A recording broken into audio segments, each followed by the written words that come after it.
Nuts, I can't believe no one has ever suggested it, but a bad lookalike for Felix, Sting. Sure. It's a good bad lookalike. I will accept it. It's a good, really bad lookalike. 5 seconds. And yeah, there you go. Betting turn. Puke.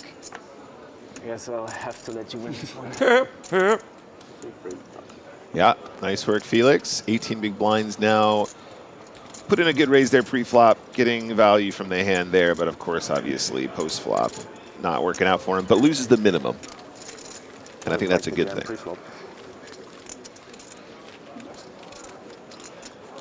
On this board, there's not much. Kuzmanovic off to a great start on day 3.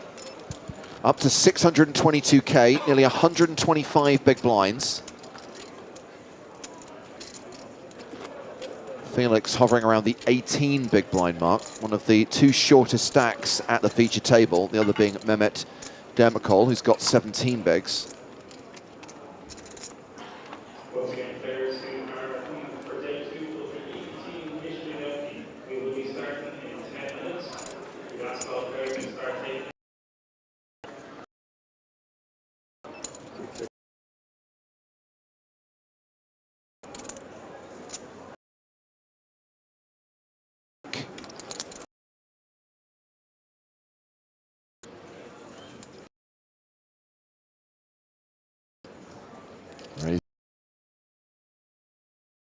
Ace 8. Ace 5. A little more fun than ace 8. But nay. Oh.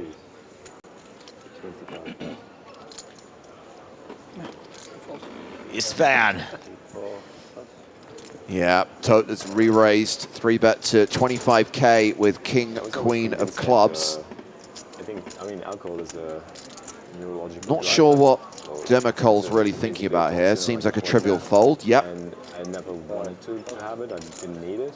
But then after a while, I figured, okay, if you're out with friends and if you're having a good night and people are at least a little bit like, you know, at a certain level, it's nice if you can join them at that level. Yeah, you have it's impossible to be out with friends if you're not. I mean, for me, it was. It's like you have. I feel like you have a better way of connecting sometimes. And then I just wanted to give this another try, so to see if my perspective maybe was a little bit too harsh. The re-raise gets through.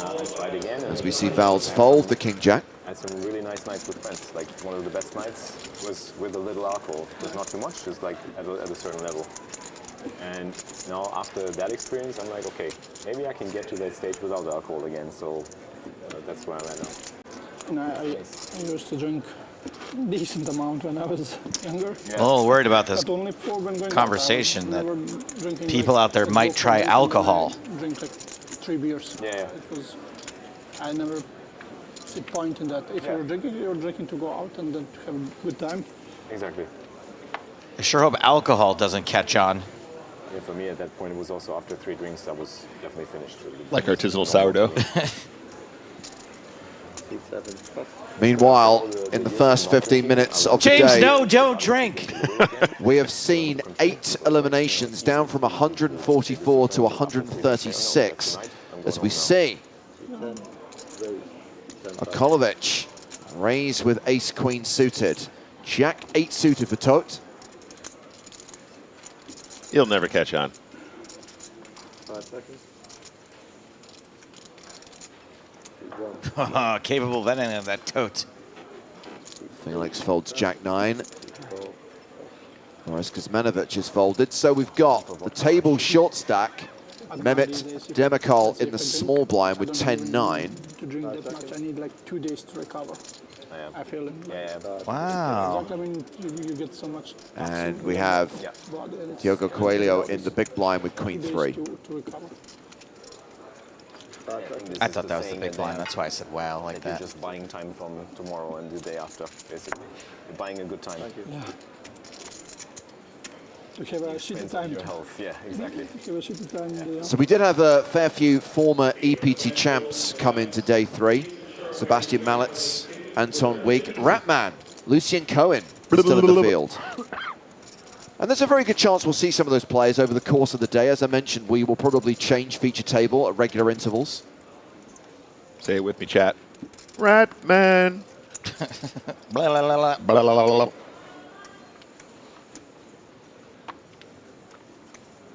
Doobie doobie doobie doobie doo.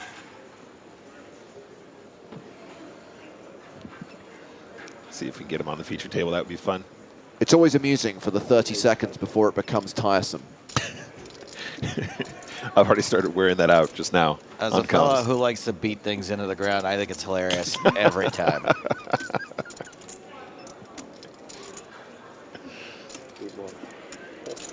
I don't know that I've ever been annoyed by a player who wasn't specifically like being a jerk to other people. I'm always like, yeah, it's pretty funny. Yeah, it's kind of it's amusing. All the guys people hate, Cabral and whoever else, Chino, I think they're hilarious. Felix Schneider's has opened with Jack 10 of spades. Ace 2 in the big for Joseph Valls. Do you think Griffin feels the same way? No, no. But that does start to border into someone just being a jerk to someone. Like when it's targeted, Yeah. I do find it annoying. But when someone's just being a goofy bozo, I'm like, yeah, go for it. It's my favorite kind of bozo. I certainly find Cohen's latter-day shtick more acceptable than his classic bit, which was to shove the plastic rat literally in people's faces.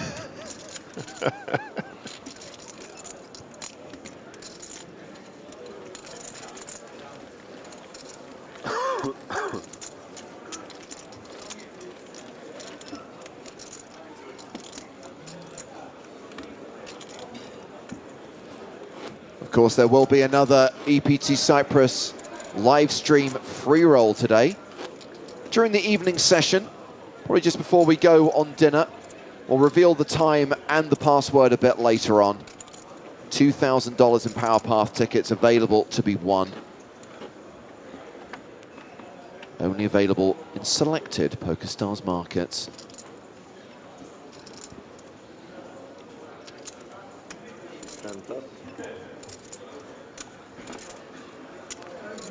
Tote with sixes. 16.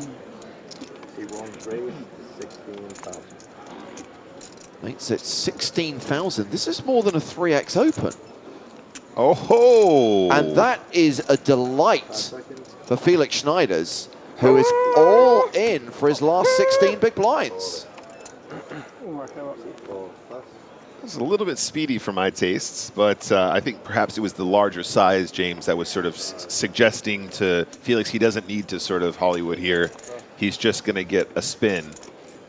But let's see how Tote feels.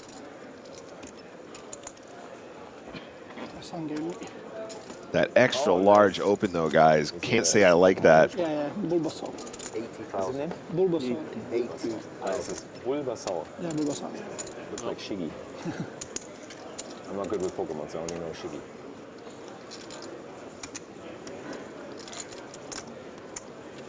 Tote folds the sixes, but at least Felix picks up extra chips there because of the 3x plus open. I'm playing show one.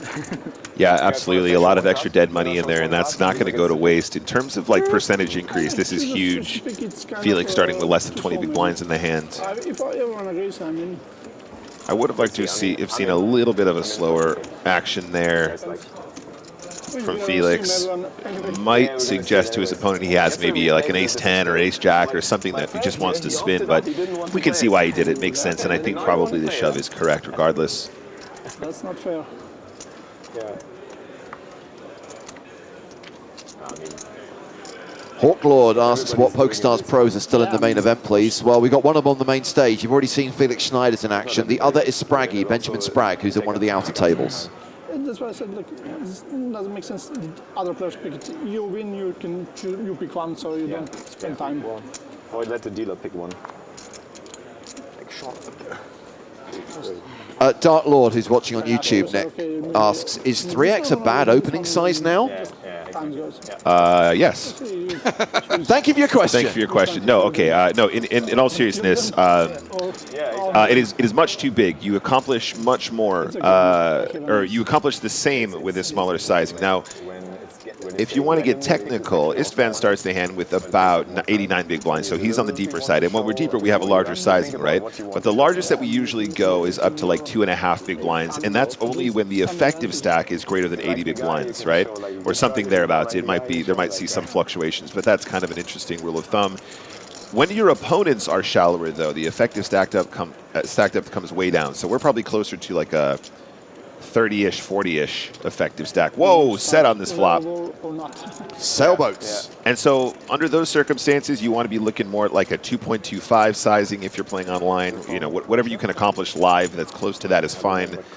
But you accomplish the same with a smaller sizing without exposing that much dead money. You incentivize action when you have stronger hands, and you get more action when you have stronger hands. And it also means your bluffs are cheaper as well, because sometimes you raise and take it down. Exposing that much dead money, not really necessary. Not really too much advantage to having those larger sizings unless we're doing an exploitation sort of sizing later in the tournament. Well, Coelho was the pre-flop aggressor, and he's continued here for 10K, but I imagine he'll be shutting down very soon. Fortunately for him, it's a Jack 5-4 flop and not a King 5-4 flop. She's from Croatia, and she just traveled the country and was posting a lot of stories on Instagram. And then for the first time, I saw all of that, and it's like a super beautiful country. So Kwiatkowski has check raised to 25K. Southern, like what do you say, like an Arabic country, but at the same time, like Italy. Yeah, I think this like is probably just the end of the hand now. I couldn't put it anyway. C-bet raise, fold. You don't really have much going on with the King 8 offsuit. Where you want to enjoy, and I think it's okay just to give it up here. And then there's like Jobs are good. If you're young and you want to party, then you can find places where to have a good time. If you want to travel with family, you have places. Yeah, Dark Lord, if you take, never mind.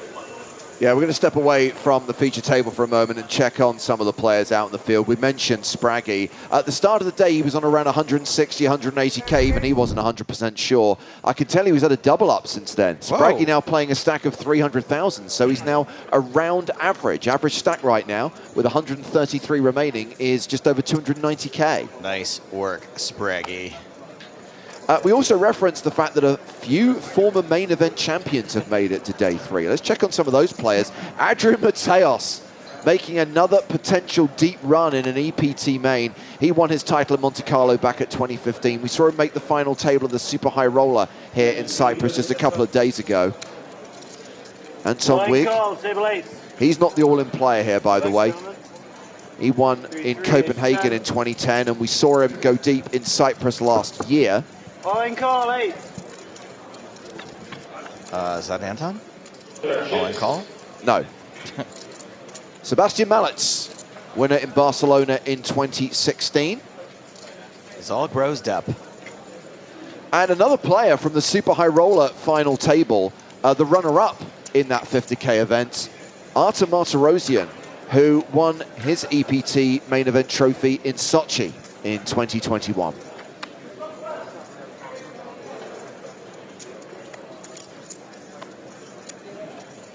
Sam was right, both Arthur and Adrian just playing with the exact same amount of intensity. Yes. In the nearly 10K cash out period as they're playing during the 6-figure plus cash out period in the Super High Roller. Yeah.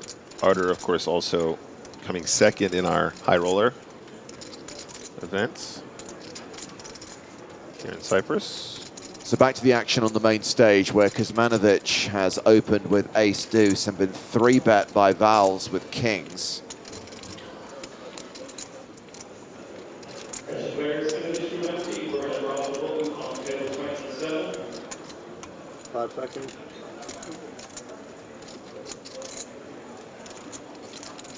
Nick, what Pokemon is that? Which one? I'm folding anyway. Huh? Kuzmanovic has got a... It's the scarf. Too intimidating. Let me see if I can scope it out. Can't say I'm a big Pokemon expert, but... Yeah, it's Scotty. Someone out there. It definitely is.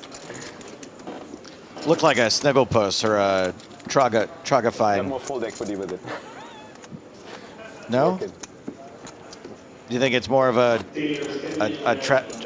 Trebihorn?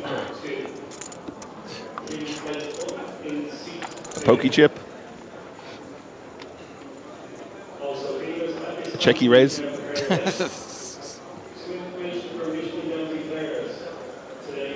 Oh no, it's Bulbasaur. Yeah, it's the same one he had in Barcelona. How is that any different than any of the words I was saying?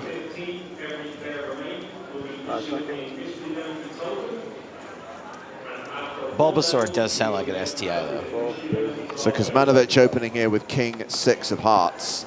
And Demicol getting a little bit frustrated on the short side, can't find a hand.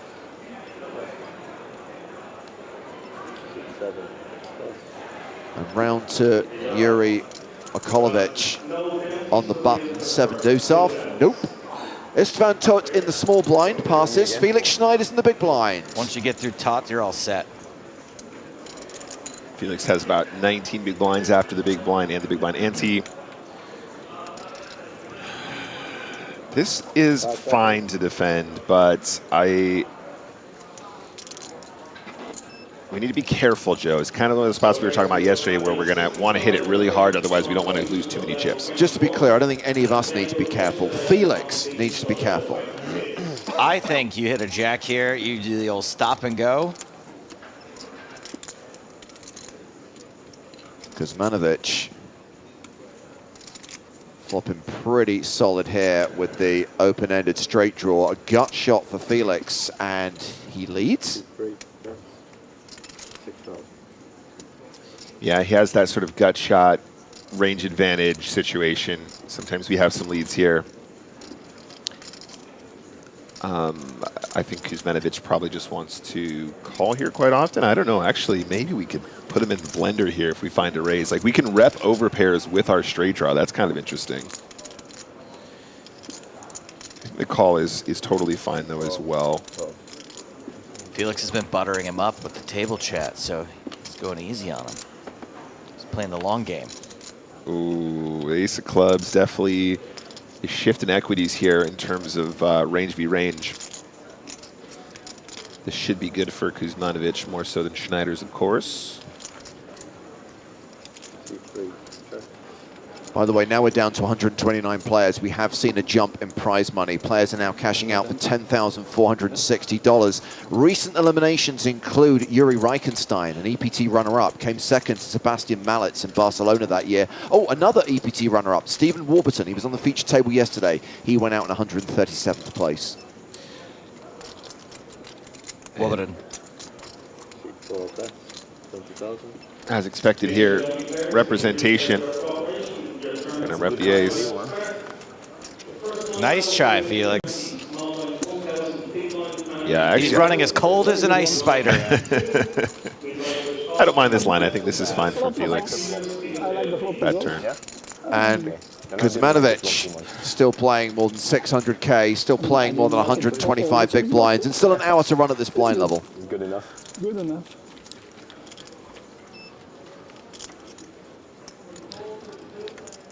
Did you did you ever play the Pokemon games on Game Boy, Joe? I was a little too old for Pokemon when it came out.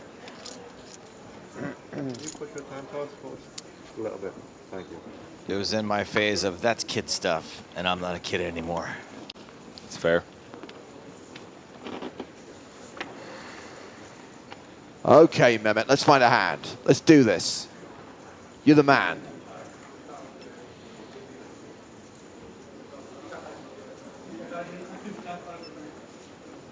Oh dear. Folds 9-7 off. Coelho also passes.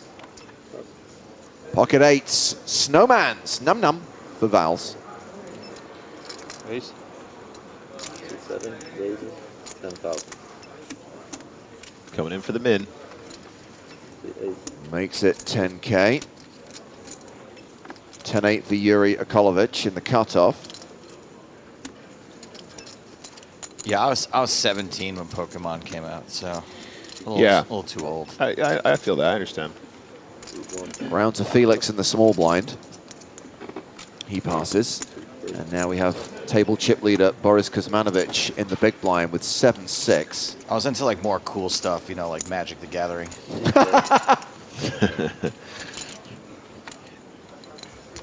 Do you feel like you've come full circle now? Like Pokemon's like a game you give a shot if you had a good Absolutely rating? not, no.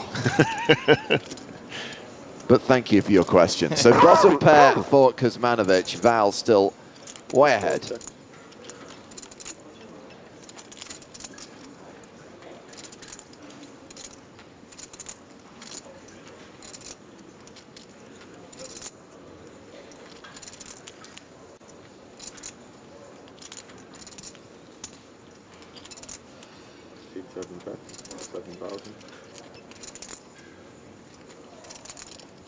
Continuation bet of 7,000 into a pot of 27,000.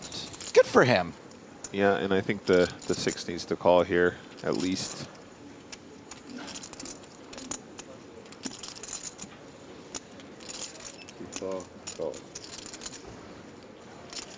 Nice small continue on this texture with the Ochos. Board pairs on the turn. Val's now with 94% equity. Feeling a little bit better too about those pocket eights. Yeah, and both players probably feeling a little bit more confident they have the best hands.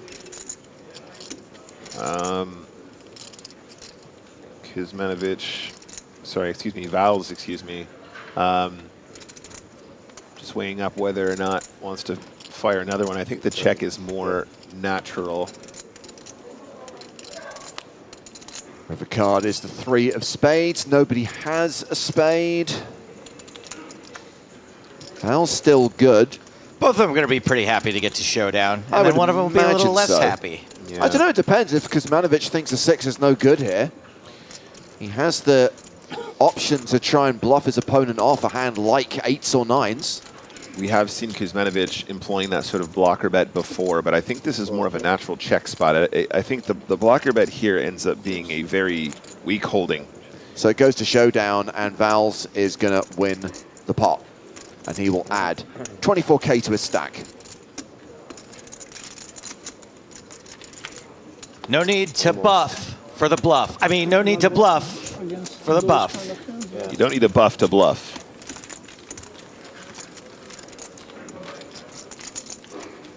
Now you're from Wisconsin. Always the In the stuff. buff is something they say there a lot if you're naked. Less likely to bluff. Yeah.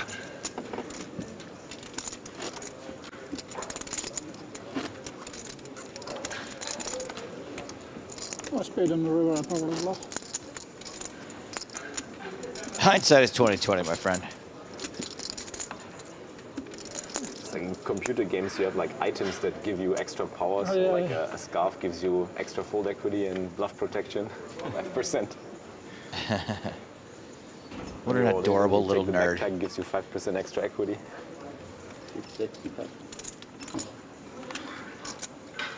I wish I was playing Magic the Gathering when Pokemon came out. Raise. Just be grateful that you're youthful. Don't feel so youthful anymore, Joe.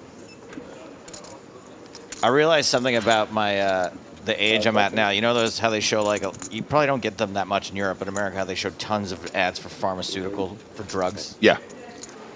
Now I used to watch them like ironically and laugh, and now I have to listen to them. I go, ooh, I might have this. Ooh, I think I might need this. I might need Renvoke. They're good at that in America.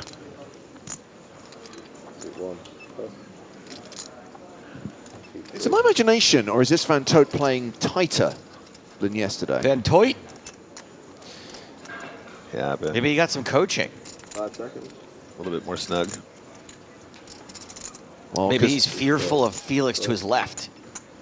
also fearful of the big stack Kuzmanovic, who has Val's dominated here, has called out of the small blind. Not 5 seconds. a huge amount more for Dermacol to call, 9-8.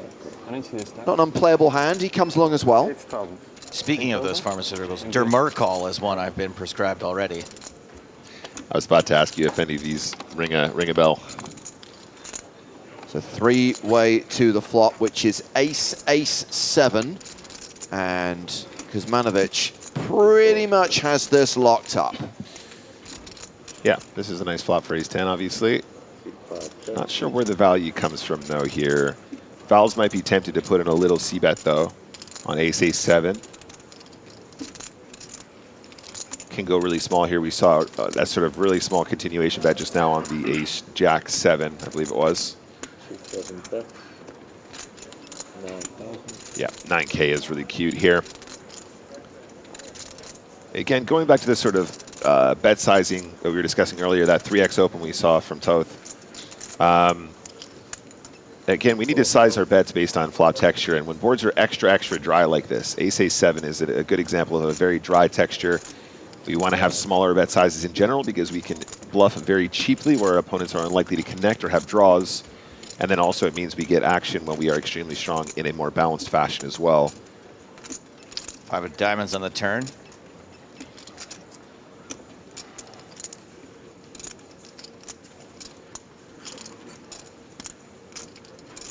Would you say this texture is like 99.9% parched? I would say it's 99.9% arid. Arid, yeah, dry. Sure.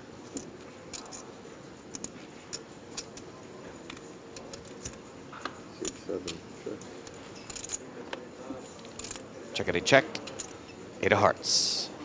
There was a question on YouTube from a Joey123 asking, are we in the money? I just have to double check. That's not you, is it? That is not me. They've got a cat avatar, though, James. I do love a cat avatar. Joe, just so you know, we are in the money. Oh, yeah, no, I didn't know, but I wasn't the one who asked. Right. Thank you. 5 seconds. 36,000. 4 bets. 36,000. Yep, this is nice. Really, really like this size.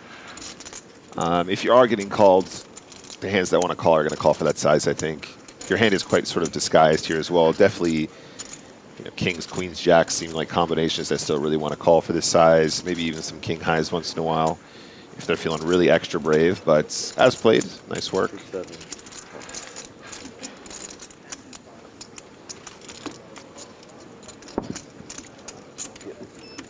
So Kuzmanovic now closing in on 650K, almost 130 big blinds. We have got 3 players with sub 20 big blind stacks, Schneiders, Coelho, and Demikol. Blinds will be going up in just over 45 minutes time. We've still got half the level to play. And we'll take our first break of the day.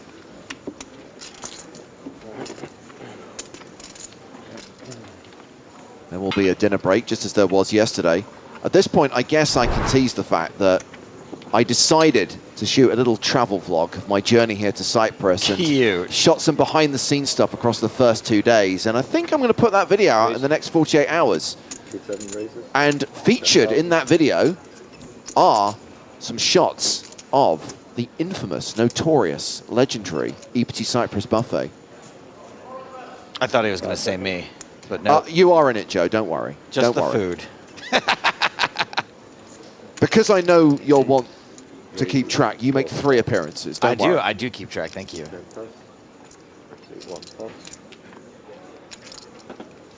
If I don't show up in a certain amount of content every day, I die. I only have 1 appearance, but whatever, it's fine. I don't take it personally. Well, you should shine James's shoes for him, and then you would make an appearance every day. For 10 years now. I would highlight there is one member of the commentary team who is not featured at all. Maria. Griffin. It's insane. Maria obviously not featured because she's not here. Griffin is here, but somehow didn't make it in. We do the live tournament now. So we I go think from that live to Griffin's live. been let back into the Used to be upper only on crust, local like for the 8 years. sort of the high roller scene, and that way that's why he hasn't been bugging us to hang Then out. we, Right. started to experiment with live poker. Back in. Yeah, Suddenly I think he's like with the in crowd now, so we're good. I think Sam had to vouch for him. Yeah, that's what I mean. Insanely hard. It is. I mean, you have to. I mean, it's about building a community. If you have to do it consistently for a long time. It's extremely hard in terms of performing. You need to be focused while playing and keeping the audience engaged, Absolutely. responding to questions. Yeah. Small blind too. Have you tried it? No, I cannot. If I talk on the phone, I cannot park out my car. That's Same. about multitasking. Yeah. How bad I am. Actually, it's the same with me. To be honest, I'm very bad at it. So my learning curve is very low and very slow. Okay, but you do But it it gets better by time. So for other reasons. yeah, it's multiple layers of like businesses, so Yeah. to say, and you have to like bring them all together. It's not. I enjoy the. It's just a different. It's a different game. Yeah, exactly. You're not playing. I mean, to beat the game in poker, obviously try to be as good as you can, but it's when they add all factors, it's impossible to be the same level as someone who is not doing. Yeah, who's just doing poker. 15% of stuff you do. Exactly, 24/7 studying, because yeah, streaming is a preparation. Streaming, as you said, answering chat questions. I'm pretty sure I'd be just as good at poker while streaming as I am without streaming. 2 out of 10. 3. Yeah. 3, But consistent. 2, 4. They keep telling me to win in poker, you got to be consistent, but it's just not working out for me for some reason. So Felix in action here, opening with ace-10. Round to the blinds, Coelho in the small, and now Val's in the big.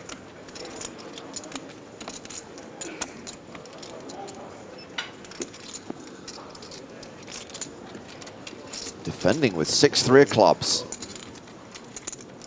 Small, crunchy cards. Felix hasn't been so lucky with the flops today. Let's see how it goes on here. Still unlucky. Never lucky. Pair of sixes for Val's. Again, Felix a little bit handcuffed here. This is very much the big blind flop and not so much the hijack opening range flop. Val's might even be tempted to have a little lead on these boards, like we saw Felix do just now with the gut shot. 8,000. And yeah, sure enough, 8K.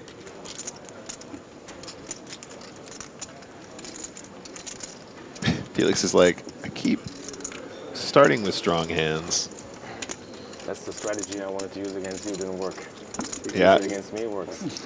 There you go. So Felix down to 14 big blinds. And a reminder that once EPT Cyprus wraps, once we're done here, we ship the circus across the Atlantic to Vegas for the North American Poker Tour, because the NAPT is back at Resorts World November 1st through 10th. There's a 25K super high roller, there's a 5K main event, and we'll cover the last 2 days of the main event on the PokerStars Twitch and YouTube channels. Also, a new season of the big game on tour. We will be casting Loose Cannons in Vegas. There are qualifying tournaments running on October 30th and 31st, plus November 4th. The full schedule, plus the T's and C's, are in the PokerStars Live app. But if you can qualify it by one of those tournaments, you will get an audition spot and you will be considered. You could be cast to play in the new season of the big game on tour and be staked 50K to play high-stakes cash against some of the biggest names in poker. Those tournaments start October 30th, by the way. October 30th, Yes. 31st, and November 4th. And James and I, now I know James doesn't really care that much. I'm giving up my Halloween to go to Las Vegas to be present for those tournaments on the 30th and 31st of October. So Something for the sake of doing something. Be good. You really gotta enjoy it. Like you be actually good really candidates for Loose Cannons. Impress me, dazzle me. Should they come dressed up, guys? putting up a show. I- not really being yourself. Is that bonus points? I mean, look, if you want to show us your personality, you want to show that you're willing to go the extra mile to make good television content, and that includes dressing up in a Halloween costume, I encourage that. Just bear in mind you have to impress all the judges, so you've got to find the right level. Don't go OTT. Don't come across like a crazy. Who is successful and say like, it's easy for him. But Joe's looking at me I'm like, I staying think that's silent bonus on that one. points. That's James' requirement, is to not be a crazy. He's welcome to have that. it's not easy to succeed. So everyone should come dressed as Phil Hellmuth is what you're saying. Absolutely, you have I mean, to if you stand pulled out off that for costume, yourself. that'd be pretty funny. That would be really good. The best advice you can always give is always you have to do something you really enjoy, because then it's like with poker, you know, you put all the work in. Blind v It blind. pays off if you really Val's enjoy it, in the and you can small. only keep it up, because at some point you will get frustrated and then stop. So if you don't enjoy it, but if you enjoy it, We got to have a you raise keep here, on doing boys. it. Oh, yeah. Not for the reason of Oh, becoming successful, yeah. but because you enjoy it. And Exactly. bye. Go. Money can be a good motivator, but it's hard to bring you to the. Oh, he's just calling. Oh, okay. Okay. Okay. So Val starts the hand with Top level. about 40-ish bigs. They want to crush the game and be the best. Kodkovsky starts with about 87, keeping it chill. Solid flop for ace queen, nothing for Vals. Down to 121 players, by the way, and bad news. No. Who? What? One of our former champs is gone. Okay. Adrian Mateos. Which one? Okay.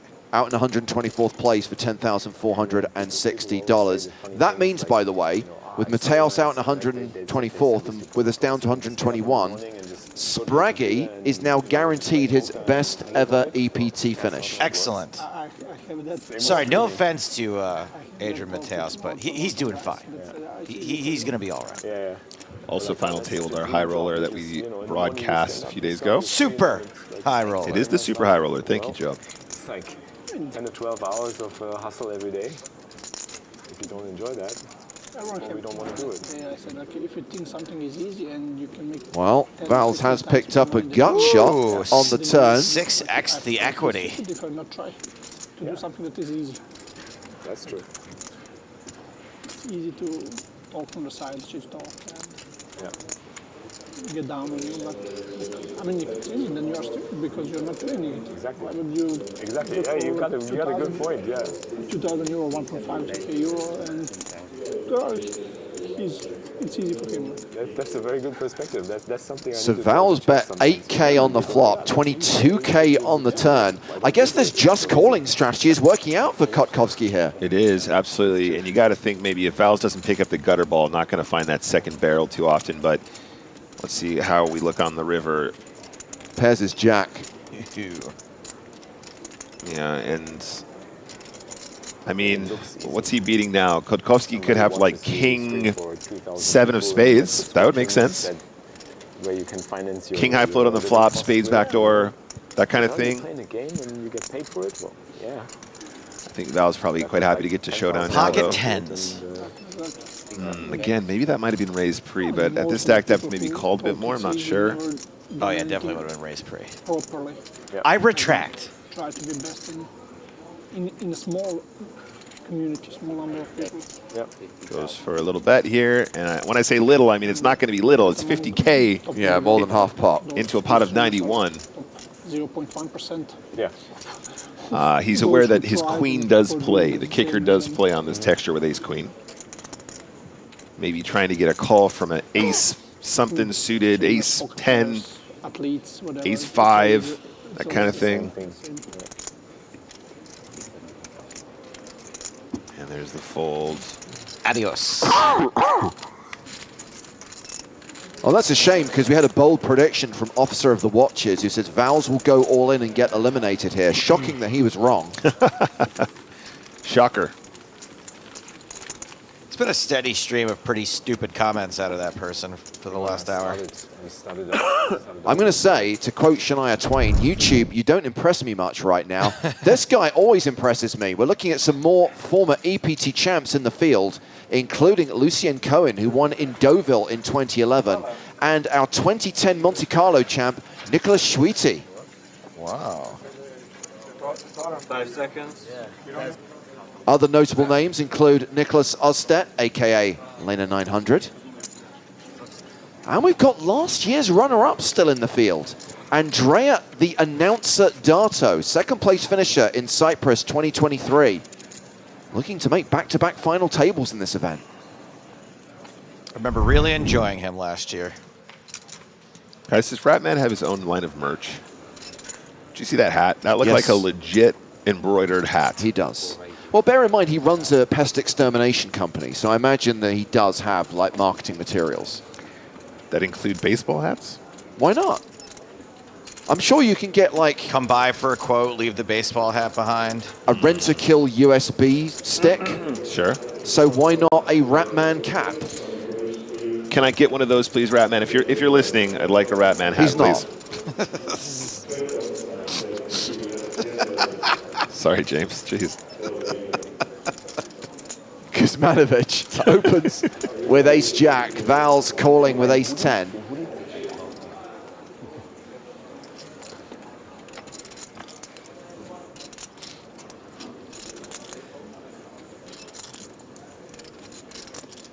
Kolovic also calling out of the big blind with 10-8. So multiple dominations going on here and 3 players going to the flop.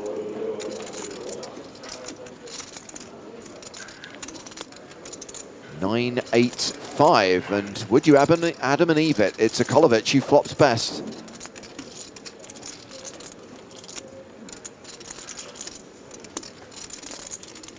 Zmanovic with the better heart. 10 checks. 4 checks. Checked to Vals on the button.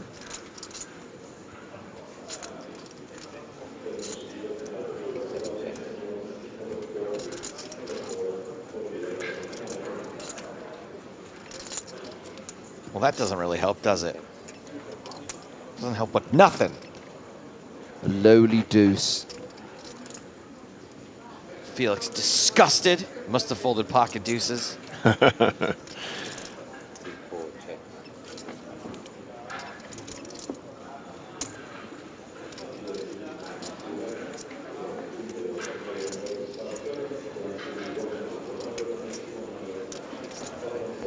Checks around again. Anybody? Anybody? Anybody? I don't know. Kolovic finally gonna bet that 8. 7K. Nice and small. Definitely a blocker bet situation.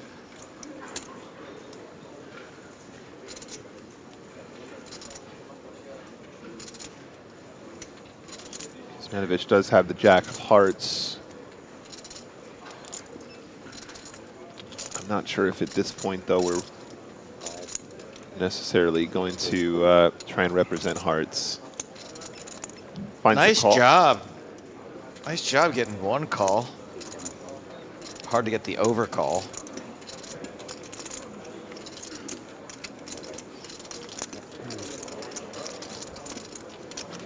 How do you like camping just a dab's chances here? Who says there's not a better candidate than me. I'm better at poker and funny. I mean, real funny, not Stapleton funny. Wow.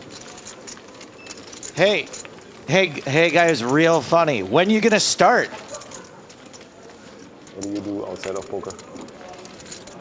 Affiliate marketing. Ah, okay. Yeah, like I'm an agent for some sites. Okay. So that's, since I started that, I'm playing a lot less. It's Okay. something I have a lot more time for my family. Yeah, so you And I can. don't need to play that much. You have a family? You have family? Yeah, I have a wife and 2 kids. Okay. So I have a lot more time to spend with them and just enjoying. That's nice. And playing. I used to play a lot Yeah, I more think top online, tip. cash, If you want to get on the big Gotcha. game, don't insult Joe Stapleton. and tournaments. That would be a top tip. It's up there, right? 4 raises, 11 taps. Zmanovic going to have an open here, I think. Raised to 11K. Down to 119 players. Recent eliminations include Luke Marsh, the umpire. Nice one, Darsh. Gets think you're real hot shot. Oh my goodness. 15 big blinds Can't for the play Jack it. 10 Not, suited. not from that position. Not all that action behind, Nick. Uh-oh. Wait a second. See? 29 big blinds for Josep Vals. 7 calls. Looks like a call. I think I like this so far.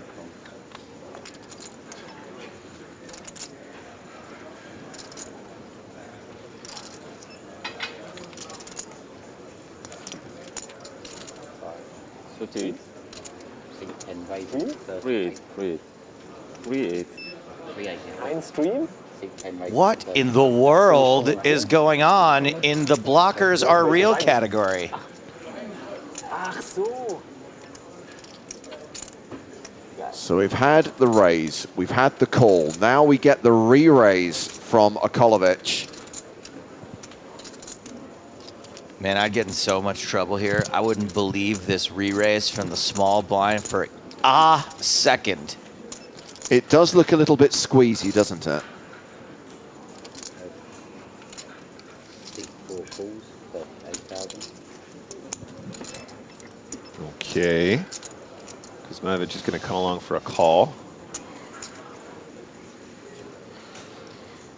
I would like to point out as well, Kolovic here, the size again, I think on the smaller side, if you're going to squeeze, and there's already 11K and a call, I think we want to make this like a lot bigger, guys. I think this wants to be more like closer to 50K.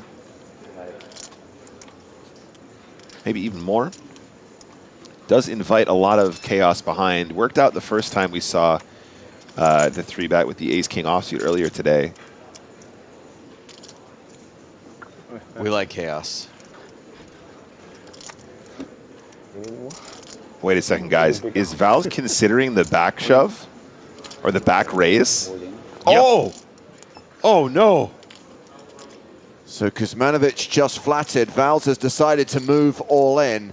And Akolovic is now going to decide, how can I get Kuzmanovic into this hand as well? Yeah, and you got to feel for Val's here. I think this is actually a very nice move. Just unfortunate to run into the blockers aren't real aces.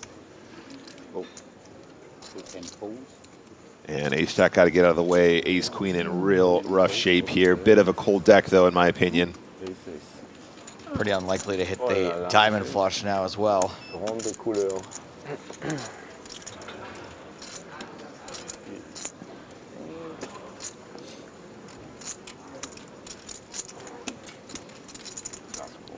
Vals with a very slim chance of survival.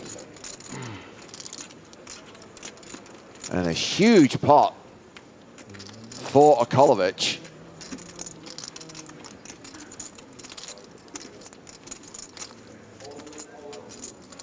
And spades just terrible. Make the situation worse. And the balls are tumbling down. Yeah, less than 1% equity now, and this is likely to be over on the turn.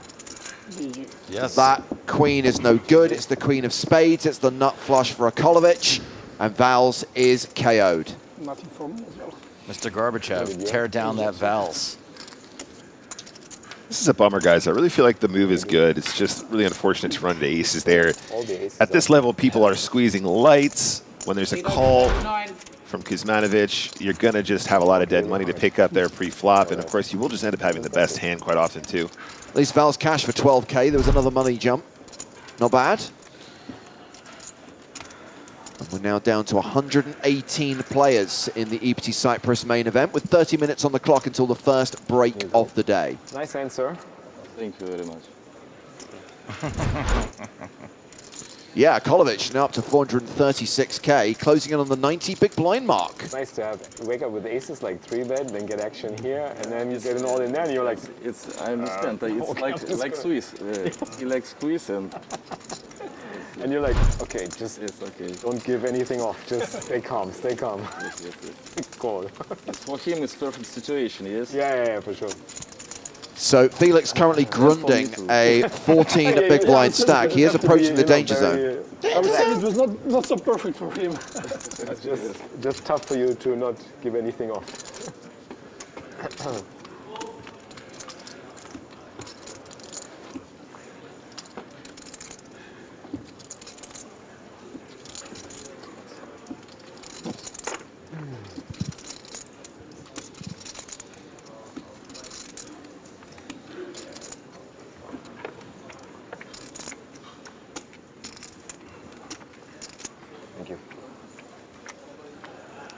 Felix really is rather polite, isn't he?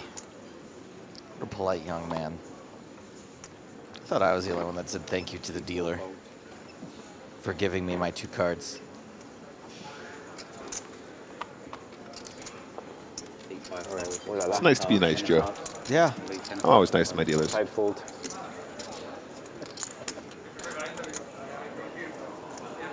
To 9, Raise. raising from the cutoff.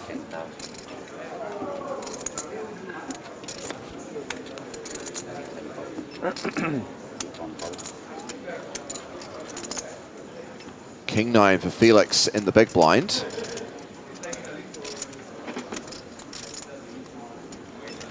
Getting shallow here, but King 9 might be good enough versus the cutoff raise.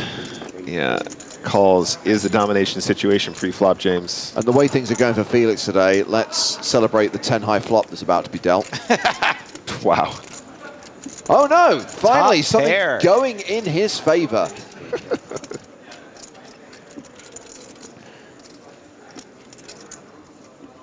Now Kukowski just triple barrel, empties it, gets Felix the fold top pair. No. Yeah, no, I don't think we're getting away from this now. Not when we get here. Only 11 big blinds behind Felix. So the question is, play it fast, play it slow. I think we are supposed to play it slow and let him barrel. But Felix might be tempted to jam. That's also going to be okay. He gets a little excited over kings. Count please. Bit of posturing here from Oh. Kotkovsky. Yeah, a lot of posturing, in fact, 59,000 total. which is okay. But I hope that we see a fold pretty sharpish.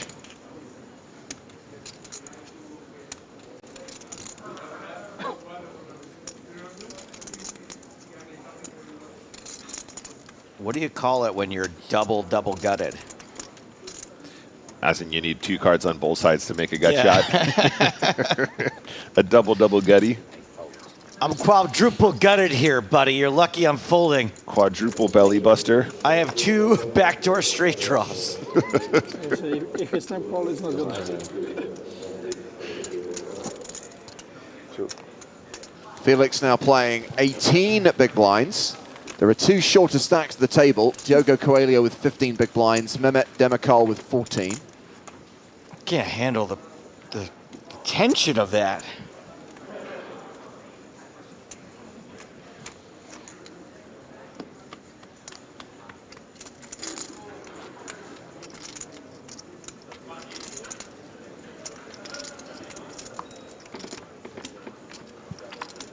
And it will be Demirkol, the shortest stack at the table, who's first to act on this next hand.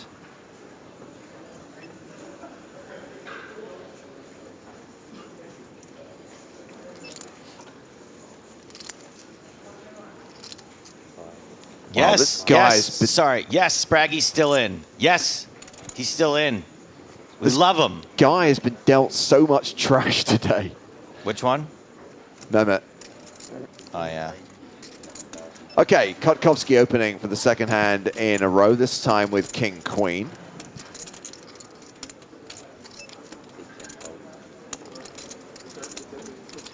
There's something comforting about only getting dealt bad hands, though, when you've got like a 15 big blind stack and just knowing that there's nothing you could do. It's not up to you. Go on, Felix. Take 2 pots off this guy. Joe, you've learned so many bad habits over the years, man. It breaks my heart. Is that dude. not a bad habit to be comforted by I- the fact that you get dealt 7th tray and you're like, well, I know exactly what you're saying, and I'm sure many people can identify with that.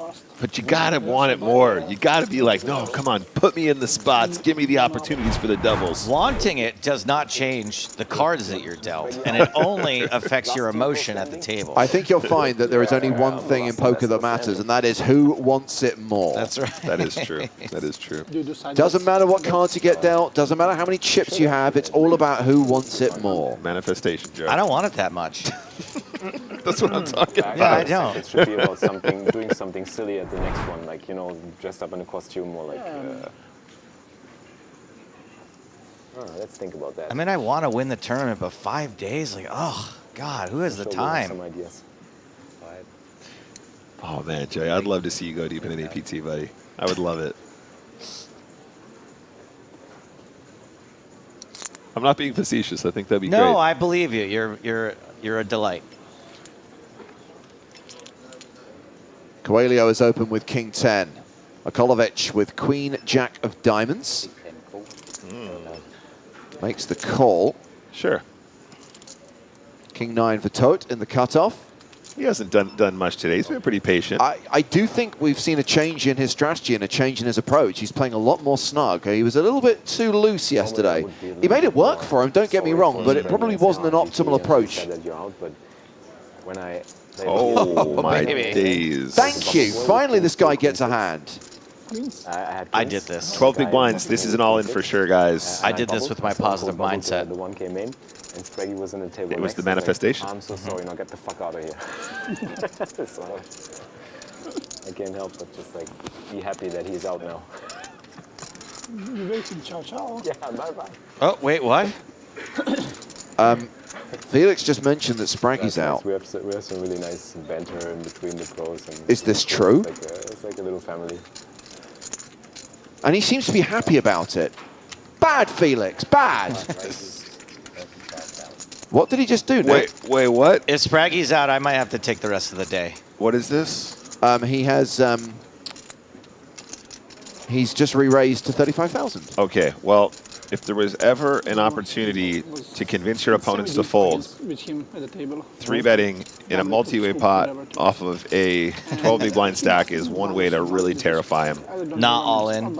Yeah, this is just about as strong as it gets here, gang. If he shoves, Queen Jack suited very well might just go, okay, he might have 10s, he might have 9s. You are telegraphing the strength of your hand when you have a 3-bet off of this stack depth from this position in a multi-way pot. I don't feel bad. And Yeah. can they put it together? I think that is going to be appeal. Okay, so we are going to see a flop. There is 87k in the middle. Demicol has 30k behind and is obviously a huge favorite here with aces. Just the one diamond on the flop for Akolovic. If you put like people's pictures in there or like your pet. And just take a look at the effective stack depth here, James. This is how much of a unusual 3-bet this is. There's only 30k behind in an 87k pot. I mean, I don't have big volume on either, so. And Akolovic realizing he's probably just priced in anyway. 2 overs, backdoor diamonds, backdoor straight draw. Why not? Yeah, and look, you know, like I said, I think that this looks very strong, but perhaps Akolovic not realizing the initial stack depth there, and now feels like he's priced in with 2 overcards in the backdoor diamonds, so we can see a very, very strong hand from Demirkol. I mean, in theory, he's made it work for him. He's going to get maximum value here. He absolutely has, and you cannot fault him on that front. And Akolovic drawing dead on the turn. That is more than a double up for Mehmet Demirkol, who's been pretty patient all day. And is now going to find himself out of the danger zone. Now playing close to 30 big blinds. So Felix referenced that a member of Team Pro who is not Felix Schneider's is no longer in the EPT Cyprus main event. Let's just review what happened a short while ago. Spraggy involved in a hand against Shakib Miri. An ace-7-5 flop. A bet of 40,000 from Spraggles.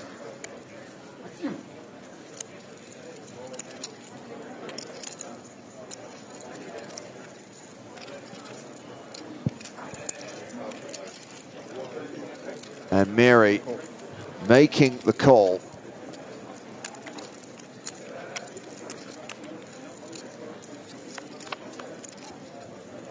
Turn card is a 6. I wonder if Spraggy has the Spraggy. Maybe he has aces and 7s here.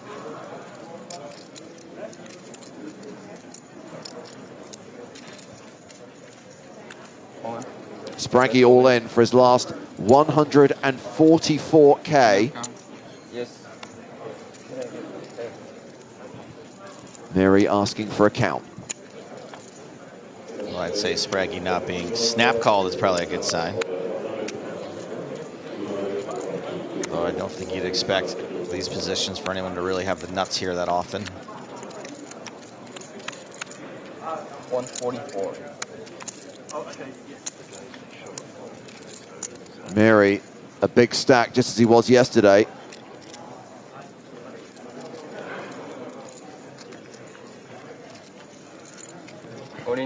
Makes the call. Ace-King, top pair, top kicker for Spraggy. And Miri tabling Ace-Jack. So Spraggy gets it in good, but spoiler alert, the river does not help him. It's a jack. Oh, no. Giving Miri 2 pair. and sending Spraggy to the rail in 115th place. His best ever finish on the EPT, $12,020. That is grosser than the room service tray that's been on my dresser since I got here. That's how gross it is. That was gross. That was so gross. 3 outer. So as Felix referenced a short while ago, he is now the last Team Pro standing. 4.5 big blinds. And we rejoin the action at the feature table. Coelho against Tote.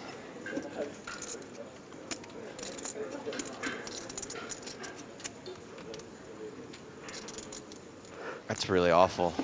Team Pro run good, not confirmed. You get the new player. Oh, yeah. Team Pro run good, confirmed. Can Run you bad, sorry. Can you imagine if he did have the Spraggy there, aces and sevens, and gets done by ace and jacks in the row? That's even worse. Yeah, That but would've been like worse. that feels somewhat justified based on the Spraggy and the reputation that the Spraggy Oh, has. he would have had it coming, 100%. Yeah, But this one actually felt like he deserved to win it. Oh! Oh, wait a second. oh, Coelho spikes a deuce on the turn and now has the advantage over Tote. Oli and me have been doing the commentary. Deserves for got the nothing Germany to do with PT it. stream. And now sitting here, like for the third time, yesterday I sat here 2 levels and now another level. Like every time I sit here, it's like, wow, I usually comment on this and I'm sitting here. It's like, it's still Are a you crazy playing feeling. the EPTs usually, or you always play? I just started last year because we did the live poker, so we switched to live poker with the streaming. And then I started to play my first EPT main in Prague because I won a gold pass. And then after that, I qualified for Paris as well. And so we got the ball rolling. So it's my fifth EPT main now. Right. 6-6. Let's go in.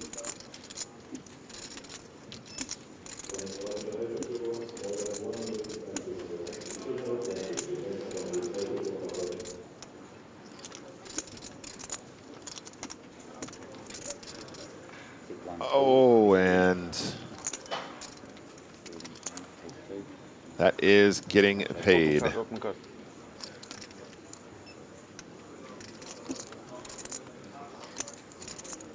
Ace deuce is going to take this one down.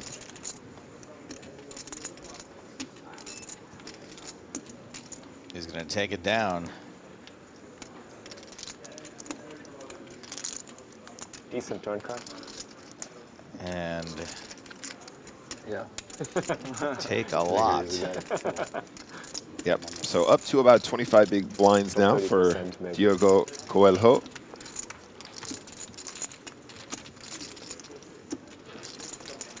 And a new player coming in to the feature table.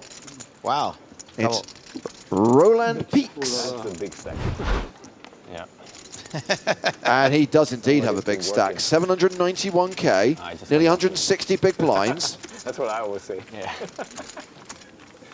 Everyone. Yeah, I was just lucky.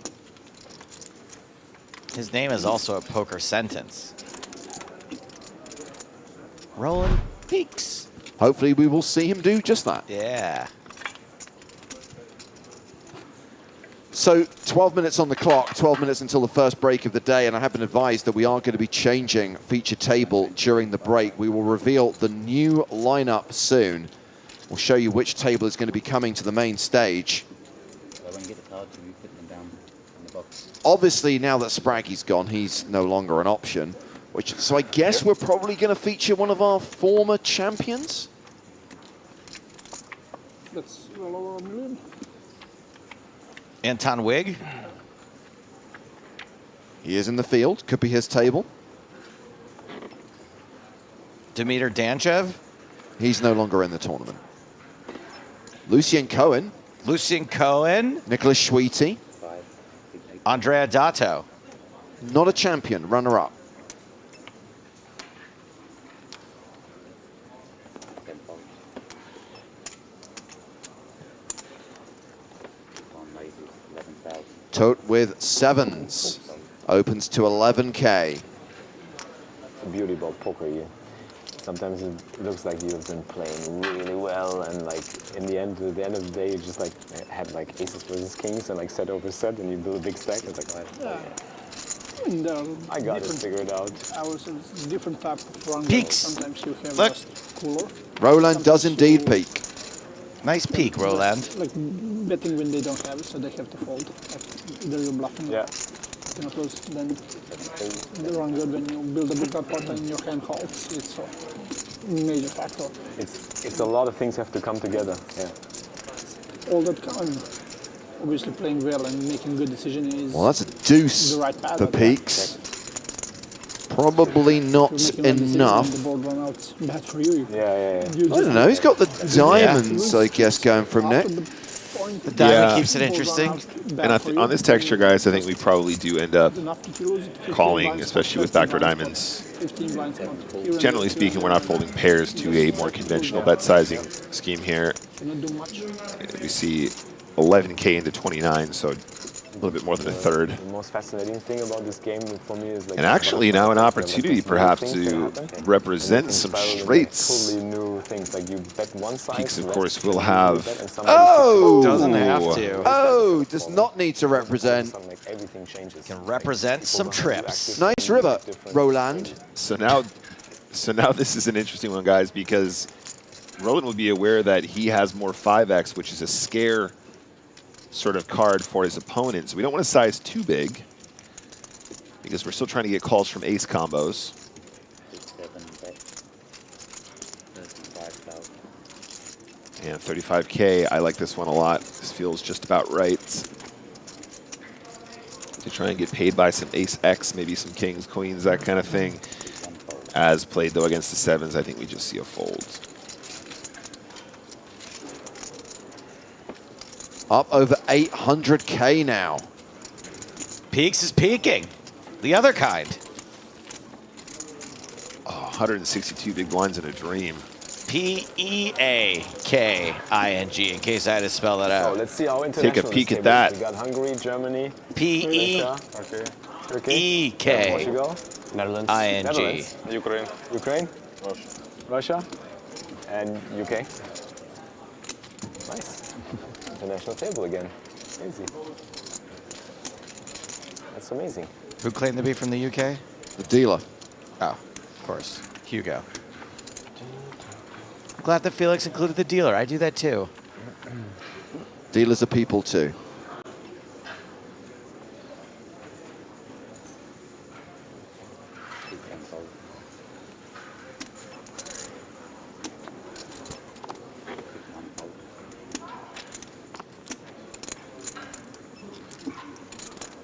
Felix raises kings. Felix. Starts the hand with 18 big blinds, guys. He didn't ship it in 2.5 seconds this time.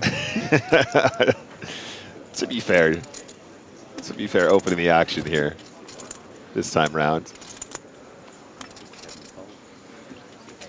Round two, the big blind. Second Oh, time. Kings. never lucky. Not sweating it. Just take the free chips. That's right. Take them.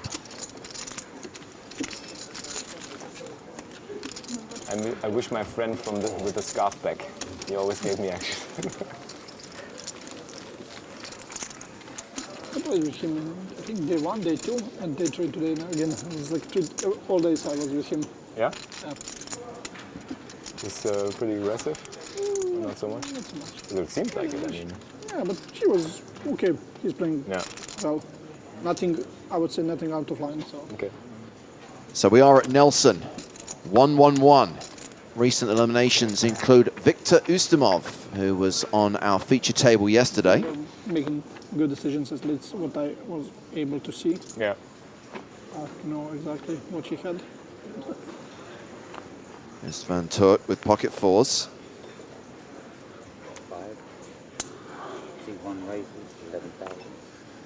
I only spent the day yesterday with my Hungarian friend. Raises to 11,000. Kuzmanovic not playing the suited connectors.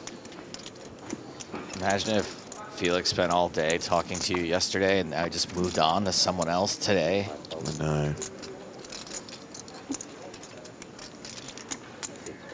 What am I, chopped goulash?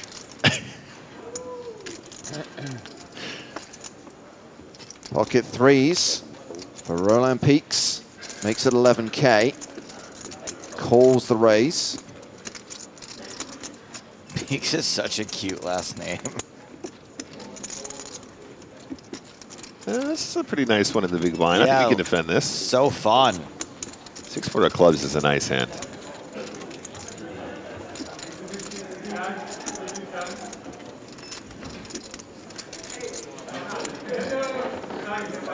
Oh, Heck wow. yeah. What Yeah. a flop. Every draw imaginable. Kolovic does not have the best hand right now, but does have nearly 60% equity in this three-way pot with the open-ended straight draw, with the flush draw. Tote has continued with fours for 11,000. Peaks folds the trays. James, I'm not a fan of this continuing to 2 players. Just when we said he was playing more snug, just when we said he seemed to have like found his rhythm. Yeah, I just think you're getting looked up here so often. You're getting outplayed, out of position so often on turns and rivers. You're getting outdrawn all the time when you guys got 6-4. No, So- man, he's going to backdoor the straight. No. Almost. You always make a pair, though, when you have a straight draw. Absolutely. There's a timing tell here as well, guys. Toss snap checks this turn. He is telegraphing he does not have a strong hand. And that will be another pot for Yuri Okolovic, up to around Combo draw. 70 big blinds now. Oh yeah. Actually, 80 big blinds. But blinds are going to be I up didn't think the 6 was enough. in just over 5 minutes' time. That's when this level comes to an end. That's when we take our first break of the day, and that's when we change feature table. So this is the table that will be coming to the main stage. It's table 1. A few faces you might recognize here, including Sebastian Malitz. I did say we'd be following one of our former champions. Sebastian was the champion in Barcelona in 2016. We've got the current tournament chip leader at this table as well, Faradin Mustafov. And we've got Marta Munoz, one of 3 female players still in the field. That's right, Liam. We're going to go back to the main feature table. And we're back.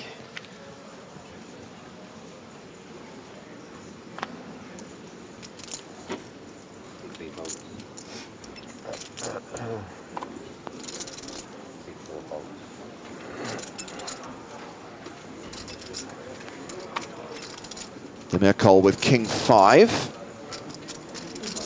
Folds. Coelho You just do live events. How often with Ace 10 in the hijack. do you still stream online? I mean, No, I don't stream online anymore because this German regulation that prevents me from Playing. promoting online poker promoting online. as a sponsored player. Wow. And so we switched to live events, and now we do every 1 or 2 weeks we go to a new stop. Like we also do the small stops like the ESPT, the FPS, the Euro 1Ks, and smaller ones. And when we come to EPT, we also do the first week of streaming. So when there is no live stream here, we also do like the small events. We play all of this. So we usually have like probably one big event a month. Okay, so they cannot. That ban seems you like a from fun flop for streaming, both these hands. Exactly. online, yeah. Yes. You're not Even doing the like in one- Germany. Exactly. And With a we're blank also, card. We changed we're now sort of like a group. It's not me I say as this an hand's a bit of a ambassador, but it's toss-up. group of people that are streaming for the community. So we're like Hijack can TV check here, I company, think. sort This of is like- fine. And we have like different proteges. We also bring Bit of a friends toss-up, from our like German that, Jeff. community that play in the events, Oh, and then we toss-up. follow them around. And it's not only about me, but it's also about the others. Nice organization. I mean, Yeah. Same again. Still We're ace high, still a straight draw. developing it and improving it and looking for new things I that think we checking can do. this turn is still cool from the ace 10. Very cool because it's Man, oh man. never Did done it anyone before, make a and there's straight nobody or what? else doing something yeah, I like mean, it. what's, and- I don't. So because Yeah. Toth didn't lead the turn, I think he It's a ends lot up of actually fun. having It's really enjoyable. having, you know, like when people watch 2 pair it, plus here. It's not like we have this TV setup like here. If he You has can follow the people jack gut shot in the without footage. showdown, Like, he at the probably bets turn as a bluff. On this table or They decide. Not sure yet. So I'm going They to go on a might limb decide. here on a prediction and Maybe say we're Toth has the best interesting hand or here. boring. If we're too boring, Another prediction. Let's see if we get to showdown and we can see the cards. There was no. I was looking to post a link before started, and it was not announced on PokerStars. Yeah, I think that's a good fold. Usually they have a live upcoming in 30 minutes, and okay. I couldn't find the link. It was not there. Here? Yeah. Because I think in Cyprus it's banned or blocked. I think they block poker, like in the live streaming directories. That's the reason I couldn't find it, because I was usually I see it like upcoming in 30 minutes. Yeah. How can I not find it? It's really very strange. I just post a link for PokerStars channel and then like everyone's. It's the same in France. In France, they did the same. You cannot find anybody who is live or streaming poker. You actually have to click on their profile and then into the stream, and then all of a sudden it shows live. But before that, it's shown as offline. Oh. Yeah. But only on Twitch. You can't do it on YouTube. I'm gonna miss these conversations. Yeah? For the YouTube, I didn't see it like upcoming live. I mean, maybe, I'm not sure why. On YouTube, I could find it. I don't know. Maybe I won't. For the record, I can watch on YouTube, the wrong stuff. I can follow the chat on Twitch, but it won't let me watch the stream. Sometimes it clicks in there for me, but it is hit and miss.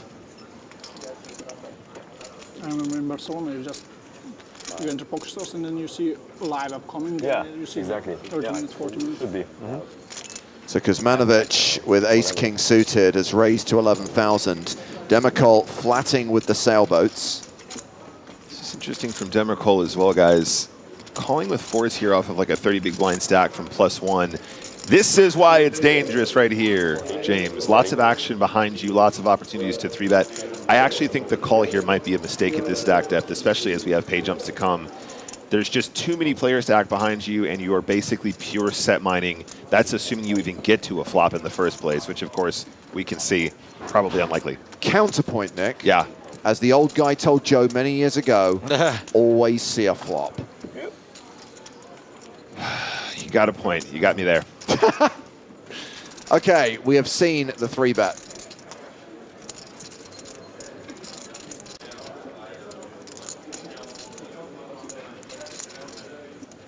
Are we gonna play a huge one before the break here? Yeah, this is a 4-bet spot. And there is the 4-bet, and just fold. Get out of here. Be done. Go on break. This is Leave. This is the look of a man who's regretting the set mine. Vacate the premises. Go work on season 2 of Time Bandits. How much did you start with? 60, 70? Are two of the biggest stacks at the table, by the way.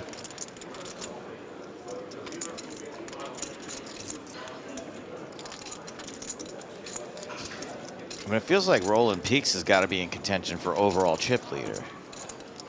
Call. 110,000. No, we've got a player with over $1 million. Faradin Mustafov, who will be coming to the feature table after the break. This is a big pot already, guys. 3-bet, 4-bet call. And this is a spicy one. There's already 243K dead in the middle, and Kuzmanovic, the effective stack, with 469K behind. Mehmet, don't look.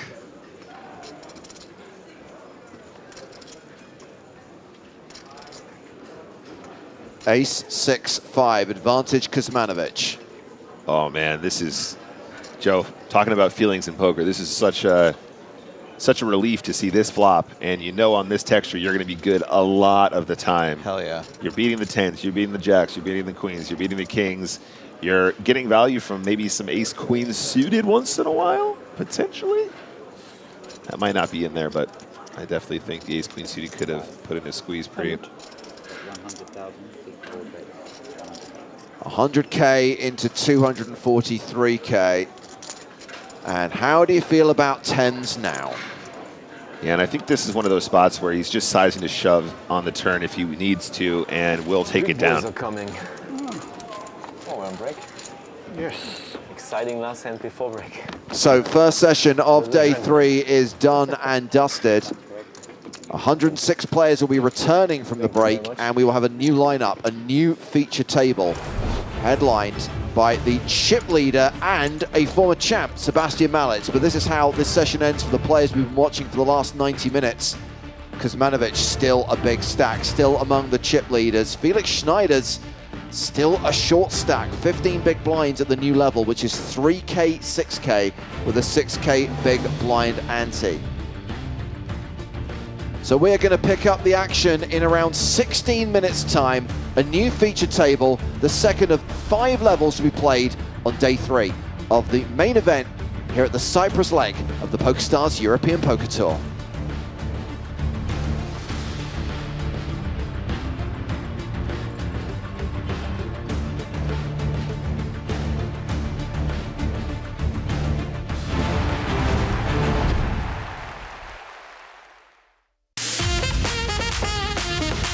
Good evening, everybody.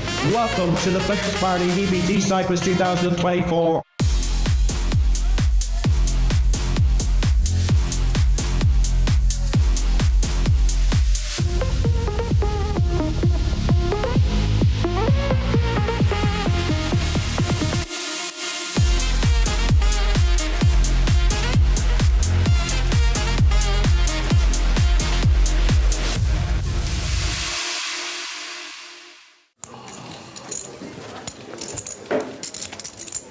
Pass, Peter pass.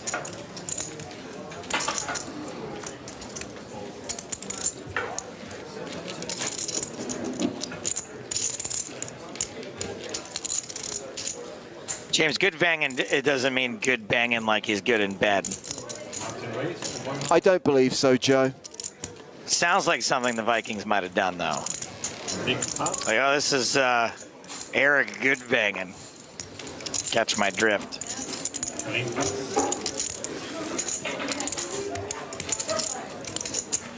Table pass.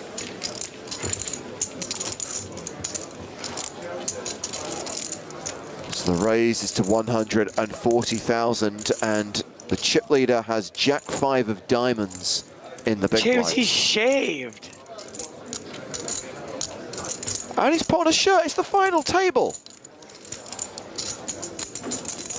Big blind call. Still comes across very sad. Must be from Seattle. Left comes check. Queen, Jack 8, top pair versus second pair. Check. Nothing check. Turns up 5 of spades. Oh, now. All right, well, things are looking pretty good for Goodvangen here. Yeah, with both players turning to pair. Goodvangen a 95% favorite, and Gustafsson is going to lead the turn, 165k. 165,000. I'm a big two-pair raiser. Big believer in raising two-pair, especially on a board like this. Goodvangen just calls. Never count 7 of diamonds. 7 on the river.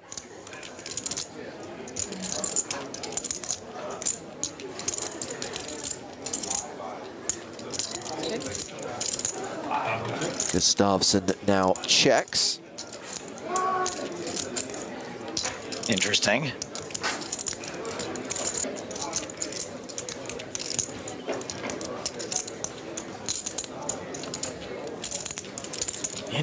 Interesting check there. Gustafsson definitely marches to the beat of his own drummer.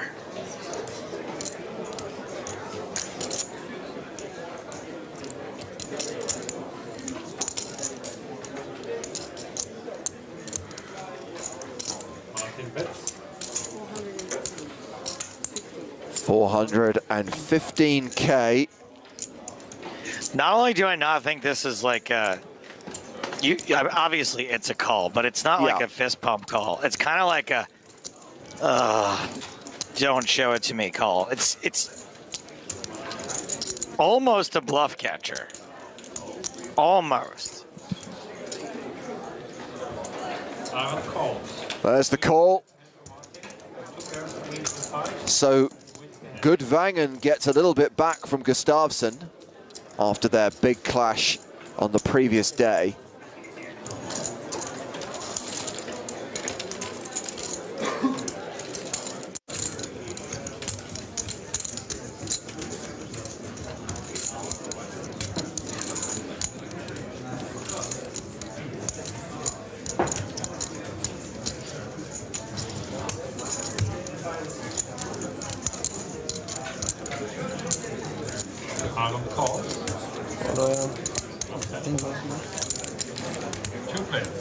Gustafsson defending 6-5 of diamonds. Flop comes ace of clubs, 7 of hearts, 3 of clubs. Flops a gut shot. Check. 8's still good for now, and he's gate better than a 4-1 favourite. Turn card, 6 of hearts. Got a Check. pair of 6s now.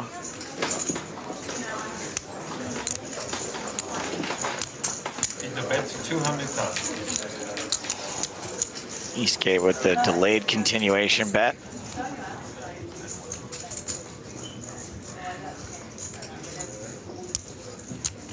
Call.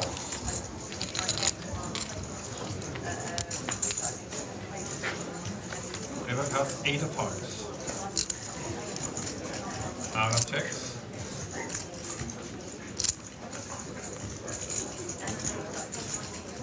Eastgate Rivers are set. Probably not quite a scary enough board to not value bet.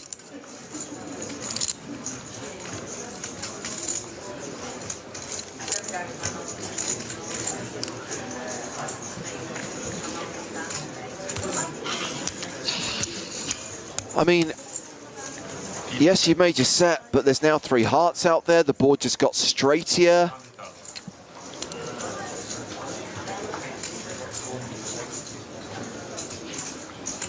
Gustafsson just hasn't played it like he has had a straight or flush draws. Now, of course, in the big blind, lots of things are possible, but I think you're way more likely to be up against 2 pairs. 1 million. Wow. What do you do now?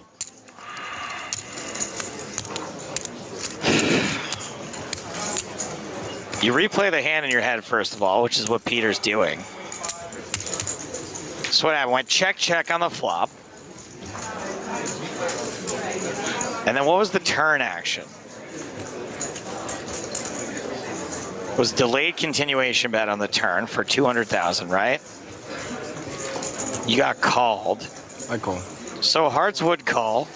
And Peter calls. ace? Showdown? No. I don't have an ace.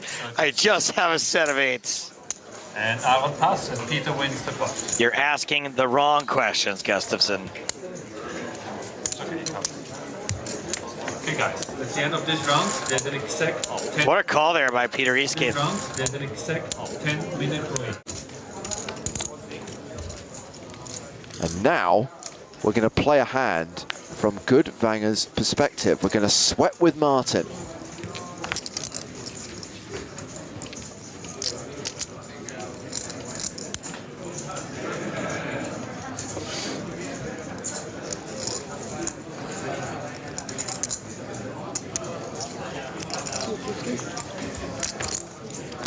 Nick raises to 250,000.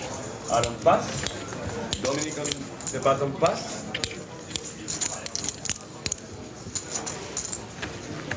Peter on the small blind pass. Queen Jack offsuit. Was this the hand we were discussing yesterday, Joe, which you think is actually like the worst starting hand? Worst hand of all time. Right, that's it. Worst hand of all time. That's the moniker that you granted it. Now the big blind is probably the best place to have it. And I think that a call is perfectly reasonable. A fold would be ridiculous. A raise would be very optimistic. But the bet in the middle was just right. On the big blind, call. Let's see the flop, please. Good Vanger defends, heads up to the flop, The flop comes. which is King, King, Queen. Queen of diamonds, king of hearts. Martin I think checks. this is a reasonably good flop for us. Like the check, like a check call.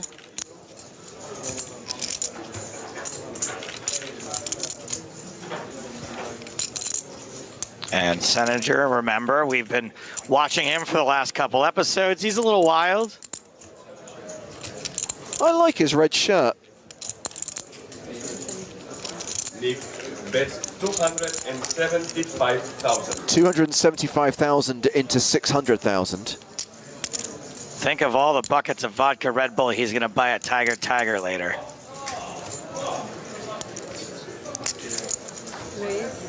Martin re-raised. Interesting. Check raise from Goodvangen. Well, you know what I'm going to say here, James. I'm going to say that you're going to fold out all the hands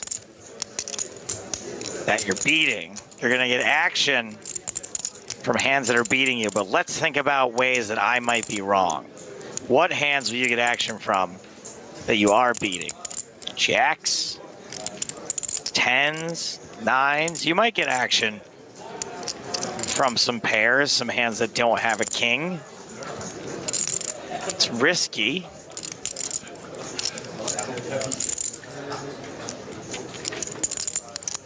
Do ace 10 and... I mean, aces might call you. That's bad. What better hands are you folding? I don't think any. Well, and I guess other queens you can get action from. Some of the queens, you're getting action from queen 10. Yeah, Seninger has called 4 of spades on the turn, which you can't imagine has changed anything.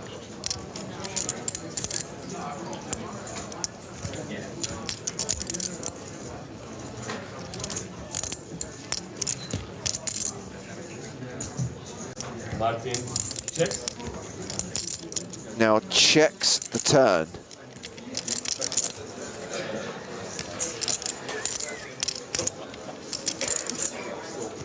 Is this a check with intention or a check because you suddenly don't know where you're at? I would imagine the latter. Seninger checks behind, river card. 5 of clubs. I have no idea what to do now. This hand's been played very bizarrely. If you check, then you're at the mercy of your opponent. Well, he has checked. To bet big. If you bet, you can get raised.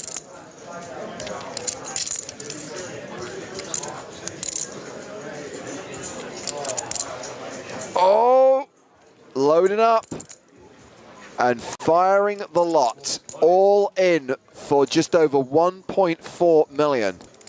Dude, I think we're going to be bluffed here sometimes, but I think you have to fold. I just don't know. Like, you did it to yourself. If you were doing this to induce, you should have called already, and if not, you have to fold.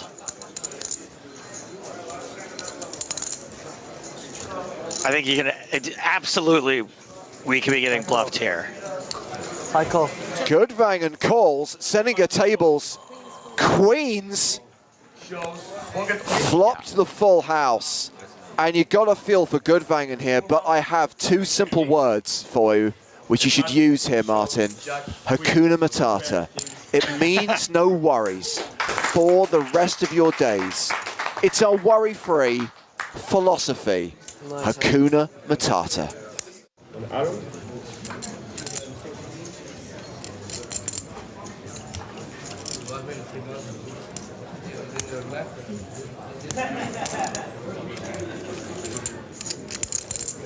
Goodvangen, by the way, has got 10 bigs because the blinds right now are 61-20. Because raises up to 275,000. I hope if Aaron Gustafson wins this event, he'll be less sad.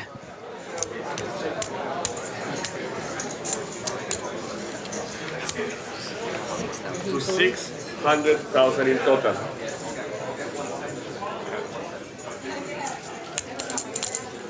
Actually, it's on Peter on the small. Peter Eastgate always looks like he is trying to figure out where a bad smell is coming from. Martin, the big blind pass. So action back on Seninger.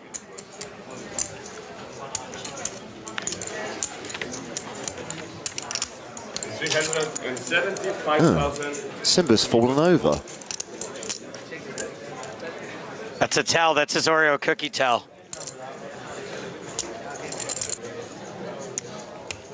If he doesn't stand Simba back up, he's got air. Huh. Domination Nation. Seninger out of position without the betting lead with the worst hand, and he's paired his 10. He's got kicker issues. I will reiterate, you do it to yourself.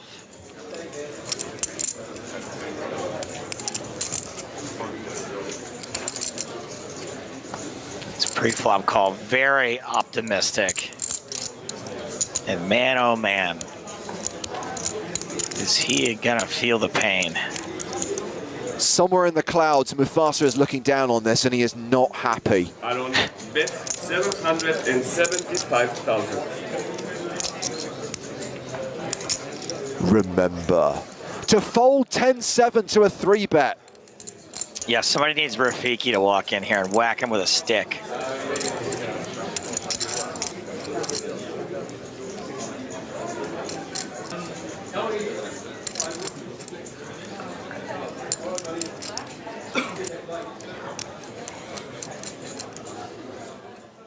Nico calls.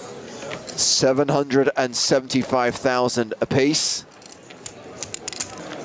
They go to the turn, which is the 4 of clubs. Gustafsson now a 93% favorite. Top pair, top kicker. Seneca checks. Yeah, this 4 is not a particularly bad card for top pair, top kick. Yeah, there he goes. I don't bet 2 million. No reason not to keep betting. 2 million. A double yang. I thought a yang was $1,000 a month for life. Jerry, not Andrew. Oh.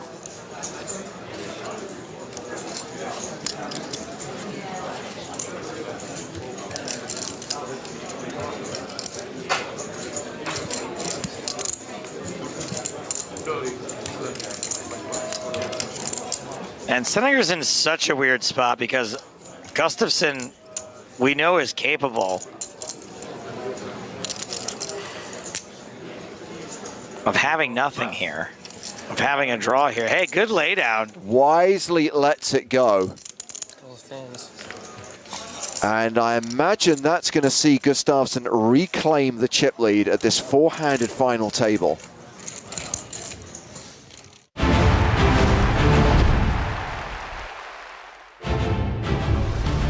That was then, this is now, 2024, and the PokerStars European Poker Tour is in Cyprus for the 2nd year running as we bring you day 3 of the 5K main event live from the Merit Royal Diamond Hotel, Casino in Spa. 1 session down, 4 to go, and we have a new feature table coming at you. It's James Hartigan alongside Griffin Bencher. What's up, guys and girls? And these are the current chip leaders, Griffin, the 5 biggest stacks in the room. We've got 2 players with 7-figure stacks. Shakib Miri got lucky against Spraggy. He now has 1.1 million. Meanwhile, Faradin Mustafov, who was the start of day chip leader, has increased that chip lead. He's got more than 1.3 million, and he is one of the key names, one of the key characters at our new feature table. We did say that primarily we're following the storyline of one of our former champions. Sebastian Malitz is also going to be at the new FT. But yes, we've also got the biggest stack in the room on the main stage. The players who right now are the favorites to make it to the final table, be in contention for the big cash money up top, more than $1 million to the winner of this $5,000 buy-in tournament, the single biggest slice of the $6.2 million prize pool. Yeah, and we're going to have 3 players, including our chip leader, with well over 100 big blinds. So that's going to be very exciting to watch and see how start of day chip leader Faradin wields that thing here on the main stage. Yeah, these are all of the players, the full lineup at the feature table. And you'll see that we do have Dragalin, Malitz, and Mustafov with more than 100 big blinds each, more than 200 big blinds for chip leader Griffin. And as we referenced during the last session, Marta Mikel is one of 3 female players still in on day 3 of this tournament, with 106 players returning from break. 106 players remain from a starting field of 1,284. And of course, we're well into the money now. We saw the bubble burst late last night. Right now, if you bust, you get better than a min cash, better than a min plus cash. Current payout, with 106 players remaining is $12,020. So action underway. This is level 17, 3,000, 6,000 with a 6K big blind ante.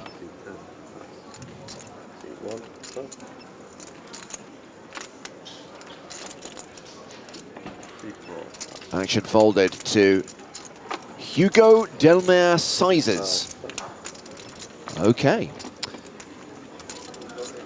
Georgios Vrakis in the small blind, 10-9.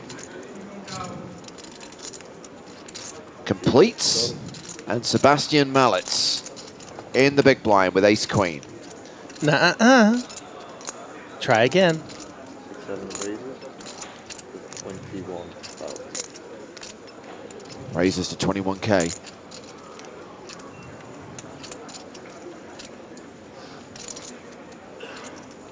And Vrakis says, all right, I'll see a flop. Doesn't say it in that voice, but... His inner monologue, you know, he talks openly about it. That's what it sounds like.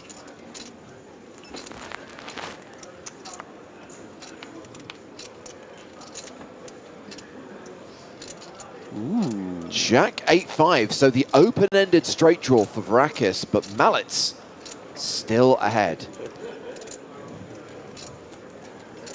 Yeah, you're not thrilled about having to call this 3.5x ISO with 10-9 off. About 26 big blinds effective pre-flop. But it's probably maybe the worst hand you'll call with. And it's nice to get a flop that you're at least drawing to the nuts. When you see that check back, it's even nicer getting that free card. So it was a post-flop flip, but Mallets now a 7-3 favorite with ace high. And this Jack 8 interaction for the small blinds limp call and then seeing that check back, you're going to expect to be up against a lot of hands like what Malic has. So that's why we see Georgios come out swinging here. I don't know if he's going to receive a fold here. I guess it would really depend on sizing and how Sebastian feels about proceeding. I mean, that looks like a pretty strong bet. That's near pot size. I mean, Malic can be kind of sticky. He's obviously a very accomplished, intelligent player. Gonna know this ace-queen high is not only best against, you know, some of those straight draws, but some flush draws as well. Yeah. But decides to fold on this occasion, so first hand of the level. Yeah. First hand played at this feature table goes to Georgios Vrakis. Some great execution there from Vrakis. I mean, sizing is so much about it. You know, I think a lot of players there will make the mistake of, you know, betting somewhere in the neighborhood of 20,000 and then, you know, the ace high decides to stick around, but just one and done. Let's go. Yeah. So Vrakis is the shortest stack at the table, but has more than 30 big blinds, so no genuine short stacks at this table.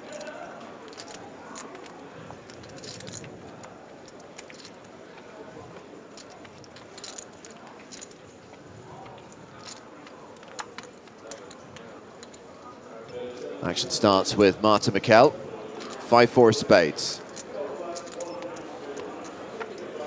She folds. Archibald Seaton folds. Great name, Archibald. Round to Hugo, who passes to Jack 7.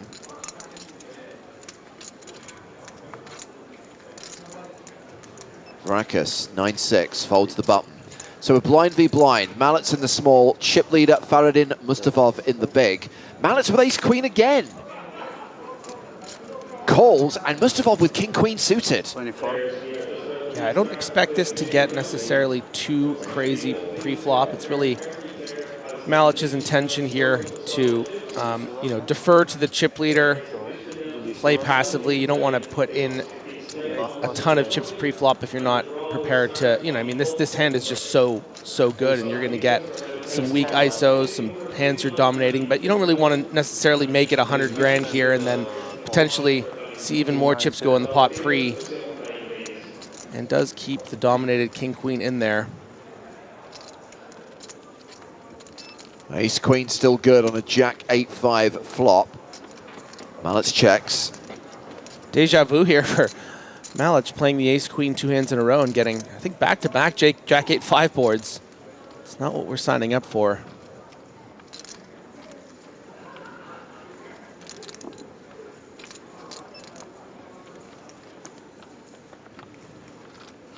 5 seconds. Continuation bet from Mustafov. He's made it 14,000 into a pot of 54,000.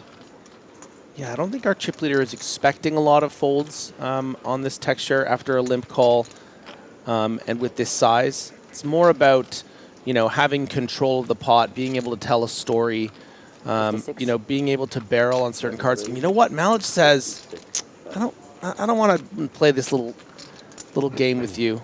Let's just turn this ace-queen into effectively a bluff.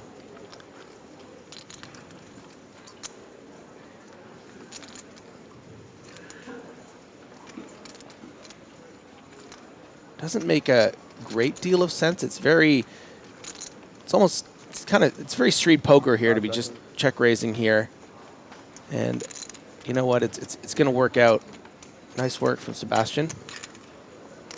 He is the second biggest stack at this table. He is among the biggest stacks in the tournament right now with more than 125 big blinds.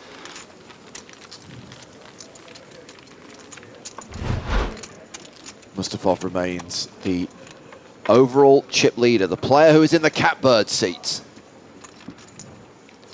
Yeah, and even though, you know, I guess tournament poker rules dictate you're supposed to kind of defer to the chip leader, you know, he's in position on you, you don't want to, you know, he's one of the only players that can bust you. At the same time, you know, you need to establish that you're not just going to be run over, and I think that was an important message sent from Malich.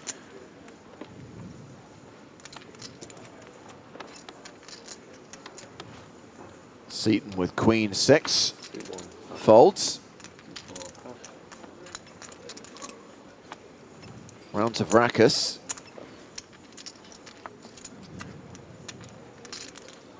Never want to see a guy with bit B sweater on your table. Probably be in trouble. So we're blind v blind again.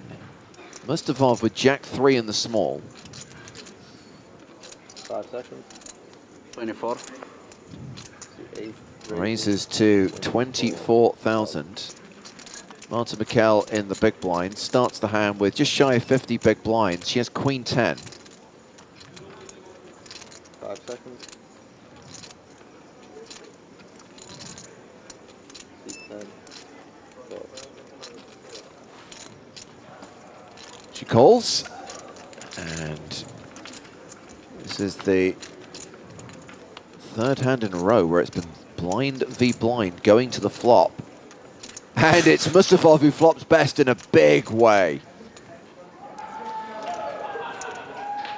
Yeah, and Marta probably going to have every reason to float a small size on this flop, thinking your queen and 10 are still going to be good. So she might get in a little trouble here if she turns a pair. But she also might say to herself, I'm not even going to mess around with this guy.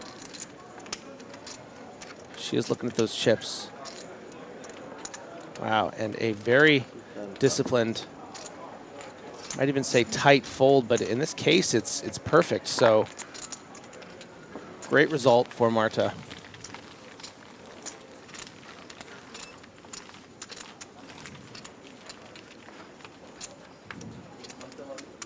So a couple of eliminations since we returned from break. 104 players remaining. Not playing down to a set number today, just playing 5 full levels. Tomorrow we have a target, though, to get down to the final 2 tables, the final 16. And then on Saturday, it's down to 6. And on Sunday, the final day of the tournament, it's down to 1, down to a champion. The winner will receive just over $1 million and the main event trophy.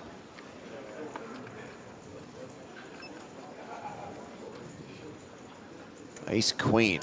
This is going to be a raise. 6, raise. So Tom's asked an interesting question, which we'll get to in a moment. Let's see how this hand plays out. Mallet's with Ace Queen again. And he has re-raised with the hand. He is 3-bet. And pause from our chip leader here. 85. Oh no, Mallet's 85. Made it 36,000, and 85,000 is the cold four from Mustafov. We know he has an ace, but we don't know what the other card is. You'll have noticed, by the way, that we've ticked down to 103. I have some bad news for fans of Lena 900. Nicholas Ostet has just been eliminated in 104th place, cashing for just over 12K.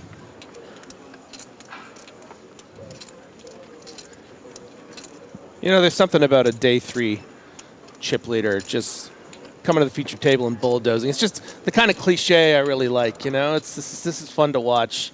I mean, look at this guy. Really putting the squeeze on champion Sebastian Malic. So one of the ace-queens has folded. Malic was the 3-better. Just so hard here, yeah, Griff, to call here and play this out of position. Yeah, and it's not a particularly generous sizing to play out of position either, right? We've gone to 36. It's up to 85. You know, it's not like it's another 30 to call. Would have loved to have seen the other card, but, you know, every once in a while. So Tom's question, did we cancel Chat Pro Saturday yet? No, we haven't, but, I'm emphasizing the word but, underlining it, in italics, bold fonts. We're not guaranteeing it will happen because, as we've established at the last couple of events, Chat Pro Saturday is a privilege that has to be earned.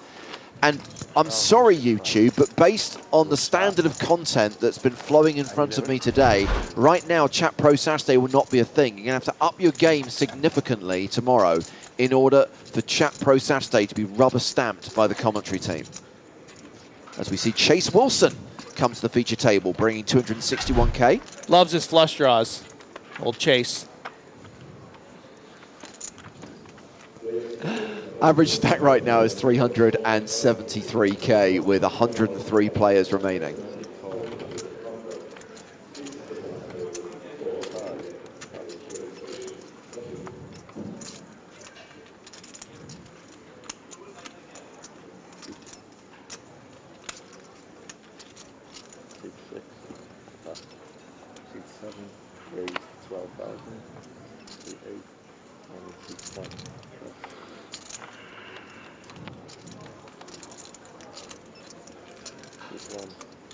So Mallet has opened with Queen 6, and it's round to Chase Wilson, who's just joined the table, has posted the big blind, has 10-9.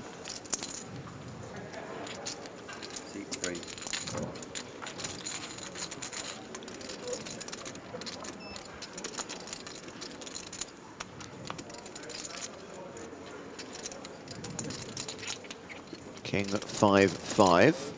Well, Queen High still the best hand.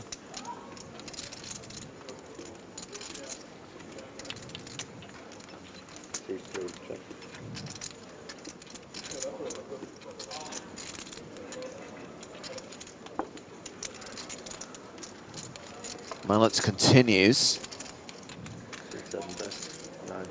9,000 into 33,000. And Wilson hasn't really connected with this board in any meaningful way. But wait a minute. Decides to call and see a turn card. Chase Wilson calls this flop at 10-9. Double paired board now. Queen High still good.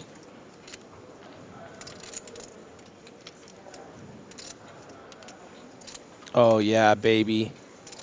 Oh yeah, you don't just chase. You throw them in the blender.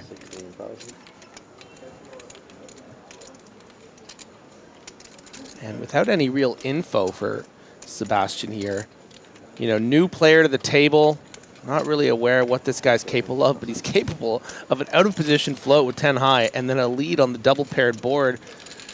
Good on ya. Didn't need to chase. The cards didn't matter. He wasn't chasing. He was making moves.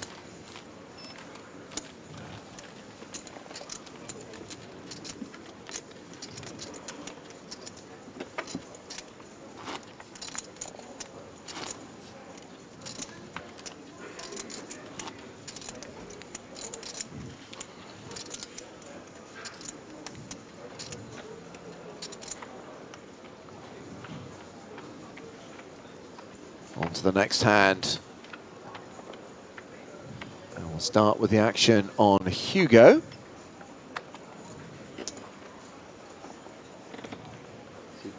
He folds. Georgios Varakis has 8-6 offsuit. Sebastian Mallets folds as well. Mustafov, chip leader, opens with 10-6 of clubs. Martin Mikel, pocket threes in the cutoff. Lets it go. Seaton's on the button. Looks interested.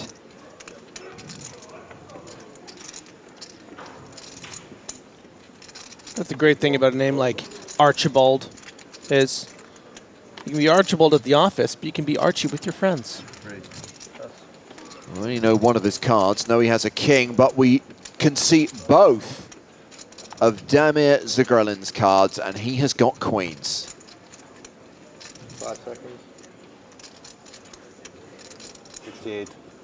68. Was it Barcelona we saw the deep run with this gentleman? Do you remember? You don't recognize him?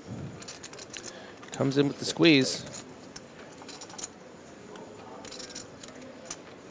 Hard to be expecting Archibald Seaton to be trapping often here on the button. It's going to probably be something like a king-jack suited, king-10 suited.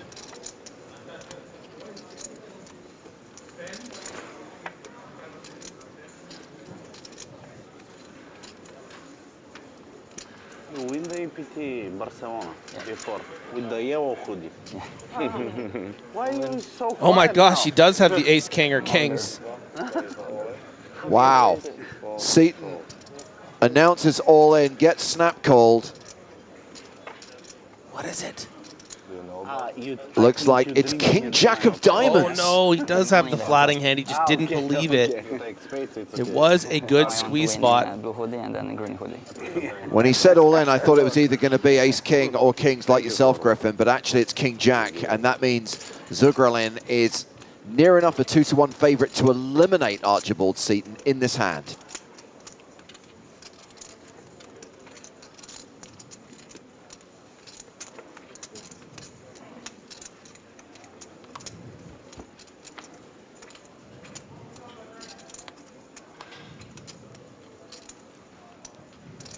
Oh, bad start, but it is a diamond. Oh my goodness. Wow, 2 pair against a set. What a flop. Seaton with 2 outs. Needs one of the 2 remaining kings.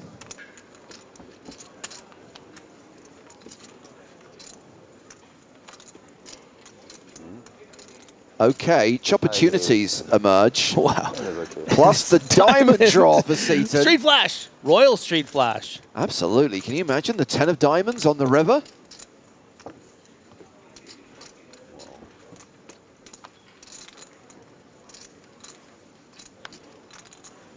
No diamonds. Full house, but not good enough. Boat over boat, and that will see Archie Seaton eliminated. See you. Seaton cashing for $12,020. What a turn.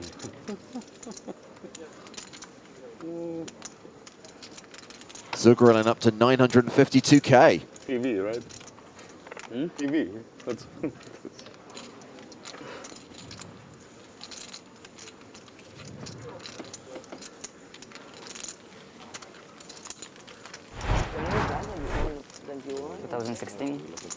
Years ago.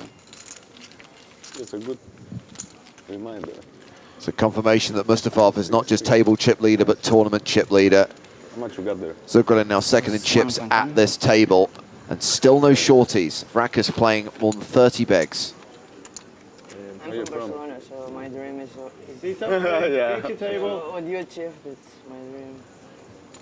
It's one of the best videos I've ever seen in poker. Like your performance in the final table was... Wow. About him?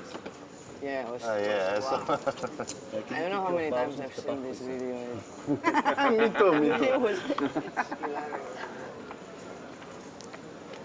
So overhearing a little chatter there, Malich is, sounds like glowingly talking about someone's performance at a final table. Loves to know who he's chatting about. Well, I mean, everyone is talking about the fact that they've seen the clip of Mallets winning EPT Barcelona many, many times. Was quite a performance. Yeah.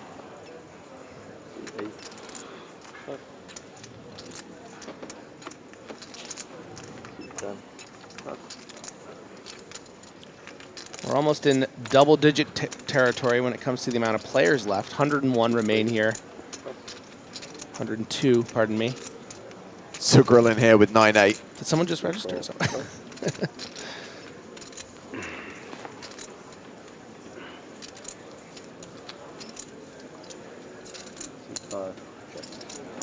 Completes in the small blind, so big blind gets to see a free flop.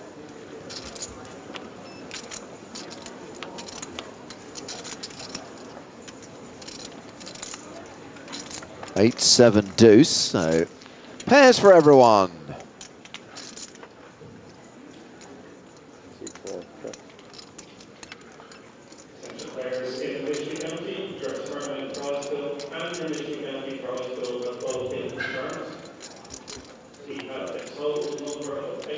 Both playing it a bit coy. Oh, hello, Trips. Yeah. Delmare doesn't really want this to be, with this particular holding especially, you know, ever more than a 1 or 2 street pot. So that's why I think he checks back and gets a pretty nice, what he would think at least is a nice turn card. And the pot is still remaining quite small here. It would be best for him if the river was something like a 10 and might be able to get away. But with that brick on the river, you know, going to be very, very difficult.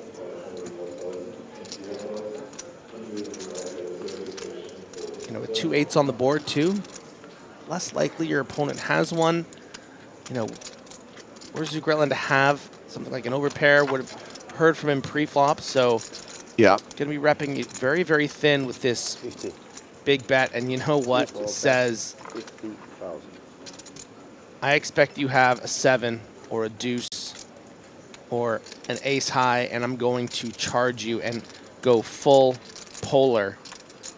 This is a 1.7x pot size bet. Hampus on YouTube asks, Spraggy and Lena still in? No and no. Thank you for your question. Playing a time bank card here, at least giving it some thought.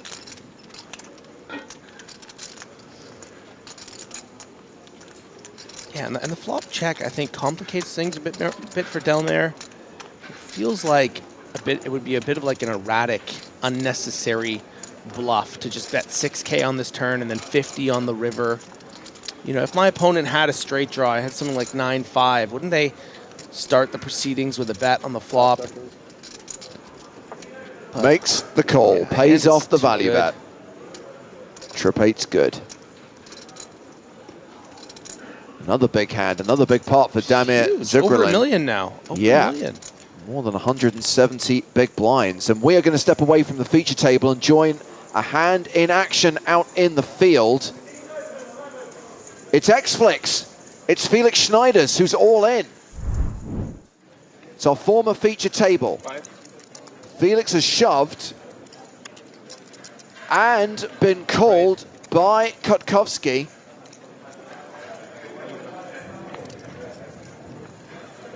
Showdown. Felix has 9s. He's up against Ace Queen. Classic race underway, a race that Felix needs to win to survive. Oh, that's not good. The 9 is coming. It's a queen high flop. Here comes the 9. No 9 on the turn. 9. No 9 on the river. Barry Greenstein's a 2-pair for Kutkovsky. And Felix eliminated, cashing for $12,020. So Felix was the last remaining member of Team Pro. He is no longer grunding in the EPT Cyprus main event. Always a pleasure to see a deep run from Felix. We had a great time watching him on the feature table yesterday. Always a big smile on his face. Unfortunate to see him as the last Team Pro out.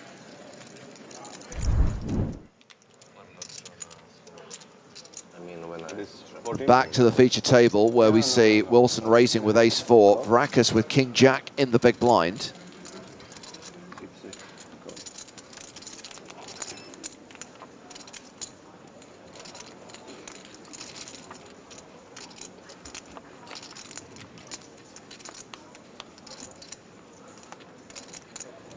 As defended, and we have queen 8-7 on the flop. Ace high, still good.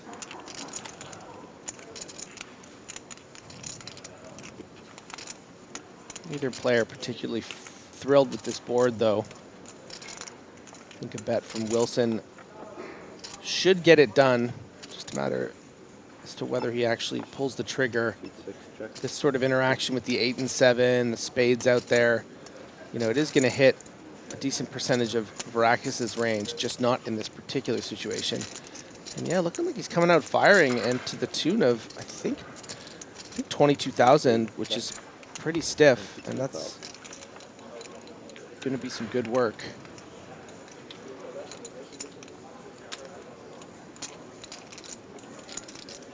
Aaron asking if Joe's dad is still in. Assume you're talking about Hussein Ensan. No, he was actually eliminated last night during the post-bubble bust-out bonanza. So Ensan cashed this event, but is no longer in the field. 5 seconds. Vrakas folds to the c-bet. And we are now down to 100 players, almost at double digits. Liking what I'm seeing from Chase Wilson, being the unknown that came to this table. A little street poker happening. Saw the really great bluff against Malich, and now a nice big bet on a missed board there. Just keep an eye on Wilson. Wilson! I'm sorry, Wilson!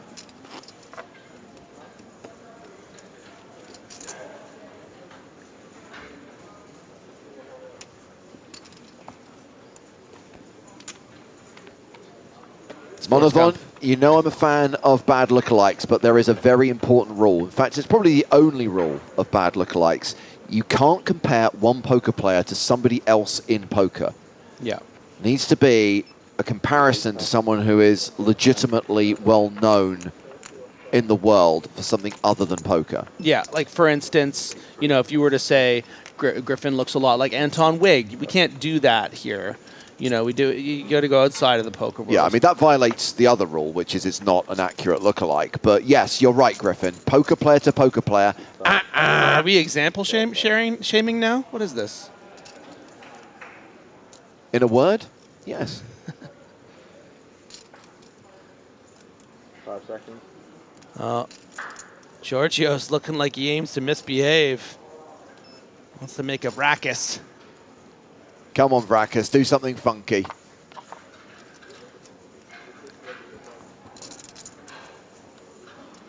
Sub 30 big blinds. 40. Yes. 6 raises. 40,000. That's a not insignificant re-raise. Yeah, I mean, I think sizing's okay here, right? It's just a little over 3x. You don't want to invest too much more than this, but you also don't want to make it cheap and give a reason for your opponent to continue with a hand weak. And wow, did Malich just say all in? Sebastian Malich, yeah. I mean, this really puts the screws on Del Mar. He needs to have a hand like this or better to really put all of his, you know, near 40 big blinds in. I mean, I think he'll probably go with this, but it's not easy. These are some unknown, you know, you don't really know much about Giorgios's sort of 3-bet range. And the little sort of, oh my God, and he is going to fold it. And you know what? This is going to get through. And Sebastian recognizing how much ranges have to tighten up in this spot gets the dominating ace-queen to fold. And that's just brilliant, brilliant work. Good job, Sebastian Mallett. And here's a legitimate bad lookalike from Kazcap. Mallett looks like Richard Ashcroft, lead singer of The Verve. Did they do Bittersweet Symphony? Yes. Nice. Yeah, imagine Sebastian walking down a street in London. Right, yes.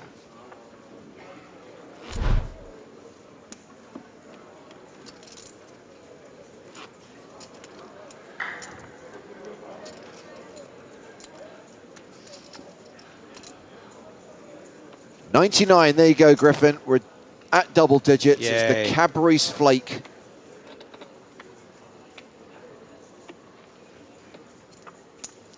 Mart's been a bit quiet so far, hasn't gotten the cards to cooperate. Only 30 minutes into the level. Mm-hmm. Plenty of time with 43 big blinds. Kings. That's better than ace queen. Try to get me to fold this one, guys. You know, having such a brutal seat as to have 2 massive stacks on your left, this just feels so nice when you get dealt a hand like this. Not when you see quick folds, though. But the brick wall and the big blind is going to be happy to continue with almost probably 90% of his range. 6-4 is going to qualify.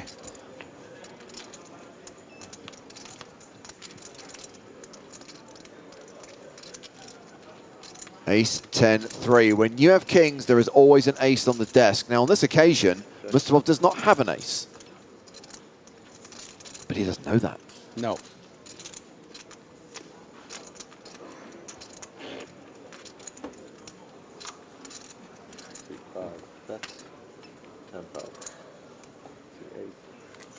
So Radovan says, Malitz looks like that guy that won an EPT Barcelona a few years back. So number one, you can't compare poker players to other poker players. Number two, you can't compare people to who they actually are.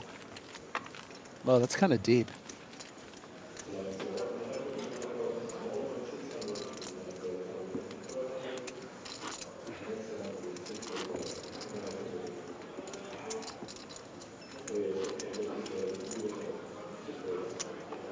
Did see a bad lookalike for Wilson. Hank Schrader from Breaking Bad. Oh, that's okay, yeah. I'll take that. It definitely falls under the definition of bad.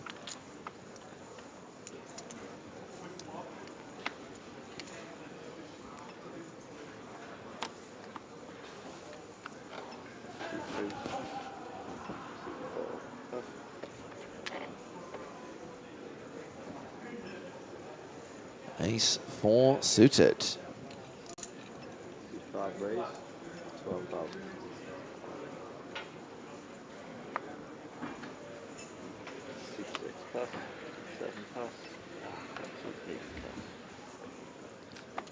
So the raise is to 12K.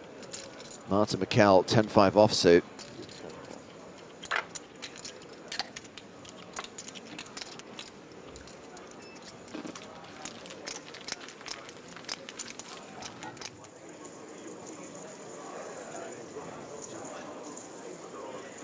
And we are going to the outer tables again.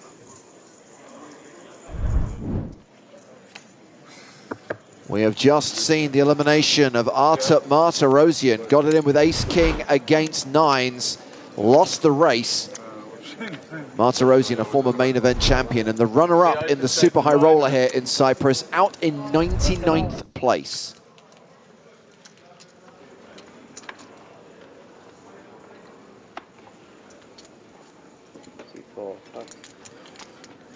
Do you know what? This guy's becoming tiresome. Goodbye.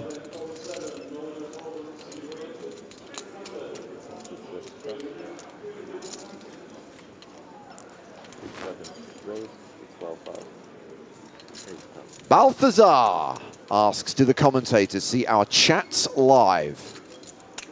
No, thank you for the question.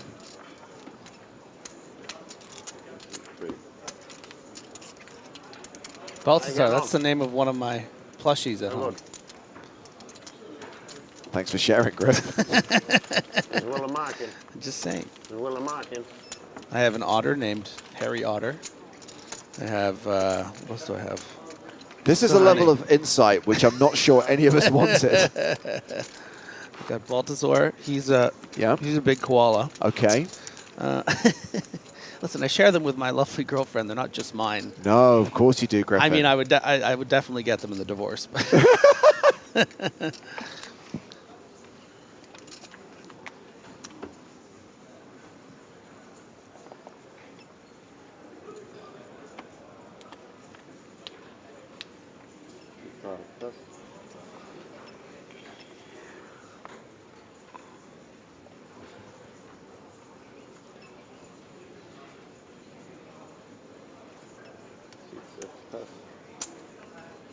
Sebastian Mallets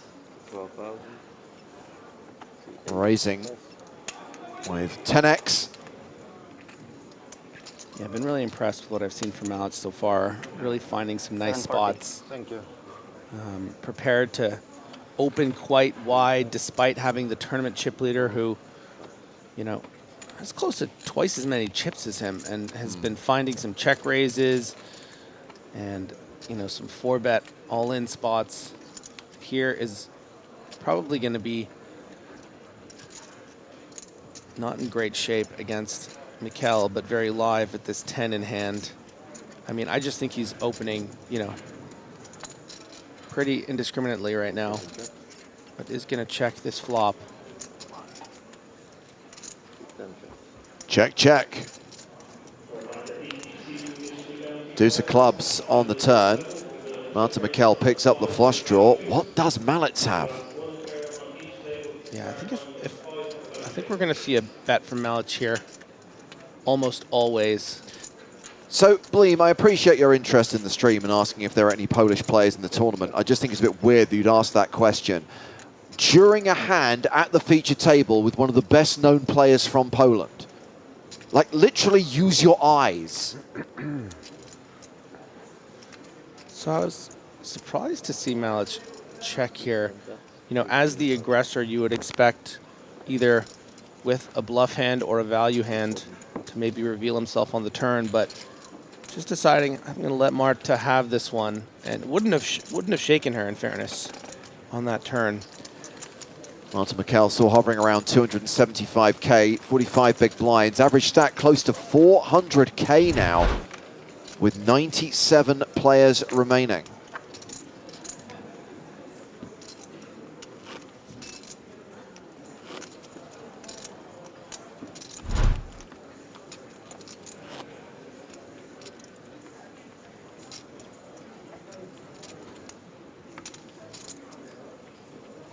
You know what I was saying earlier about Chat Pro Saturday being a privilege that's earned? It's not being earned right now. So just let everyone know, tomorrow, which is Friday, the eve of Chat Pro Saturday, you're going to have to raise your game.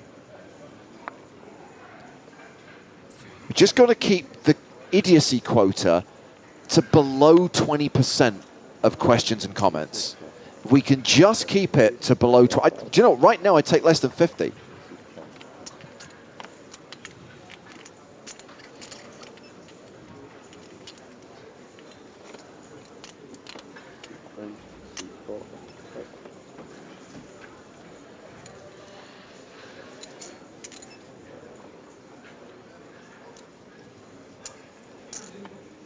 Mallets raises with Jack 8. We get the call from Hugo.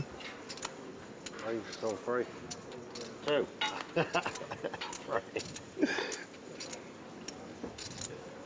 Hello, flush draw and straight draw. Hello, post-flop flip.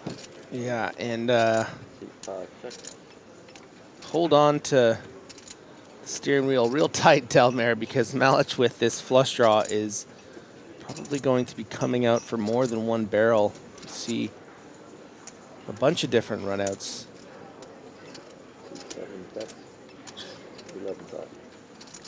And it's kind of your job here when you call with something like 10-7 in the big blind. It's your obligation to get sticky and to call down, because Mallets can, you know, not only have better value hands like Queen Plus, but a lot of draws like a Jack 8 of clubs, and you know that's just one of those turn cards where you kind of have to say, all right, well, you might not have it, but this is one of the worst value hands I can have here with the 10-7. I don't even have, you know, the 10-9 for a, you know, backdoor gut shot. So Mallets is going to continue telling the story, and I think should send Delmare packing. That's a stiff bet. That's a full pot size bet, I believe. Maybe even a little more. That's right on the nose. Another pot for Sebastian Mallets. Playing 784k, almost at the halfway point in level 17. think that hand's a good example of how important range advantage is, right? Malich is just the one that's going to have all of the ace jacks, the pocket kings, the pocket queens, the ace kings, the ace queens, all the hands you're just so crushed with 10-7. So being the aggressor matters. Having your cards in front of you in early position matters. Yeah. Rise on Fire says, I like the aggression from Malich, talented player. Wow, we've seen him many times since his win in Barcelona in 2016. He's had a fair few deep runs in European Poker Tour main events. And here comes the chip leader again. Faradin Mustafov opening with ace-4 of spades. 5 seconds. Chase Wilson, ace-queen of diamonds. 24,000.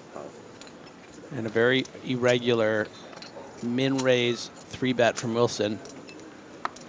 Going to give a real pretty price to our chip leader, who will surely continue.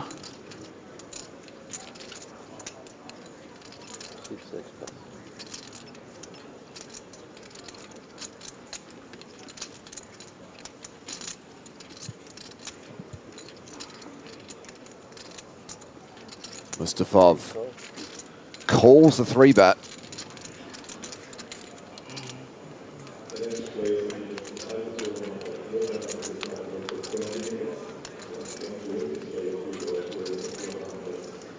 Jack 5 deuce, ace queen still ahead. Mustafov has flopped a wheel draw. Yeah, as far as flops are concerned, Mustafov's going to be pretty fine with this one. Oof, not the turn card he wanted though, because this looks so much. What this check back isn't often going to be something like kings or queens. It's going to be the dominating ace so often. Your ace queens, your ace kings. So Mustafov, with that wheel draw, will have to continue, but isn't really that thrilled by the ace.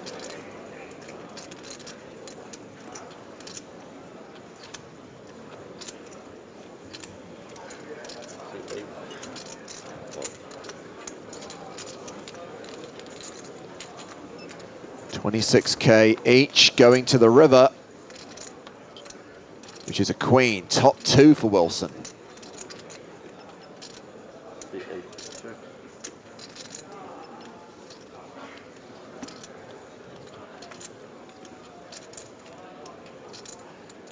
Yeah, I mean, I think that Mustafov probably would have gotten away on a lot of different rivers despite having top pair because of the reasons we discussed, but it's nice to, when you get kind of a card like this that makes it maybe easier to get away. Yeah. Do I really think my opponent had something like 2 10s here pre-flop? Yeah, sure, he might check the flop, but he'd start turning them into a bluff on the turn. Would he then turn them into a bluff on the river? If this was a random bluff, like a 9-8 of spades, wouldn't we have seen him, continuation bet on the flop? So good read there from our chip leader, getting away. Mustafov folds, and Chase Wilson, since coming to the feature table, has won a fair few pots, has increased his stack by near enough 100K, playing 60 bigs at the moment. So the final stop of EPT 2024 is Prague, just before Christmas, and as part of that festival, there is going to be a new event, the first of its kind, a live Spin and Go Championship taking place on December 14th and 15th. Now, we are running online qualification, a series of leaderboard competitions on PokerStars running between now until mid-November. 74 qualifiers will get brought to Prague, and 7 special guests will join them in the field and play a series of 3-handed tournaments for 100K in guaranteed prize money. 17 qualifiers will come from Italy, 24 from Southern Europe, and 33 from the rest of the world. Should be a fun event, and if it goes well, may become an annual fixture. Joe Stapleton's back in the mix. A Threads Up poker tournament. Nick Walsh is going to be all over that. Kind of like Survivor Series. Remember Survivor Series, WWF back in the day? 3-on-3. Never watched WWF myself, but I have been enjoying that documentary on Netflix. We've just had a lawyer acting on behalf of the World Wildlife Fund in Godalming who would like to correct you and point out that it's the WWE. It was the WWF when Survivor Series was a thing, which is what I am referring to. Thank you for your comment. Marta Mikel finally getting involved as the aggressor. Won a nice pot there with the King Jack of clubs. Now finding a raise under the gun +1 with the Ace 5 of clubs, also known as the sourdough. Shoot it. Artisanal sourdough, and it is in big trouble here. Yeah, and this is a nice, juicy squeeze spot for Del Mar. You know, probably expecting Wilson to have very few, if any, traps here. Mikel, of course, has been a little tight over these 45 minutes, but just, I mean, it's only been 45 minutes, as, you know, James alluded to earlier. Not a lot of time to really establish how loose or tight she might be. Now the question really becomes, is Wilson, nope. 3-bet is enough. It's Knuff.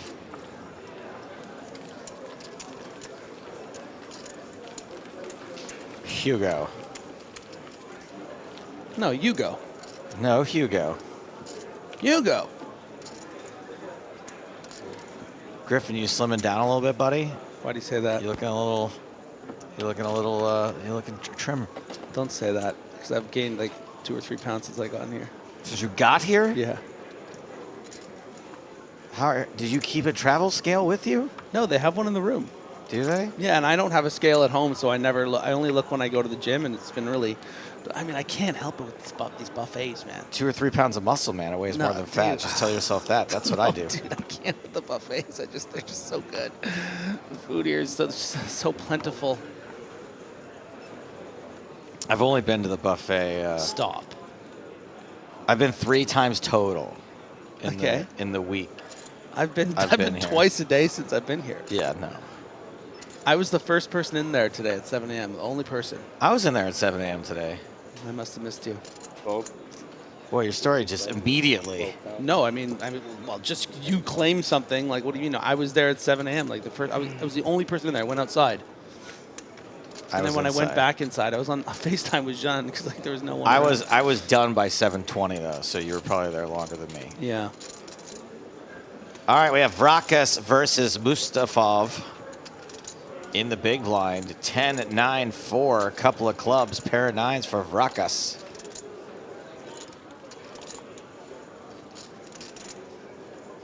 Did you check? Sorry.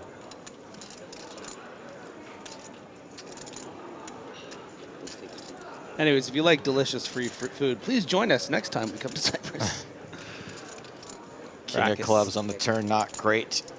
Huge not edge. Super welcome for anyone. Well, you know what? The club actually, 32%. Look at that.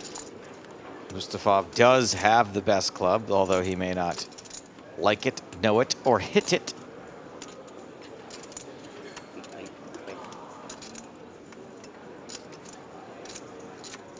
Crazy says by 7:20, you were just moving in on the bacon bar.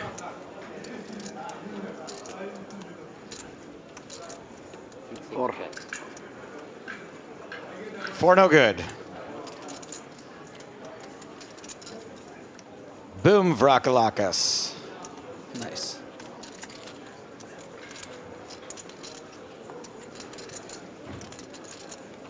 You know what we could do at the buffet is we could do a little game where we go there and all the food that we have no idea what it is, we guess what's inside it.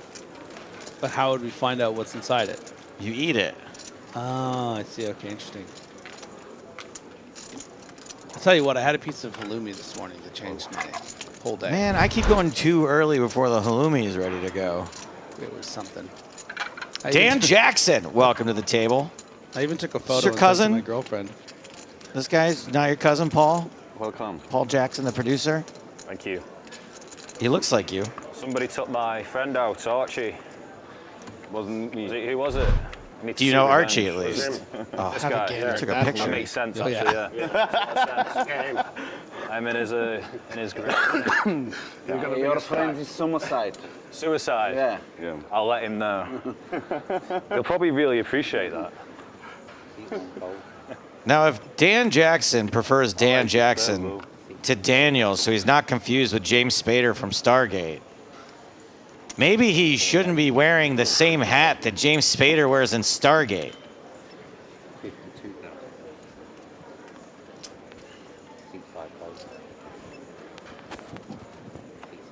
Pocket ace. Yeah, we got. Oh, you got a little ASMR? Go for it.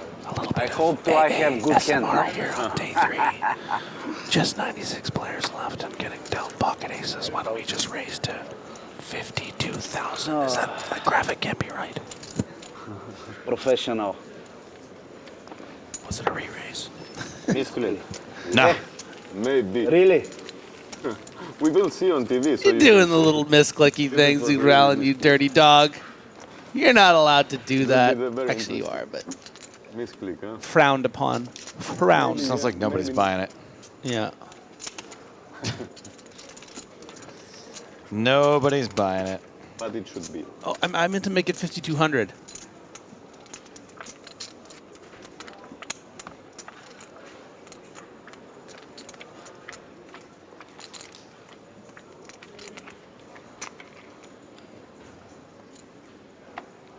Kind of digging his shirt. What do you think?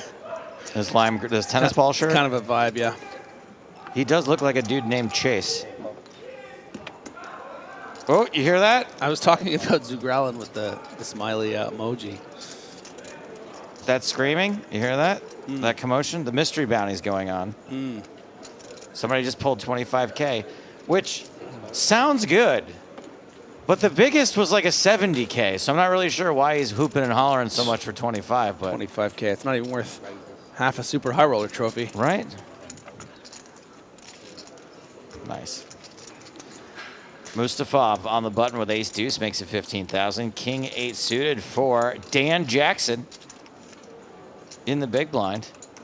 DJ. If he wins this pot, I'm going to call King 8 suited. 500? Thank you. The Archie Avenger. Actually, aces would probably be better for that. Hey, goes for the 3-bet. Oh, he's three bizzling. Hey ya, and that is a 4-bet. I don't believe you. I have an ace blocker. Oh. I want to peel, but that's quite a big 3-bet. I mean, you could appeal to I don't want to peel. before. No. Show the You're deuce. bluffing. Of course. Is that why? Yeah. Okay, it's good to know. See if I believe you. Ooh, I like it. There's some alpha male stuff. Ooh, love seeing a little alpha male stuff going on. That's all poker is. You got to play the man. Yeah. It's about not backing down. Hey, there's an alpha woman on this table too. Watch some Mikkel. We'll see. Something tells me she'll be Everybody somewhat less bluffs so toxic much than now. most of the rest I of the don't field, know but why. who knows? Everybody is buffing and want to stealing Yeah? chips. 2016 final table is everybody stealing? I already don't remember. You not remember? You a young guy. Is that how long ago it was? 2016? Wow. Hey, 6 Highbrow says, wait, is this the Griffin that busted Kasuf with aces in the main a few years back? What is he referring to with that? I'm not sure exactly. Yeah. I guess different guy. Must be a different guy. Pocket 10s for Zugralin. 10-9 folded. Over to Marta Mikel. I mean, if something like that did happen, that would be all the way back in 2016. Nobody remembers anything back then. As we just established. His follow-up question is, why isn't Kasuf also commentating the chemistry would be nuclear? Yeah. Do we like nuclear things? Is that nuclear? Yes, I'm not really do we sure. like- I'm not really sure that's an adjective we go for. Do we like nuclear chemistry? 3 ways to the flop. 8-7 Whoa, tray. Mikel. Street flash draw for Mikel. Let's go.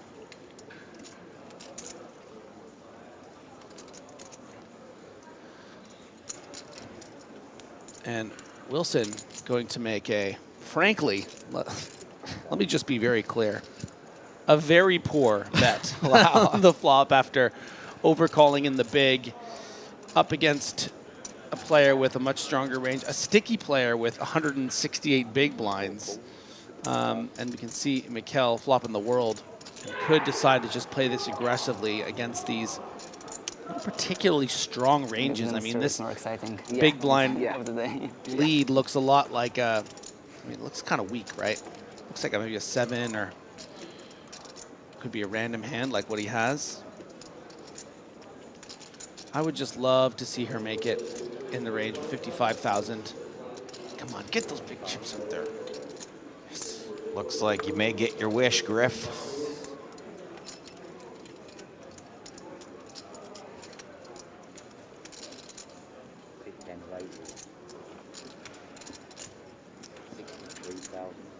Oh, I love the sizing too. 63,000. And should force chase out, but what is... Should chase force out. Yeah. What is Sugralin going to do? I mean, very under-rep with this pair. You're up against an opponent. Later. Just quickly folds it. All the credit to Marta Mikkel Munoz. I mean, difficult for her to be bluffing there. It's a strong play. Either it's a big combo draw like a 6-5 suited, 9-10 of clubs, those kind of hands, or it's a set. And last time I checked, pocket 10s aren't doing that great against a set there. Nice hand. Not doing amazing against 6-5 of clubs either, is it? No. Yeah. Yeah, that's, I mean, that was really the worst hand she could have as far as value / draw.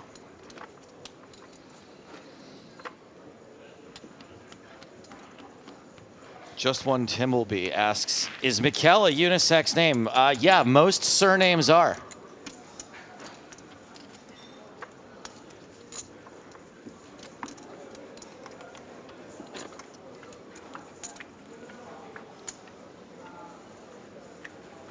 Thank you for your question. Yeah.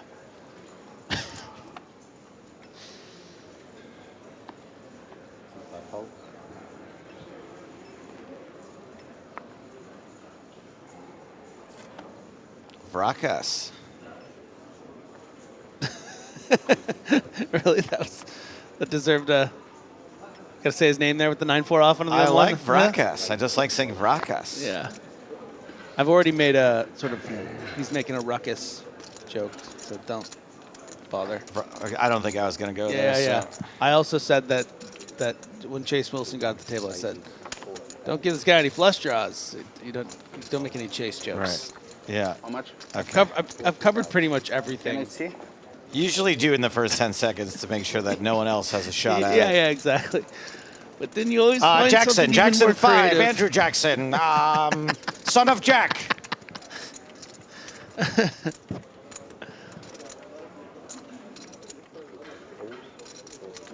Jackson has put out a 3-bet with ace-9. I like that he's still going after Musta here after getting humbled with that ace-deuce, king-8 suited clash.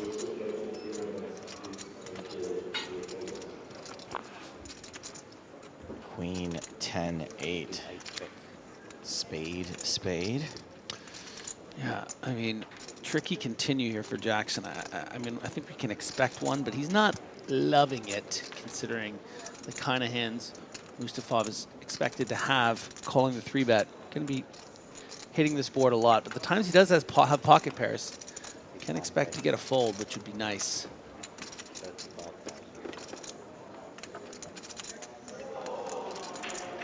$35,000 to call.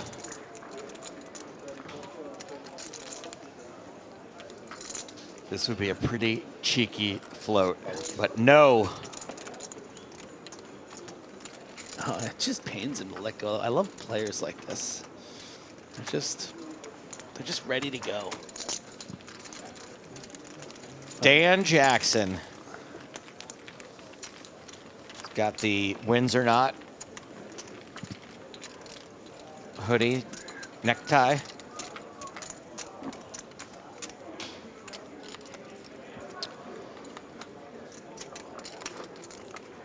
Caro Jackie says, I think they read more of the YouTube chat, but they do mention this chat here and there. We do end up reading more of the YouTube chat because it's way more idiotic. And therefore slightly more interesting. You guys are a little too normal on Twitch. Like this question from Jonas, who says, can we talk politics here? Let me answer that question with a question. With a couple of questions. Number one, why? Number two, what is wrong with you? Number three, please DM me on Twitter. Joe does. What a dumb question. So many places you can talk politics. Don't worry about it here, right now. Jackson opening with the Jack of Hearts, son. Chase Wilson is not going to chase the wheel. All right. Full of surprises.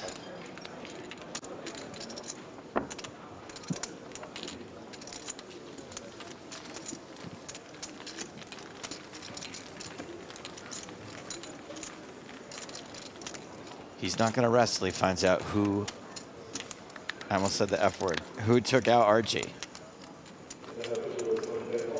Do we know what happened to Archie? Did I miss it? Was it in no, the he must have been moved. I would never have forgotten that, you know, Archibald Seaton. More like seat off. Right? Yeah, Archibald James Seaton was here when we first got here. Was he balanced or was he busted? Busted. Did he bust? Oh my God, he had the King Jack of Diamonds against the Queens. Yeah, you're referring to me as if I was here for that. You were. You don't watch the stream when you're not on? No.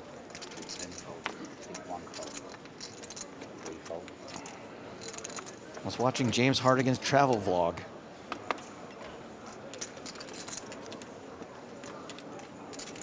Mustafov raising ace-9 for pretty early position. Pocket queens. 42,000. For Hugo Nicolas Delmer Cizé. 42. Delmer Sizes. What a name. What do you think of Delmer Sizes? Oh, yeah, yeah. I think it's good. 6 folds. Makes no sense, but Mustafov gives it up. Hugo. Second shortest at this table, but 45 big blinds. No big deal. NBD.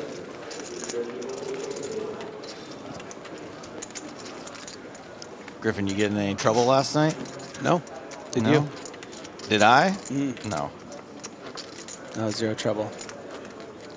I actually went to the room quite early and watched David Cronenberg's The Dead Zone.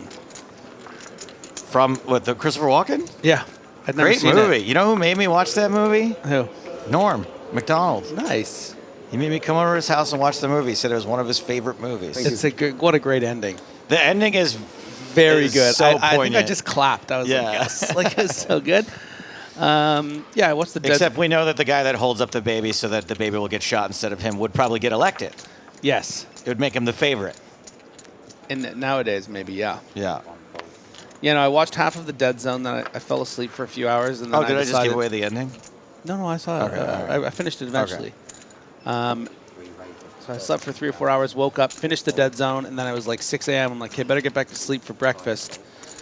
And then I was like, or I could stay up until 7. That's exactly what I did, Yeah, except yeah, without yeah. the Dead Zone. We could have been hanging out the whole time watching The Dead Zone.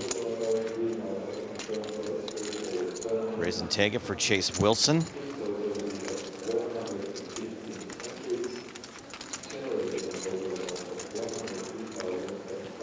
Guess you could say he's a bit of an icon.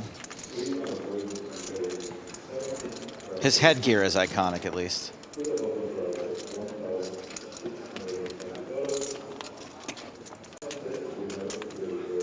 25 minutes left in this level with 95 players remaining. 96, pardon me. Still a little while to the next pay jump. Ooh, fade. Fade into Marta. Marta is out. Dan Jackson. Deuces. Dan Jackson flexing, lets him go. D2 Roy says no thank you. Hugo Delmare sizes. 5 right, 12,000. That's a yes. To 12,000. The minimum raise.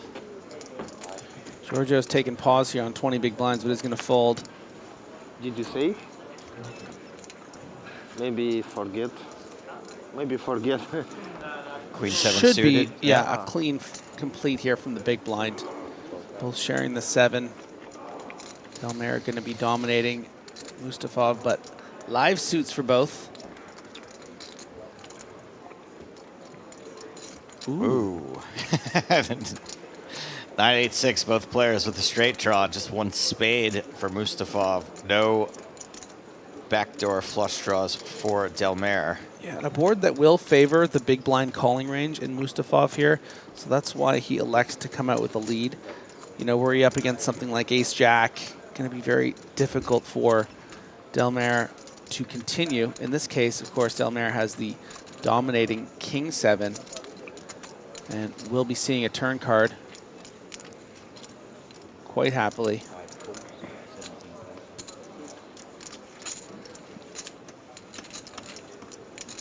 Wouldn't a 5 or 10 of spades be fun? It's the 3 of hearts instead. Aww. 30.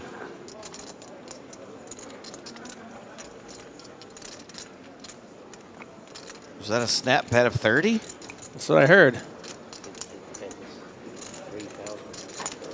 I'm suspicious of the snap bet. Ooh, 53, way more than 30. So who said 30? Maybe I just heard 53. 50-30. 3 sounded like 30 to me. I never think a bet that's that quick is going to be that strong, personally. Me as the live tells expert. I play 4 live tournaments Rule a year. number 8, right?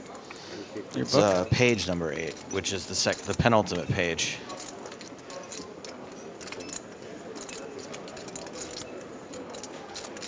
There's only one rule per page, though, so I guess it is also kind of rule number 8. River is 7, so it's always coming 7. And both players with a pair of 7, but Mustafov is out-kicked. But a lot to think about here for Mustafov. Okay, now I've made my 7. But if I think my opponent has something like Ace-9, maybe something like Ace-8 or King-8 suited, I'm going to lose at showdown here. How many 10s do I think my opponent has? Pocket 10s, maybe. Ace-10 probably folds some of the time on the turn to the very big bet. Do I need to turn this 7 into a bluff?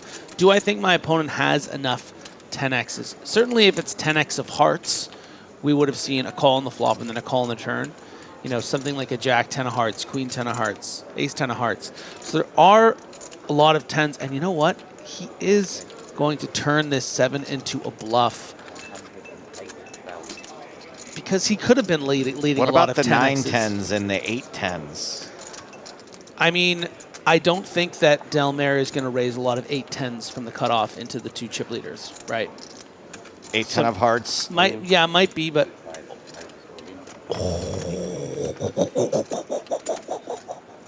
Mustafov bets 81,000 and Delmare shoves through 189 and gets it through. So kind of what you were saying, just the opposite player. Yeah. Says to himself, you know what? Actually, I think I have more 10s here. So goes Some all of the in. 9-10s and the 8-10s probably included Well, in that. yeah. I guess you're right. What a badass hand. I mean, did have the best hand, but still pretty impressive. Let's forget about the actual hand values Yeah. because they were so weak by the river there. And look at that, all the way up to 78 big blinds. That is an inflection point for our boy Hugo. Remember that one when you're on the final table, buddy. Can you handle this question from Hidden First, who says, what? Why shove doesn't make sense? Well, we broke down sort of why we think it would make sense. It's not a very good bluff catcher. You know, if... Neither player should want to show down a 7 there, basically. Yeah, pretty much. It's just not... They've put 53,000 chips in the middle on the turn, right? So that is representing a lot stronger than just a pair of 7s by the river. So, I mean, Musafov's, even his bluffs on the river might be beating just a 7.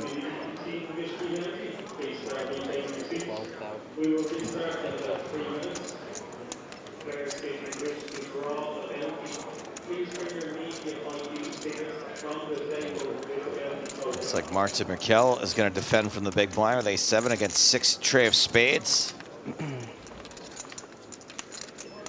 Spanish player versus Spanish champion. Yeah. 10-7-7 trips for Merkel. And the backdoor heart to boot. Yes, Griffin. Well, I think we move on from that hand, but I would say too that, you know, sometimes Musafov is going to have a 5 there and probably have to fold to the all-in. Like, you know, that he's gotten there with his 5-8 and then thinking that his opponent would only shove with a 10. Nice discipline from Malic. Malic has played quite passively against Marta and very correctly so. I mean, this just played as a clean check back and fold, staying out of the way. So I've been impressed with his aggression on this feature table, but I've also been impressed by his passivity in certain spots. I got a bad look-alike for Marta, a celebrity poker player. Shannon Elizabeth. Yeah. Reminds me of old school Shannon used to play with her hat pulled down like that. Yeah, she did. That's true. You'll see it now that I said it.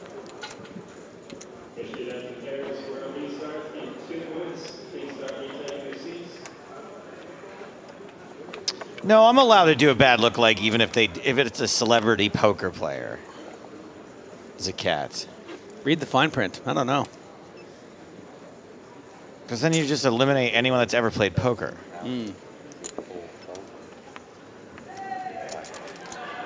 Wilson. 9s. Wilson. Wilson. Wilson! Oh, I already did it. You No, I did did. it? Yeah, I did it. Sorry. That's all right. That's what I thought you were doing now. I think you're going to get away with it once per commentator. That's fair. Yeah. He does have an island on his hat.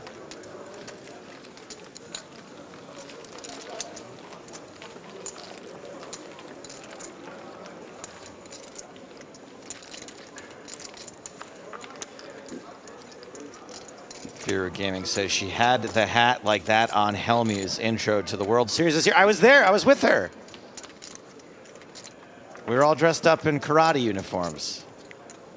I think she karate kicked Mike Mattisau or something at the end. It was high art.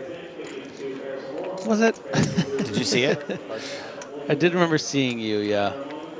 I didn't. I was expecting people to see me. I was kind of hiding, to be honest. What was it? Sorry. 9 of spades. Thank you. Fear Gaming says they see it.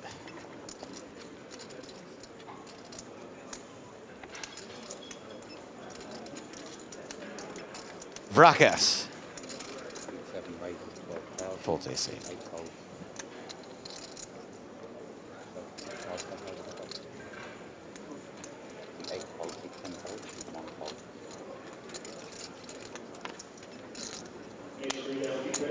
Mallets with King of Spades. And a mystery card. Get this man another card. Oh, look at that, 10-8. Looks like I was right. Looks like I was right after all. And we know that Wilson has flopped an 8. Does Mallets have a 9? Does Mallets have another king, an ace? Probably doesn't have an 8. Wilson checks. Mallet's going to c-bet here pretty regularly, no matter the other card, I think. Yeah, and sizing up to attack. I mean, this exact portion of Wilson's range. Doesn't want floats from those 8X type hands. And gets the job done. All right, Matt, let's reveal the other card. Show us your magic trick. Can you not hear me? Monovan wants to know, does Mallets do it on purpose, not showing one of the cards, you think? No, I don't think so. I think it's kind of hard to only not show one card. Yeah. Intentionally. Jacob wants to know, why are there mystery cards happening? Aren't there chips in the cards that the sensors on the table are supposed to read? Yeah. Sometimes it just glitches a little bit, doesn't pick it up. Sometimes the chip in the card is broken. Sometimes the player just doesn't hold it there long enough. There's various reasons why. Yeah, sometimes technology is not always perfectly consistent. I gotta tell you, the other day my internet went down, and I just was beside myself for My goodness. 4 hours. Turns out I just knocked it out. I wasn't even plugged in. Did you have to get the box of pornography out from your closet to tide you over for those 2 hours? Thank you for those photos, by the way. Dust off that DVD player.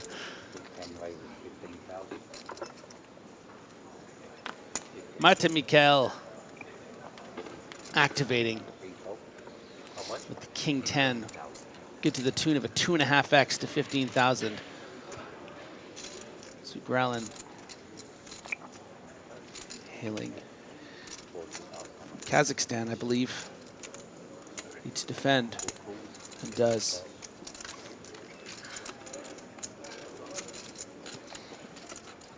Fair fight. Cut off versus big blind. To La Flop, which is Queen Tray. Now we've seen Marta flop straight flush draws. Uh-huh. We've seen her flop trips. We've seen her turn the nut flush draw, but how does she play the King 10 here? Passively.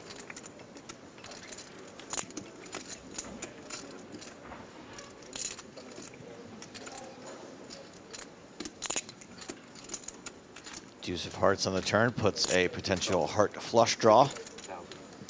Zugralin with a delayed, no. Yeah, delayed block, one big blind bet. Takes the betting lead, we'll call it. And Mikel getting sticky. Yeah, price too good.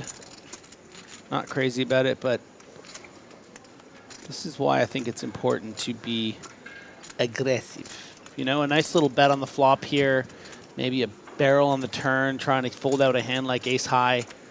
These are the kind of moves that players might make in a situation like this. But in fairness, Zugralin could have been just getting sticky, and you'd lose a bigger pot. Only 51,000 out there. And expect this to go check, check, and King high, no good. Spanish competitor, yeah. No good, Nadia. How about you? Huh? How about you? Greece. Oh, no. Born and grew up in Germany, though. Oh, okay. More in Greece now. Zugralin second in chips at this table with 166 big blinds. About 2.5 times average. Oh, Zo. There's one rule about the lookalike game, man. Come on. Come on, it's supposed to be chat for Pro Saturday in a few days. You're just giving James ammo over here, saying Chase Wilson looks like an older version of Chewy. It's unlucky Chewy, another poker player.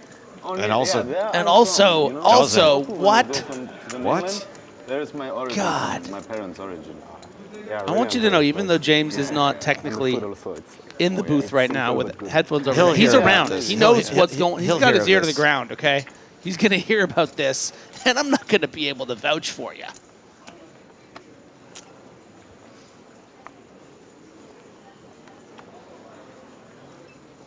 Raven asks commentators, do you guys have favorite EPT stops, or can you not elaborate? Have you ever heard Griffin? He cannot elaborate. His vocabulary is very limited.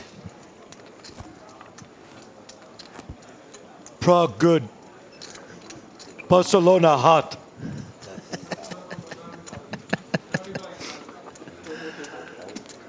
Prague gold. Pocket trays for Jackson.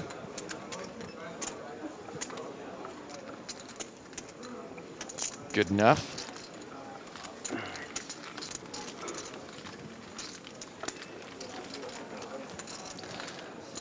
So Joe, Dead Zone. I had a question actually after watching the Dead Zone as we get a look at the chip counts. Mustafov peaked around 1.3 million, down to near 1 million after that really nice hand from Delmare sizes. Have a look at those chip counts when I asked this to Joe. So watching the Dead Zone, gets into that action early on in the movie. Coma for 5 years, right? Yep. How many years do you think your girlfriend Raquel and my girlfriend Sean hold out? Do you think we wake up and they're remarried? They're in other relationships? Do you think they waited the whole time? What's the number of years you give your girlfriend? I got an ultimatum after like 3 weeks on the road this summer, so I'm not sure if 5 years in a coma would really go over that well. I would love to see it your depends. beard Is the after rest 5 of my years in a body coma. working during that time? Because if she can have her needs met, she's probably going to hold out a lot longer. I mean, poor Christopher Walken, he woke up and she had a kid, That's tough. Do recommend the Dead Zone, 1985. This would be me waking up, by the way, me being like, well, I guess I'm single now. And she'd be like, I waited. And I was like, oh, wow, you waited. That's so nice of you. Oh, geez. I was thinking maybe we could, how about opening things up a little bit? It has been 5 years. How old are you now, honey? Growlin, 10-9 suited, going to be calling Mikkel's raise. They just jousted. All the juice here. All the juicy hearts. Jack 10 tray, 3 clubs per 10s for Zugralin.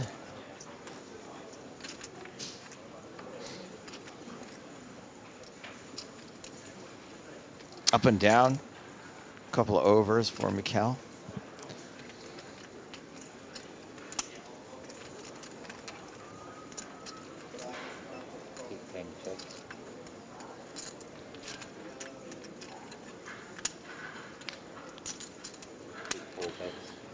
Electing to play this passively and is only going to see a 25% pot bet. Definitely going to be good enough to call here. You don't love all the clubs, of course, but drawing to, effective nuts kind of thing. When you make a straight here, you should be good a lot of the time. Even how if it's a live club? she is. Well, even in this situation, if it is a club, might get checked down and just win its showdown. Right. Still his own pool just in PokerStars, right? And I'm going to be very curious what Zugralin does here on the turn. So he does check back. Doesn't want to be value talenting himself in the event of being up against a better 10 and the like. Well, making a straight or your pair, turns out, is a lot harder. Yeah. Yeah, sure. But I don't play MTTs. I play spins. Oh, okay. Yeah. I can still play on the other side. I see. I won't quote the name because we're on TV. That's polite.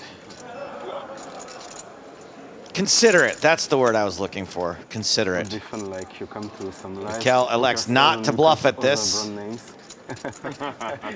Yeah, sure.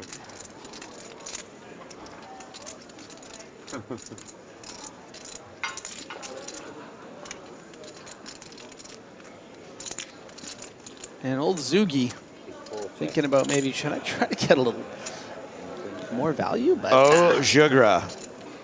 Dot, dot, dot, dot, dot, dot. Oh, honey, honey.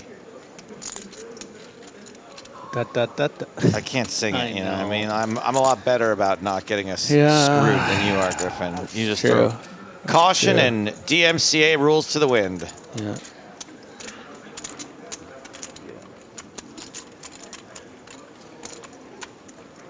Just 5 minutes left. And then we gotta take a break. All these rules. So you can go make yourself a coffee there at home. You can go kiss your wife. Yeah. Or maybe after the break we Go still make on TV, make but some I eggs. guess no. Depends on what time it would be, I guess, for you. But we had some good action. Time zone's pretty crazy out here. They will like my play against 2 hours ahead of the UK. 10 hours ahead of where I live.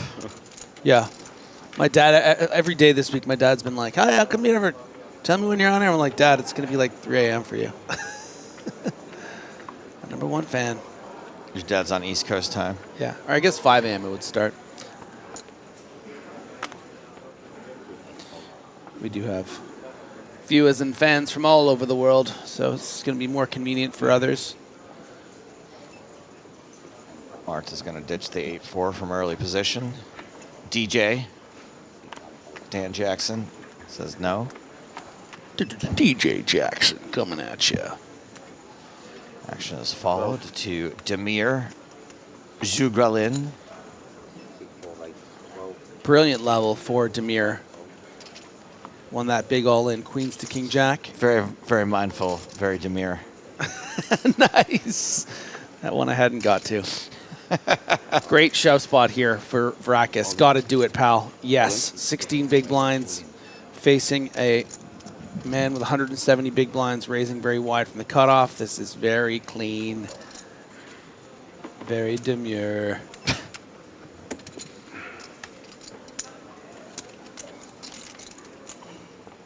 Isn't Varakis the desert planet from Dune? Oh, it actually used to be known from a different name, an old name. Dune.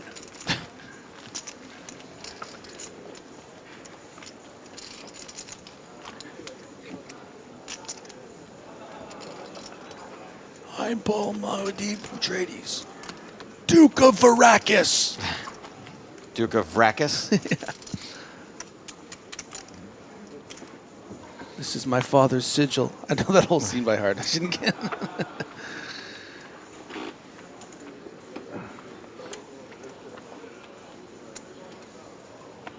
Just a couple of minutes left on the level. Pretty exciting level.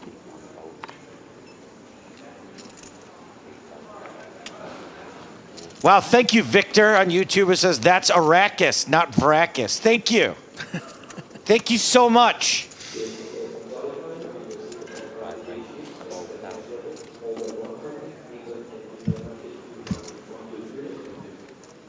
Can't see what I'm doing right now. Ace Queen suited for the Duke of Varakis. Boom. 22 big blinds, all in for Varakis. Oh, that's got to be Jacks or Ace Jack for. Yeah, it's probably Jacks. That is Classic. Sickest, classicest. Couple of jables. For me, for you. Yeah, still okay. Yeah. For me, it's Like Demure and Mindful versus Stunning and Brave. One of these two things has a slight mathematical advantage.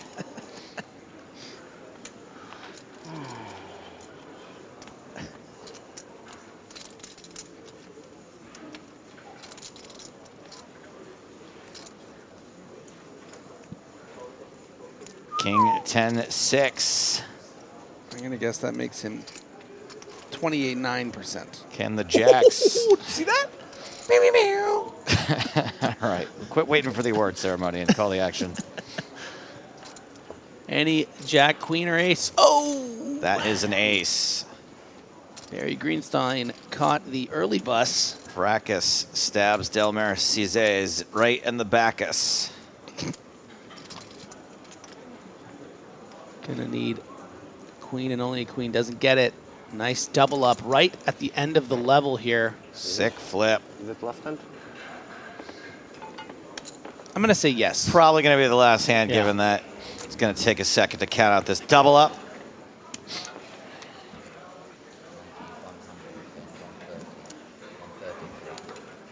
No.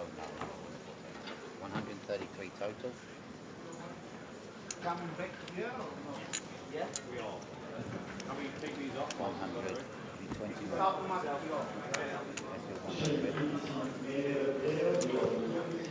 So, how much more? 133 top of the 100. We have 112. 1 euro. Yep. You good? Correct? And €1. So should I ask you a question you won't have the answer to, Joe?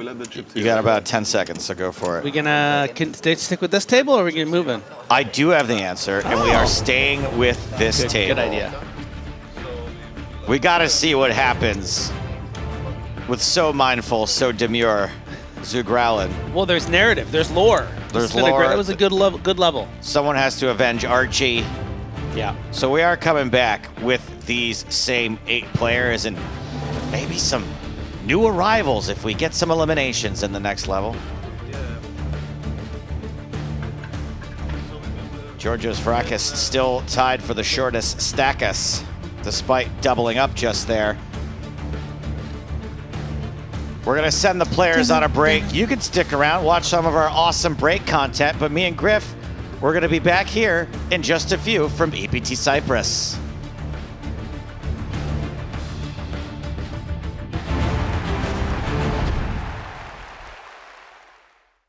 At the secondary feature table, Tom Middleton's pre-flop raise with King 10 was just called by Parker Talbot with Ace King.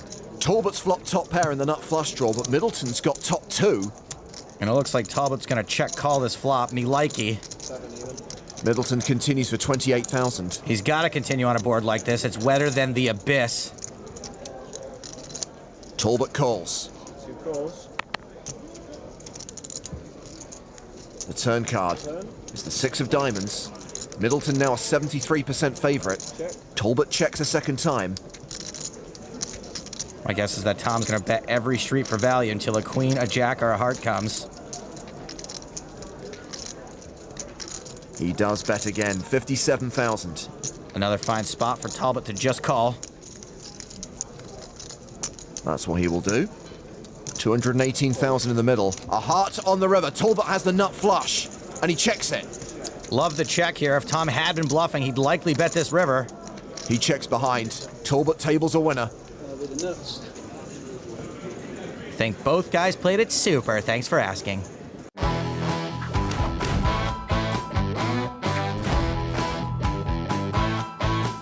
You hear me sing your praises quite a bit about just how good at games you are in general. You just have one of those brains that just figures things out. You're going to spot a hole in a game. You're going to spot an edge. I imagine playing board games with you is probably really difficult because you're going to go, actually, this rule doesn't really work sort of stuff. Yeah. When did you start discovering that?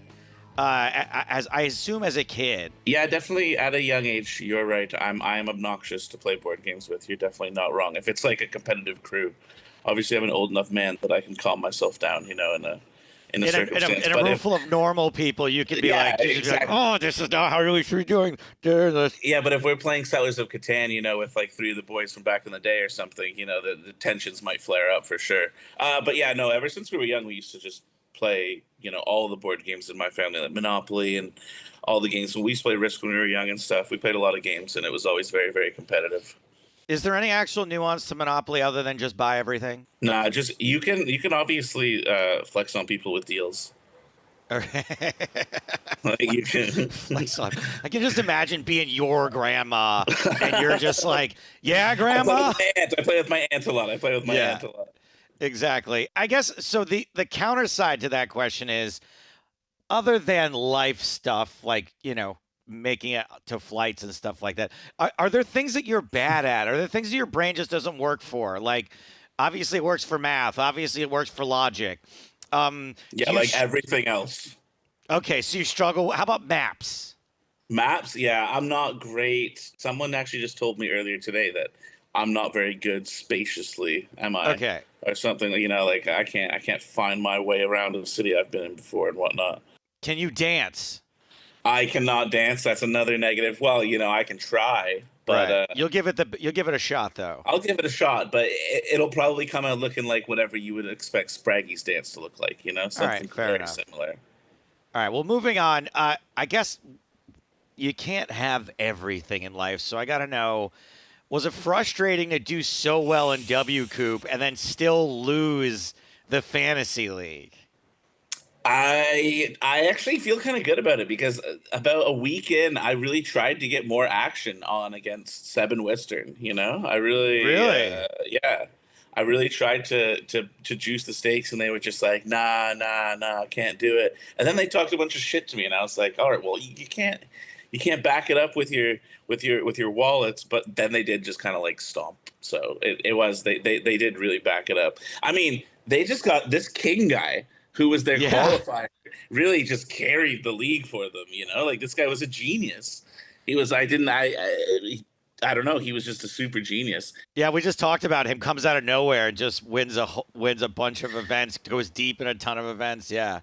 So I know his name, and like I've seen him around before. I don't know if he was playing this high forever, and he's just been an under the radar guy. Because honestly, before we did these W Coop and Scoop leagues and whatnot, like Foul First was like a big guy that was like under the radar for me. You know, like he played all the mixed games, and I'm sure he was always there on the leaderboards and whatnot. But he was just, I just didn't really notice him. We just went over his figures this year. He fired over 700 times across all the events, but did cash in a third of the events that he played. So that's pretty epic.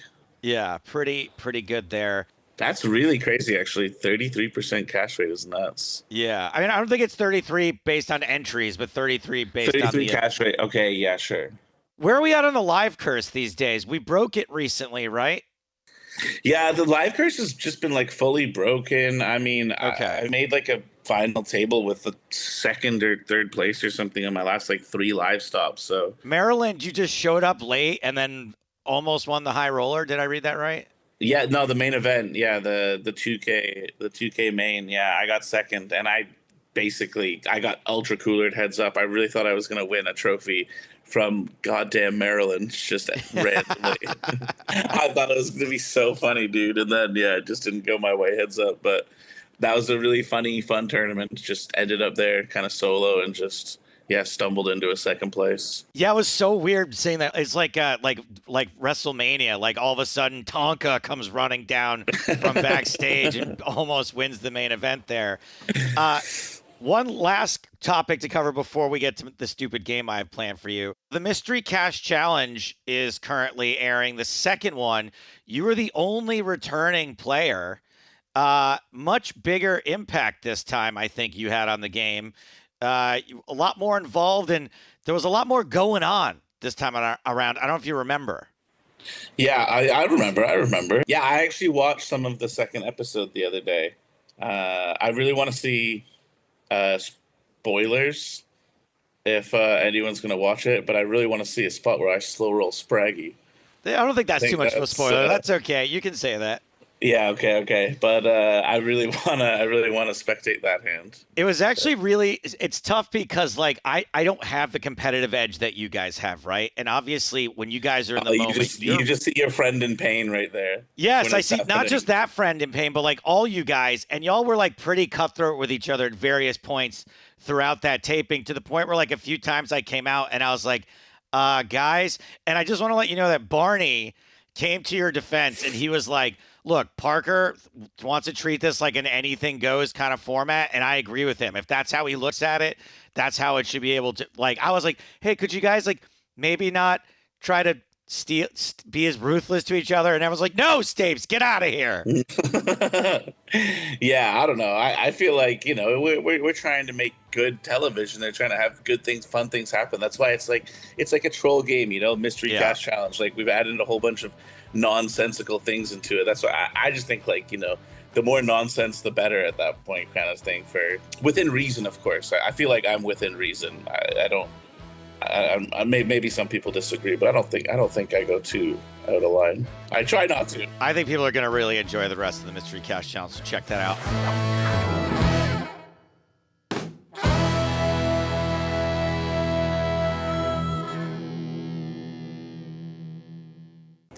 Blinds 15,000 and 30,000 with a 4,000 ante. Jack Salters folded under the gun. Nikita Nikolaev also passes. Martin Sealis has queens under the gun +2. He raises. Hello, ladies. Ace 4 of hearts for Mayoroka. Mayoroka's been known to get a little antsy in the pantsy.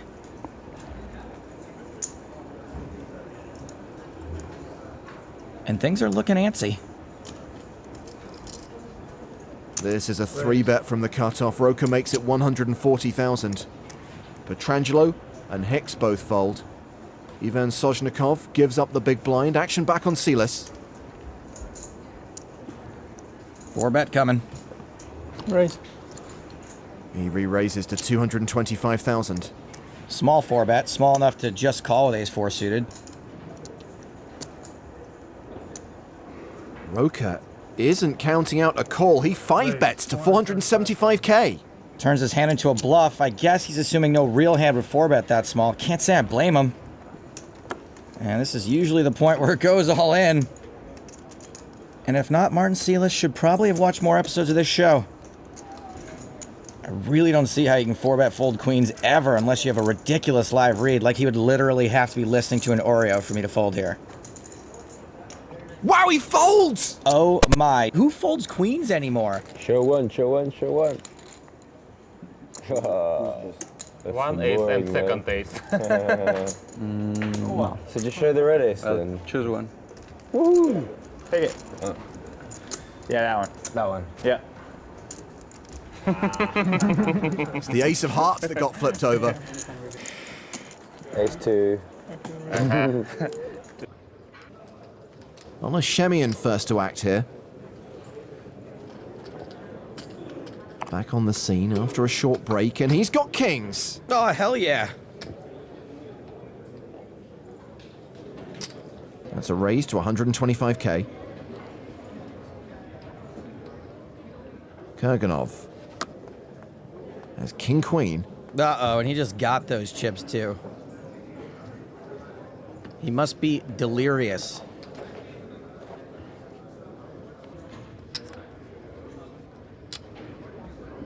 He re-raises. It's a 3-bet to 335,000.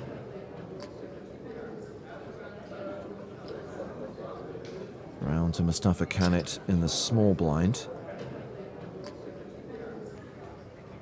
Who's got queens?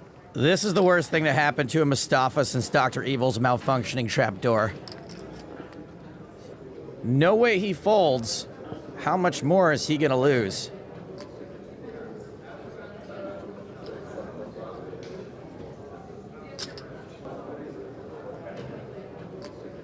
It doesn't look like he's counting out a call. It's a cold 4-bet to 835,000. With Chidwick folding, the action's back on Shemian.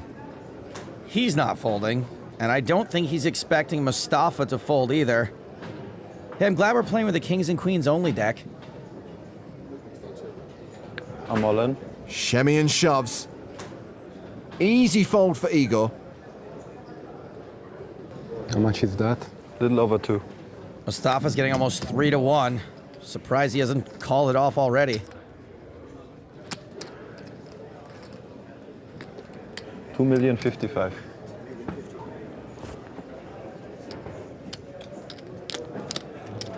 Kanit giving this careful consideration. Does all this Shemian make anybody else wonder when Season 4 of Vikings is coming back? I think this is just one of those think side calls.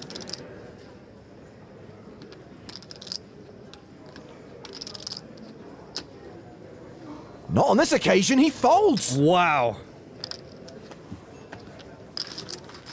Show us one card, not an ace. No ace to show. Kanit laid it down! I hope he didn't overplay any hand. I was not folding against you. Huh? I know. Against you, I'm happy to play my money in this spot. Oh, yeah, it's fine. I was for value. Ace queen. Queens. Yes. My value is different than your value. Yeah, it's not ace queen because you call ace queen against him. I don't know. I hope he didn't overplay the ace king, but I don't think so. How did he fold queens there?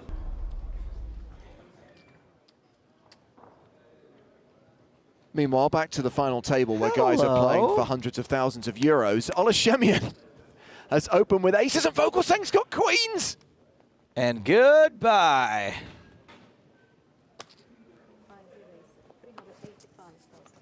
Not that Vogelsang can go broke here. Bring out the stretcher. This is gonna hurt a lot.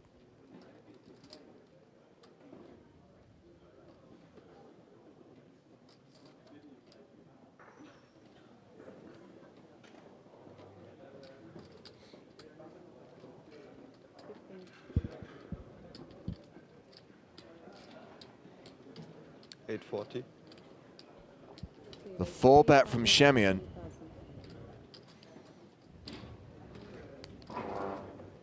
$840,000.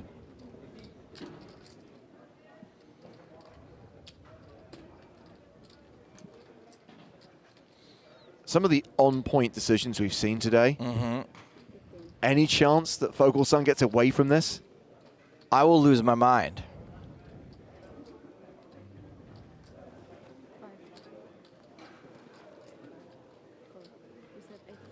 Yeah. But crucially, no 5-bet from Christoph, just a call. This hand going to the flop.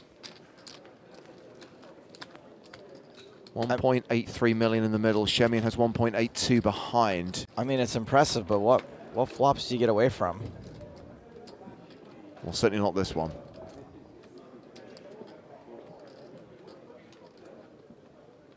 I mean, we've seen some pretty stunning poker today. It's been very hard to extract value from Christoph Vogelsang. Shemian had almost exactly pot left behind before he made this bet.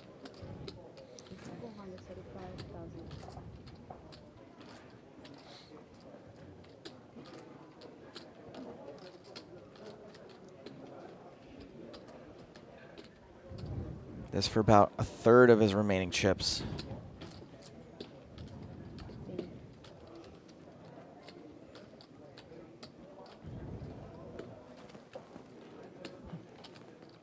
And again, just a call. Well, a diamond on the turn gives us a sweat, I guess. Christoph put in 425. Did you bet 430 or 435? 435. And my guess is that this is more for in case Ola is bluffing to let him keep bluffing than to give himself some room to get away from queens on a 9-high board.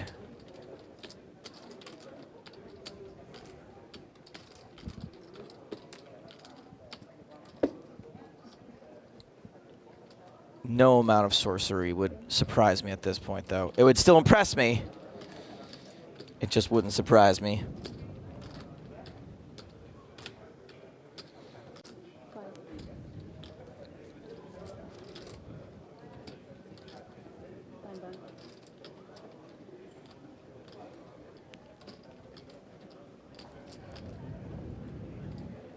Ola can't even make a half-pot bet. Or just. All in. Shemian shoves the turn.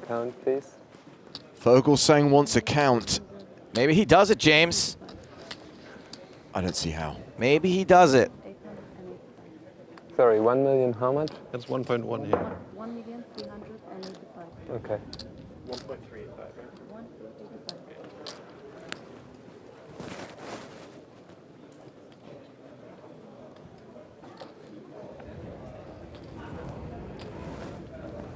Come on.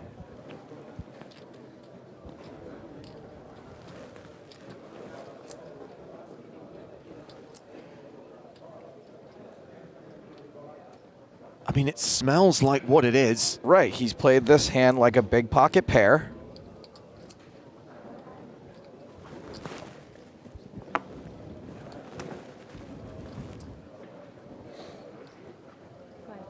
Does he play jacks or tens this same way? Wow, he did it. He folds the queens. He folded queens. It seems so obvious when you can see the cards, but well, it's just so easy to call there. I have an overpair. I call. Whoops, I just doubled you up.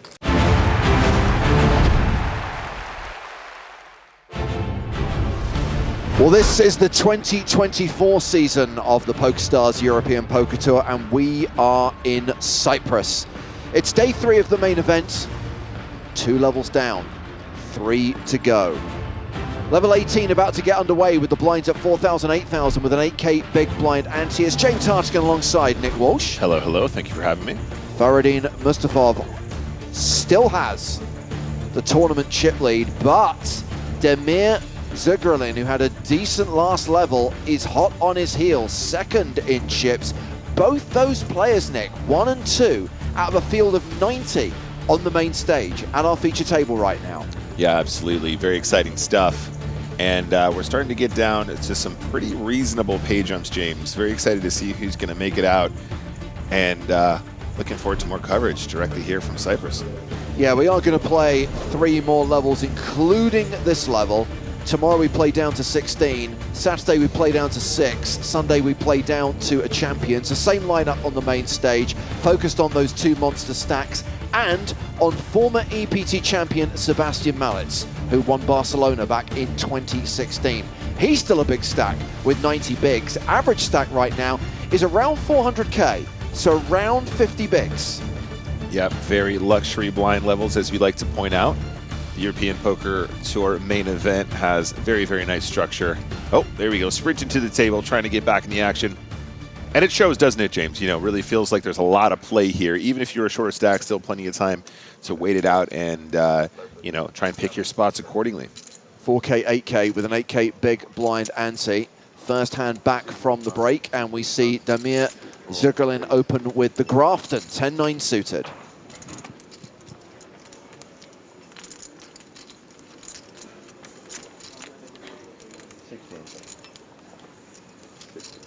And we see a flat from Delmare with ace-jack. Round to Malitz on the button. Ace-queen suited. 56. Yeah, this is squeeze territory, James. 7 raised to 56,000. Chip leader has folded. Martin McCall folds the big blind, so action back on the original razor. UTG +2 versus button. This is tricky. Honestly, I don't know where 9-10 suited falls in terms of 3-bet defense, but then also, of course, we have a player to act behind as well, James. So that makes it a little bit tricky. I think I might just default to a fold, but we might be deep enough where we just want to call in. The cool thing about calling here, James, is the player behind you, the last player to act here on your left, is probably unlikely to put in another raise. So you're going to see a flop, Yes. and they're often priced in, so you get additional dead money in the pot anyway. So there's kind of like a moment where you kind of know you're going to see the flop. You're not going to get pushed out too often. Okay, Delmare responds by moving all in. Never mind. Now, does this just look bad to me because I can see that he's dominated by Malitz's ace-queen?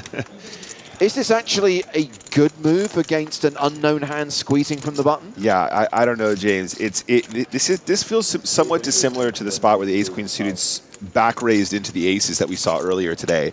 I think it's probably fine if you think Malitz is capable of squeezing here on the lighter side, which of course we know he is. I think Malitz is probably pretty happy just to shove over the top now, I suppose. 322K, it's still a lot of big blinds though, James. Also looks pretty strong. You flat the open and then you re-jam against the 3-bet. Yeah. Beautiful. Yeah, the Grafton has to be folded there, but I was not expecting the shove from the ace-jack. So this is domination situation, and Delmare is going to need to get lucky against Sebastian Malitz, who... At the elevators. I mean, I'm really bad because I have to run here, but I made it. Yeah, Malitz did make it back for the hand, just, like and he's going to move above the million mark if ace-queen holds here. But now it's more important to win. Yeah, this is a big moment. This is for a decent chunk of change. Is he going to get spraggied? Is he going to get done dirty by ace-jack? Good start. Queen high flop. Delmare gaining 2% equity by standing up. Does he have a jacket? Does he have a bag? Can he get any additional percentage points? You save so much chips here. Wait a second. He is drawing dead on the turn. 9 on the river. Good luck. Nice playing with you. Unbelievable.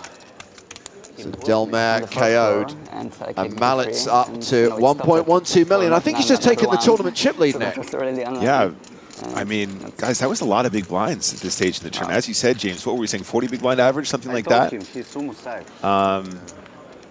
that was pretty darn close. I bet 108 he jumped 170. So we see going into Sebastian Mallet's stack. What a great spot to run back to, James. He sprinted over there just in time. Back to get ace-queen suited and back to bust a fool and chip up to the #1 position. We're pretty sure right now that we have the 3 biggest stacks in the room at this table. Mallet, Mustafov, and Zhugerlin. Yeah, I'm definitely going to have to think about that spot a bit more, James. I want to say it's somewhat similar to the spot we saw earlier where the ace-queen suited sort of flatted and then sort of back raised it, maybe it was ace-queen offsuit into the aces. But the stack depth was very different there. That was a lot of big blinds to be back raising, and I'm not sure if that's the sort of story that makes sense in terms of actually trying to get hands as strong as ace-queen to fold. In any case, was a move and called, and back in the mix now. Mallet's with a pretty hand in the cutoff. Yeah, it's Chase Wilson who's open with king-queen. Mallet's flats with jack-9 of diamonds. Rounds the blinds, who both fold, so heads up to the flop.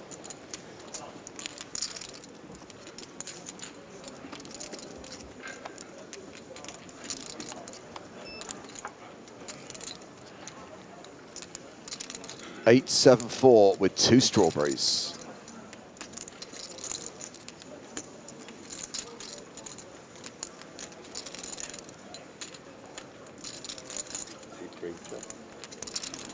Checks over, and now we have a decision about whether or not we want to start sort of bluffing the jack-9. I like a bet here, James. 2 overcards and a gut shot, and obviously our opponent will have plenty of combinations that are just forced to check fold on this texture.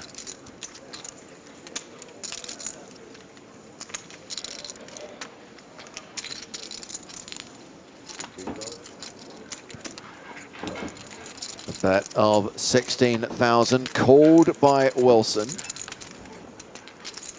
King high still ahead. This is interesting from Wilson, James. Not even a backdoor flush draw, just the king high float.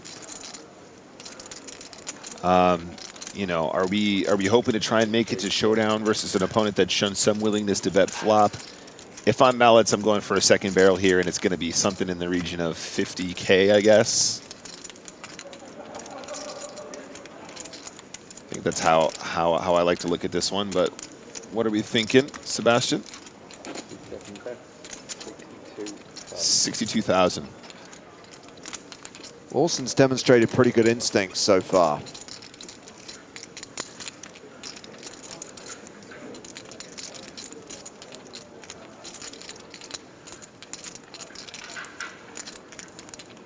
Yeah, so far instinct's correct. It's just whether or not he's going to have enough windows here to sort of make it to showdown or find. I can find a bluff. I think that's the issue here, James. Is king queen? You're not really sure if you're floating with the best hand or you're floating with a hand that potentially needs to be turned into a bluff on a later street. Well, away from the outer table to show you a player who was eliminated a short while ago. Ivan Zechev, our second to last gold pass winner. He busted just before the end of the last level. 91st place finish for $13,820. So that means just one more gold pass winner still in the field with 87 players remaining. Of course, you can win a gold pass, which you could redeem for an EPT main event package via Power Path. And today, as we are every single day this week, offering you a free roll with $2,000 in Power Path tickets in the prize pool. Stay tuned, and a bit later on today we'll reveal the start time and the password for today's free roll, which will award a $55 Step 4 ticket to all 9 finalists. Additional tickets in the prize pool as well, totaling $2K. And a reminder, these free rolls are for players on all shared liquidity licenses except Belgium Germany, and Sweden. Mallets opening with 10s. 3-bet by Mustafov with ace-queen.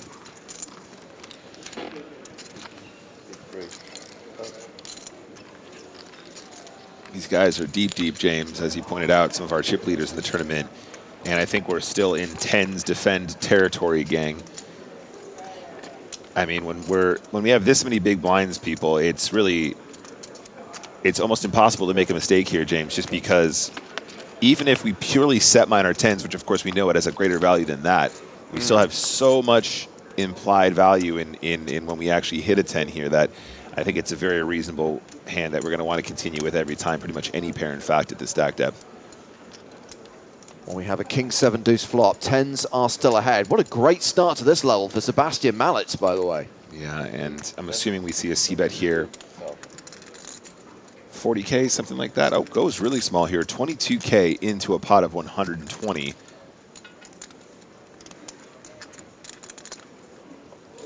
And I think the 10s are going absolutely nowhere. Yeah, I mean, Mallets has won the first 2 hands of this session. He's looking to go 3 in a row. Makes the call, and we're going to the turn.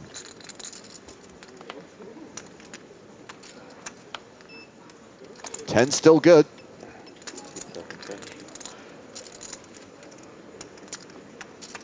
Quick check, but I feel like this is one you can two-barrel if you want, James. Ace-Queen has a lot of showdown, though, so we don't necessarily always want to be bluffing here, but when you bet that small on the flop, you will get a lot of those smaller pairs sticking around. You might want to try and get them to fold once in a while, some 10s, some 9s, some 8s. You know, even hands like 6s, perhaps.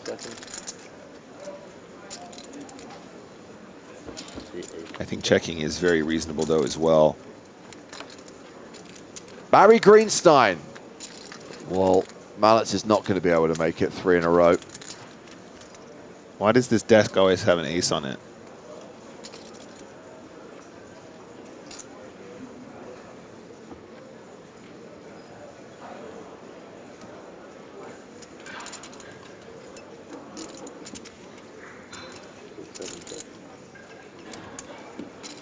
So Mustafov checked back the turn. Seems like, wow, an interesting check back. I figured we'd get a value bet on the river from Mustafov, but he will win the pot and reclaim the chip lead. But he and Mallets pretty much tied at the top right now. Yeah, I wonder if that's what plays into it here, James. Maybe he's just thinking, you know, do I really want to get check raised by one of the other chip leaders in a situation where we're just feeling so good about, you know, taking our stacks all the way to a larger payday down the way. But, you know, we can't fall into that too often. So this is the last remaining Gold Pass winner. It's a player who was on one of our feature tables yesterday, Guillermo Gerdo, playing 410K, more than 51 big blinds, and he is just below average right now, but a very comfortable stack at this stage of an EPT main.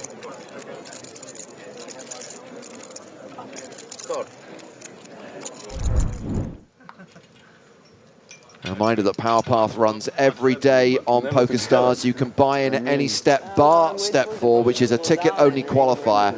And of course, the price point of that step 4 reduced from the beginning of this week. No longer a 109 qualifier, now a $55 qualifier.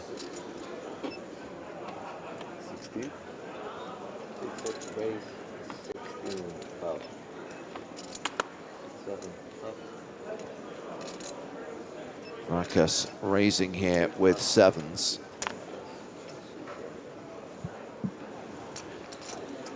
Fracas here got about 35 to start the hand, 35 bigs.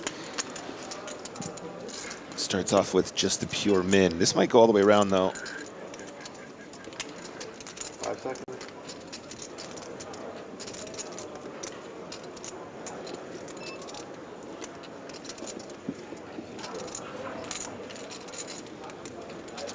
Does take this one down.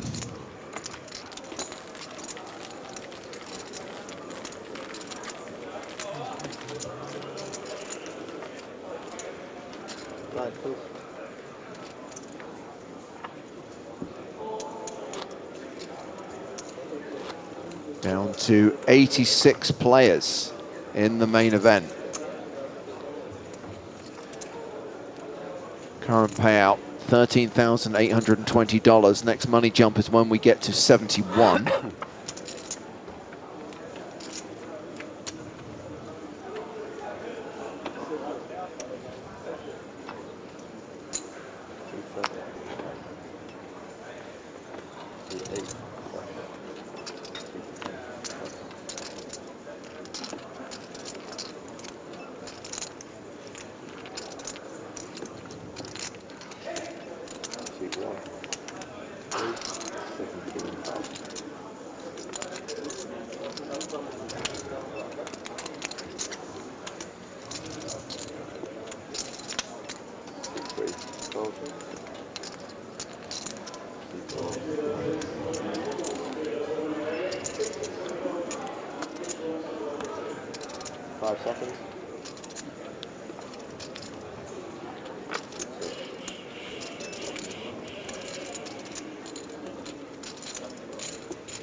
Jackson's raise called by Chase Wilson, and a 10-8 deuce flop.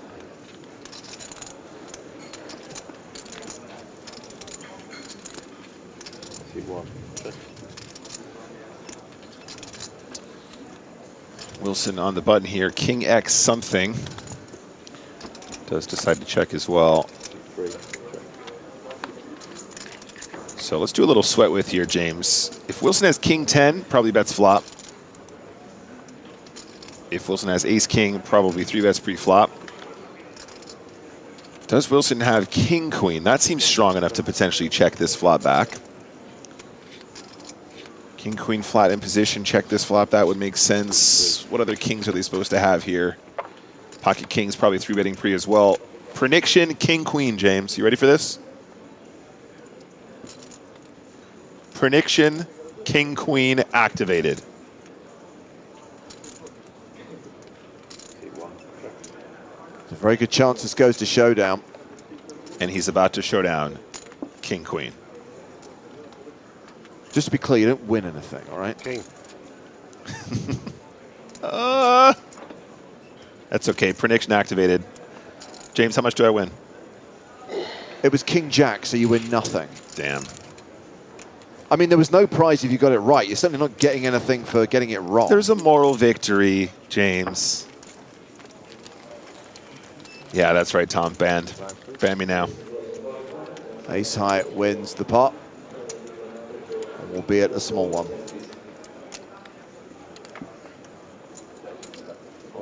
Oh, sorry.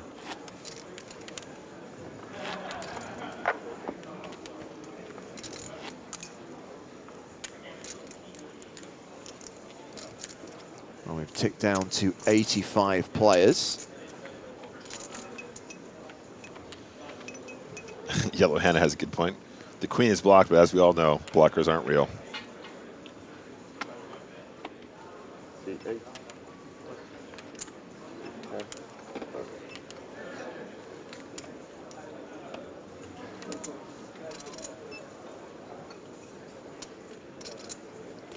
Queen Jack for Dan Jackson. Raises to 17,000.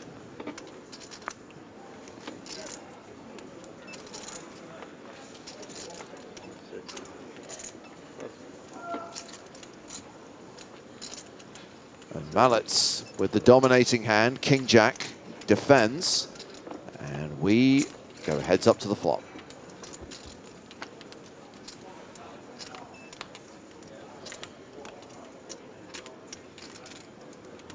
King 10 tray.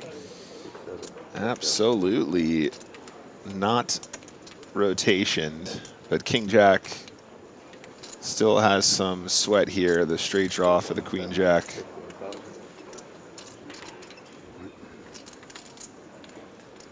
That's about 15K. So around 1/3 of the pot, which is going to be quite a frequent continuation bet size on this sort of a texture.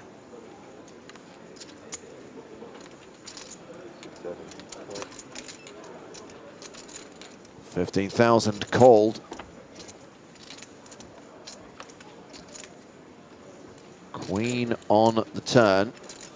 So Jackson turns a pair. Mallets now has a straight draw.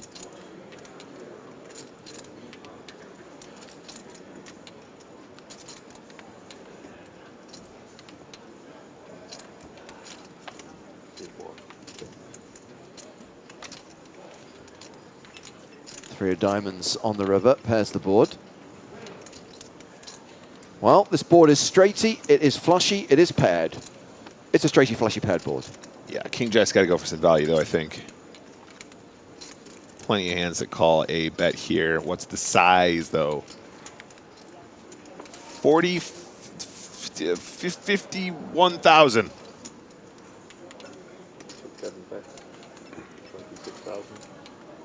How much? 26K. Goes for approximately 1/3 of the pot this time.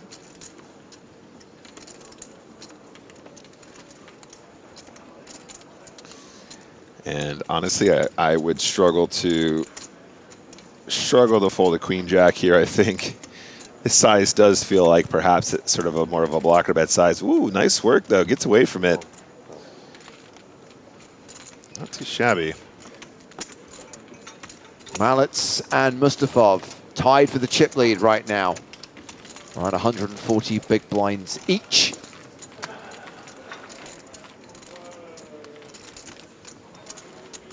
Sorry.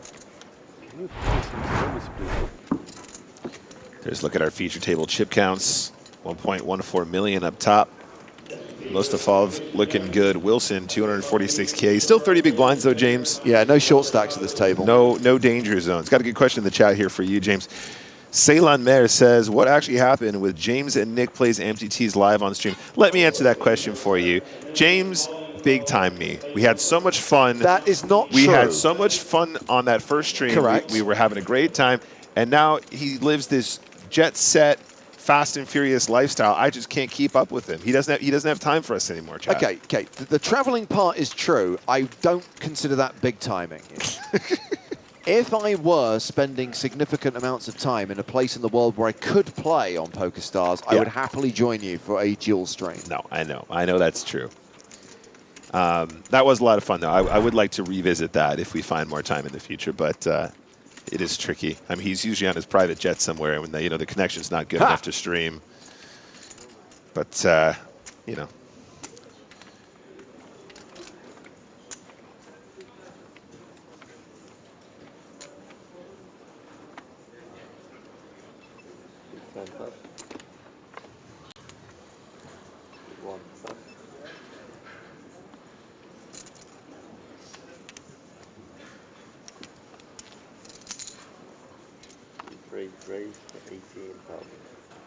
Sadly, Tom, the 100% success rate is no longer a thing. I'm now at 75%. I've played 4 Sunday Millions and cashed 3 of them. I still think that's decent, but it doesn't quite have the same ring as a 100% record. Yeah. But, you know, the law of averages here.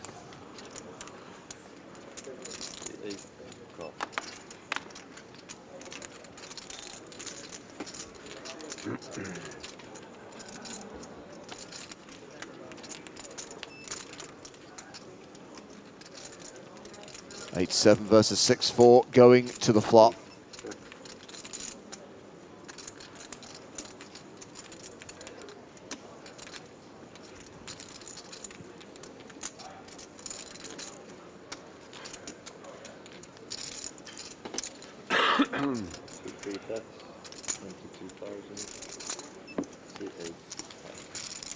$22,000 bet from Wilson and a fold from Mustafov.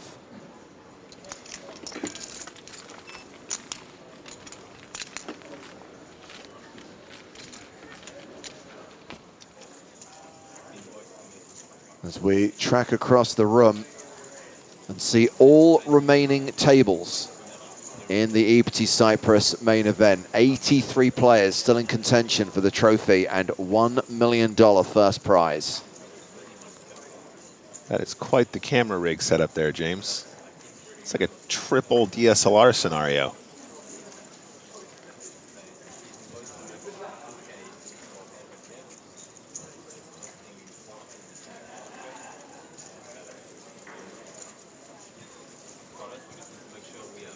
When you're doing the camera setup, I thought you were talking about the Parisian street lamps that we have over every table, but no, I see what you're talking about. Are we going for the triple angles? That's not us. No, I know, but it's creative. I like it.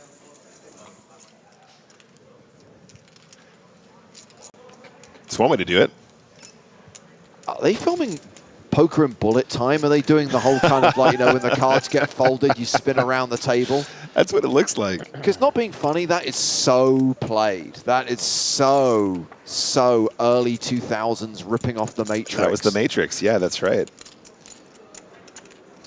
500 DSLRs, synchronized frames. By the way, the best spoof or rip-off of that bullet time from the Matrix is in Team America World Police, where the puppets jump up in the air and they just spin them around on their strings. That's right. Great film.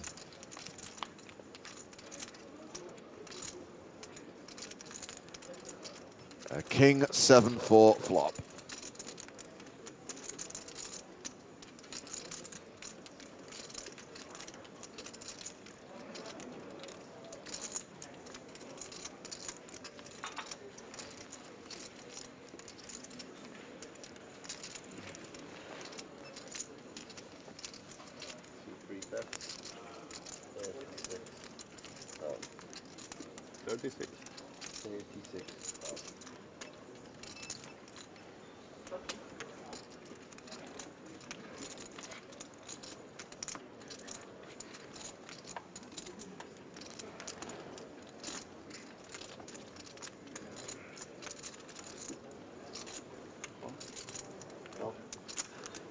Dean MC 1970 says, nerdy question, but why is the prize money denominated in dollars when Cyprus is a euro island? We are not in the bit of Cyprus that uses the euro.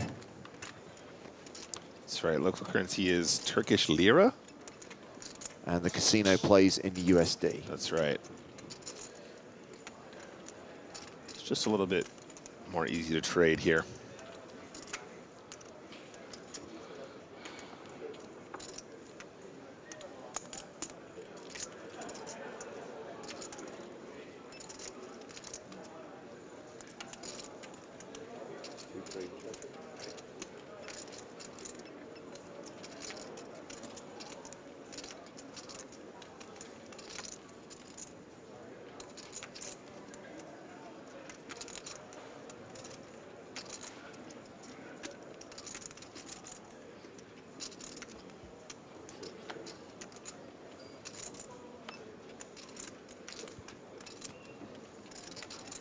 So we get to the river, the 10 of diamonds, and that 10 is good for Wilson.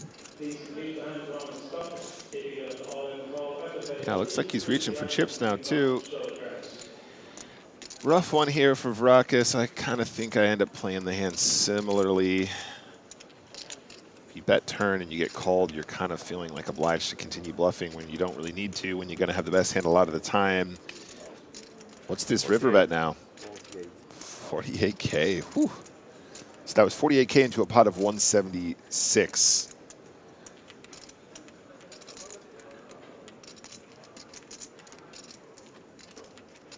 And with the ace of diamonds in hand, though, James, can we start bluffing now? And honestly, I kind of dig it. What if you just make this 200 to go right here, right now? What if you just put it all in right here, right now? Well, Vraka's clearly thinking about doing something. Has played a time bank card. Tell you one thing, James. I'm all in. I think I heard that verbal declaration, and there is the red triangle. Vrakas has indeed shoved the river. Oh, baby, oh, baby. Blockers are real. That's what he's screaming in his brain right now.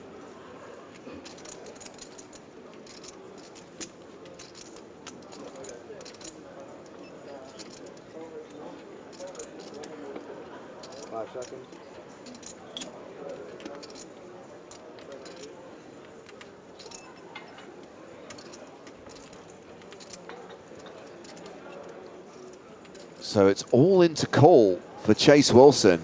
Can he find this hero call, having rivered a pair of 10s?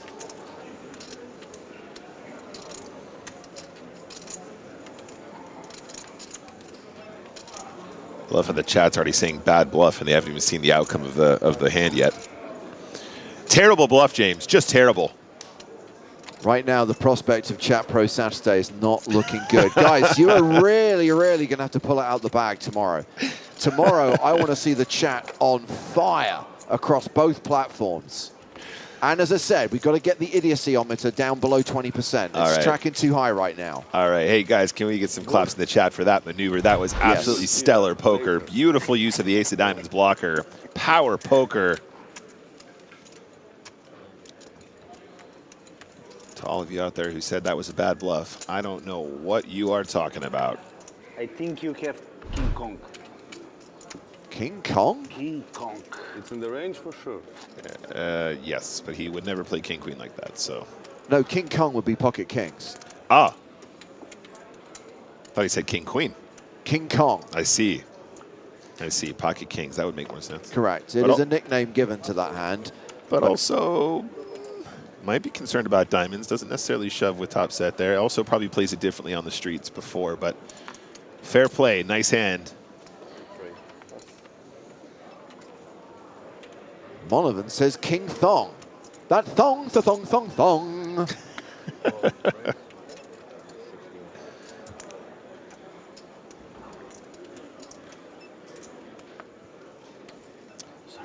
Rowie, you're quite right. Paired board would have been a boat.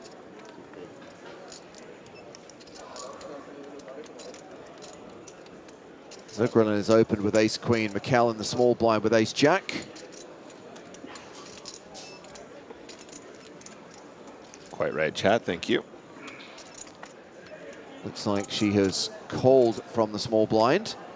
Action on Dan Jackson.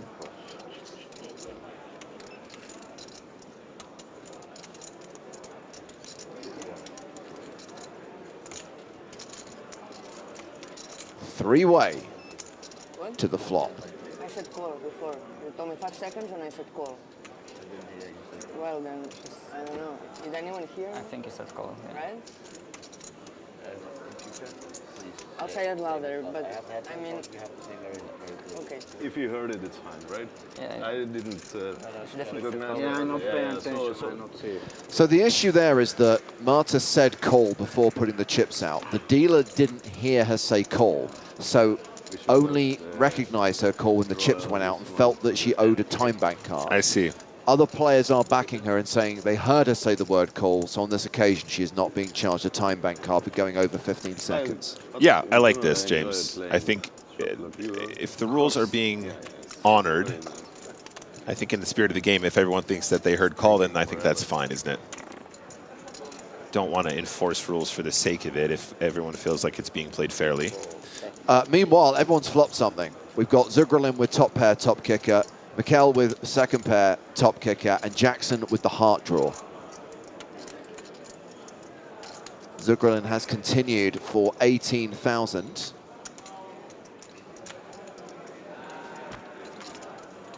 For the avoidance of doubt, that is a call.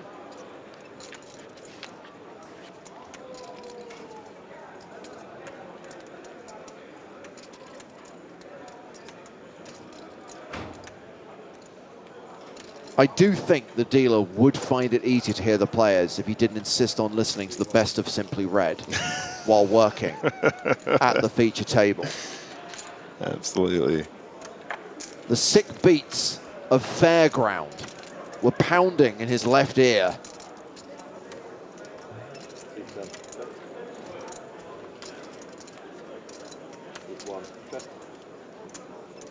Well, you can see him bouncing along. And I love the thought of coming home to you. So interesting decision now, James. Does ace-queen want to put in a barrel on the turn?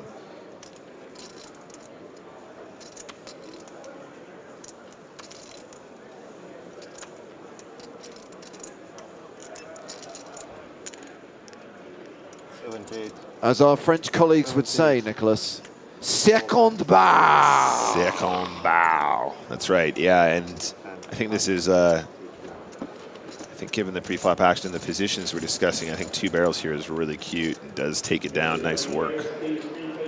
3 players at the feature table with more than $1 million, including overall chip leader Sebastian Mallets, with just under an hour to run on this level. 55 minutes on the clock until the blinds go up. Thank you so much.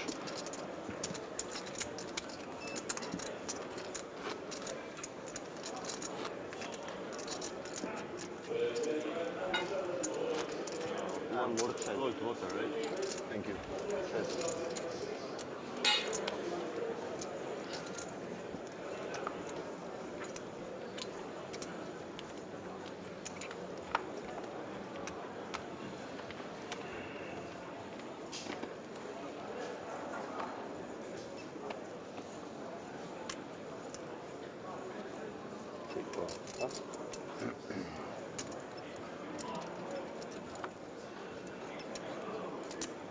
Jean-Yves says they don't tip there.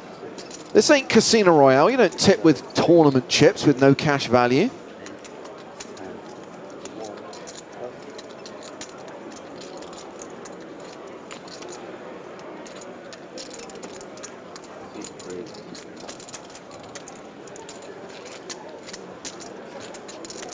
Another pot for Sebastian Mallets.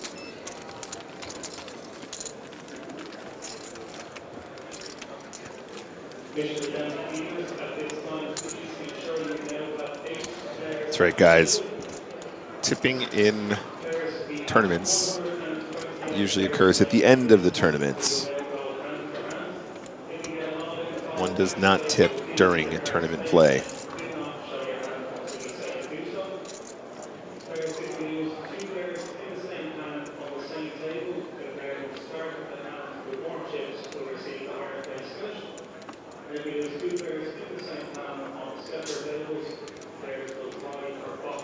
Whoa, whoa, whoa, whoa, whoa. Nunez says with PokerStars, they take the 3% tip at the start when you buy in. There is a difference. There is a difference between staff fee and tip. The 3% pays for the dealer's wages. A tip is the extra you give if you feel you've received good service. Dinner break should be after 4th again, right? Yeah.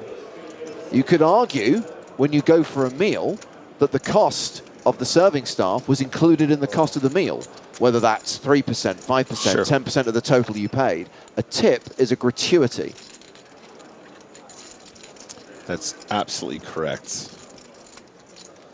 Best dealers in the world, by the way, James. Queen 6-4. And by the way, the staff fee is not unique to PokerStars events. It's pretty standard. Yeah, absolutely. And 2 checks on the flop here, gang. Thought perhaps we might have seen a bet on the flop here from the hijack.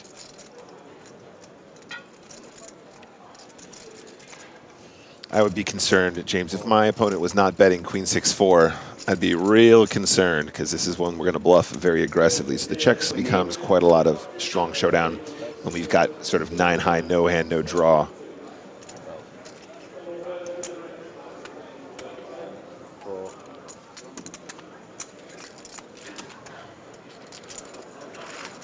Second bow. I say second bow. The turn bet is what I meant to say. He's going to get it done.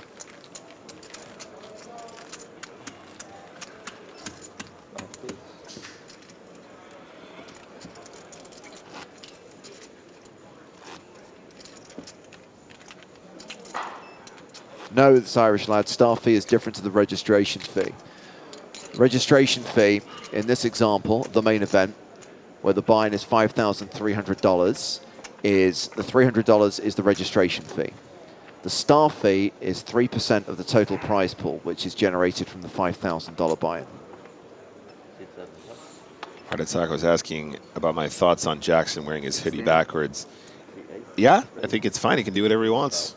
But also, I would imagine it's something to do with covering up his face while he's playing in certain situations. That's quite a common thing.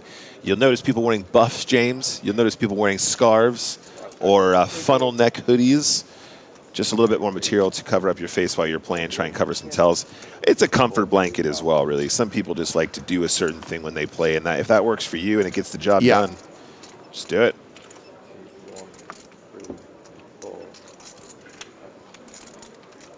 Yeah, I'm with you, Sunderbrun. We can move on from talking about tips. Next thing you know, people will bring up tax, and that is a conversation I'm definitely shutting down. All right, 3-bet territory. Mikel here puts in a 3-bet with the Queen 9 suited.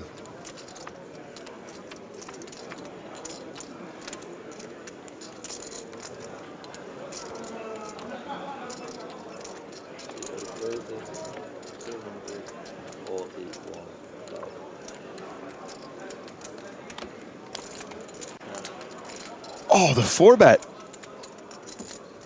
Wow. Wow, that was pure pressure. Mustafov takes it down up to 1.2 million. Martin Mikel down to 20 bigs. Chase Wilson is now the table short stack, by the way, with 16 bigs. We do have a legitimate shorty now at the feature table. Yeah, I admire Marta's spirit there, but kind of tangling with the big stack. He's like, I got a pair, I don't care. Just run it. Gets the job done pre-flop regardless.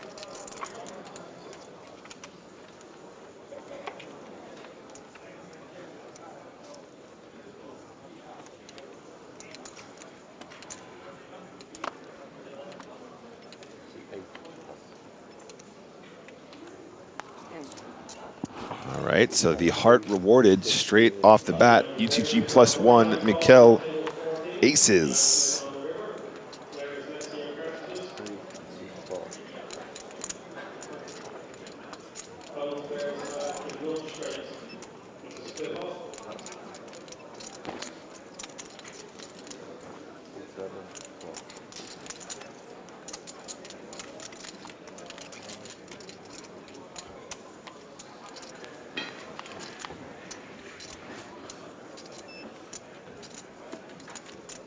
Okay, a gut shot for Sebastian Mallets. Ace is still good post-flop. Hello there. So Mikel about 16 big blinds behind after putting in that initial pre-flop raise. Sorry, 18, excuse me. Nice, bro. Decides to check on the flop. How much is the big... Mallets catches a piece on the turn. Yeah, and the time is now. I think this is where we start to get value from diamonds, from the 9X, from the 6X. And we want to size to potentially shove river, I think, as well.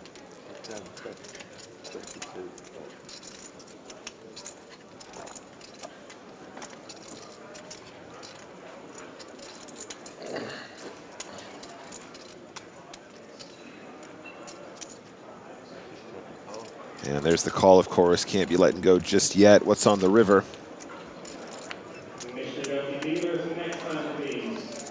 The river is an 8, but with the 10s on board, 9s and 8s don't play. It's 9s and 10s, beaten by aces and 10s.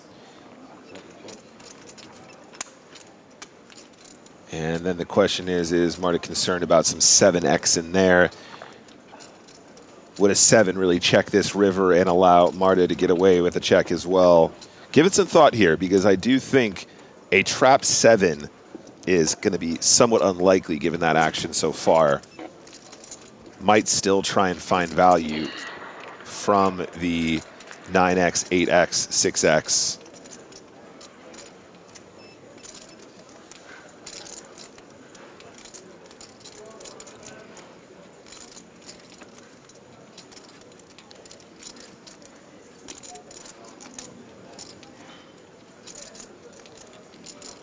He's still bouncing along to Fairground, by the way. I think he's got that one song on loop.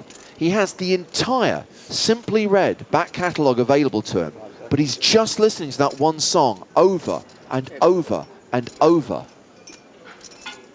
And I love the thought of coming home to you. James, DMCA. Check, check. Martin Mikel chips up to around 25 bigs. Yeah, just decides to keep it conservative, and I definitely can't blame her there. It seems that you are probably going to sometimes get yourself in trouble. Definitely some traps there once in a while from the big blind range with the 1 card straight. Tall player coming in. Wow, big guy with a big stack. Ivan Banic, who has just shy of 1 million chips, 996,000. Wow, there's so many chips on this table now. Yeah. So when you get out your cards, please place them in the box for like 2 seconds. Yeah, of course. You know, as fun as it is to see the deep stacks go to war sometimes, James, I think if we do get a table change soon, we're probably going to see a lot more violence, because the shorter stacks got to battle so much harder, so many more spots to be all in to try and vie for the top spot. But this is a thoroughly stacked feature table at the moment.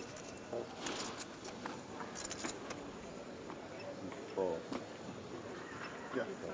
Yes. I thought so. Right. Welcome to the table, Ivan Banic. 7-6 offsuit, folds. Georgios Vrakis on the button. King deuce of clubs. 16. Raises to 16,000. Sebastian Mallets folds the small blind. Faradin Mustafov has the snowman's num-num in the big blind.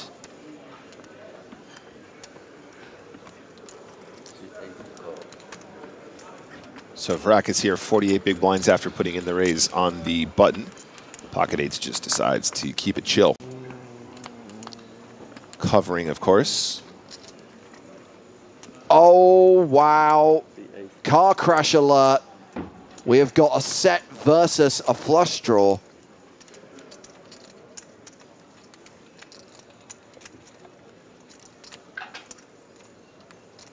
So both players fairly deep stacked. Action checked to Vrakis, the pre-flop aggressor, continuing for 26K. And if Mustafov wants to win the whole stack, we got to see some check raising right here on the flop, in my opinion, James. Having second set is always kind of better than having top set in these situations, because when your opponent has top pair, they're more likely to pay you off when you have middle set. Obviously, unblocking clubs is also very useful. Check raise from Mustafov. Made it 102,000.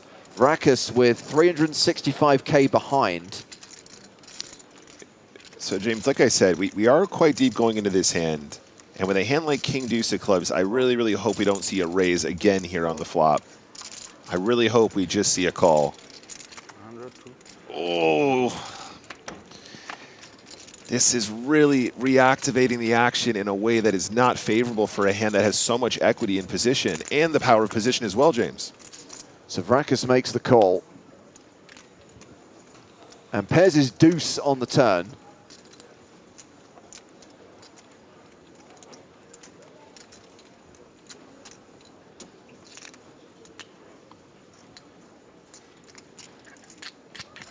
So having check raised the flop, one would expect Mustafov to barrel here. All in. In fact, he shoves on Vrakis, who's got roughly pot behind, a little bit over pot, 289K. A pair and a flush draw, we can see just 19%.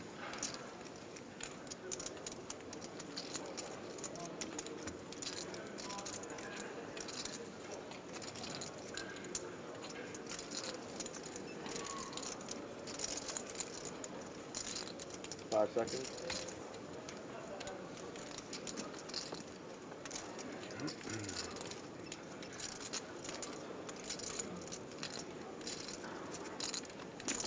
I mean, this bet's kind of shut things down, right? You can't carry on.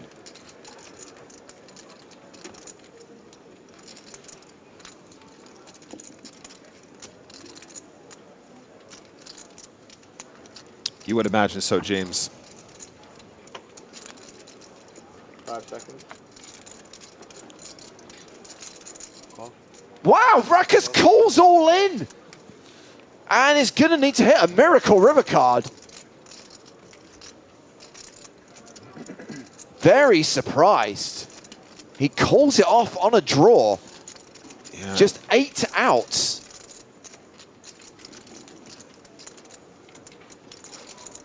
Might have just felt priced in, James Deneau.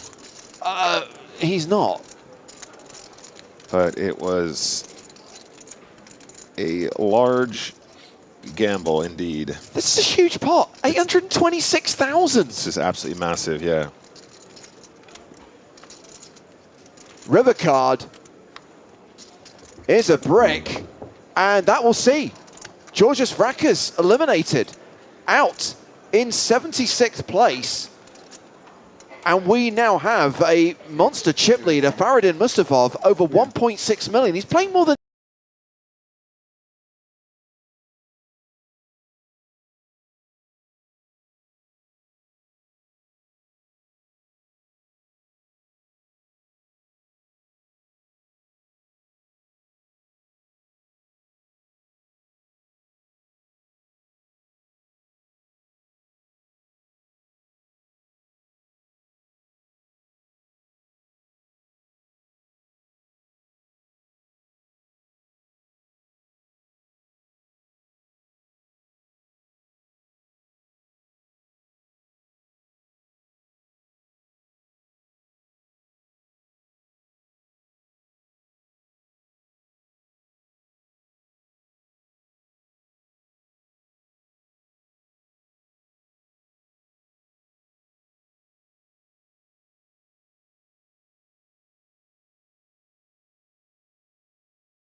$72. $72. One rate 72,000.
Mustafov getting a little cheeky with 6-3 suited. Miguel on the button wants to have a peek with ace-jack of spades.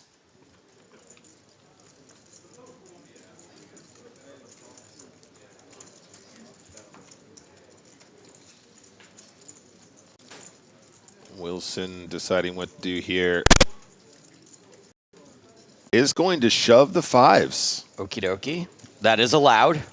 Yeah, Wilson all in here for 130K. Less than 20 bigs. Mikkel might actually back call here, Joe. Maybe. We'll be ahead of some ace-x 3-bet jams with that shorter stack. King-queen, perhaps. Queen-jack, perhaps. Queen-jack suited. If I'm Mikkel, I'm calling here, I think. Really? I think. Yeah. I'd probably fold this, but Mikkel does take the braver route. It's only 15 bigs, right? Is flipping, yeah, but it is most of her stack. Sure. Flipping for Wilson's tournament life. Hot girl summer versus mediocre white guy winter. One of these two things has a slight mathematical advantage. Don't shame me, Joe.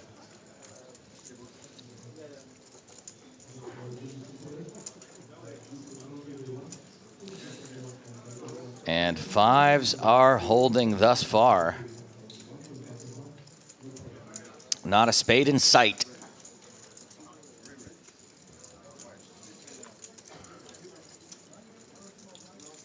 Deuce on the turn. We apologize for the loss of sound for the last few minutes. It wasn't poker in the ears then. It is now.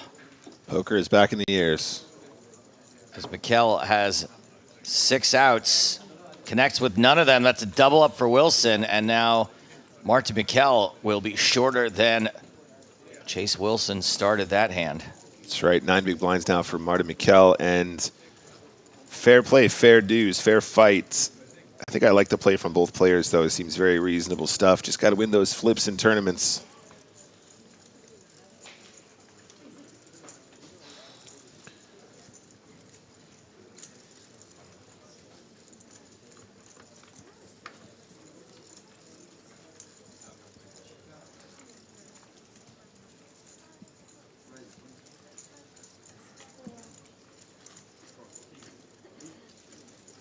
So Marta will need to find a double to get back in this tournament, but still 9 chips to go with that chair.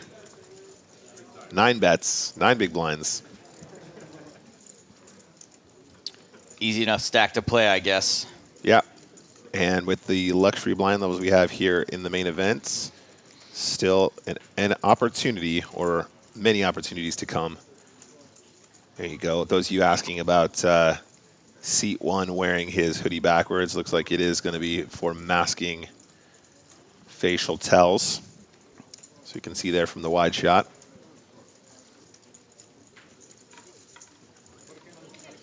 Let's crack on hand number 79. Got an open under the gun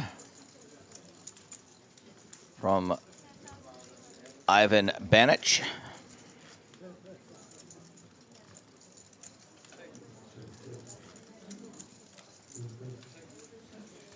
Makes it 16,000. Folds around to Zugralin with ace-10. Just to defend. So Banic is going to have position. And does flop the deuce. Domination rotation.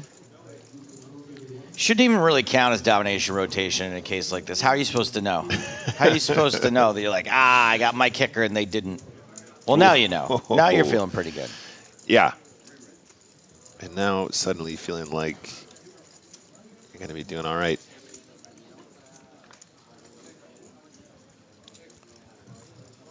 Big blind checks. Banic now probably tempted to bet. What's the size, though?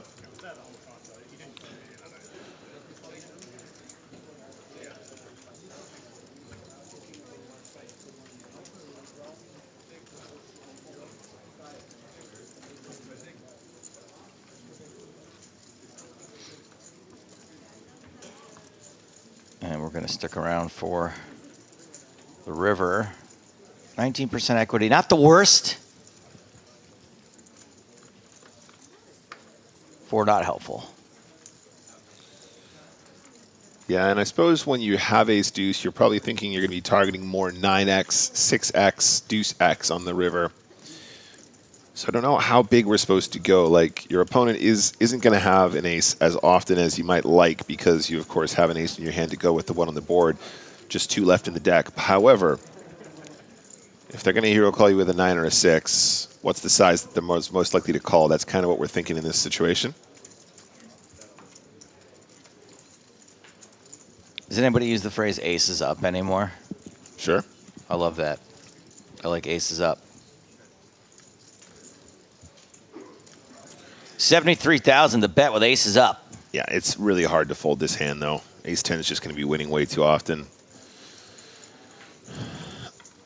Does Jugelin here find a way to fold, though? What I like to say here, though, Nick, is what are the bluffs? Well, people that want to rep the ace combos, maybe they check back a king-queen or a king-jack on the flop. Maybe they check back a queen-jack on the flop. Okay. Those count. And then they go, hey, I can rep this ace. I'm under the gun. I got loads of aces in my Right, range. yeah, sure. That makes sense, right? But I think the other thing to consider as well, Joe, is Banich might be value betting ace 7 suited. Worse. Or ace 8 suited. Sure. You know? If he's going to have ace deuce, he's going to have a bunch of other stuff that might think they're value betting.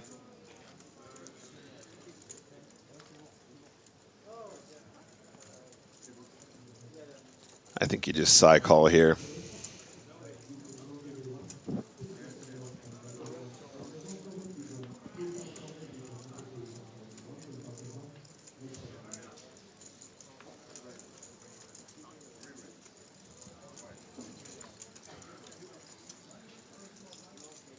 Maybe you find the side fold. Maybe. Nope. The side call. Prediction? Correct.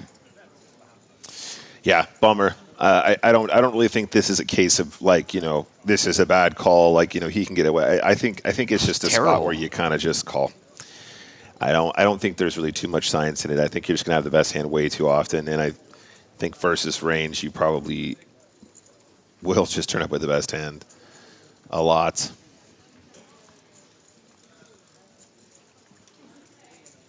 He was close though, and that counts for something. Close only counts in horseshoes and hand grenades.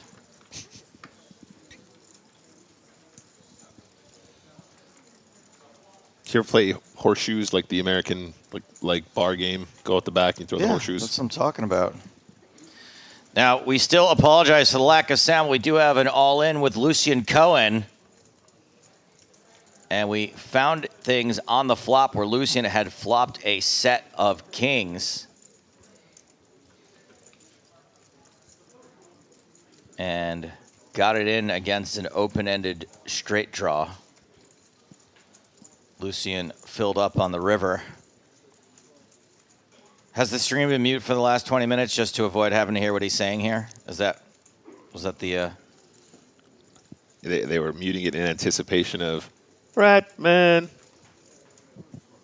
And 180K is what he doubled up to, so you can see why it was probably pretty easy to get it in with an open-ender against a 90K stack or whatever was left by the time it went in.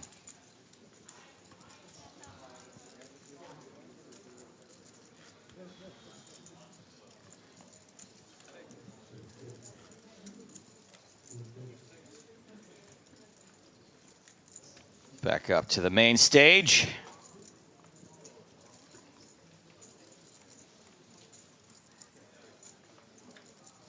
We're about 25 minutes away from the next break, at which point we will try to get the table audio back, if not sooner. Yep. In the meantime, let's just try and follow the action to the best of our ability. We'll try and help you out, chat. Marty McKell, of course, the short stack at our feature table. She's the one to watch. Needs to get some doubles with the 9 big blinds. Acting second, I think, here pre-flop. Quick fold. Chase Wilson. Ace 9 of spears. Yeah, coming off that fresh double with the pocket fives, going to open the cutoff. And I think Kings is a pretty good hand here. I think Kings is a top 3 hand, Joe. Yeah, I would mostly agree. No need to get into it now. I'd mostly agree. Debatably, top 3 finds the 3 bets. So initial raise was to 16,000, re-raise here to 56K now.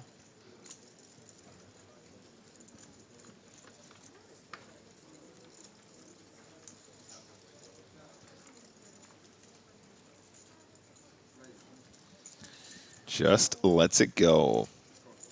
Wilson! Wilson! Ooh, that was a good one. Swedish Kebab, I don't mind your bad lookalike, but we don't use other poker players. That's the rule, bro. That's the rule.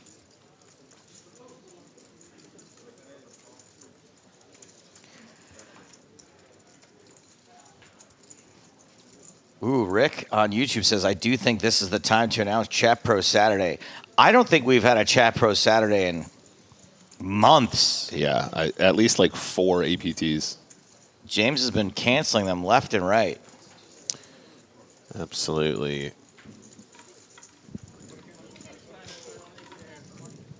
Yeah, and Tom is reminding us. By the way, shout out mods. Hello, mods. Ed, Tom, Raksha. Sorry if I'm missing anyone. Tom reminding us, James said it's very close to being canceled this time also. There's nothing I can do about it if James cancels it, by the way. I can't really undermine him. Wilson folding King 10 suited. Wawa doesn't want to play that super monstro against the chip leaders, it would seem. Well, he lets these amazing hands in. Mustafov, of course, was the big blind here. Perhaps that was playing into his mind there. Didn't want to get played back at. But I don't know. King 10 suited, Joe. It's pretty spicy. You look at this board, though. You're like, ugh. King 10 of clubs. This is classic King 10 of club flop right here. It's a classic. That 5K and take it down on the flop, Joe. But yeah, fair play. I will try to pitch to James that we owe Chat Pro Saturday. Ooh, a king on the turn. I thought this hand was over. Pitch to James that because of this sound snafu that maybe we owe it to them. That's fair. And of course, if we don't end up getting Chat Pro Saturday, guys, you can always partake in the Chat Pro Poker Show, !CPPS in Twitch chat for more details. Myself and Chris Dragalis put on a fun little event whenever we're back home and not on tour that you guys can enjoy. And all Chat Pros are welcome. You're a brave man. As this bet with the gut shot from Mustafov gets mallets to fold.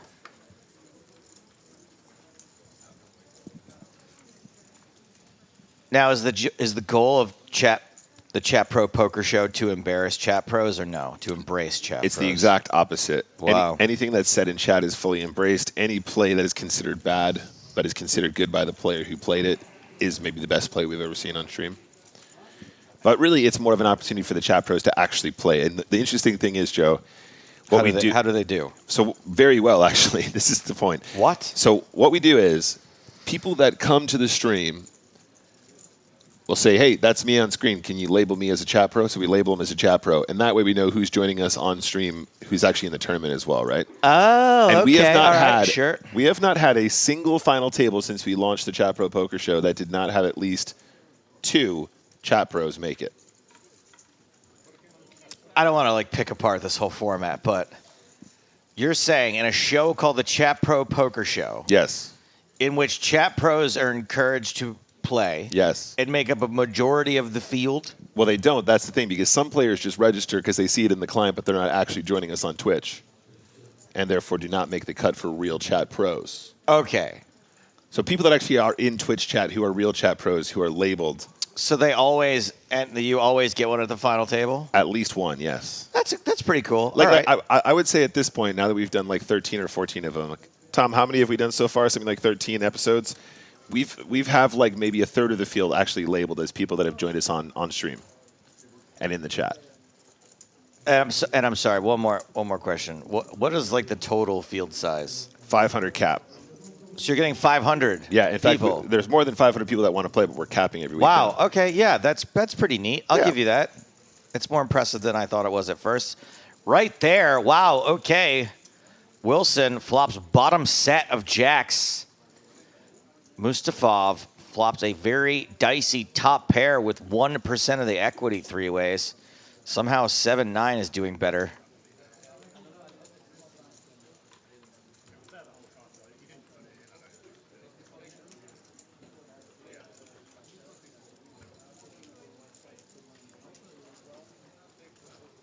And no action after that flop shows it.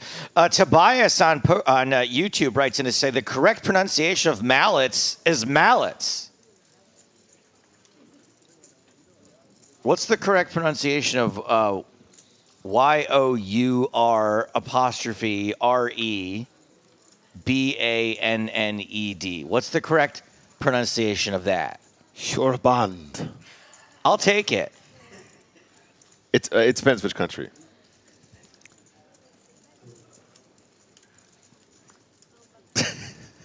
Oh, and guess what? You get a little mallet. A mallet. Get your mallets out. Isn't that ironic?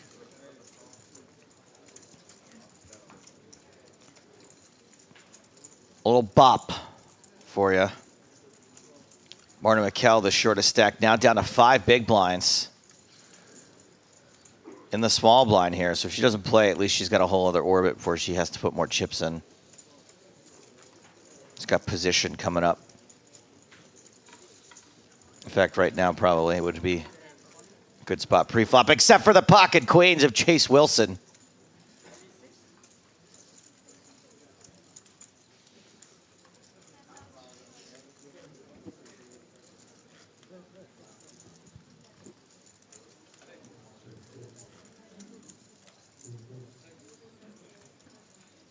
King deuce facing a raise. Ugh.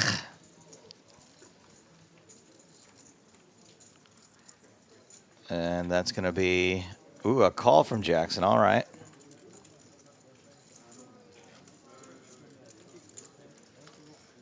This time, no set. King 10-9. Still has the best hand.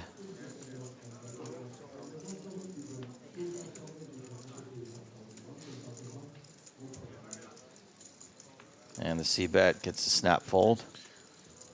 25K into 48. We'll get it done. That sounds different. That sounds like maybe the player mics are back. Yeah, hey.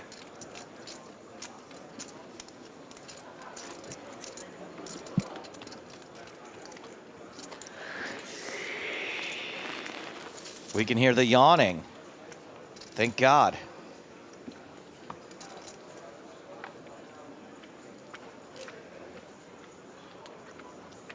What's up? I'm George. Hit him with the hind. Please, someone one day has got to get me a clip to the Howard Stern show. JD, if you're listening, Baba Booey, Baba Booey. Hit him with the 9. Hello, hello. Sometimes a player will get dealt 69. This time it's 5-3, though, for Mikkel, who's all in on the button. Yeah.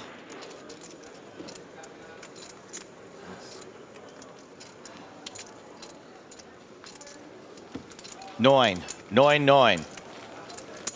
See what the Howard Stern show does, Nick, is they take sporting events where people slip in Howard Stern show references and they play it on the radio show, and it's a dream of mine. It's a bucket list item. For them to be like, oh, look, here's a poker tournament from Cyprus, and then me working in the Howard Stern show clip, and then him playing it on his show. Yeah. It's a huge, huge life goal for me. That would be really cool. Howard Stern's cool. He's the best. I genuinely don't know what I will do when Howard Stern retires. Maybe the entertainer I've been most attached to in my entire life, other than Norm, the small blind. who I knew personally.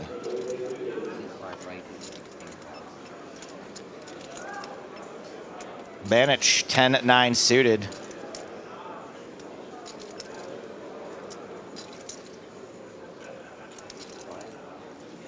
$10-9 of tomatoes. I'll take it just then.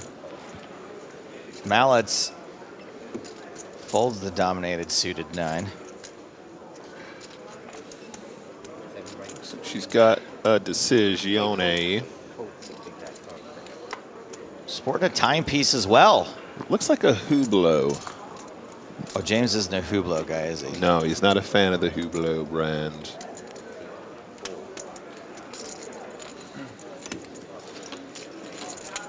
Wait, Mallets did call. Sorry. Huh. That's right, Joe. I've been misreading the action a little bit today too. I mean, it's very on brand for me, but tilts me to no end when I get it wrong. this is a pretty fun flop. Straight draws, flush draw.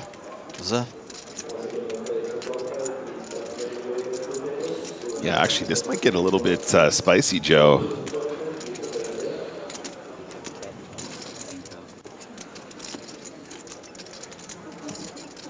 Another bet of 16,000. This time it's coming from Mallets instead of into Mallets. And a smooth call from Bannock at the disco. Pretty smooth. Ace of diamonds hits no one. Yeah, and kind of suddenly we end up in a situation where Banich might even have some leads. Banich also probably, if they decide to check, Mallets will also feel as though they need to check as well, because a lot of Ace X might check call here in this exact position. There is a check. And Mallet's probably concerned about betting into a hand like Ace Jack, Ace 10, Ace Queen, Ace King, that sort of thing.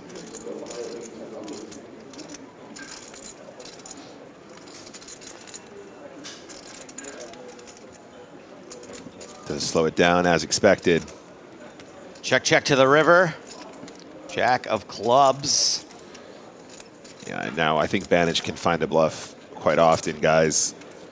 Can't imagine Mallets bluffing with an ace on the flop that often, and if they do, they probably don't miss the turn bet.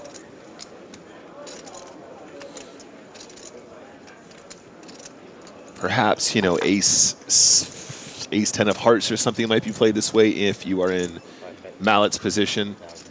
Lovely little bet there. What's the size, though? I want to see what this was. 40K into 84, so half pot is enough to get the job done. Nice work with the 10-9.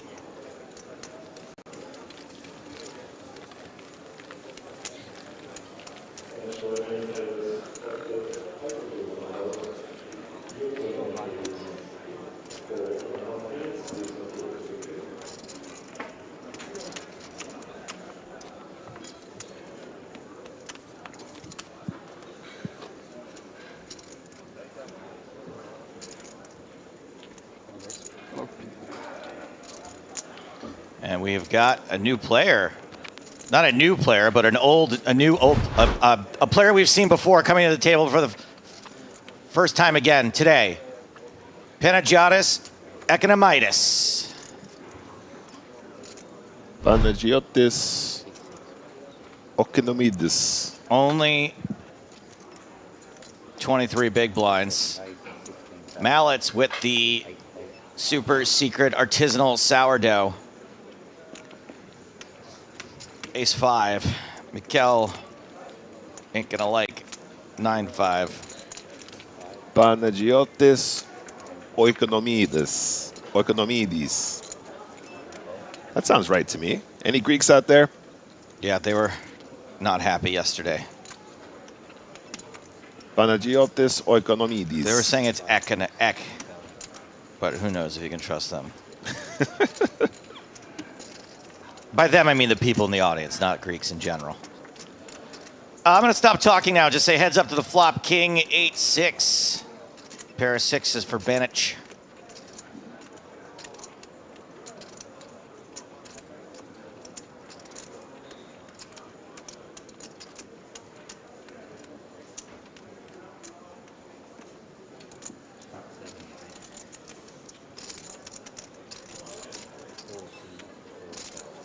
And Mallets does bet +1. Bottom pair for Banic.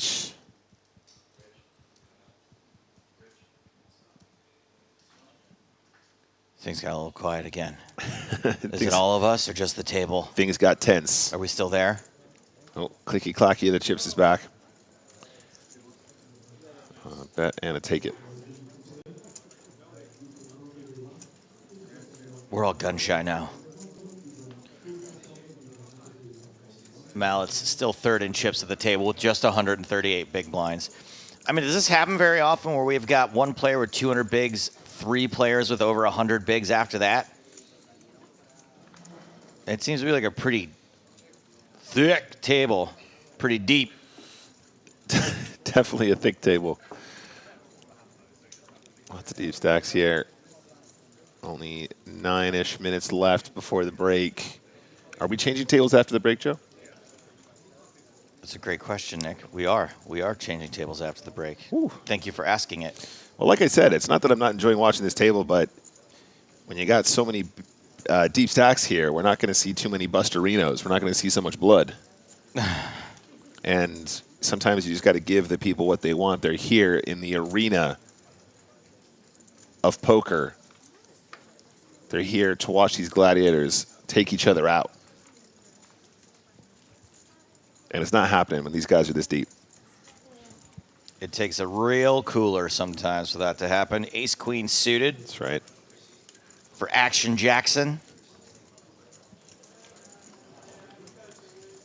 Jack-8 suited for Banich. A fun one. Hard to play from the small blind. Gonna go for it anyway. And a quick defend from our new player in the big blind. Also has diamonds. Oikano diamonds. Ace 10-4. Top pair for Jackson. Bottom pair for Panagiotis. 1 diamond. And a pretty clean c-bet, as you would say, Nick. Sure. Yep. Has the hand, and it's a board to represent. Queen 4 now. Economidis.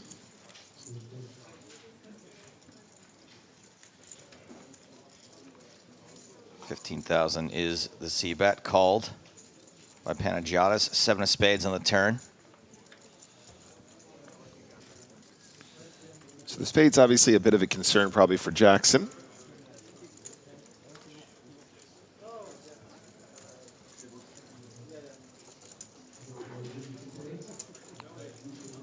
Did go check, check on the turn, it would seem.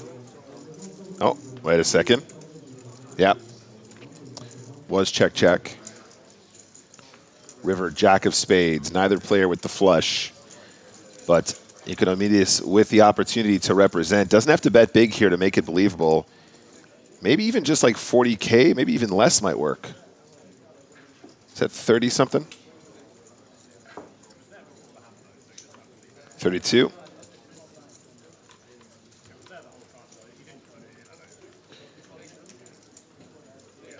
Is it enough to convince the ace-queen to fold?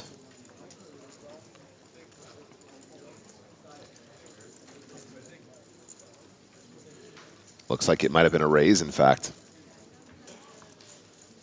Oh, just put him all in. Just put the guy all in for all of it. And that will see Panagiotis, Economidis, down to 14 big blinds. File that under things I would never think to do.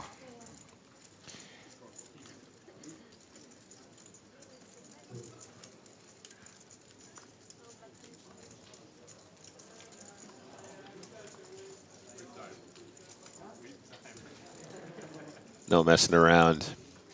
I wonder if perhaps that was a bit of a sizing tell. I think if you do have a decently sized flush there, you probably do end up sizing up because you know you punish all the other spades that need to call. If you got the king of spades, Joe, I think you're going closer to full pot. I think that's an issue with that size on the river, but... Did you say punish the spades or Panagiotis the spades? Panagiotis the spades.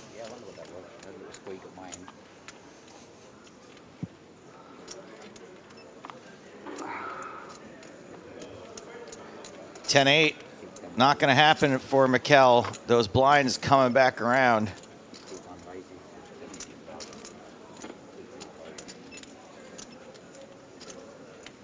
He's got one more free hand.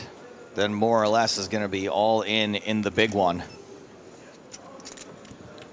65. 65. 4 raises, 65,000. Sugarlin getting cheeky with this suited 3-bet. Yeah, he's saying too much action from you, Jackson. Decides to put his foot down. Tired of you bossing this table around. Bluff. This is bluff. That was the bluff? Yes. You keep teaching him. Yeah. You keep teaching him. This is bluff. You will see. Yeah, I know. Monster hand. Yeah. King 6. Monster hand. Diamonds. King 6 diamonds. Okay. What's up, Lex Army? Woo! Like my misclick, you know. Did you see the hand? No. Thanks, Lex, for the raid. Sent about 1,000 of his soldiers our way. How's it going, guys? Welcome. Maybe misclick. And welcome to Cyprus 2024 EPT main event coverage. Intentional, for sure. You just have to stick around for like 4 minutes till the end of the level. Big blind, you mean? Yeah. But don't go anywhere. Yeah, right. More action Aces, huh? coming And directly misclick 52K. to your devices maybe I live made a from mistake. Cyprus all day long. Good for me, I know do wake up with kings. Right. I have king 8. Yes. It's a great story. King 10 suited for Banich.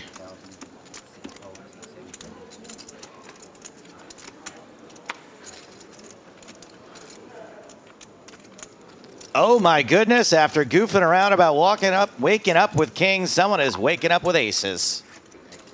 He's about to walk up those blinds. Makes it 100,000.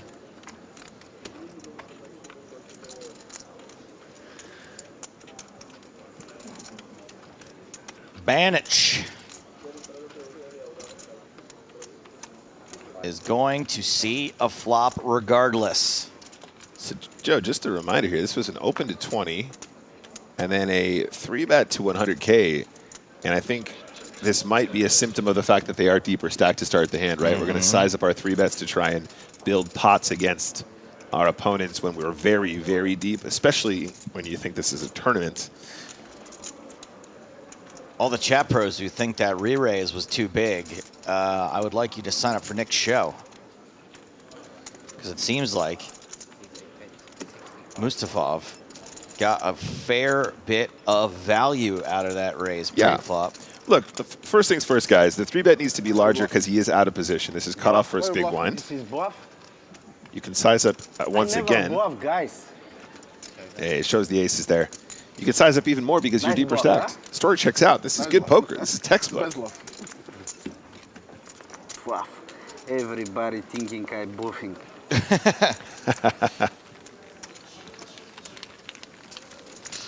Keep bluffing. I mean, we do have rounders to thank for every time someone has a similar accent. To just taking us all back to 1998. Bluff, huh? Professional bluffer. Yeah.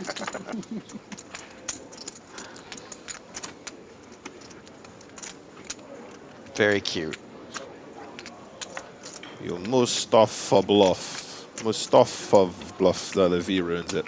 There's a couple of rounders references in the comic book I couldn't resist. You're running very better. Comic book? Yes, you know my comic book, my graphic novel, Trapped. You mean the graphic novel Trapped by Joe Stapleton? That's right. Joe Stapleton and Neil Gibson. Of course, I actually met Neil. I shouldn't forget that. Lovely guy. Neil's writing the screenplay right now. Fine, I'll play Joe Stapleton. Actually, you're about the right age. And we've got pocket aces again.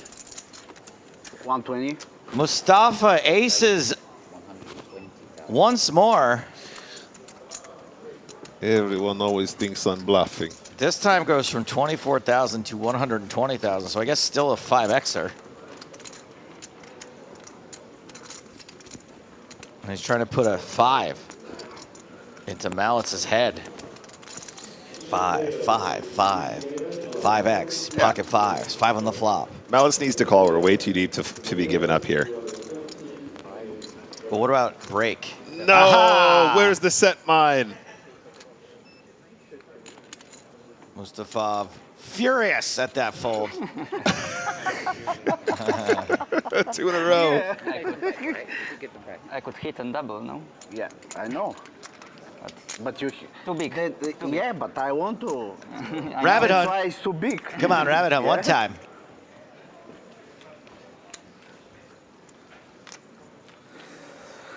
Oh, thank you, my friend. Very good timing. We are going to say adios / sayonara / see you later to the players at that featured table.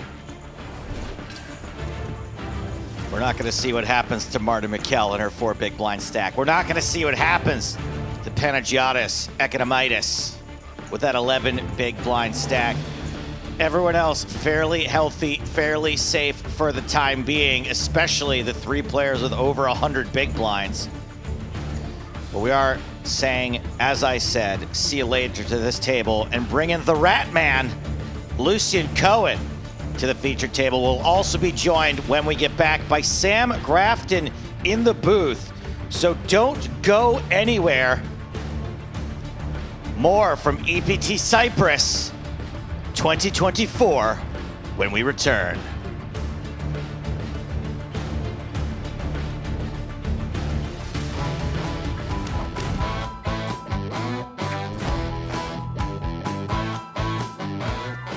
Obviously far more accepted now than it was back then, but in the wake of the Poker Million, John, you were then kind of a big deal because poker was in the mainstream at this point. You appeared on Late Night Poker. I know you had a couple of near misses in a World Series heads-up event. There was the European heads-up championship as well, where you came second to Mike Sexton. And around this time, the World Poker Tour started. And here is my question to someone who created the European Poker Tour. Did they drop the ball by not living up to their name? Had they truly been a world tour and not just had the one event in Paris and the rest all in America, would the EPT even exist? No. So no, it wouldn't. That was why I did it, because they only had the one event at the aviation club. That was it. So it was me sort of saying, complaining about the typical American arrogance of having this world poker tour, but actually it was just in America with one event outside, in France. And so that was really what spurred me on to just change one letter. I mean, that's all I did really, was change a letter.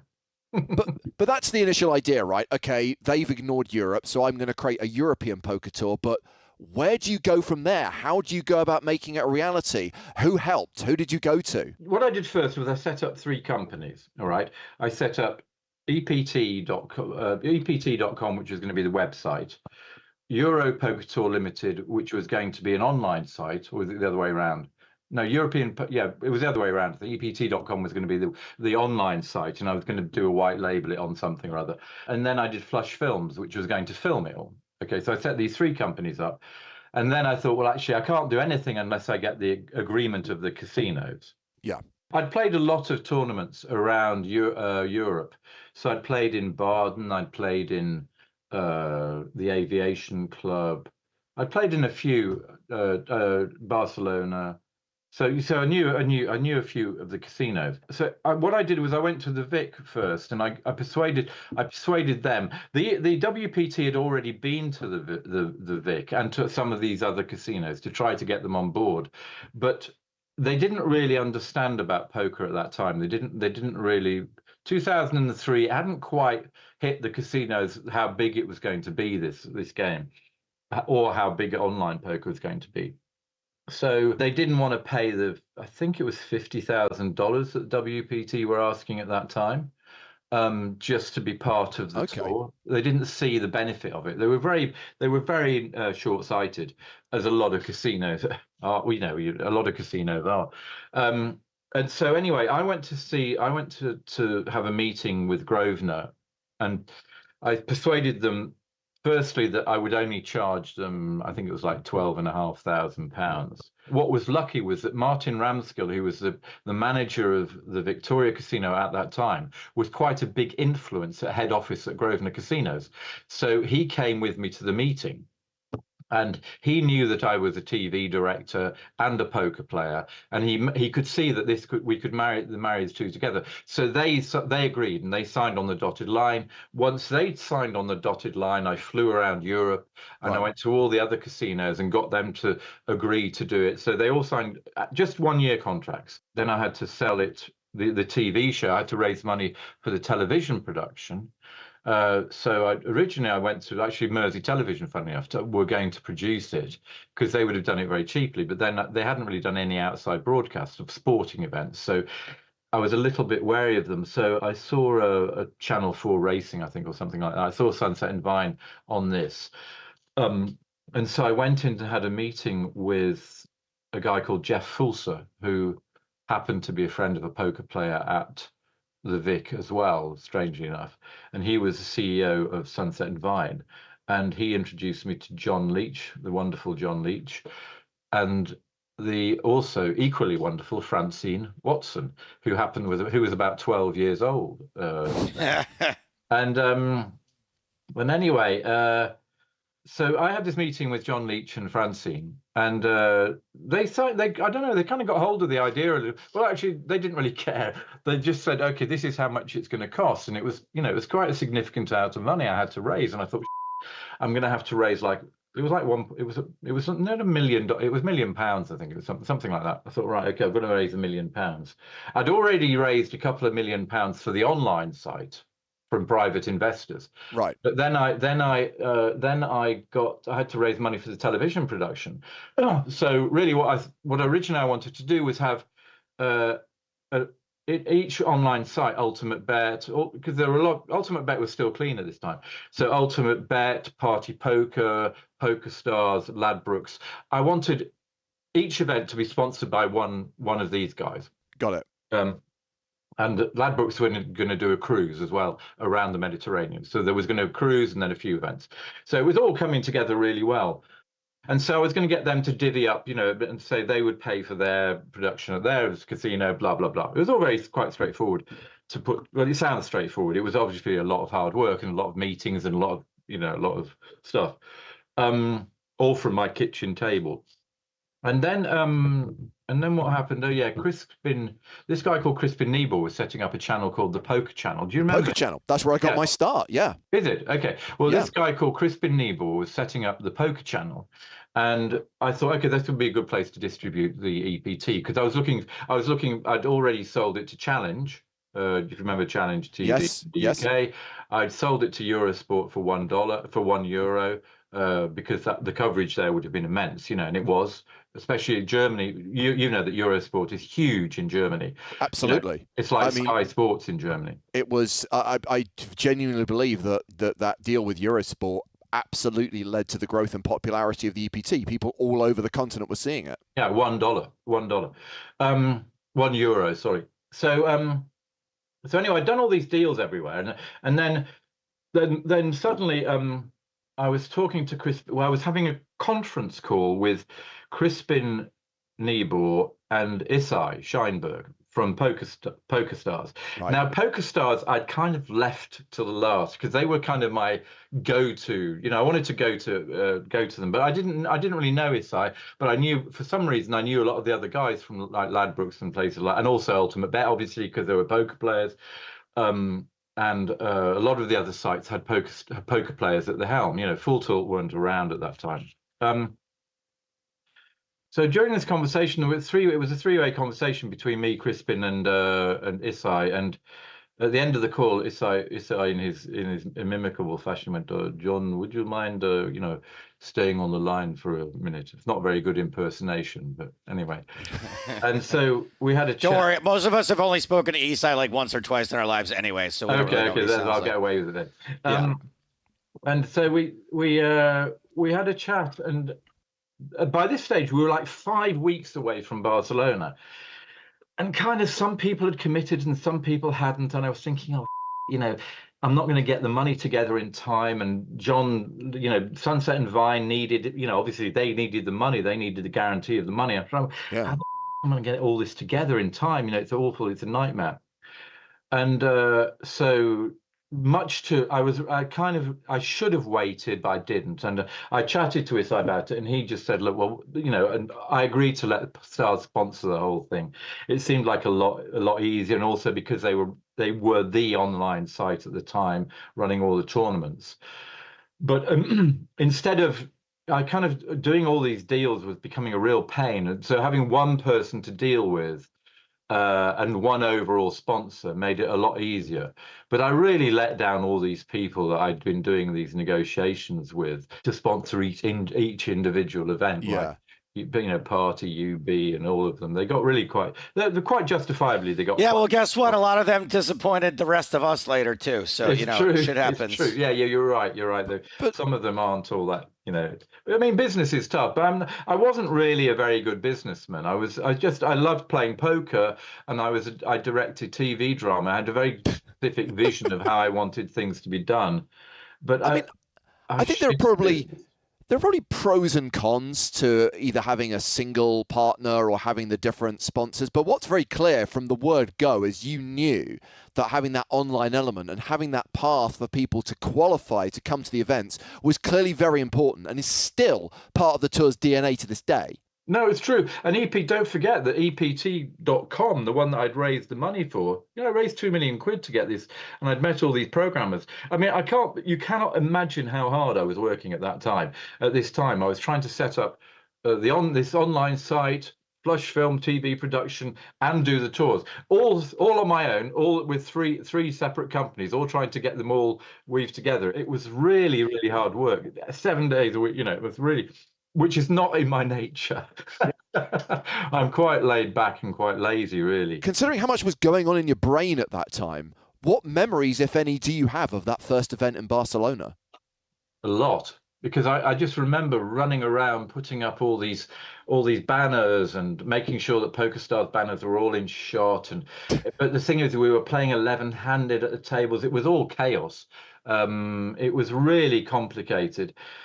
And we were all crammed into that casino where, at the bottom of the stairs when you go into the Barcelona casino. It was all just around there. There were only about 10 tables there. Nobody knew. It was very successful, even though, but they were dealing the wrong way around. I don't know if you know this, but they used to, and still do in Madrid, they deal, instead of dealing right from, the player 1 to your left, they dealt the player 9 to player 1. Did you know that? Yeah, I've seen it. And then they spread the flop in the wrong direction, and they wouldn't change because this is Spain. We deal like this. This is how we do it.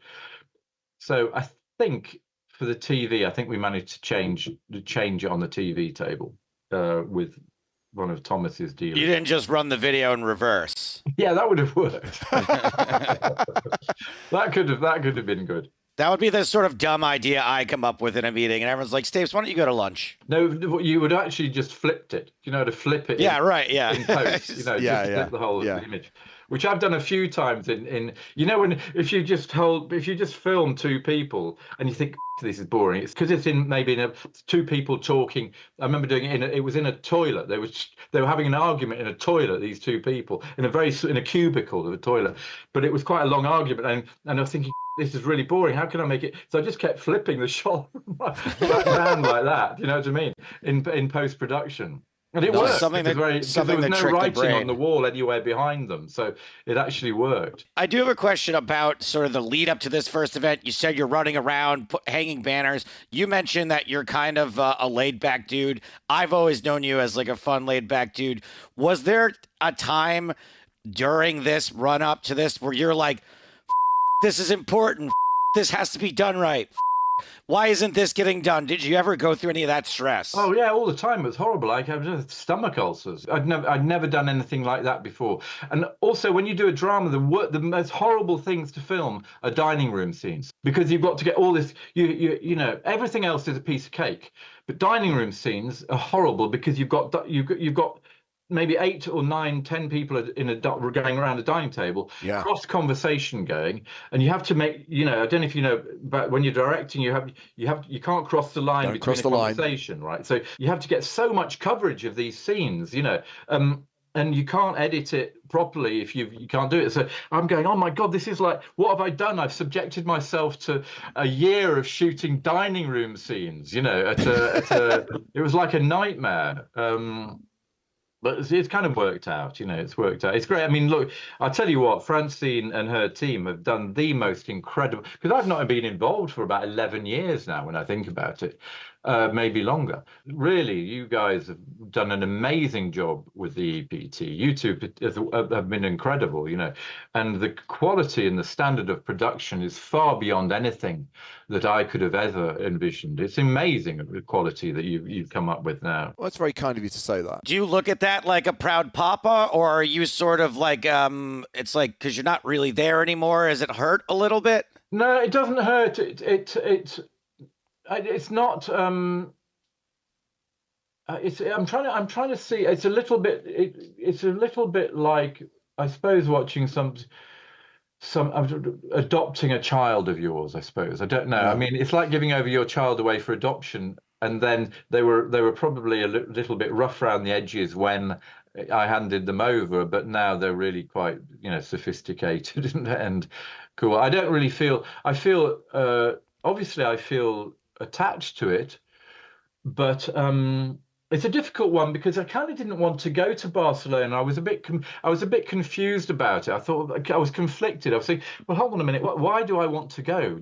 Why do I want to celebrate 20 years? Because really, I was only involved with it for 8 years. It's not really it's nothing to do with me anymore.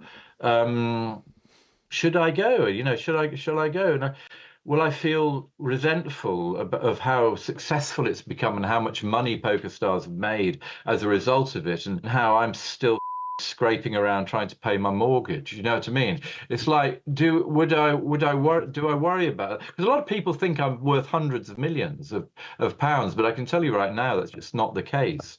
I mean, I would say one reason, John, not to interrupt you, is that you would bring a lot of joy to people for going, right? Yeah. Maybe it's not like a business thing, but like, you're a character. We love you. We like you as a person, and you being there, I think you're going to make people are going to have more fun with you around. I don't know if that's enough, but that is certainly a reason I don't want you to discount. No, I know. I'm going as you're right, Joe. I'm going as a player, really. Almost. I'm kind of going as a player, not as the creator of the EPT. I feel like I'm really just going, actually, it's a free roll. I may as well, Stars very kindly inviting me to go there, and it'll be great to be there.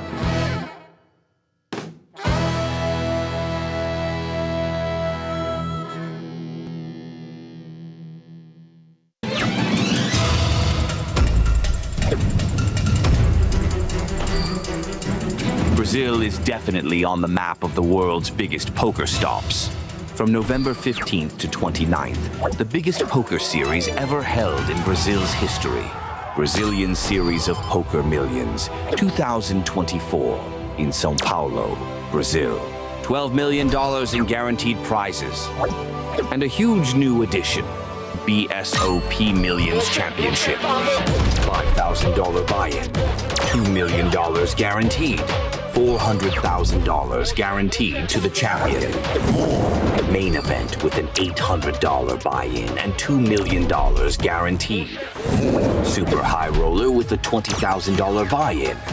And the most expensive tournament ever held in Brazil, the Legends, where the poker elite will meet with an impressive buy-in of $50,000. The land of football is now the land of poker. Be part of this milestone in Brazilian poker history. BSOP Millions, November 15th to 29th, São Paulo, Brazil. More info at bsop.com.br.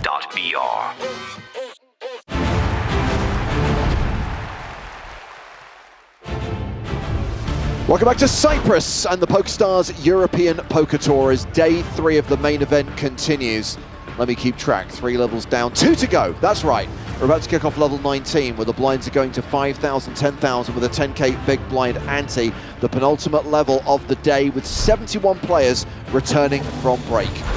It's James Hartigan alongside Griffin Benja. How's it going, James? How's it going, everyone? And it is a Griff Graff reunion because Sam Grafton's in the mix as well. Hey, Griffin.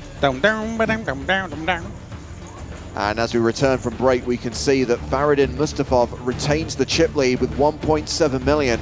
A huge pot at the end of the last session has seen Bobby James move up to second place. Roland Peaks, Ivan Zibakin and Christopher Nguyen round out the top 5. And we have a new lineup at the feature table. Mustafov and his table mates were there for a good 2 levels. So who have we got for the next session of play? Well, we had a former champion in Sebastian Mallets. We've got another former champion in Lucien Cohen. That's right, Ratman is coming to the main stage as we check on the prize money for the top finishers. With 71 remaining, everyone's now locked up the better part of 16 grand. But of course, once we get to the final 2 days, we're looking at 6-figure scores and a 7-figure score, more than $1 million for the eventual champion. But yes, Ratman is one of the shorter stacks coming to the new feature table. We've got Shakib Miri. Here's the guy who knocked out Spraggy earlier on today. Ben got it in. Ace-King against Ace-Jack. However, there was a Jack on the river, and that sent Spraggy to the rail. Ouch. Every story needs a villain, James. And for many, Miri is that villain. Full lineup on the screen right now. We think, by the way, some of these chip counts might be wrong, so we'll get those remedied and rectified ASAP. Awesome. Jesse's there, top boy, one of my favorite people in the world. What can you tell us about Jesse Spatuzzi, Samuel? Well, actually, I knew him by a different surname. I don't know whether he's flying under the radar. Jesse's got both Brazilian and British heritage, which means he plays a spicy game of poker, but also likes a good fish and chip at the end of the day. Fellow Arsenal fan as well, so I've got someone to root for. Jesse flying the flag for the UK at our new feature table, and action is underway. Blinds 5-10. Let's get to it. It's funny because I guess this is like he's got a double-barreled surname, because I actually searched for him to see how well he was doing. I thought he was out, so that's really nice. Margot, ils ont rajouté des commentaires. A person in French? Les frères. Because commentator. No speaking, no speak French, no speak English. Okay, no problem. Yeah, sure. Excuse me. So Ratman, we think, actually has closer to 150,000, which means he's on the short side right now. On peut faire une remontada.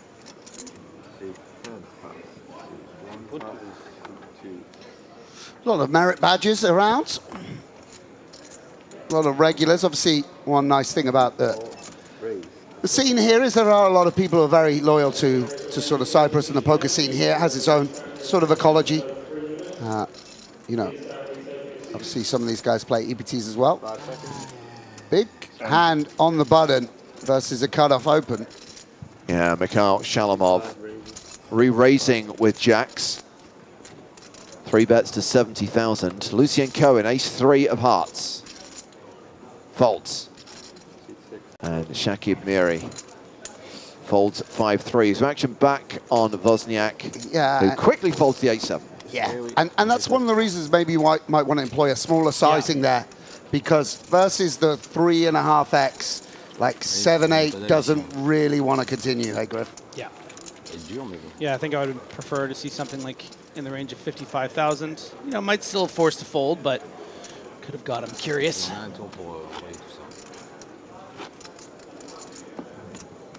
Yeah, I mean, it's funny when you play these tournaments because they sort of, if I'm not called in for commentary, I know what's going on, but I took a glance as I was coming in and I was like, wow, down to 70 runners nearly. It's like, seems like only the other day I was in day 1A and I mean, it was only the other day, ironically enough. But, you know, I thought I was coming in with like 120 or something like that, but we're really, you know, at the meaty part of the tournament. Yeah, we're past the nitty and halfway to gritty.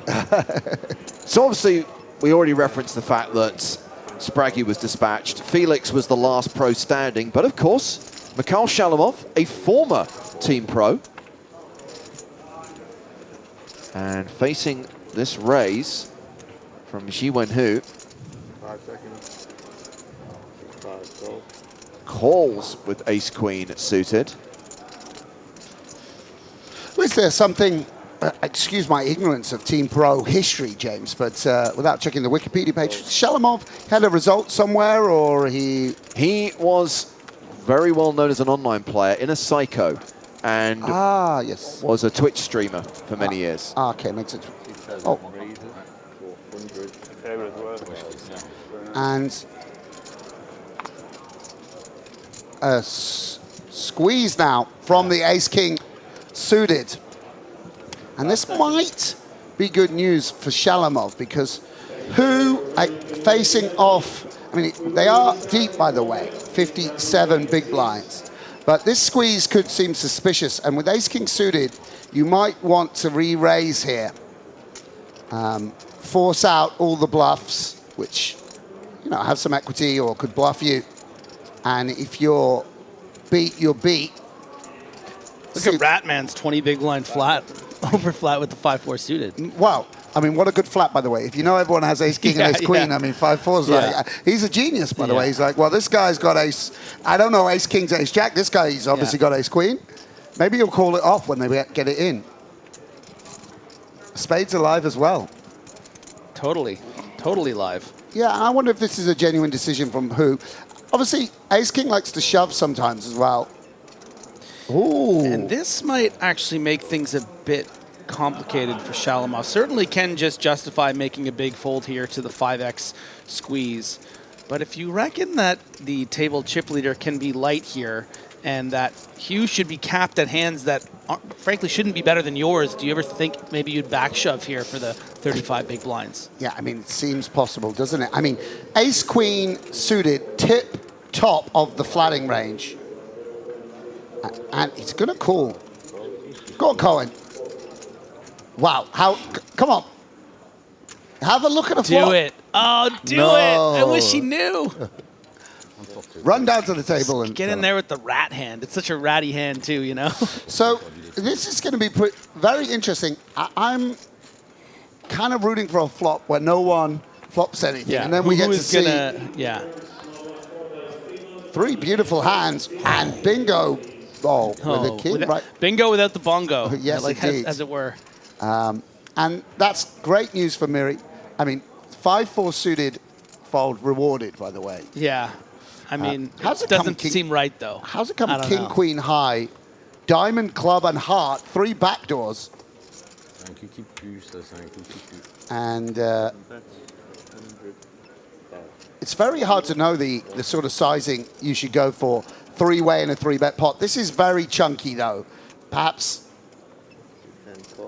Yeah, and will call with the ace-king. And good fold from Shalamov. When he sees the hands, he'll know he avoided a car crash. I mean, perhaps there's ways he would have. But he might also resent Hugh for not just shoving and then letting him save 85,000. Yeah. Wow. Free roll city. Remarkable turn card for Mahiri. Because you're not loving life as Hugh here. It's like, I mean, it's like, you know, you don't expect your opponent to just have, what? The same hand as you. Jack 8 suited. Like it's and Mahiri wondering now how to take advantage of having the free roll. Oh, he just jams. He might have gone for a half stack there or something. And look at who's got to imagine. I mean, I'm up against aces, queens, ace king. You know, maybe a squeezed ace jack sometimes. This is just. I mean, he does have 0% equity, so.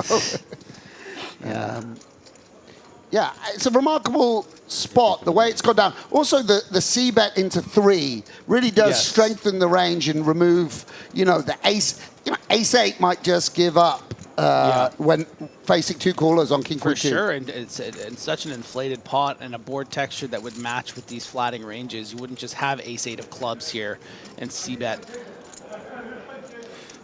Yeah, I mean, it shows how being so deep on in an EPT on day 3 sort of affects you. I'm sure in a lot of tournament situations, people will just cool down. It also might be what he senses from his opponent. You know, if the live reads and your playing experience with someone says, this is not a guy who puts in chips lightly, and for whatever reason you're really sensing that strength, how good is ace-king here? I mean, if you fold here, you have a full level of 5K, 10K with 39 big blinds. You know, you are really in the hunt. If you think that there is no version of this where your opponent has, you know, Jack 10 or whatever it is, like if you just think you're chopping at best, it's very difficult to find a call here, and it does make the big fold.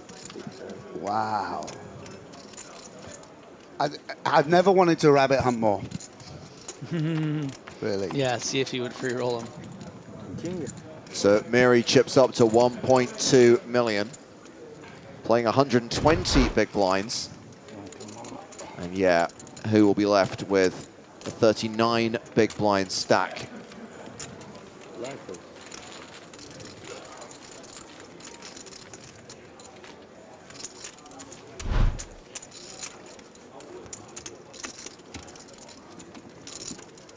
That's how you start a level. Mary getting up to 120 big blinds. Wow. Remontada. Vraiment difficile. Hein.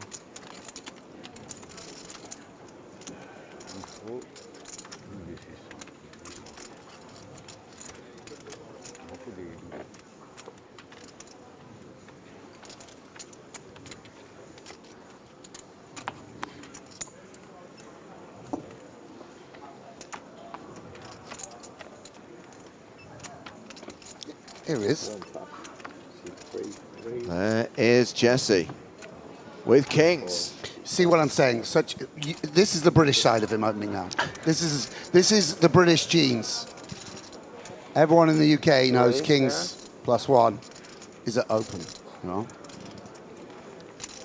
And Mahiri sowing his oats now after that big hand. A flat that's definitely on the looser side. Wow, it's a little bit of a splashy table, eh?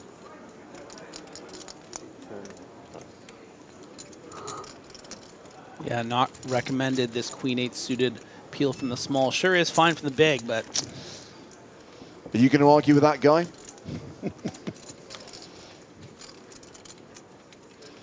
That's a nice little window card. You got the king and the Kong, huh? Bingo, bango. Hello, top set. Yeah. So, let's see how Jesse wants to proceed. One of the ways you can think about this spot is sort of if you get flatted by the seat next to you, you do a lot of checking. And if you get seated flatted by someone a few seats round, you do a lot more betting. See, there are flush draws to extract value from. If you could see the actual holdings, of course, you would check. Just trying to estimate what would 8s and 9s do. Are they going to continue anyway versus a bet?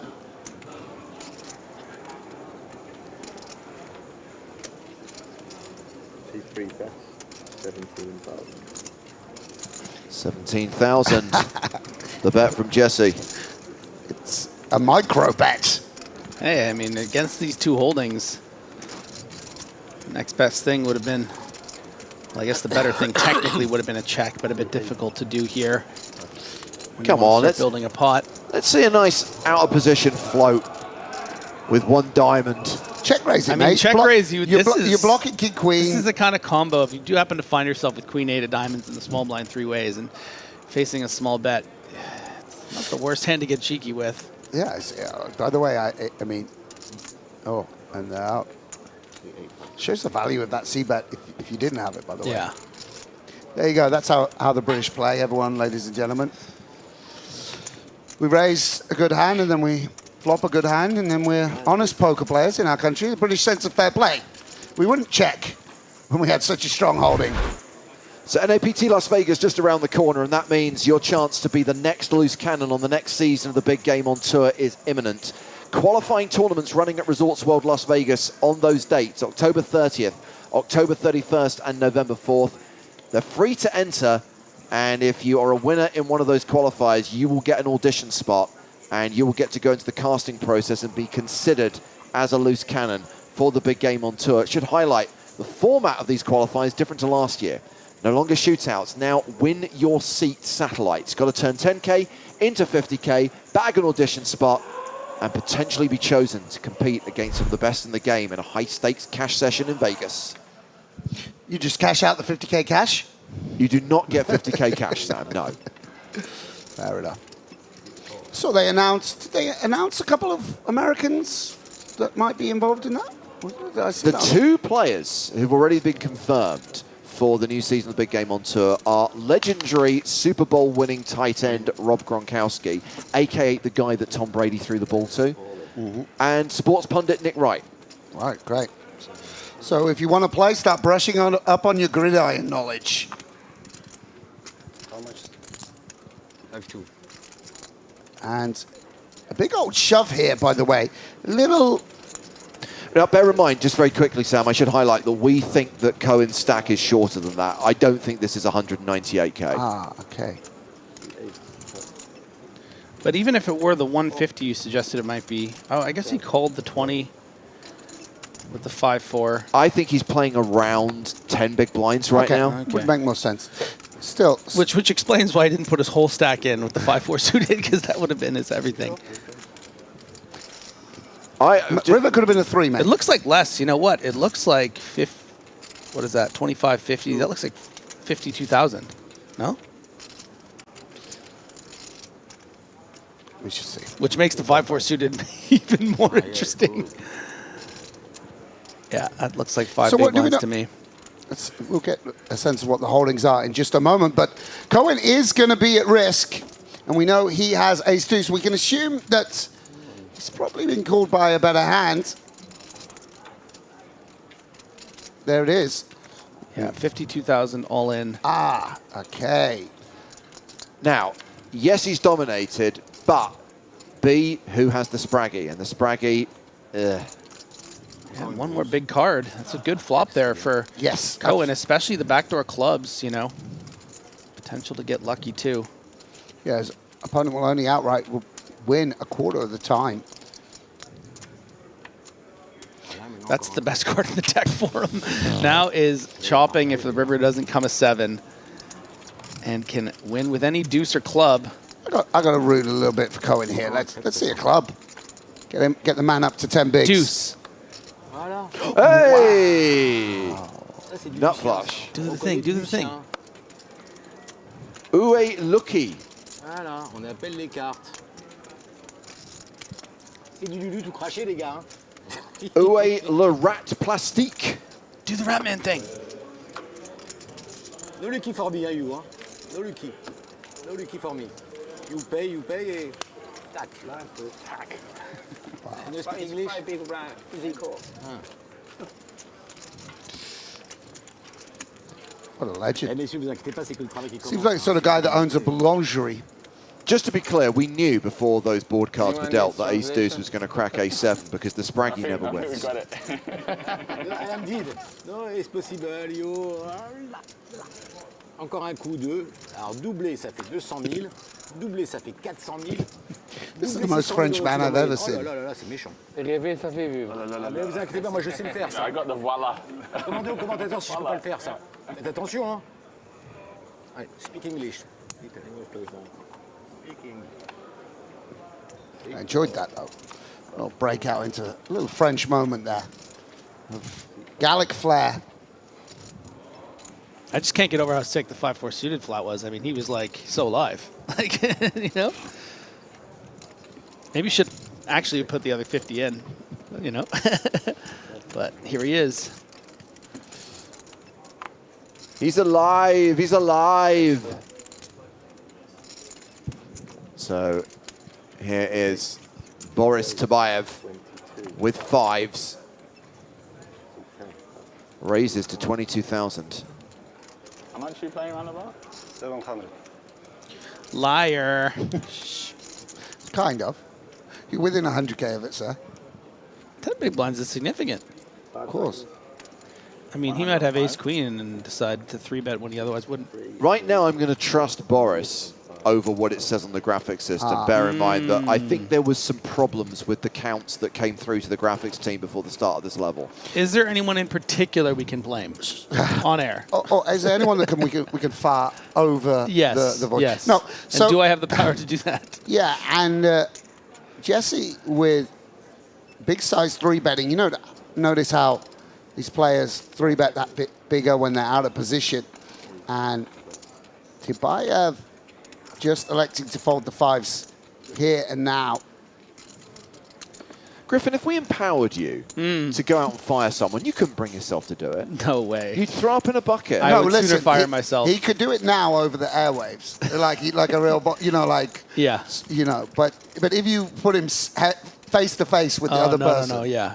What if it was your job or theirs? You've got to go far them, or we sack you instead. I would get sacked. I would take it. I would take the hit. Yeah, but be able to do it dramatically on the air, like very sort of like Joaquin Phoenix and Gladiator kind of deal. Then I would definitely give the thumbs down. Can I make a mistake? When Joe finally, if Joe were ever to be sacked, can we do it over the airwaves? Oh my God! We should let someone do it in chat. To be fair, Joe likes all elements on Chat of Pro Saturday. His people turn against him. He does like everything in his life to be content, so I'm sure he'd be down for it.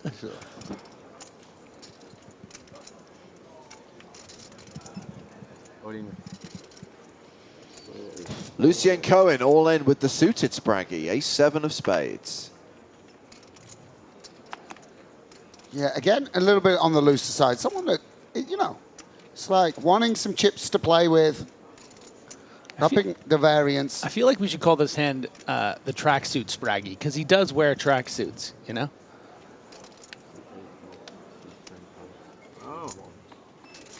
Oh. He's going to show it. Voilà.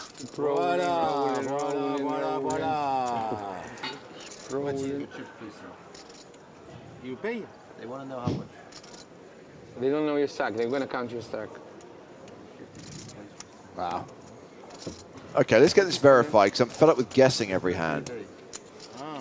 Excuse me. I'm here because what is problem? What is the problem? What is the problem? Oh. What is the problem? Oh. Bet this guy's a great laughing at home game. Eh, les Thierry Roland et les Jean-Michel Larquet, là, commentez un petit peu. Allez, au boulot. Is that guy looking direct at camera? Like, that's pretty wild, right? That was a great... That was amazing. That was like a Jim Halpert moment. That was a bit... That was sexy. Mikhail Shalamov saying to the audience, I've had to sit next to this guy all effing day. That was amazing. Well, I mean, he's a Twitch streamer, right? Or reformer, but like at least. the He's got roaming camera, I've never looked directly into the camera. That's crazy. That was beautiful. Be a meme. I'd like to see that as a... Do we say GIF or GIF? I say GIF. I believe the inventor confirmed that it's GIF, but most people say GIF. Okay. The guy who invented it, wow. Legend. But the ones I send you are GIFs. Tu me fais rêver. Oh, jolie poupée. Is he saying jolie poupée? Je vais renseigner quand même, les gars. Excuse me, I speak English. Yes. I don't speak French. I just live in a French-speaking place. King, Queen, min raise. How is the language lessons going, Griff? Over to the big blind here. Well, Campus with the deuces. Not great.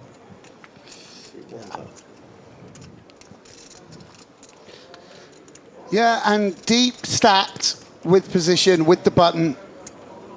Very nice hand to see a flop. Obviously matches up really well against hands like King Queen. And, just being in position going to give you ability to realize equity well.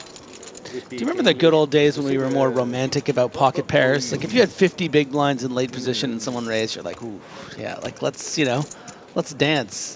The deuce is coming. Yeah, and everything been going Jesse's way since I've sat down in the commentary booth. Miri, I actually don't mind this bet. If we look at his combo, heart and spade is very, very nice to have. And we can immediately think about knocking out 8s, 7s, and such hands. and give ourselves a sort of free roll at hitting a jack, 2 overs to the 10. So I think this is a pretty reasonable continuation bet, actually, as it happens. And on a spade, you never know, Miri might get spicy.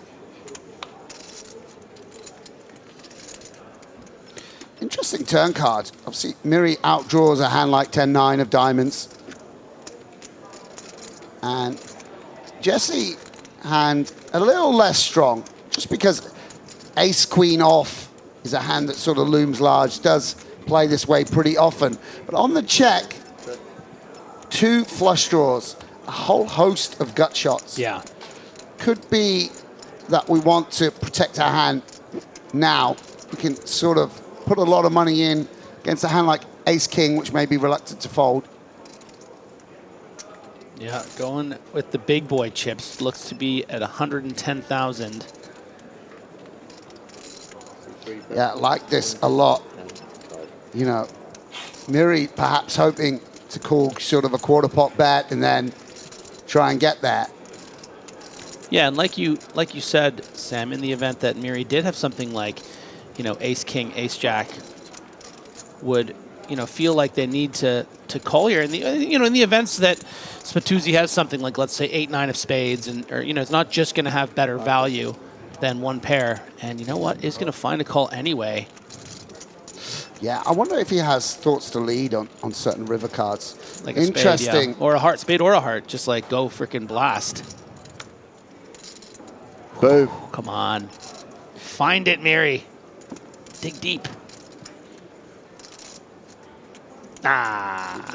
Yeah, and Jesse going to decide now whether he wants to value bet. I wouldn't blame him for checking back here. Just being deep in a main event. I don't know. I mean, I would just hate to leave money on the table. You know, throw out 150 or something here. Get called by ace jack, ace king sometimes. Sure. Well, it depends what you think of your opponent. Because Yes. 150 is. 105. 100. Yeah. Yeah, you can't really go sort of third pot on rivers. Yeah. It's a little bit dicey to do it. And what will Miri do now? Does he want to use it as a legitimate bluff catcher against a hand like 4-5 of clubs, you know, pocket fives with a spade, something like that? Or does he want to turn it into a bluff? I think we might. I mean, you'd know better than I am, Sam, but maybe we can eliminate those hands sometimes in the interest of it being three-handed to the flop. Is he going to be, maybe not 4-5 of clubs, for instance, but something like fives? Do you think it's calling with a decent frequency with someone behind against the under the gun open? Yeah, I don't know. Maybe with Jesse. I just don't know if there's enough bluffs here, you know. Yeah. Well, I think Jesse on a queen is going to turn every 10 into a bluff with a gut shot. Right. You know. Yeah. So like your 10-9 of anything, and your And I think it's a nice value bet from Jesse, by the way. You, my friend. You want me to check? We will see. It's a nice bet because one of the problems with value betting is that you can get check raise bluff. But if they're not, that's the nut hand to bluff with. Yeah. Right? And he just folded it. So, yeah. You know. Yeah. Let's go, Spatuzzi. 10,000. Down to 65 players, by the way. 6 eliminations since we came back from break. Among the players who've gone, Chase Wilson, who was at our feature table earlier on. Boris Kuzmanovic, finalist from Barcelona. No look. Allez, encore after. No carte. Allez, allez. Speed, speed. Speed, speed. 1. 7 raise. 1. 20,000. 1, 1. Tabiev getting the dealer to press the clock before he folds the 9-3 off.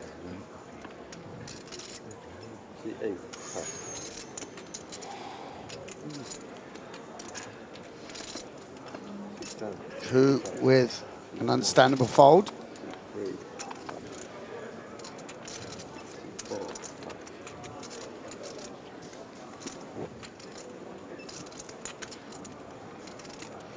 Yeah, and Shalamov, who's had the second best hand already quite commonly today, it's going to allow Cohen potentially to come in with 7-6 off. Because no. Hey. You know, you look just like a friend of mine. You know who I'm talking about? I think so. And there is one guy who looks very similar, and everybody asks about. Yeah. I played with him many times. Yeah, he plays it. He looks like Eustace, right? Yeah. Ooh, 7, 8 He plays better. of diamonds. More and better. I cannot judge. The pair for Cohen, the flush draw for Shalamov, Miri with the ace of diamonds. Yeah, basically.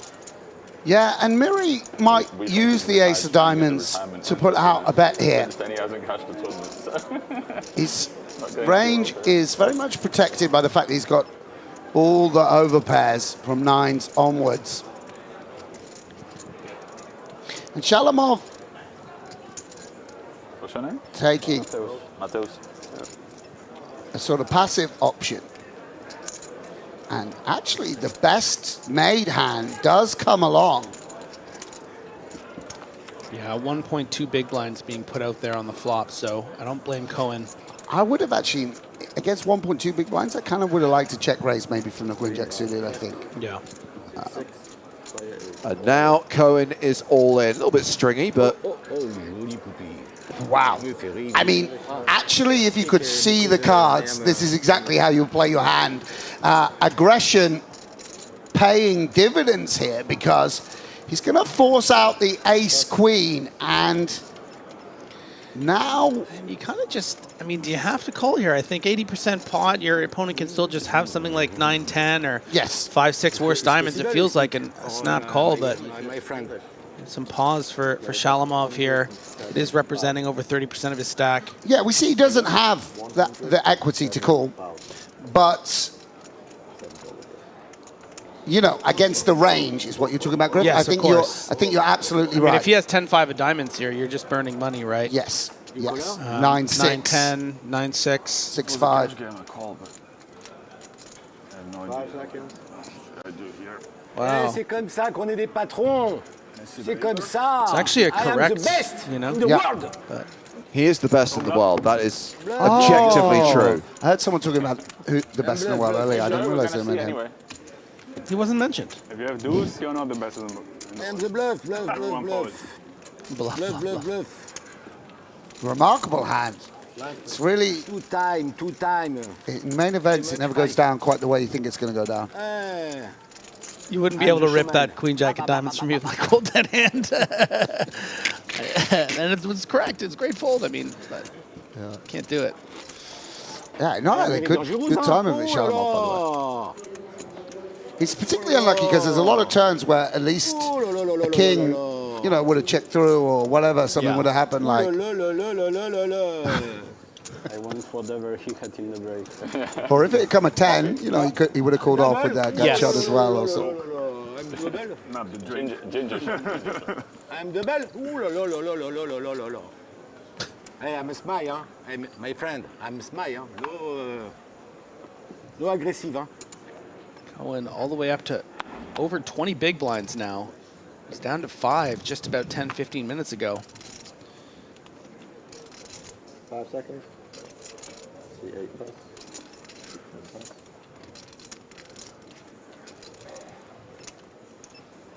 Round 2, Jesse in the hijack. And he's now Jesse Wigan. Ah, that's really interesting. Yeah. Was it a misclick on our part? I do think he has 2 names. Ah, okay, yeah. His mum's rung up. Listen. Ooh. I saw the way he played that hand and I'm disowning him. Change his name to Wigan. Yes. He's not been playing Brazilian enough. Yeah. 27 big blinds here effective. Yeah. Could be some bluff 3-bets here from the button versus the hijack. I mean, he's just lost a obviously sort of frustrating pot. Goes the full 3x, which is going to make us want to jam a little bit more often. But now, Jesse will be taking account of what he's seen of his opponent thus far. So I thrust you in here in Wigan's seat here. Sam? Let's just say you have ace jack off. What do you think your split? Do you feel like almost It's never good. calling and just shoving or folding? Yeah, Or ace jack suited, but we ace just jack play suited, call. you call, yeah. Yeah. Particularly in a More live arena playability. where you can sort of get some sort of vibe and feel. You know, Yeah. you just dominate the ace x bluffs. You dominate the king jack bluff. Sam, do you want to know how Jesse is actually listed Yes. in the PokerStars live app? Jesse Oberon Spatuzzi Filmanus Wigan. Wow.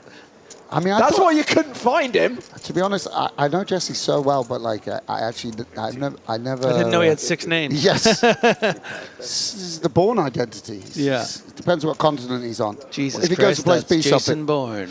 Yeah, and Jesse catching a very big part of it here. Yeah, huge. And one of the post-flop flip. Yeah, one of the advantages of just check raising is we never get bluffed. We can even sometimes fold them off the same hand or off ace king on a very few occasions. Yeah, you don't. Yeah. And look at this. Will look to click it, balancing with the sort of way he might play kings himself or a queen.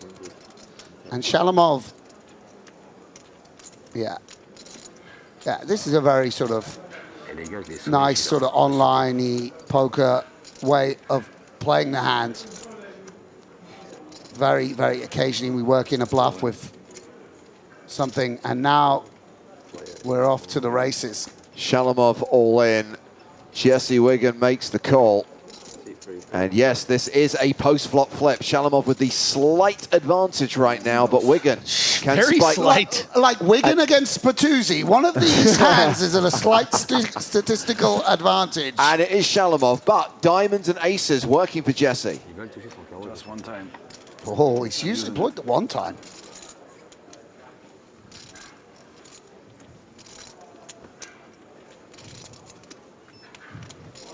Who used it? Jesse or? No, Jesse didn't. No, Jesse didn't use it. Shalamov used Shalamov it. Oh, wow, okay. Extra outs. This could be a case of too many outs. 13 of them now.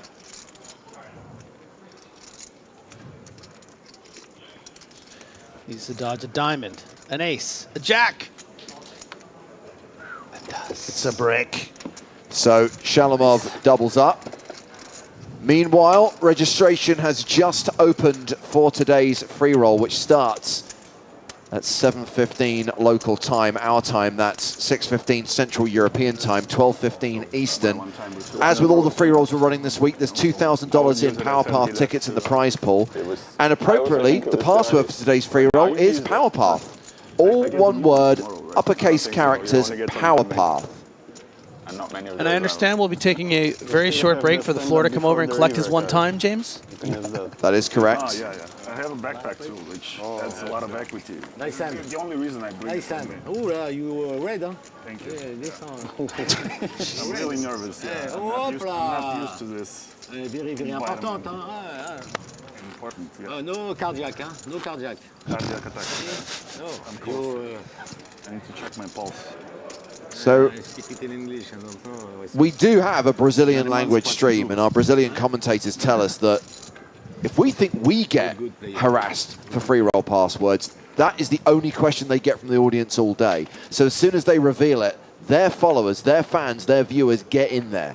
So make sure you join all the Brazilians who've already registered for today's EPT Cyprus free roll. And a reminder, it is only available on shared liquidity licenses, excluding Belgium, Germany, and Sweden. And a reminder, there will be a lot of Brazilians in the free roll.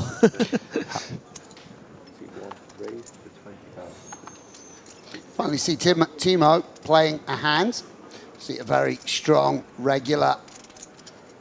And Wozniak with 20 big blinds and sevens. A very difficult spot, actually, to navigate. And will use a time bank. I think this is very cuspy.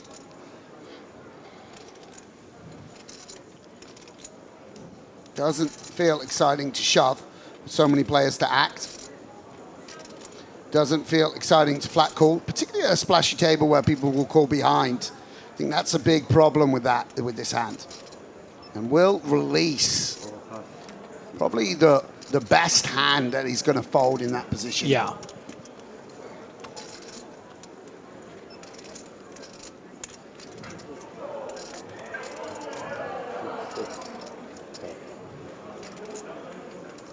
petit peu encore.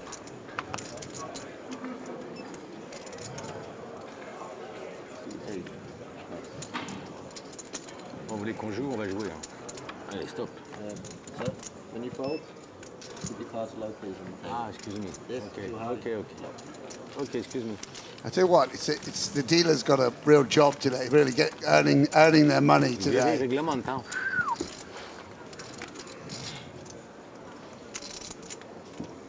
Dealer / teaching assistant, keeping everyone in line. And the world's biggest Simply Red fan.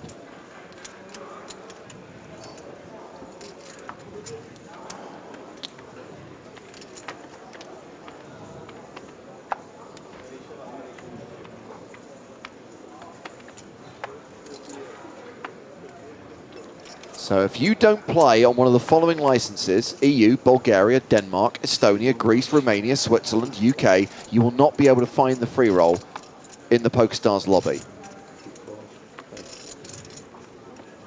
We posted the tourney ID in the chat on both Twitch and YouTube, so you can search for it, but if you can't find it, you ain't coming in. Hey Griffin, what would you say to people from this country who can't play the free roll? Excuse me. Oh, what up now, Swedes? Woo! Natural. Oh, the old ones are the oldest. Excuse me, my friend. It's amazing you've got so many catchphrases over the years, you know? Low, sir. Low. And big hand here in the small blind with just one player to get through. 27. And we'll come in. Suppose we want to, well, how many chips has his opponent got? Coming in for 27, which does lay the big blind quite a nice price. Doesn't lower the SPR that much. And it's kind of a fair fight. You take the high road and I'll take the low. And connection for both players. And some backdoor opportunities for who? Yeah, and I wonder if we can go with the larger sizing, the 7-6 with the flush draw. A lot of gut shots, straight draws, etc.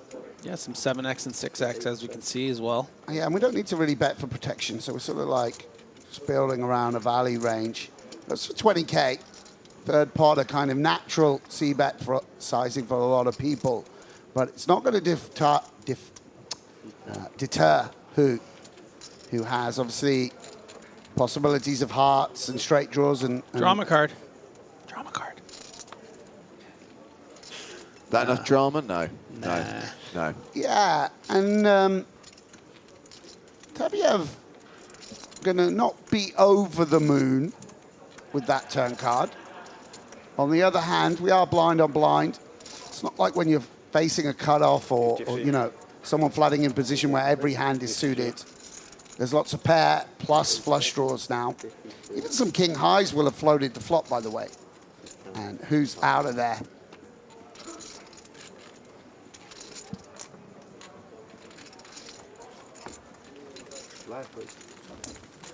Well, I'm hearing that there is a new chip leader in the EPT Cyprus main event. With 60 players remaining, one guy now has 2.4 million chips.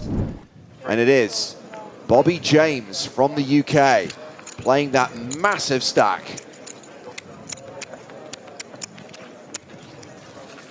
What a festival, mate. I got annoyed with coming like 12th and So many chips, he's broken Liam's camera.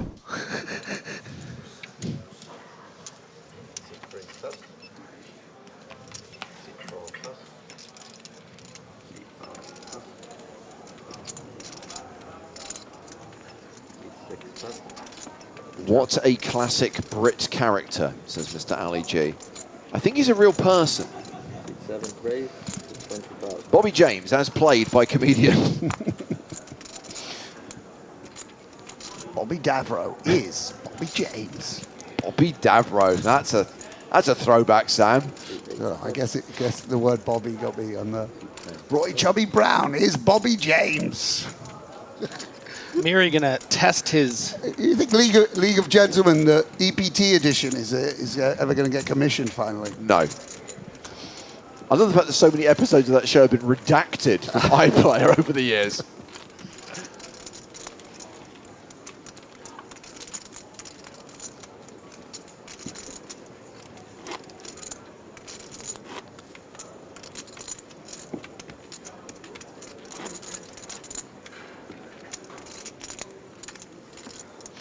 Who else is high in the chip accounts, James? Is there any other big names? Former champions. So Sebastian Mallets was our previous feature table. Mallets is one of the former champions, still going strong. I mean, certainly carved his place in EPT history. Will never be forgotten. He was playing well on the feature for Nice. those 2 levels. Yeah.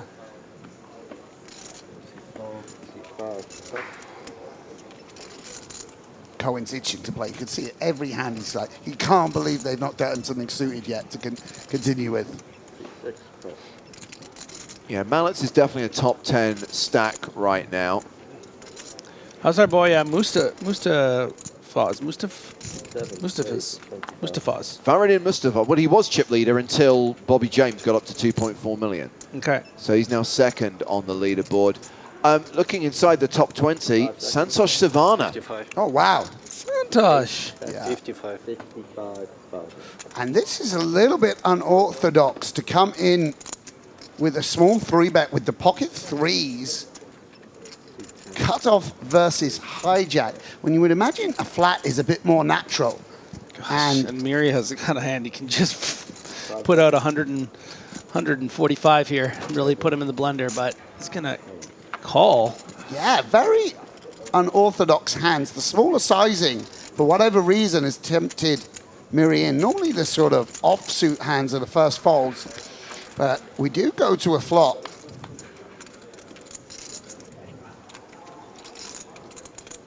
You know why I would admire the 3-bet? His intention the whole time was the 3 to 5. You just get that extra 150K, you know? 3 to 5, the card's alive.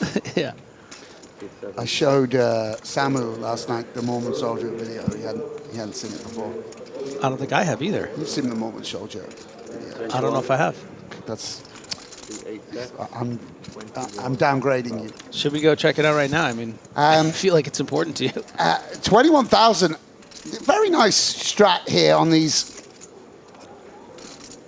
monotone boards. Can go for a small sizing. And we see how King 10 already sort of at a place of difference. And Miri is out. And for whatever reason, he took this time to 3-bet. A nice pot going in the direction of Tabiev.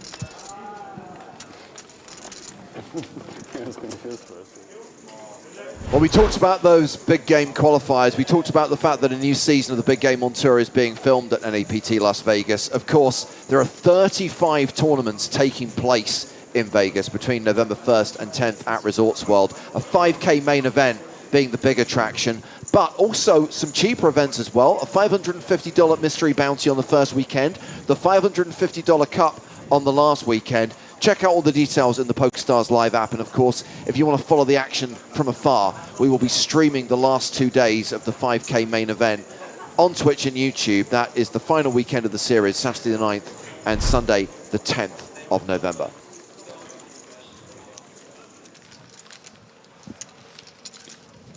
All right, that's enough out of you, James. Take a hike. And don't worry, ladies and gentlemen. The rumors of Joe Stapleton sacking that spread like wildfire moments ago, it's a rumor that pops up once every couple of years. You know? I'll take that frequency. Hello, my babies.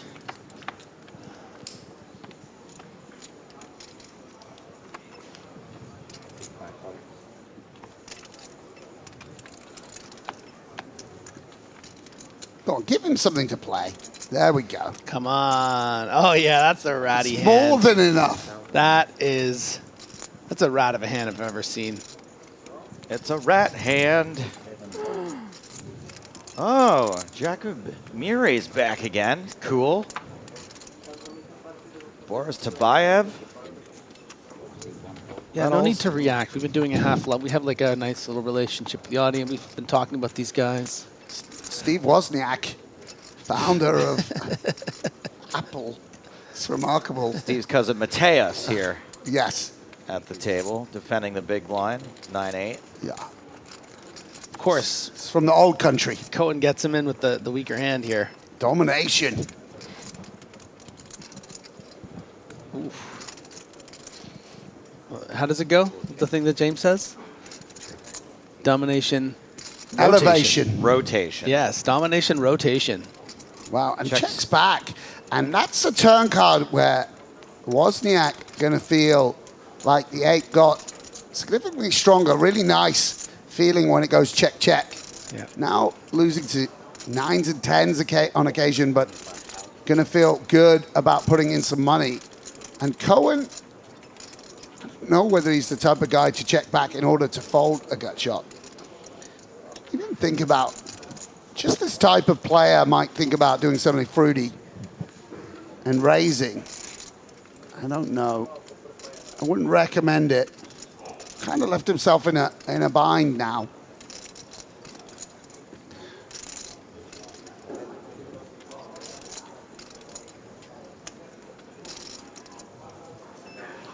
That is a custom Ratman hat, huh? Yeah, well, he's got a. I mean, it's not just a character. He owns an exterminator business, so I think okay, it's that's right. Yes. a bit of a catch-all. Gotcha. I see. I thought A rat catch-all. that's wow. River's a king. Yeah, and Wozniak not excited to see that hand. Obviously, we see someone check back when we see someone raise early position. Even the Ratman, Ace King is always a hand that you sort of fear and doesn't feel he can go for value now. And Cohen, you know, Make it big. There we go. And this is sort of believable. Acting a little, and it's a very subtle sizing, by the way. 40,000. What's the bluff here? Yeah. Queen 10? Ace 10 maybe, but would we be using that as a bluff to try to fold out an 8? Would that have C-bet? There's so many. Yeah. Yeah. Really, really interesting. Tough to see where the bluffs come from. Queen 9 suited, but you're blocking with the 9. Queen 10 suited, maybe Queen 10 off. Does he play Queen 10 off under the gun +1? So it's a tough spot here for Wozniak, and he's going to use a time bank chip. Very difficult. I mean, this speech play is quite good. Having the confidence to talk normally is a sign. No look. No look. He's nothing if not a showman. Nice. Wow, he's jammed! Wozniak all in, and Cohen doesn't waste too much time folding. Wow, and his story was sort of believable that he had the 9-8 beat. And as a result, Wozniak pulling Representing the jack. the trigger. Yeah. Bluffy, bluffy. Bluffy, bluffy. Very. You didn't see that coming. I didn't see that coming So when at you all. walk, it's a bluff.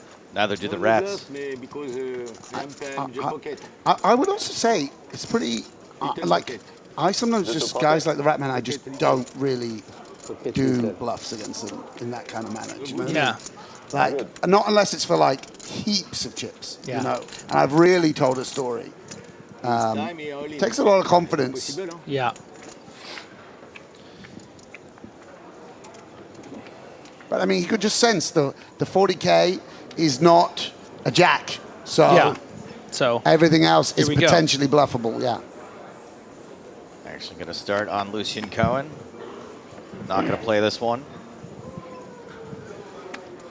Jacobiri, Ace Jacob.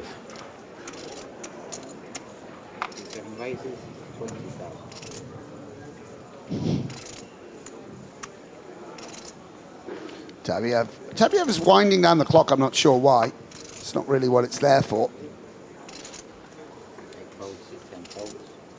Might take his brain impulses a little bit longer Sure. than that size of a body. Exactly. For the brain to send a message to the hand takes 4 seconds rather than the split second it takes us. Exactly. Yeah. And Miri, since the big hand with the ace-king, things haven't really gone his way. Been 3-bet, had the second pair with the king-queen. Now Timo, who, as alluded to, very accomplished player, electing to 3-bet with the ace-10. And it's a very awkward situation for ace-jack. I think potentially a hand that we don't have to continue with. Yeah, but Miri's called with the king 10. I think this ace jack is going to be continued here. Yeah, you can see this is probably just a genuine decision.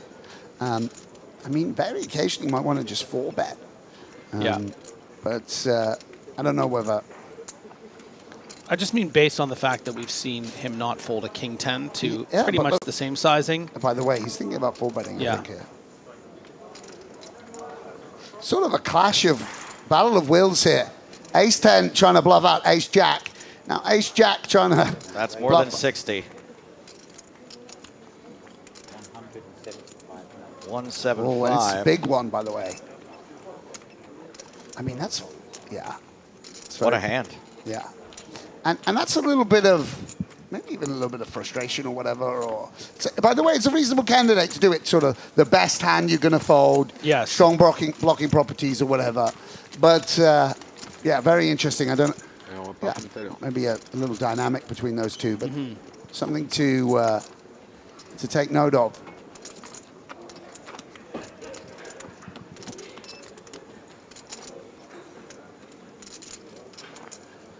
Giacomieri still chip leader, 103 big blinds. Jesse Wygan second in chips. Where's what film's got a Wygan? It's not Heat. That's Wygan. There's a Y. It's you're in the right ballpark. It's The Insider. Yes. But that was a real guy that Russell Crowe's playing. Yeah. Jeffrey. We're saying Jesse Wigan because he's British, mate. In fact, he switched from Spatuzzi, one of the most exotic sounding names, to Wigan in the course of a level. All right, Wigan it is. The Road to Wygan Pier, the noted George Orwell book. Yeah, Jeffrey Wygan is what I was thinking of. Good. Well sussed. Wozniak on the button, ace-9. Yeah, and this is. Oh, Mikhail Shalamov. Here he is. He did an amazing look to camera earlier, like that was out of this world. And just gonna rip here. Isn't as much as it looks because he's sort of the effective stack versus Cohen, and I like this shove. Gonna force out 2 overcards very often. Boom.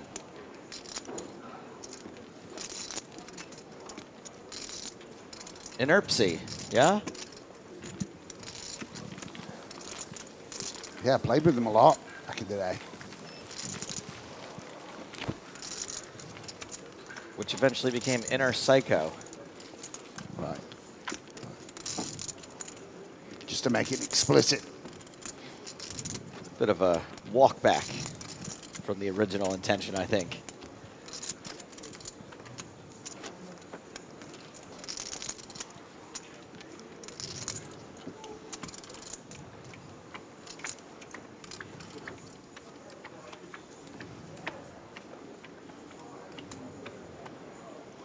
Have you taken in any Cypriot sun? No, sir. No, not waking early enough to get in there. I finally got some today, a little bit. Yeah. Between levels there, but 20. 8 raises, 20,000. 10 folds, 1 Tabayev making it 20,000 with ace-queen suited. I don't like UTG, you know this. It's a little violent for me under the gun. I'm changing it to FTA, first to act. Sure. I spoke with my brother the other day, and he was he works in the civil service. I was like, how was work today? What were you up to? He was like, we were doing tabletop games. And I said, tabletop games? Like, what, Subudio? No. And he was like, no, tabletop games, planning for various scenarios. I said, war games. He said, no, we don't call it that anymore. It's triggering. Wow. Right. Even the Ministry of Defense doesn't like to call it war games. You know? More like woke games. Mary defends the big blind. Jack 7-4. Couple of clubs. A little interaction with the ace of clubs. Yeah. Yeah, there he is. Yeah, and Tabiev, with very strong range in early position, can go multiple of ways. Big bet and check might be okay. Working some small bets, who knows? See, he's probably having a little consideration of whether he wants to check it back. Houston. And goes for this little sizing. And I wonder if Mahiri can sort of suss out that, you know, if we had pocket queens or ace jack, maybe this isn't the amount of money that we're going to put out, and utilize that ace of clubs in the form of a check raise. Heart club is kind of nice, by the way. Not that six of clubs is so relevant, but we'll play it passively and just call. Some straight draws potential too on the turn. I could even lead on a 5. I mean, it's a little bit harder to lead on, yeah, and the sort of downside to that, it's going to let a card come off that Tabiev can potentially represent.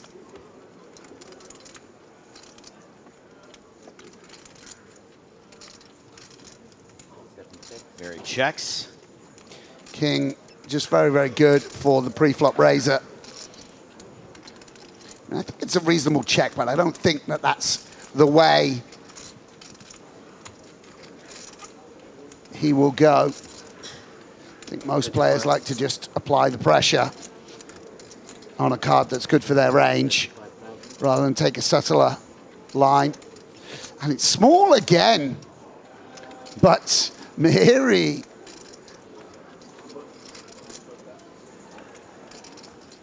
with no piece of the board, actually the worst hand. But yeah, nothing he can do. Interesting to see whether he takes those sort of sizing scheme when he has a pair or a little bit stronger hand in the future. Tabayev third in chips with 70 big blinds, just over 700,000. Ooh, this is one of my favorite blind levels. It is. I can get this to several decimal places, the number of big blinds. Here, the human calculator. Don't test me, just take my word for it, really. How many blinds does Shalamov have with 593,000? 59.3. Whoa, he is good. That is some Rain Man stuff right there. I didn't use pen and paper. I noticed that calculator. I saw that. I did see your eyes roll in the back of your head when you were calculating. I do go somewhere like supernatural with it, like I can't really explain it. Sure. Dead Zone, for instance. Yeah, yes. exactly. It could be the spirits telling me. I'm not sure. Campus has raised with pocket sevens. Shalamov has tens and does not re-raise.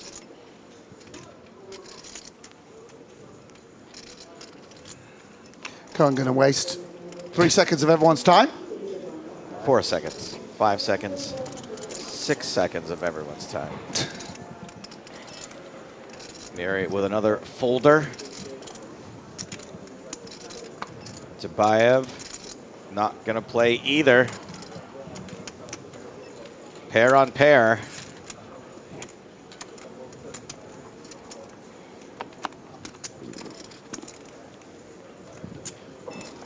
King, Trey. Both players probably pretty okay with their hand still at this point. Yeah, absolutely. I mean, King Queen is a hand that we kind of can picture Shalamov having, maybe not necessarily as strong as tens automatically, but 8s, 9s. So the sevens, you know, they don't feel that great. Yes, and in this particular situation, but Shalamov gonna take out a card. And that might incentivize Timo to think about protecting his hand. Can get some value against ace-queen on occasion. And we'll check again. And that might be a green light for Shalamov.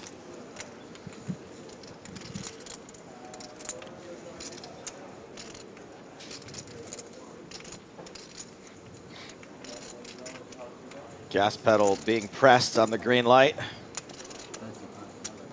Shalamov bets 35,000. I wonder what Timo makes of this.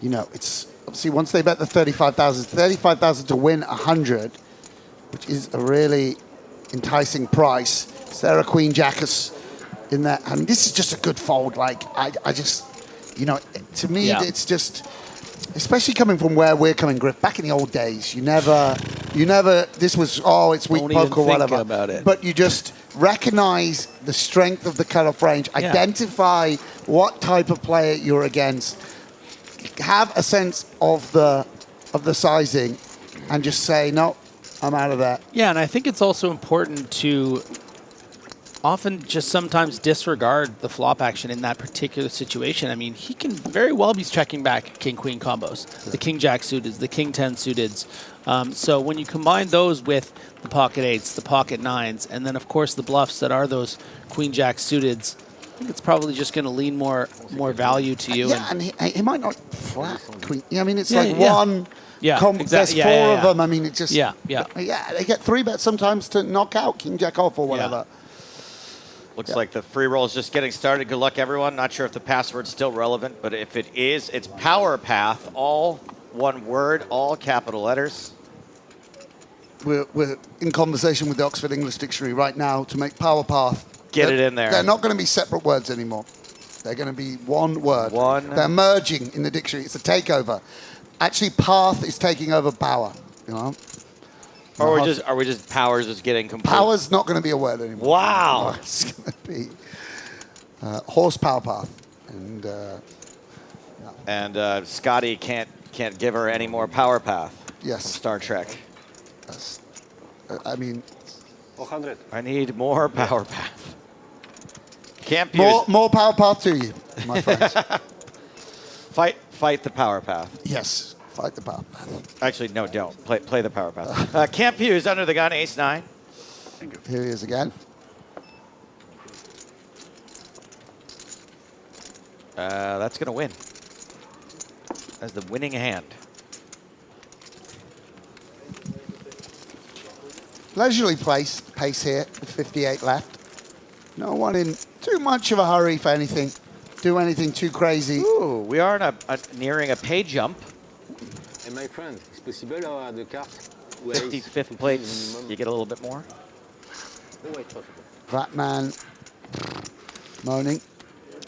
Asking for the dealer to cut him a little slack, give him some nice cards. We just love it when players do that. You should put out a little cheese, maybe. Yeah. Dealers love it as well. Dealers love a little cheese. Why don't you employ some of those? Give him a little piece of halloumi. Oh, the halloumi I had this morning at breakfast. Do you think halloumi would attract rats? Oh, I think so. You think so? Halloumi attracts everyone. That's true. Do they have halloumi at dinner or just at the breakfast? It's Cyprus, mate. Okay. They're throwing it. Of course. Just like... Just the way they I showed you the photo I took, right? Someone... yeah.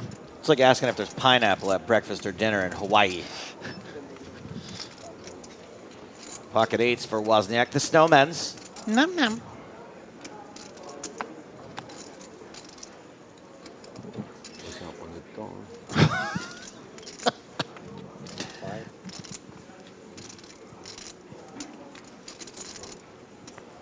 Lucian Cone, understandably frustrated with 9 big blinds.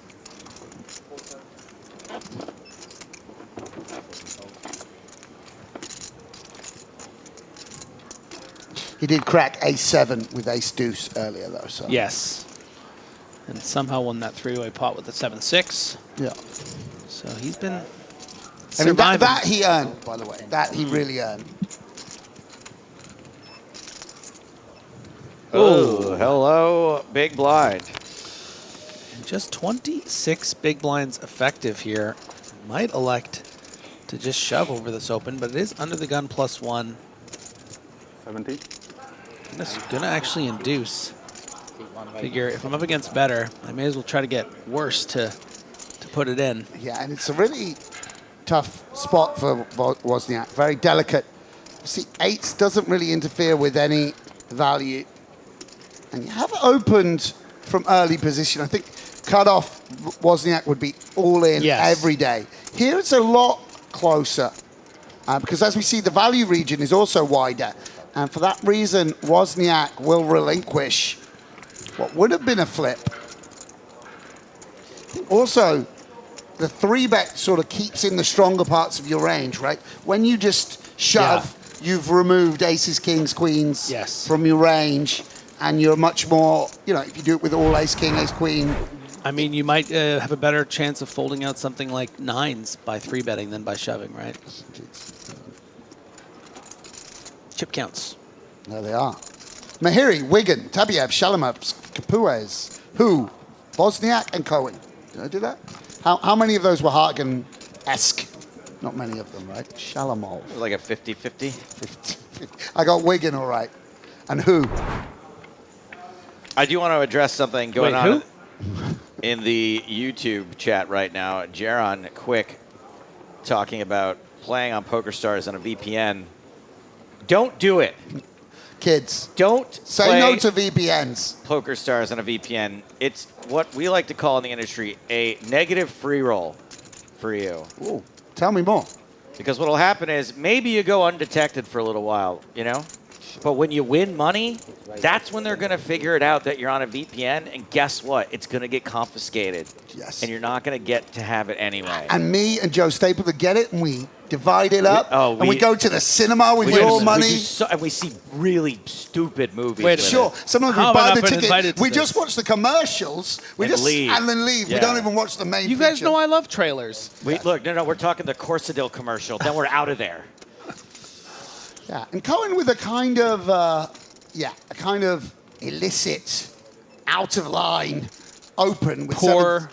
no, sort of open you want to make off 100 big blinds, not 9.4, and it nearly got through, but once again, Timo is has a little bit of heat here. Will 3-bet. Jesse gonna fold here the ace-10. I think that makes sense. But you see the downside to opening the 7-6 here. That's what we're talking about by that pesky card removal. You're just sort of removing two irrelevant cards. It's not good news or bad news. That's just two irrelevant cards. And now what do you do? And of course, you are live here against ace-queen, but maybe can't put it in. You got to see all 5. I don't know whether, Cohen marching to the beat of his own drum, so we'll allow that this might be a genuine decision. Obviously completely allowable to come into a poker tournament and want to gamble it up a little bit. That's within the terms and conditions, unlike VPNs, which are not allowable. If I had to guess, I'd say this adventure is going to come to an end. But frustration for the Rat Man. Was it a book by Freud? Was it a case study by Freud, the Rat Man? I don't know about that. It was. Did it involve water laced with amphetamines? I mean, everything Freud did involved amphetamines, that's for sure.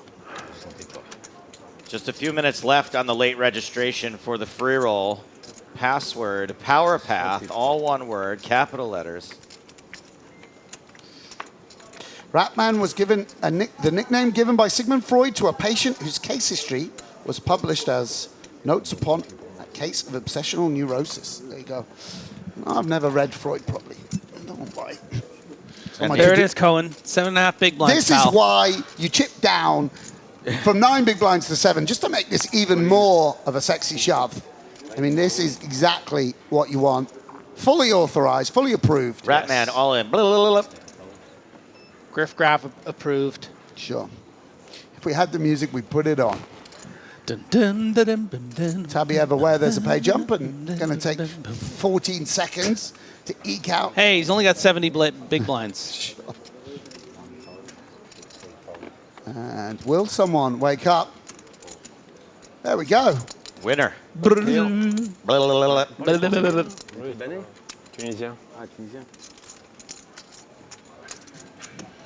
Got the full francophone diaspora in the building. Wie geht's, mein Freund? Sehr gut. Alles gut? Und selbst? Alles gut. Wann gehen wir Golf spielen? Wann gehen wir Golf spielen? Golf? Ja. Whenever you want. You promised Not me. here, they're far away. Promised me you're going to invite me to Morocco, it was, right? Away Tunisia. From Tunisia. Yeah. Tunisia. Whoa. 2 years ago, I still remember it. Yeah, it was in Barcelona, right? Or Monaco? Not yet. We wanted to go, but then got too hungover. It is? Yeah. Okay. Some nice holes there. Where? Here? Yeah, Professionnel, like 40 minutes c'est away, right? Huh? 40 minutes professionnel? away. From here, I don't know. Yeah, probably okay. like No, that. no, Okay, something like this. Amateur. Yeah, we wanted to go. Probably gonna go anyway. Now we have money for tea time, so definitely visit. Is it expensive? Not too expensive. No, not too expensive. Fine. But depends on what you compare. Golf conversation breaks out. Like 40 minutes, I think. It's you in the booth, Joe. They're always more chatty when you're we here. do final They table, know I think. your energy seeps through the airwaves. Anything to keep me from talking. Same better here. Better than And that. you? I have like 30, but I don't keep track. I just started. I do like it though. You just started as well? Well, like 6 months. Oh, okay. Oh, nice. Fresh. Rookie. What is 6 months? I played when I Yeah, was you might like go to 14 the to 18, and then I didn't play for 10 years, and now I picked it up again for like 9. Je sais pas, au poker, là, que me fait que le golf, là. Je crois que je vais mettre au golf, moi aussi. Hein. Lucian Cohen about to be in the big blind. I'm professional golf. 1-8 trou, là. Comment on dit trou en anglais? Hold. Hein? Hold. Hold. Hold. Il va falloir que je fasse un travail, parce que c'est pas possible. Sorry, did he say chode? J'y arrive pas. Je fais le contrôle aujourd'hui. Bon, j'ai pas de carte non plus. Hein. Et quand j'ai des cartes, vous ne payez pas, alors ça m'intéresse pas. Hein. I think they have a course in the Greek part as well. Yeah? Yeah, okay. But I haven't been there. This is where all the action is now, Griff. You know, if you want the good, you know, if you want the connections, you want the inside You gotta hit the tips, links. you got to hit the links. It's where all the big deals go down. You're nobody. Basically, if you're just back in the day, you could stay up all night playing Dota or whatever. And that's where you made the connections. Werewolf days. Werewolf or whatever. Now, you need to be a member of a country club. Yeah. And sort of, you know, that's where all the good poker chat goes down. Hey, my friend, I am no look. Ah, Shamalov puts Cohen all in. I can't imagine he can fold a lot of hands here. Not that one. Not this one. And it's... Oh my goodness, inspired. As Sam Grafton might say, oh my days. Inspired fold. And such Snap fold. and such like. He took longer to fold Jack 8 off under the gun 1 a moment ago. Or 7-6 suited. It's insane. What a live read. My eyes. Wow. My days, that's right. Yeah. Oh my days, yeah. just as he's talking about how rich he is, he goes flying into international airports to play a couple of weekends of golf. He's like, wow, can't call this guy. The 8 bigs. Well, I mean, just every day you do this commentary job, there's just always so much stuff that's remarkable. Really. You got any idea why he did that, Griff? Yeah, he didn't want to bust with ace-4. Unlucky hand. Guess he's a guy who likes to be making the move, not calling off. Yeah, he'll shove ace-deuce, but he won't call off ace-4. Yeah. And absolutely right to do so. Dodged a bullet. Dodged a bullet while holding a bullet. Yes. Particularly difficult to do. We're not calling them bullets anymore, by the way. Nope. Bullets out too. If you're playing tabletop, you know, it's tabletop. It's an airline. Ooh, it's a Shalamov. Yeah. And very nice spot. Second time today that he's picked up kings. Are we not doing Shalamov cocktails either? No. Still out. It's still out. Yeah, exactly. I mean, although the people holding the Molotov, the Shalamov cocktails are the ones we like more than the ones with the bullets. But yeah, and Cohen tanking with the Queen Deuce. It's unfortunate for Shalamov because Capuez, with one of the weaker holdings that he's going to come in with. Now, to be honest, he has been very active, but it's just not going to be the hand you don't imagine. King Jack suited, for sure, but... Kings again? Yeah. Whoa. Kings again? It's always the same. Nice little golf talk, Yeah. and then next light 3 red. Fair enough. I don't play anything worse, so easy to read. Although maybe Molotov cocktails are already woke like cocktails, you know? It's like already got a Just nice... drink them, yeah. Yeah, exactly, you know? You go to a nice bar in LA and get yourself a Molotov cocktail. You can certainly get it. Yeah.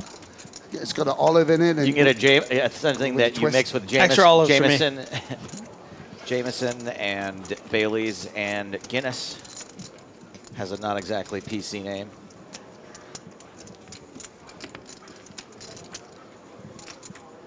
You don't go to Dublin and order a round of 911s.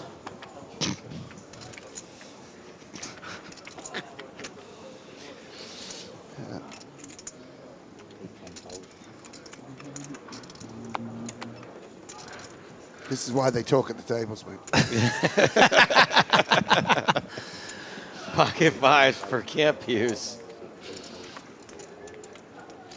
Yeah, and he's driving the action now. I mean, just a product of distribution, but had some playable hands. Seems to have got everything right thus far. Cohen gonna rail. Less sigh. Yeah. Flexing his main character syndrome. Sure. Very stressed. Ugh. Take him away. Bayev, 10-7 off. Goes down to 7 seconds on the clock. Usually, oh, no, 10 this time. Speaking of 10 on the clock, 10 minutes left on the level. Yep. Then a little dinner break. Hey, Joe, you want to have dinner together? Sure. It's cute. I guess Sam's not available if you're asking me. No. Sam will come join. you. Yeah, of course. Why not? Another We're four friends. servings. We're friends out of the booth, too. 4 servings from the Turkish town. The I'm buffet. Going, next month with my family. Family trip. Like, we have 4 boys and our parents, and we all play golf. And yeah, we heard only good stuff about it. Oh, that's cute. 30,000 population and like 20 courses You've been there? in a row. Yeah, I've been living in Turkey for 2 years. Oh, wow, okay. That's why I picked up golf, because 1 hour drive to Nice, 20 yeah. different courses. Yeah, I'm looking forward to it. I only heard good things about it. It's really Sam, you been to Turkey? You must have, right? Yeah, I visited Orpi there. Great.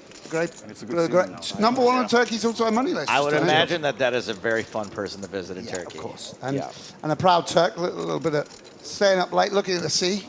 Speaking about the days, it was all belonged to the Ottoman Empire. Jeez. Yeah. Heavy. Does he have a scimitar? Thing is, if they still had the Ottoman Empire, I feel like Orpen would be like 3rd in charge of it. Right, he's like pretty high. He'd be an empire. He'd be like, we're not going far enough. I want all of Asia Minor. But yeah, that was really nice. And Tell me at least you had your feet up while talking about the Ottoman Empire. sure, yeah. For I mean, it was a relaxing trip for sure. Last time we saw Kabayev with 3s, 3-bet. I got him as a thank you because he was such a great host. I got him an old map, it's a 150-year-old map for his office. Cool. Yeah, like of the when Turkey was empire. We've got a top pair, flop pair for Shalamov. It's funny you stayed in my house for a month. I didn't get a map. You probably saved your life multiple times. No, yeah. Get you a DVD of the first Iron Man. What do you want? Face Off. Face Off on Blu-ray. Yeah. Yeah, and Shalamov here, king of clubs in hand. Good board for him. Why not put in some money? And it's first viewers a little bit of a unexciting moment because 3's not doing much and 7-5 suited not doing much.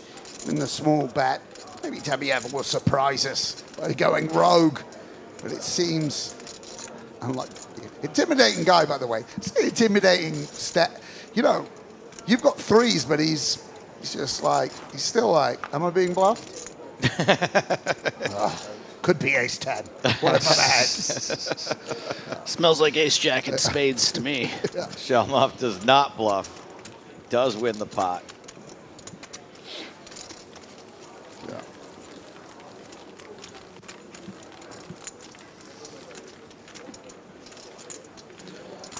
question on everyone's minds. Will the Ratmen survive the next 7 minutes? I've got to say, I'm pretty excited for some Jesse Wiggin action over the next few days. Have I ever introduced you to Jesse? I don't think This so. is one of my very best friends. Really? Yeah, in poker. He's First time hearing of him, but okay. Yeah, didn't even know he had 5 names, but best friend all of a No, sudden. As soon as he's deep by in the the way, main. one of these online guys, not much What on was the the live screen name?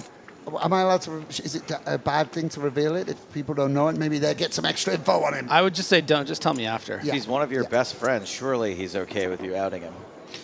No, from the context So you might of know. like Timo might not know who. Yeah, it is, yeah, yeah. you know what I mean? sorry. Yeah.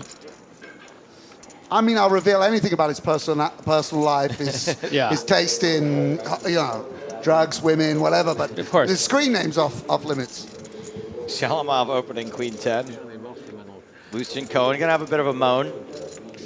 You know what? This is a true story. True story. This is how much I'm Jesse aligned. He messaged me being like, "Are you in Cyprus yet?" I was like, "I'm coming a couple of days late." He was like, "Can you bring me a book? I've finished my 2." Oh. And so I airdropped in. Nerd alert. Yeah. That's great. That's cute. Yeah, exactly. I like that. Yeah. So I went and found him in the 1K. I wish I'd done that actually, because I finished my comic book on the plane on the way here. I've completed the internet. Can you bring me some more fan trivia? Yeah. Is there a meme you could send me? I'm bored. His last online quiz was which character from VeggieTales he was, and that's it. It's over. Completed the internet. Finally got to the end of the rainbow. And here we get a little Shalamov, by the way, with a looser open. Played pretty solid poker. Queen 10. And will flop the toppers of pairs. On a board where I wonder if he'll bet pretty big on 10-7-5. Yeah, definitely looser than we've seen Shalamov playing, but when you can kind of eliminate Cohen there with just a 7.5 big blinds, you're just going to call that off. Who in the small blind, just 20 bigs, has been pretty quiet. So I really like this looser than average open for Shalamov. Yeah, and Kapua's deciding whether he needs to continue or whether there's something he could do. See the suited hands, the Jack 9s, 8-9s, plenty of continues we can make without having to pull from Ace-9. Screw Ace-9, man. Who's ever done, Ace-9? Has anything good ever really happened with Ace-9? That's how I busted the World Series of Maine, final table. I remember my first commentary gig was the big game, obviously. Oh, one level, just. She's coming back, ladies and gentlemen, just in case we didn't mention it. No, they're going back into the field.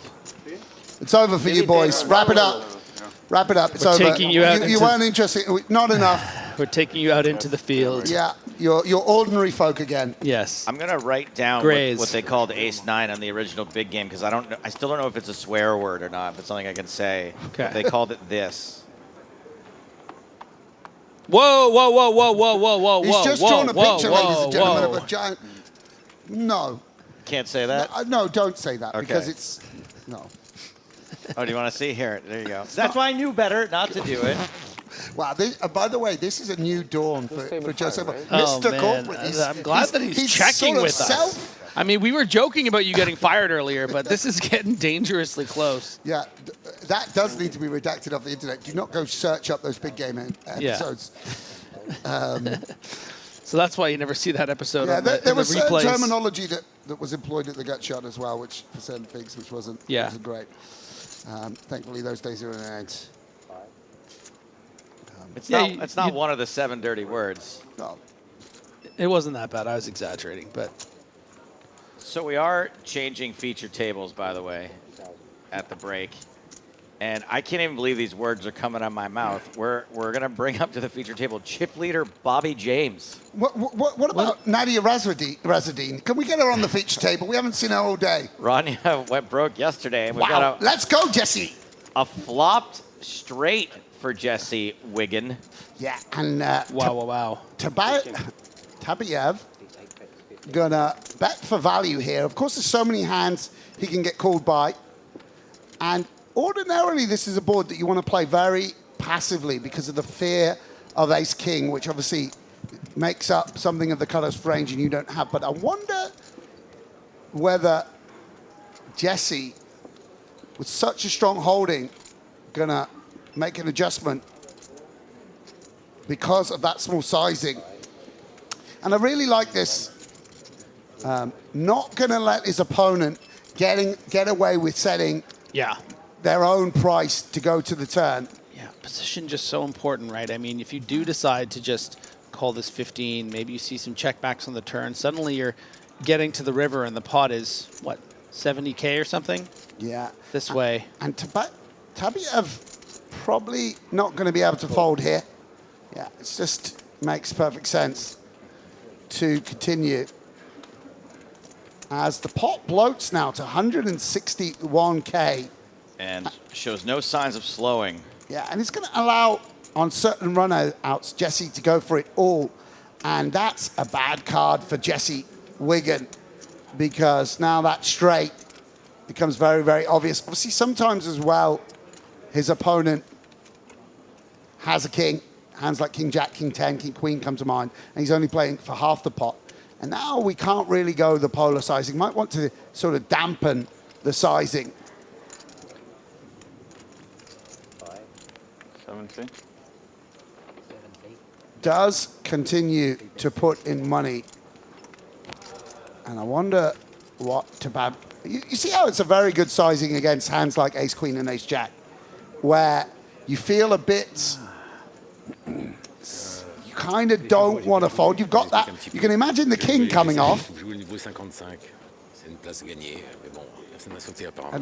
super duper sizing here. yeah, and what do we want to do? Yep. Tabayev calls. We got a couple of people heading to dinner.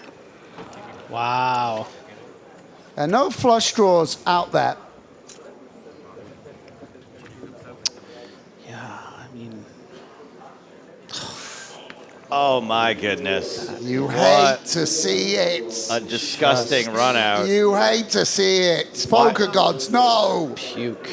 Straight on board. 300K out there. And now Jesse needs to decide whether he wants to go for a 10% pot. But I guess we probably just have to check it. I mean, the ace 0% pot. just favors in position. Just go to dinner right now. Just leave. Let him kill your hand. Checks over to his opponent. And what a delightful river card for the Kazakh. I would say he If should. I'm getting that flag right, I hope I am. He should check it back for the memes, but he doesn't Yeah, want to get a penalty. a lick of the lips. Jesse, impassive. And those larger than average hands going to go to work. What's the sizing?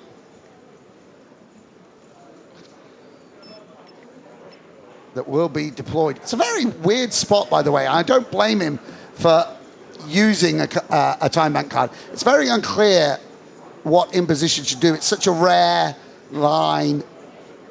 I mean, very reasonable for Tabayev to have something like a set here, right? And now maybe think, okay, well, maybe I should be turning this into a bluff now that I have all the aces. 200. I like it. Yeah, and for Jesse Wigan, a terrible run out. And from a theory point of view, of course, you do have to pull some calls out here. You don't end up on the river with the ace all too often yourself. Yeah, I mean, should Tabayev even have that many aces that isn't ace-king, right? You would think ace-10, no flush draws out there, ace-10, ace-jack should fold the turn a lot, even ace-queen. I think Jesse's going to know that he doesn't have ace-king, I think, just based on the way the hand went down and probably some sense of his opponent. But, yeah, does he have... What? Oh, no. Didn't think he had valiant effort by Jesse Wigan, but runs into the nuts. Did deem it more likely that his opponent was turning maybe two pair are set into a bluff and less likely to have an ace. Sam, you got any more books? Yeah. So courageous from my guy, Jesse Wigan. bit of a misstep He covers, right? against a man who's 9 foot tall, it turns out, as he stands up. But, you know, is he in the Olympics or something, this guy? But yeah, like, you know, maybe you just don't want to lose a pot to a guy that size, win a pot against that guy that says. But yeah, I feel for Jesse there. Somehow sort of sensed that his opponent didn't have it. And that, by the way, that's a humongous pot. Oh, yeah. For Mikhail. Yeah. Really is huge. Boris, we mean. Bringing big Sorry, boy for Boris up to 1.343 million chips. Good for 134 big blinds. Yeah, that's a huge hand for Boris. And And Jesse will be left with shrapnel. Chip and a chair, yeah. We think he's going to have about 60K left behind, but we're going to verify that during the break.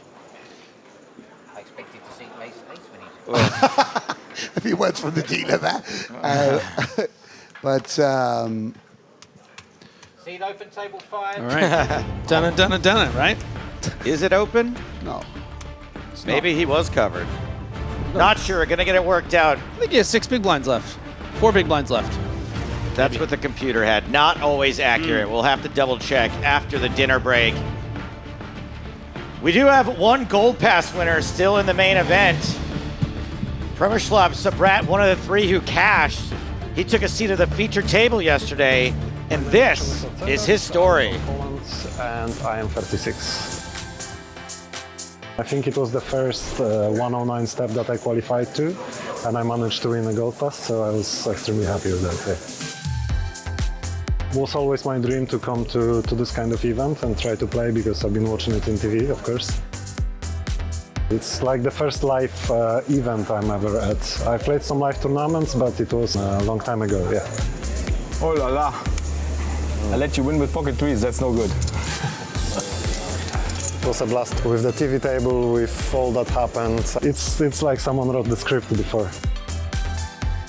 Everyone is trying to play their best poker, they're on TV. But I think there was plenty of good action on the table, so I'm really happy for that experience as well. So this is definitely a great tournament to cash, because it was the biggest one I've played so far. So thanks to the Gold Pass, I could make it. I mean, this is a great experience for me that I will remember for a long time. So.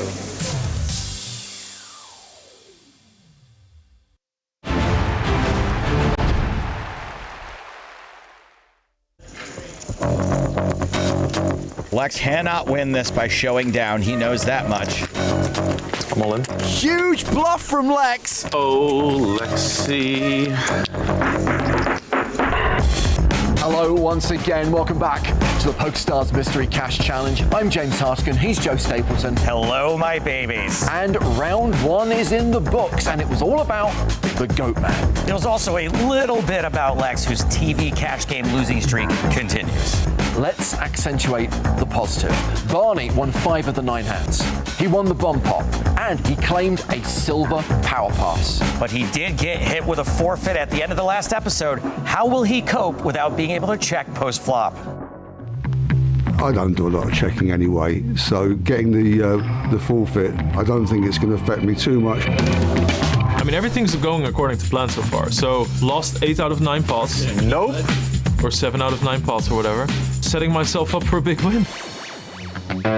Very quick recap of the rules. In every episode, we played 10 hands. The first 9 form the qualification phase. Win a hand, earn a token. With this token, you can enter the 10th hand, which is a bomb pot, where the winner gets to pick a mystery prize.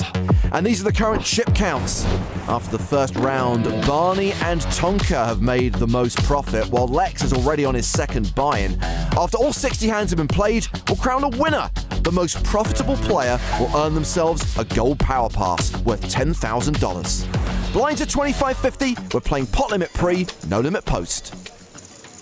I'm like sweating bullets. I am too, yeah. Off the bat now, I think.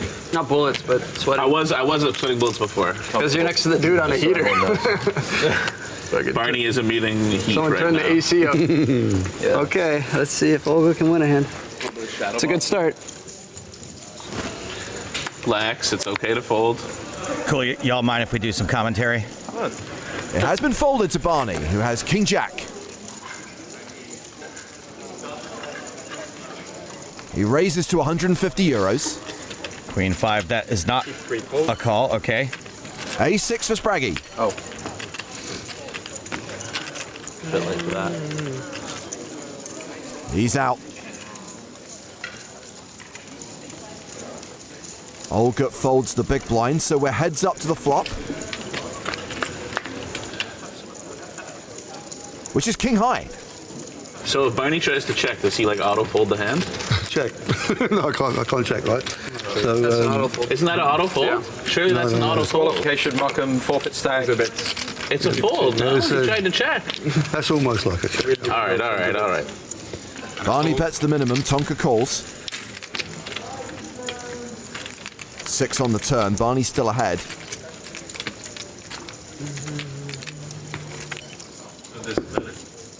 Nope. Nope, no, I can't, can I? There needs to be some kind of punishment. Okay, if he tries a third time, he's out of there, right? Yeah, then it becomes 100 minimum. That time was on purpose, methinks. So Barney bets the minimum again. Raise. Tonka makes it 500 euros. Oh. And Barney re-raises. He min bet you to oblivion right there. Seriously though, there needs to be a rule on this. Okay. Next time he tries to check, it should be a fold. I think there should be some kind of punishment. I forget. He gets a forfeit. I wanted to check There raise should you. be some kind of forfeit. All right. Next time Barney tries to angle me in a pot there with the check, I'm walking out. Listen, I'm old. I'm old, I forget. Never attribute to malice what can be attributed to incompetence. That's a very good, when you're talking about me, that's good.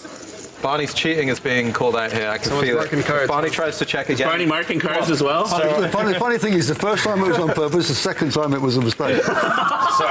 So the confused old man routine might work when a cop pulls you over, but here on this show, it turns out I forgot to read the back of the rule card, and if you check when you're not supposed to check, you got to pay everyone at the table a big blind. You got to give everybody 50 euros. There's got to be a penalty. Okay. So he owes us all 100 euros right now then? No, I think we're going to do it moving forward. No retrospective legislation. We're going to do it from this point forward, and hopefully you get your wits back about you. Come on, it was all about the entertainment, though. You tell me it'd be funny or whatever, and you know what you do. And you punish paying me. everyone 50 euros is also going to be entertaining. Okay, So. that's going to hurt. Thank you, I'm Joe. not going to do You're that. welcome. Flex, if Barney checks 500 times, you're even.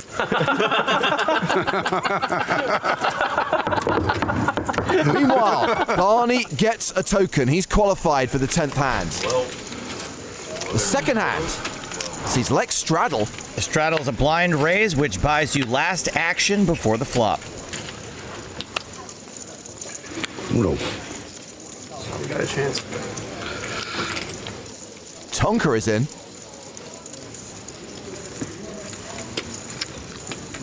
Spraggy has the same hand. He folds. No. Olga is out. Wolfgang.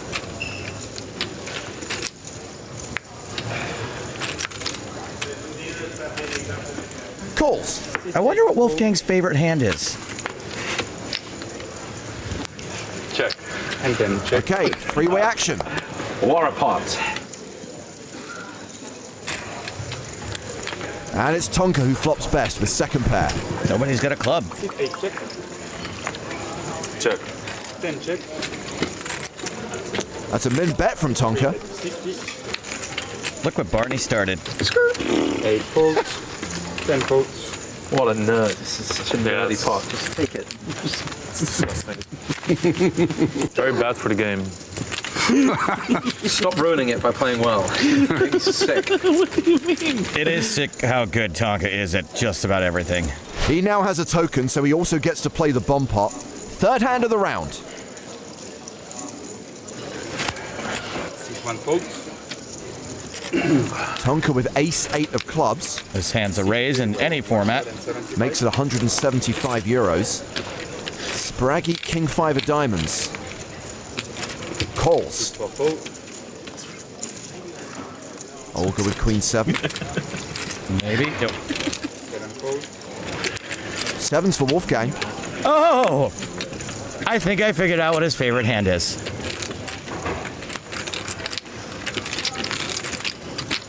Patasaurus Rex. Patasaurus. That's the kind of thing people say when they don't play live. I think he's a live pro. Is he? He's American, so that's about his only option. Lex folds the big blind. So I think it's an American thing, you know? Yeah. Those Americans. Hashtag freedom. Tonka calls the 750. Yeah, Tonka ain't a big folder. But Spraggy is.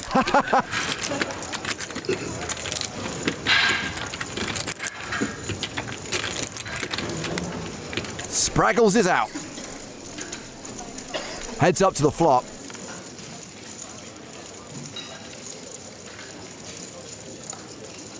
And I think it's fair to say Wolfgang has been outflopped by Tonka. He has a pair of 8s and the nut flush draw. Jeez, Tonka. Tonka's pancaked this flop like a dump truck on Tiny Dinky Daffy. Wolfgang checks to him. Tonka bets 300 euros. Wolfgang does have a gut shot. He calls. Turn card. As the Jack of Diamonds, Tonka now close to a 9-1 favorite. It's another overcard for the 7s, and it makes Wolfgang's straight draw a little less desirable.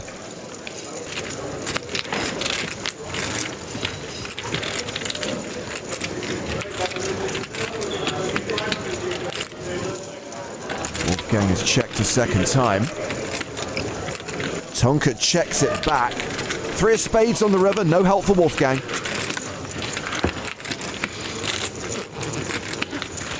€2,325 in the pot. Looks like Tonka's check back on the turn may elicit a bet.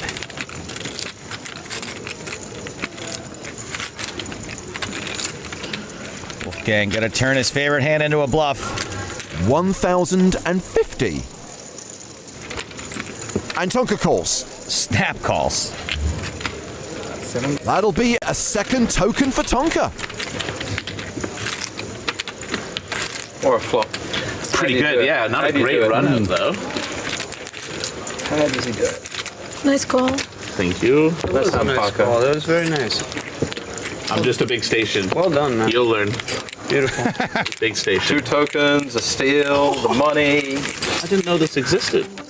Yeah, because that hand went to showdown, the steel card comes into play. It's like a high hand jackpot. The player who shows the best hand gets the steel card. But later in the round, if a player shows a better hand, they get the steel card from that player.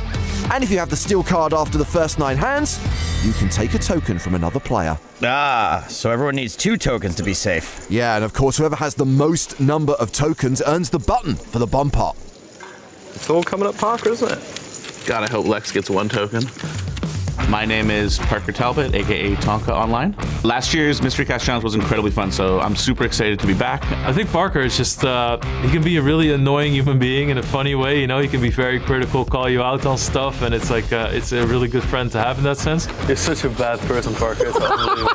But that's also kind of the way he plays poker, so anytime you get out of line a little bit, he punishes it. I am confident going into today. I'm confident that I will win at least 1 mystery bounty token, and I feel like I have a good shot to win that 10K pass with the most profit.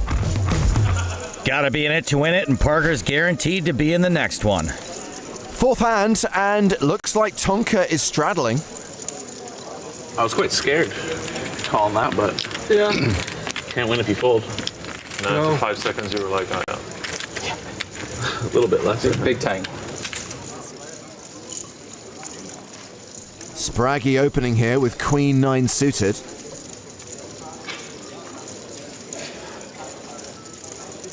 Folded to the blinds. Lex in the small. Passes. Barney with 10-5 of spades. We're running out of people to opposition here. Suited 4-gapper. Why not? He calls. 1 fold. And 3 fold. He probably folded a better hand than I called with. What's going on? True. 2 players. And Spraggy flops second pair. Don't check. That's it. One bet 50. I was so hoping. I didn't even think about it. I was so hoping that he forgot. I totally forgot. It was I close. totally forgot. Wow. Wow. We were so close. That'd be the first thing I win. Spraggy calls and turns trips. Flush and straight draws for Barney. I don't think Barney would even want to check now. 75 euros. It's one bet 7. I'm showing strength. Poker's going up. I'm showing strength there. See, it's about the minimum. Not as strong as trips.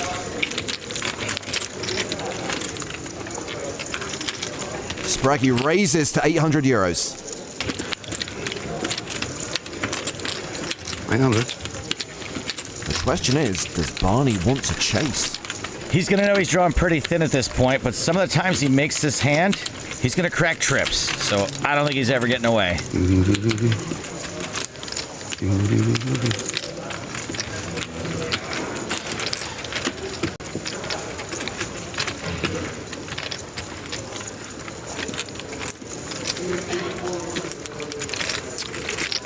He's counted out the call.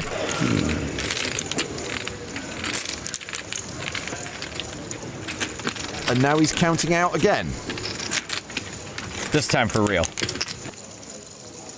We go to the river.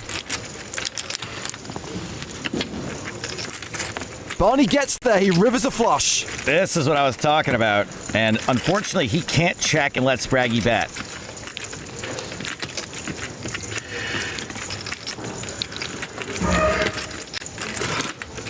How much will he bet?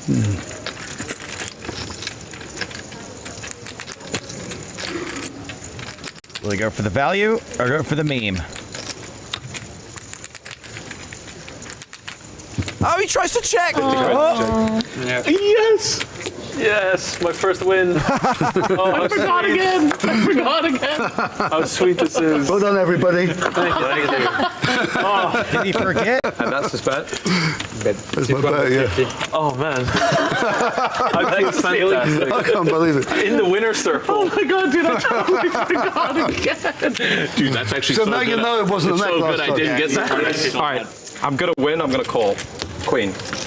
Well, you're not going to win. I'm gonna lose, but I'm gonna call. I was really expecting a bet there. Damn it. Not bad, Spraggy. Play bad. Not bad. Play like a nit. Turn out like a genius. Well, I actually was not that excited about raising, but wanted a call so I could take the steal with trips at showdown, which has obviously got some value to knock someone out of the bomb pot. Oh, that's smart. It didn't. That worked out well for me. Now I'm just mad that I lost.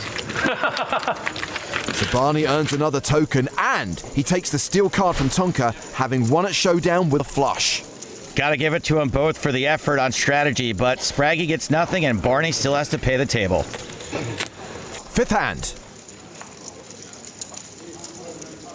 Queens for Olga. And that's a raise to 150 euros. 5 deuce suited for Wolfgang. He calls. 8 full. All right.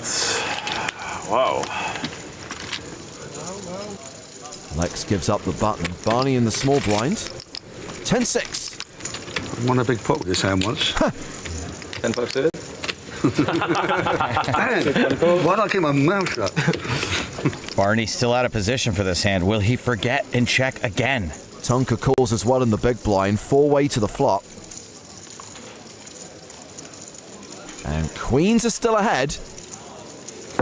Nope. 50 euros a pop. Look at you. Yeah, man, this is the only way I'm going to get out. It's the only way you might actually get even. I was joking before. You might actually get even. This is great. This is such a stupid. I love playing with Barney. Thank you. Right. Thank you, Santa. I'm going to keep them in my hand from now on. It's only the flop, right? It's not. It's only. No, it's every. You can never post flop. I think it said on the flop. No. You can never check Okay. for the next 4 or 5 hands. It's on you now. Only on the flop. It's going to check again. It's going to check again. You can check better raise now. Well, it's just a minute. How can it be on me? We just had all that. Yeah, but you have to check. Oh no! Yeah, okay. I was going to check. What if he checks again? Yeah. Then he goes again. Didn't Barney say that he never checks? So he bets 50. Tonka raises to 100. Action now on Olga. Queen's on an ace-high board. Well, she makes the call. I feel like the no checking thing was supposed to hurt Barney, but it might end up getting Olga. And look at this, a re-raise from Wolfgang to 300 euros. One fold. Barney gets out of the way. Tonka has second pair on board. He calls. And watch the best hand go bye-bye here. I'm out. Oh! You said I'm all in. You two banana heads chased out the best hand. Good job, I guess. 3 of clubs on the turn. Tonka now a 3-1 favourite in this heads-up pot. That's 75 euros. Interesting. I don't even know the math on that. If anybody's listening.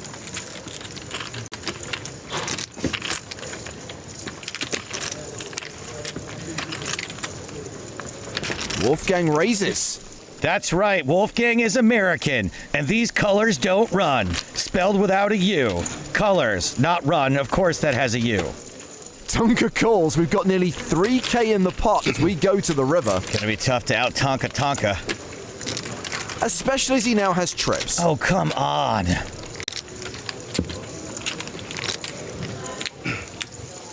Checks to Wolfgang. Is Wolfgang about to get wolf trapped?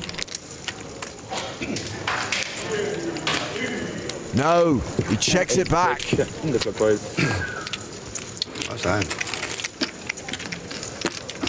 are good. It's good on the turn anyways. How does he know? Wow, my hero. Well done, Parker. And just like that, Tonka earns a 3rd token. Can we just skip to the bomb pot now? Watching Tonka win every hand makes me sick. Well, this is the 6th hand of the round. Olga has folded. Wolfgang also passes. Lex with 6-5. Raises. One fold. This will be their one, Barney. We'll give it to them. This will be their one. Why didn't you tell me that? I would have got it. This is their one that they can win, and then we take it off. 1v1 with a great one. Well, someone is getting their first token this hand. Spraggy has defended the big blind. It's a queen 6-3 flop. That's a pair for Lex. Spraggy outflopped. Shocking. Congrats, Lex. What are you talking? Middle of a hand here, and you're opening your mouth, huh? How does he know? I'm gonna fold. The way he looked at his cards, he's just His read is good. The way he looked at his cards, I promise you, he's just always folding. It's alright. Remember, you need to. I need to. I know. Well, or you could be a good friend and not be an. I don't even have the steal. Don't try and butter Barney out. It doesn't take well to this nonsense. No, I know Barney's a good. And I would never be a friend. Because Barney's a man of integrity. Yeah. Yeah, all that fake checking. So Lex earns a token and is currently in the bomb pot. 7th hand of the round. Wolfgang straddled. Yoo-hoo. 375. Cheers. Wow, Lex getting aggressive with 7-4 hearts. Jesus. 5 to act. Remember, you can't check. Oh, Tonka has the Spraggy, a 7 offsuit. Tonka's got all the options available here. Meanwhile, Spraggy has a 6 of diamonds. Spragalicious, expeditious, expialidocious. Serious mode. Here we go, that boy. Goal. That's a good call. Olga with 7-6 suited in the big blind. Getting a great price. Like 2 more good calls are coming. Wouldn't be too sure about that. Oh, there's one. Like I said, I wouldn't be too sure about that. Why not? Luckily for the table, Wolfgang does not have a squeezing hand.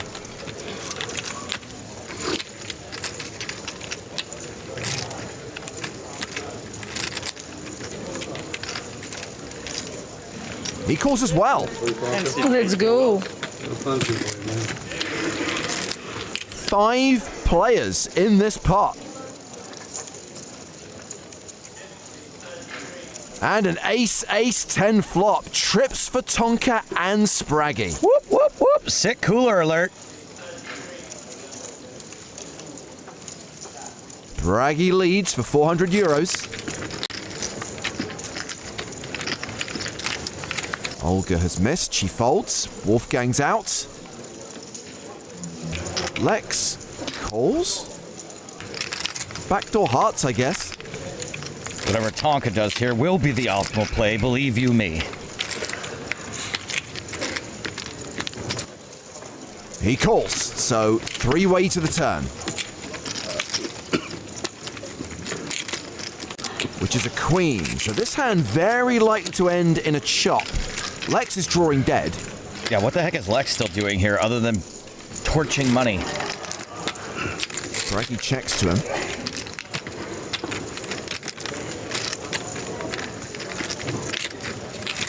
Uh-oh, he's getting his lighter back out. We've got 3 grand in the pot, and Lex bets 2,200. Into 2 nutted hands.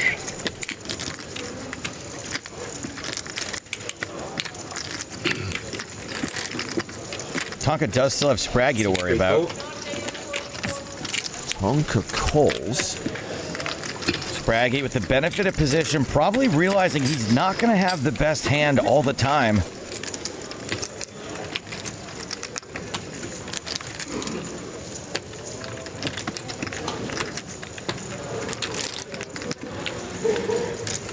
Looks back at his cards. Seriously, who folds trips here?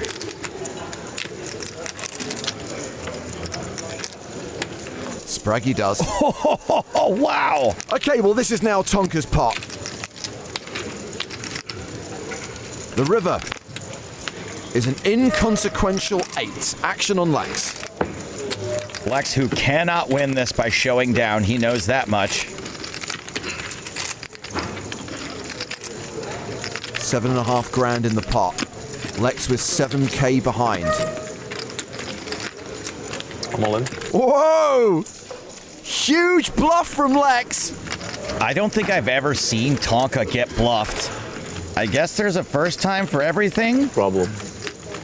Tonka folding trips against the most aggro and stuck player at the table? It is problem. Tonka can't fold this, can he?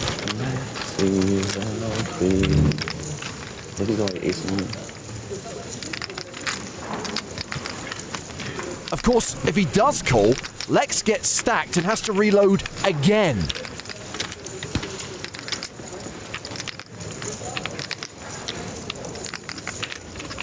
The pain. Oh, Lexi. Oh, goodness. Tonka calls. Put on. Lex is so proud. I would like to reload, please. No kidding. I really almost folded for a second. I folded your hand on the turn. Did you really? Had ace-6. You actually had it. But obviously when it's like that call, it's half a third man in, you know? I didn't realize Lex was trying to give it away so aggressively. Come on, the heads up bump up. Heads up bump out is on. Oh, he might actually shank me though if I steal. Orbit right now, by the way. Oh, that's fine, man. Tonka now showing a profit of more than 17.5 grand. Lex is going to have to reload for another 10k. He's now down 20. Like Lex said in his recent big game debacle, 'tis but a scratch. Yeah, so big game started fantastic. Afterwards, it went a little bit south. I kind of feel like every time I play on TV, something weird happens, or I have these weird pots, or I lose a massive pot. Lex started this session with the biggest profit. That was a 134k downswing for him. And everything outside it goes so well, you know? But yeah, I'm coming to take mine this time. Come on, Lex, you can do it. Only 2 hands left before the bomb pot. Lex has reloaded, and he's straddling. Barney to act.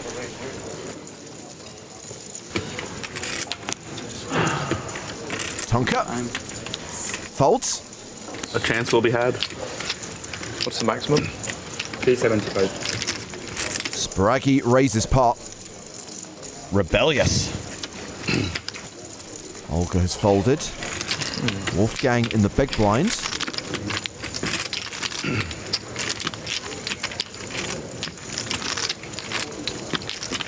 Oh. Calls. I will allow it. I will raise the maximum. With a legitimate hand. 1,525. Wow. Nice. That's a good amount. 1,525. Spraggy folds. Can you tell me the pot which are these? 10,000. No, it's saying you had a button. You do. Easy, Lex.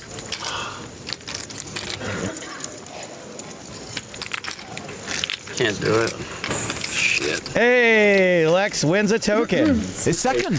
Did you see? That's a big hand too. He's even more tilted now. Yeah, it's a big hand. So one more hand to go, one token to be earned. There's major value in the bomb pot. These are the remaining prizes. 3 gold power passes worth 10k each. 2 silver power passes worth 2.5k each. And then there's a novelty prize of minimal value. Now we're guaranteed 3 for the bomb pots. Yeah, exactly. Yeah, yeah. Because even if they win, I'm surely Barney steals from one of them. You would think, right? You would think. But then I'm the guy who keeps checking when it costs me 500. If we win with a higher hand than... then you can steal. Then the steal card That is an option. Yeah. What? If they win with a higher card, if the last hand is won by one of those 3 with a higher hand than a flush. Yeah. We get the steal, Better than a we can 10 get in the bomb flush. pot. Yeah, good luck. Solid. So my strategy is now make a good hand. What an idiot. Should have been doing that from the beginning.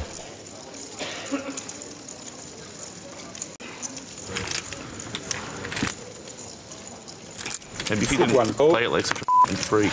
What, leading? Yeah. Leading into 5? Yeah, but you know, I felt like leading into 5. Fair enough. Barney, you're allowed to raise pre-flop. Am I? Pot. Could I have raised? It's 225. 25. No straddle, yeah. Tight game. So, Spraggy has raised with a big hand. That's it. Wolfgang's in.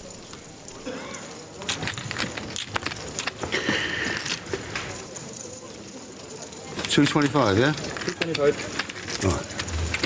I'm not allowed to check. So Lex is stuck, right? He's lost 2 bullets, but he's got 2 tokens, so he's actually okay right now. He's feeling good right now. He's coming into this bomb pot. He's feeling all right. Lex not in this hand. We're 3-way to the flop. And that's a classic ace-king board if I ever saw one. Poor Spraggy. Barney bets, as he has to. If Lex is boobied. Ooh, well done. Don't patronise me. I'm not patronizing, I literally forgot. Sit 8 folks. Is that me? Yeah. Spraggy has raised.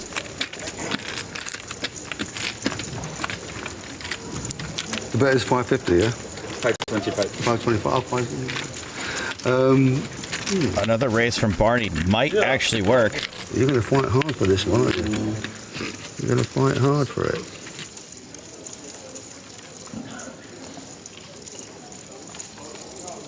But if you win without a showdown, No. you're screwed, right? Correct. Oh, man. Not necessarily, Barney. Well, I get a token. He gets a token here. Well, I get a token. Temporarily, you get a token. Yeah. Barney, what would you like to do with My that? fate is in the hands of a I've got to do what's... A legend. It would look like collusion between Team Pros if I did anything other than steal your button.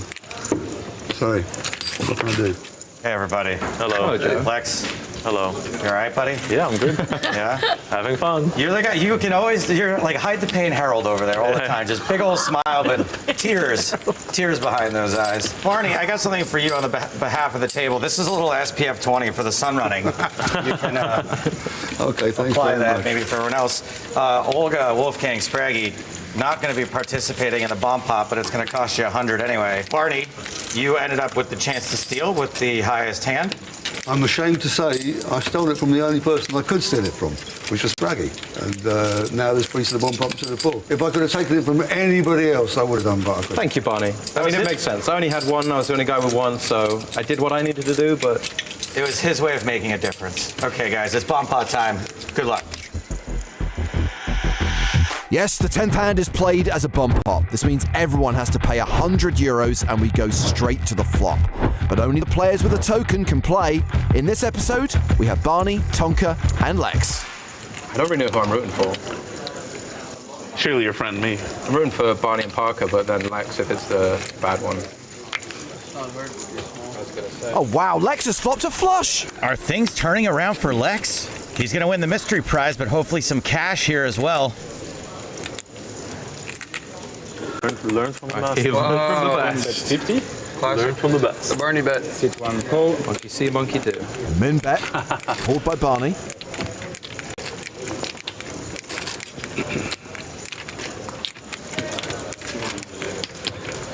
Three raise 275. Tonka raises to 275. With a really bad spade in his hand.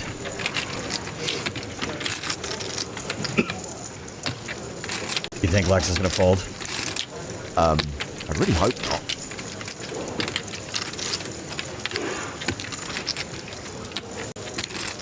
€1,800. That's €1,800. Bye, Barney. Okay, Your Honour, I'd like to change my statement.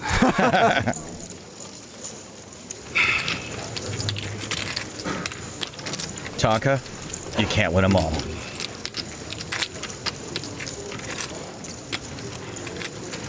What'd you reload for? 10? You reloaded for 10? Yeah, I have like 11. Can you buy more than that? Fuck, I could have just called, man. Yeah. Easy. I mean, okay. They said you have to show the bomb. We did say you had to show the bomb. Yeah, I was one of the people that said it. It kind of feels bad, but whatever, you know. Oh, wow, who knew? Wow. Way to stick with that one. Okay, stage one complete. He wins the pot, fine. Now he just Come on, has we need him to bad get prize for the bad forfeit. the booby prize. The bad prize for the bad forfeit for winning. The non-hamburger. If he pulls out the gold pass here, I might have to leave the set. I am going to be so fucking mad if I get the Imagine if bad he one. pulls the booby. It's going to be so... I'm not gonna lie, if I get the silver pass, I'm gonna be super tilted. Like, I'm at that You point need now. the gold? Yeah. 2.5K? Of course.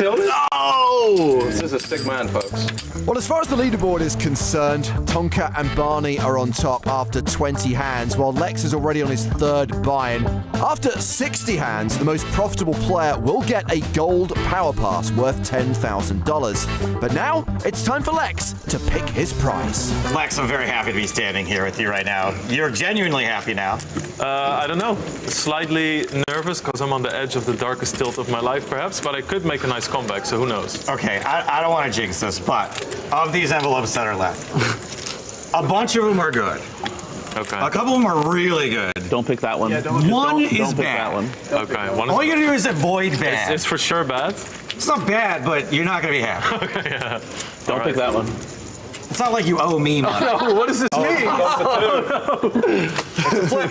I would love All right. Oh no, he did it. Please. Oh my god, it is! What does that say? Tricycle! That was the bad one. Get on your trike. Do we have Do the we have a tricycle? trike? Is there a trike? Oh, I'm so. What does this mean? Here we go. Watch this there. Oh, no. There you are, Lex. You can ride out of here in Hey, style. safety first. Make sure the helmet goes on.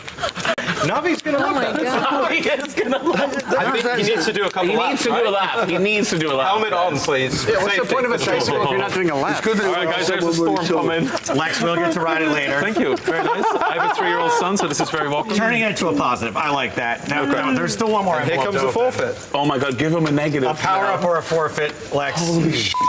Here comes a forfeit. The one it was stuck to was Ted Cable. Oh, that's not. No, you can put it back still. Yeah, I wouldn't do that. All right. Read that aloud. It's a Okay. forfeit. During the next 9 hands, you can ask the dealer to remove and replace the flop, turn, or river card. Wow. Wow. So not much of a bonus prize for Lex, but a potentially very powerful power up in the next episode. Join us then next time on the Mystery Cash Challenge. It It has no reverse. Next time, can Lex use his power-up to push himself into profit? You think, Olga, you can hit that little heart on the turn? No, no, no. Not gonna happen. If you think you can spike a king on the turn, also not gonna happen.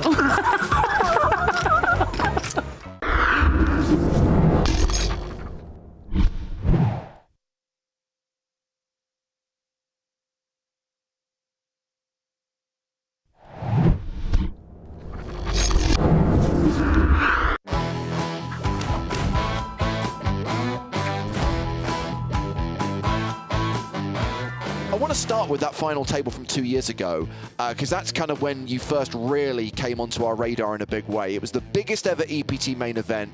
I think it's fair to say, Joe, it was one of the best final tables ever.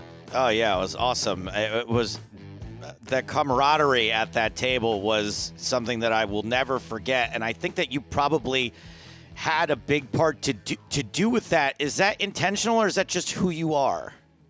I mean, to be completely honest, that's just who I am. And you guys just saw a bit of it, but we started acting this way like when we were 18 left. We were having a crack at it. Like, I mean, I think there was like 18 left or something, final 2 tables. It was right before the day ended, and we were just laughing and screaming, and nobody was sitting at their seat except the guys who were playing the hand. And yeah, I mean, it was just a clinic from, like, I would say 20 people left, because many of us just knew each other from the other guys, or everybody knew each other in some way. So in your memory, was there anyone there that just wasn't having it and not feeling it? Was there like one grumpy guy at the table? Well, I don't want to name names, but they made pasta in that country. I can tell you that much. I think you know. Yeah, well, it worked out for him, didn't it? Yeah, I mean, he got the better end, but yeah. Yeah, well, he was involved, but he was trying to take it easy. He couldn't comprehend why we were making such a joke out of this final table. I don't think anybody really could. But I remember having Norwegians screaming on the rail, like, very like, more alcohol, let's get drunk now, come have a beer, and everybody was screaming. We had the Norwegians screaming on the rail, we had the Brazilians screaming on the rail, we had the Italians screaming on the rail. It was, I don't ever think we've had an audience like that before or since. Yeah, I mean, it was very unnormal, I would say. We were playing for huge money.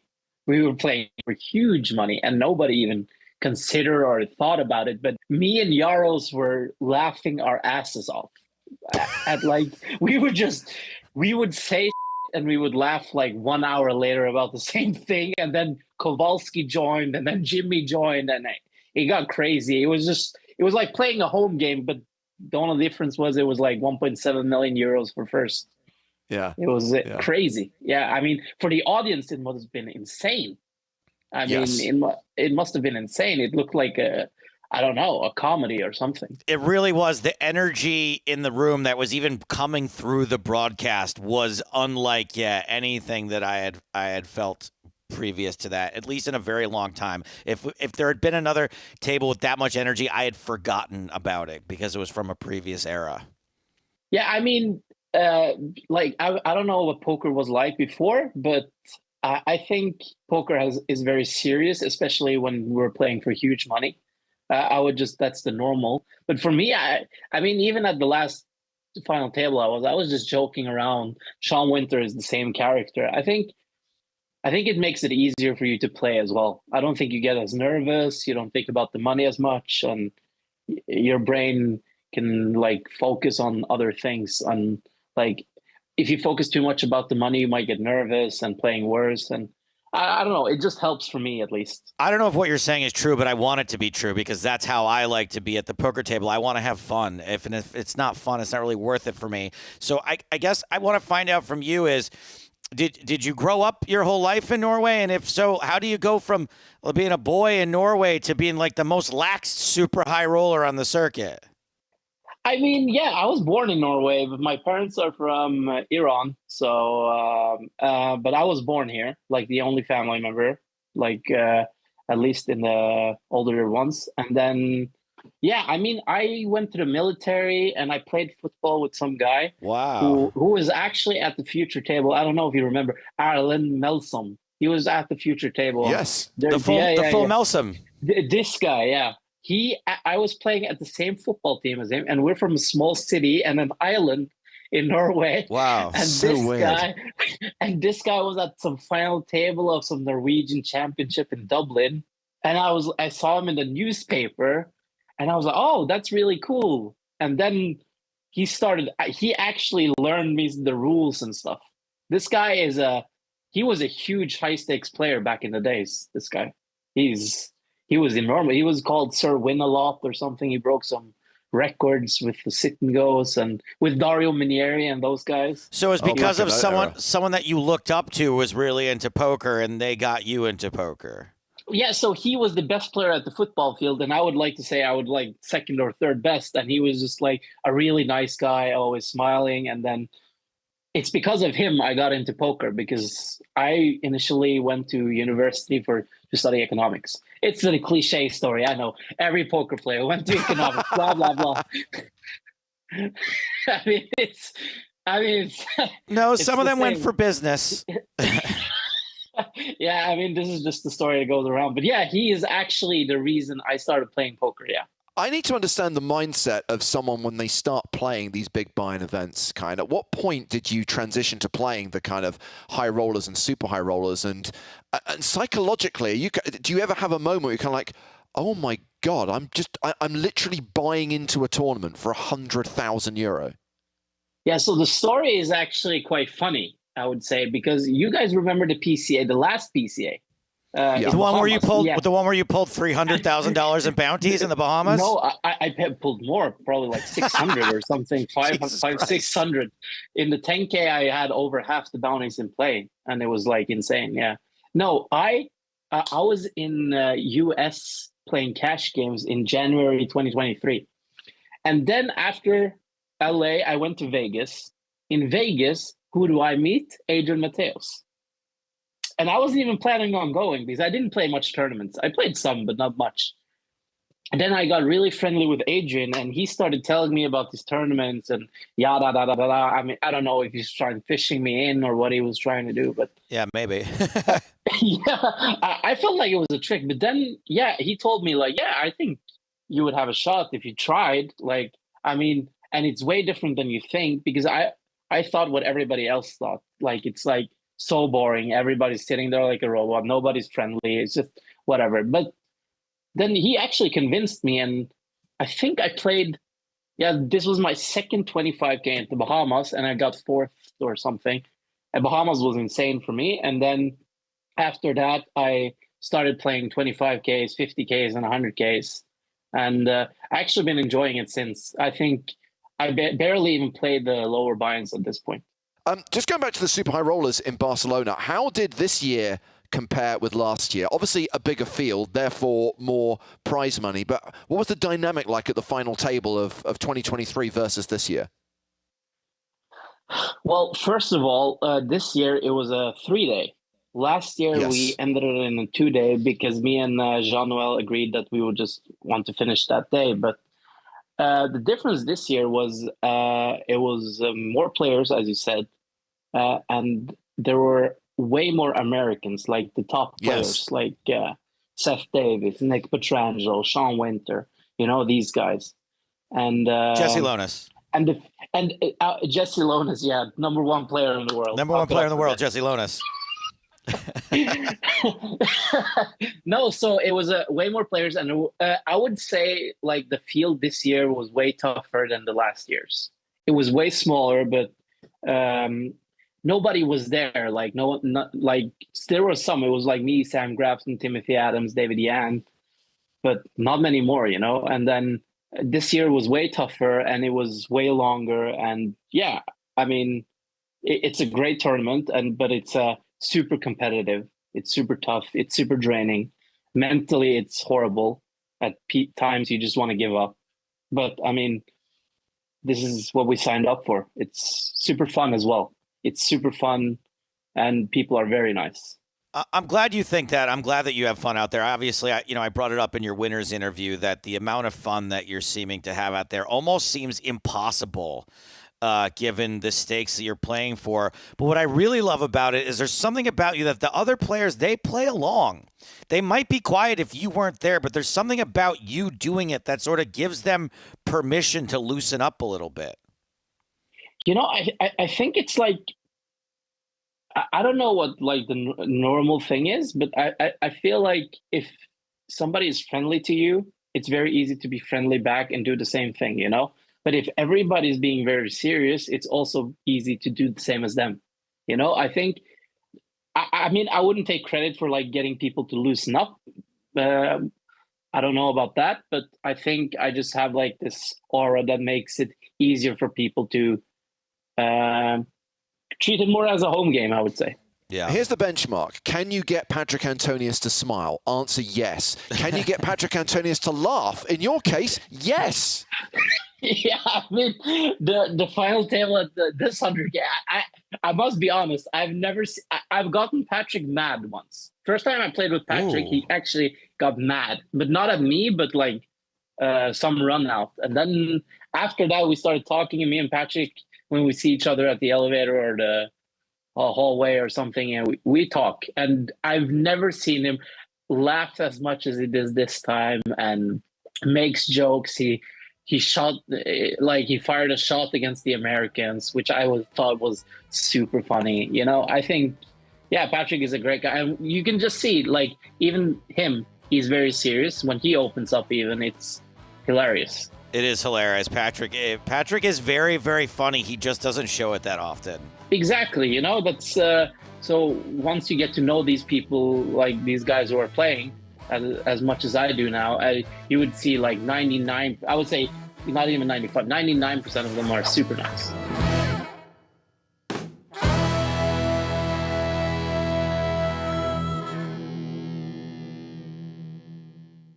NAPT coming to Vegas. I heard that's gonna suck. Yeah, I'm looking forward to going to the NAPT in Las Vegas.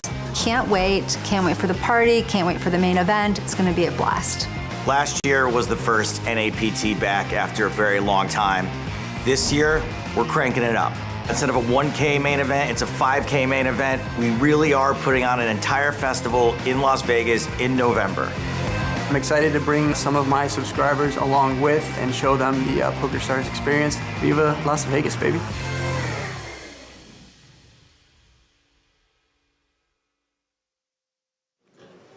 So we are starting this hand about 42 big blinds effective. Peter Jorgna is the shorter of the two stacks. Balea raising with 7-6 offsuit. Seems pretty standard. Yep, lots of raising from position. Heads up, you're going to be very aggressive. Jorgna with a hand he can defend quite easily. 10-6 of hearts.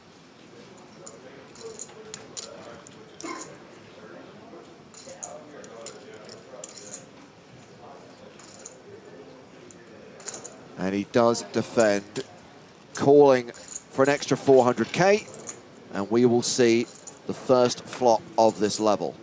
And that flop is 10 high, 10-5-3, so it's top pair for Jorgna. Balea does have a gut shot straight draw. Yeah, absolutely. These are boards you want to see bet very aggressively. You have gut shots, heads up, you're in position, you have absolute position against your opponent. So even though Jorgna does have a top pair, a c-bet here will take it down a lot of the time when he hasn't connected. Also sets you up for bets on later streets as well, James, if you want to try and convince a 5 or a 3 to fold. So I do expect a continuation from Balea pretty much every time. 2 million in the middle. Balea does make a c-bet of 600,000. And with top pair, just a call from Jorgna? Yep, I think with a hand like 10-6, you just want to play it slow here. Oh. But wait. That is not a call. Jorgna check raises with a pair of 10s. I mean, check raising top pair is never going to be a bad thing to do, James. It's just that it's probably more conventional when you check raise when you have a stronger kicker than a 6, especially as the 6 gives you opportunities to turn and backdoor some straights in this particular situation. Okay, so the raise is to 1.5 million, 900,000 to call, and seems that Balea is planning to make that call. I really like this float, James. With the 6 of spades in your hand in particular, you can actually represent much stronger hands on later streets if the spades start to fall. If your opponent slows down, they might just have pure bluffs that you can get to fold as well. Makes the call, and we go to the turn. I'm calling it, Nick. Action card, 4 of diamonds. That would be quite the action card. Oh, come on! I got the right color. I didn't get the right suit, but I got the right color. The commentator's curse strikes again. James Hardigan is to blame. It is a turn straight for Balea. And as I said, Jorgna now has a straight draw to go with his 10, so he's going to be even more sticky in these situations. Of course, so 0%. He cannot win the pot outright. But of course, a rivered 7 would chop it. I mean, a deuce would be disastrous for him. In fact, a 10 or a 6 would also be disastrous on the river. Yeah, I think the 10 more disastrous than the 6 because, of course, he might give Balea some straights if a 6 falls, but the trips are really hard to get away from without losing some more. So having check-raised flop, Jorgna barrels turn for 2.6. Yeah, full 50% pot on the turn, and there's so much in the middle now. I mean, heads up, EPT main event, you just turn the nuts and you're getting led into. It feels pretty fantastic, James. And remember, this heads-up battle is worth a huge amount of money. They both locked up 780K, but the winner gets 1.17 million. And before you ask, no deal, because deals aren't allowed under French gaming law. Balea not interested in a deal when he's got the nuts on the turn. I'll take all of it, thank you very much.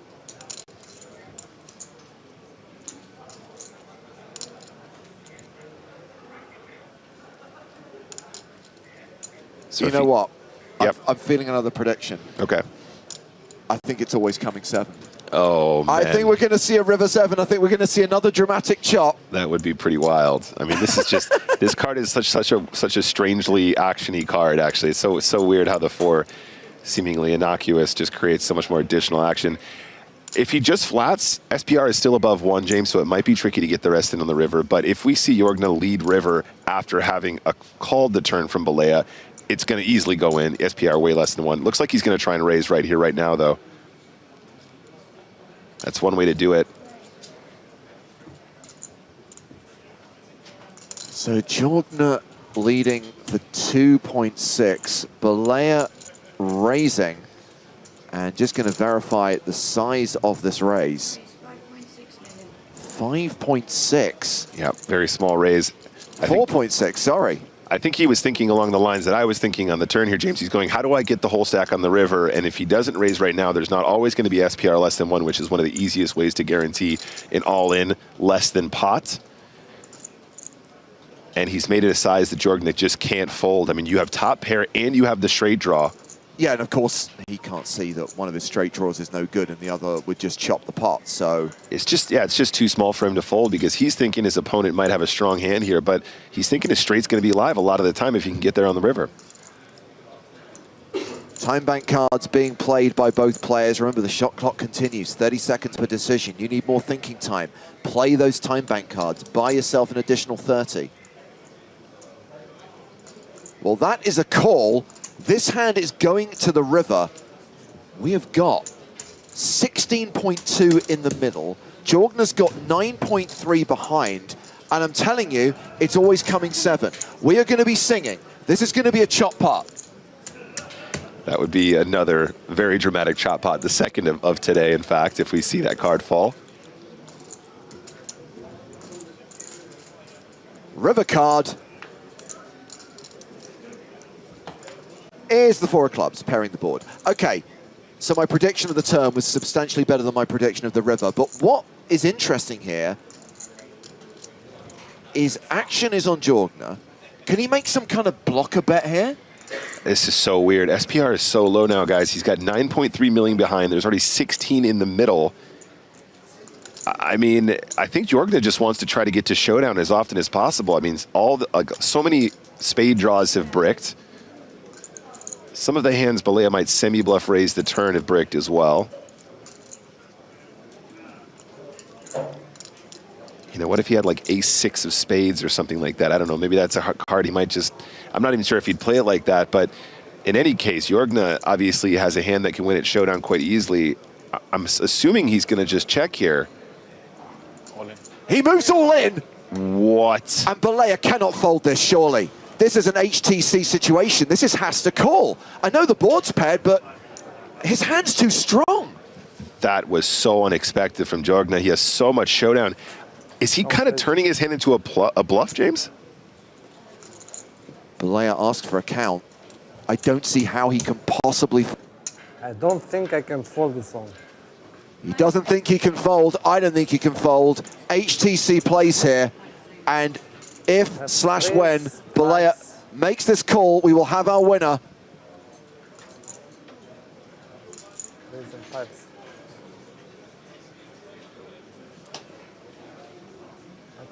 Makes the call, and it's over. Congratulations. Year of Romania! We have our first ever Romanian winner on the PokerStars European Poker Tour. Razvan Balea takes down the first ever EPT Paris main event. Peter Jorgna is the runner-up for 780 grand. Razvan Balea, who qualified for $530, will cash out for $1.17 million. Wow, what a result. Year of Romania. Congratulated by his wife Andrea and his friends, other members of the Romanian poker community on the rail. Wow, what a final hand, James. What a final hand here in Paris.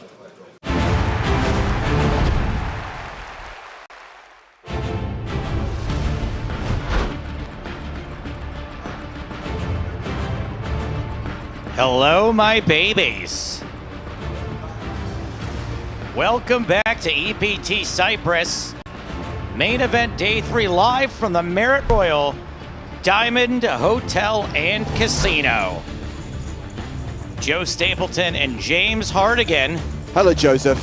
Bringing you the last level of the night and an unlikely chip leader. Bobby James, 2.1 million, and another Brit, Dan Jackson, second in chips with 1.7. Faradin Mustafov has been in the top 5 for most of the day. Roland Peaks, we've also seen him peaking at various points today. I can reveal that we've got 2 of the biggest stacks on our new feature table, including the chip leader Bobby James and Mr. Peaks. A new lineup for the final level of the day. Just 90 more minutes of poker to be played until day 3 is in the books. Right now, we are paying $18,240. Over the course of the last 2 days of this tournament, Saturday and Sunday, we will start paying out 7-figure scores and $1 million to the winner, who will also claim this year's EPT Cyprus main event trophy.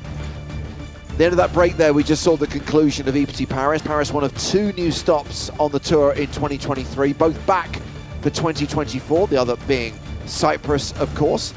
So this is only the 2nd time this tournament has been held. Right now, Bobby James is the favorite with the biggest stack, 176 big blinds at the new level, which is 6,000, 12,000, with a 12K big blind ante. And for this final level, Joe and I are joined live via satellite from the city of Los Angeles, California, by Maria Ho. Hello, Maria. Hello. And this is where we put the poker on pause, Maria, because we need to know how many points in the bowling league did you rack up last night? It's not points, it's pins. All right, Joe, relax. Pins, myself, or us as a team? Well, you do get points. Score. It's so yes, you do get points if you're right. You know, like, why focus on my individual points, James? Sounds like not good. When we can just focus on how we did overall. Yeah, sounds like it wasn't very good. Did you break 100, Maria? I nearly, look, 97, that pretty much counts as a solid 3 digits, right? 97 is nearly nearly 1/3 of a perfect game. Have fun, guys. Have fun. Maria, I don't actually mind how you did individually. How is your team performing in the league is what I need to know. Oh, we beat our heads-up match yesterday handily. Excellent. Handily. You know, I'd like to think it was my contribution personally, but, you know. Okay, sounds like delusion to me, but that's fine.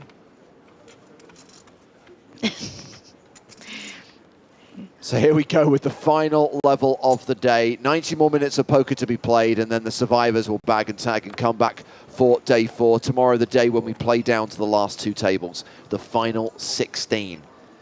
I was consulting the widget, Maria, because I know you're a fan of the widget. And I do think there is the possibility that tomorrow might be a longer day. I think we're going to end probably with between 45 and 50 players tonight. And to get down to 16 tomorrow might require more than 5 levels. Yeah, we talked a little bit yesterday about, you know, first of all, just how good the structure is and how the average is a bit higher, you know, when we're talking about 90-minute levels. And also, I think these days, people are so much more ICM aware, right? So the more significant the pay jumps are, the more they're going to be playing a little bit more conservatively, you know, not willing to go all in. Whereas, you know, 10 years ago, people are blasting off at these stages. Yeah. Those were the golden days when you played for the win. And you got in 300 big blinds pre-flop because... On the bubble. Yeah. It was first or nothing.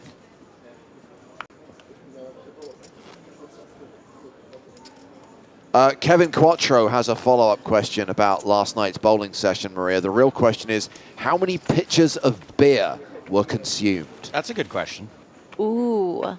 That is a great question. So we started off, you know, with 1 pitcher. We wanted to be taken seriously by our opponents, right? We didn't want to stroll up, you know, with 5 pitchers in hand to the lane. But once we got there, you know, we upgraded to a beer tower, but we still beat them. So I have behind the scenes, James. Maybe I shouldn't be saying this. I have been tapped in now. I've been called up to the big leagues. Okay. To join the team. Oh, wow. So this is basically the moment Maria discovers that you do actually have some bowling skills. You're now eligible to compete. I've now been asked to officially at least step in as a substitute. The next Wednesday I'm in town. Sometime in 2026. No, I actually can make it 2 weeks in November. I think I can be there. Are they going the week of Thanksgiving also, Maria? Because I'm thinking of going to BSOP, but I might skip it for bowling. No, I think they end right before. Oh, but wait, I think if we make the playoffs, which I'm hoping, then you might have to skip. Playoffs? 18,000. Well, I can see why Bobby James is the chip leader. 18,000. Flop's the best flush draw here. We have a post-flop flip on our hands. Pink's still ahead with a pair of 5s, but has to fade a lot of cards in the deck.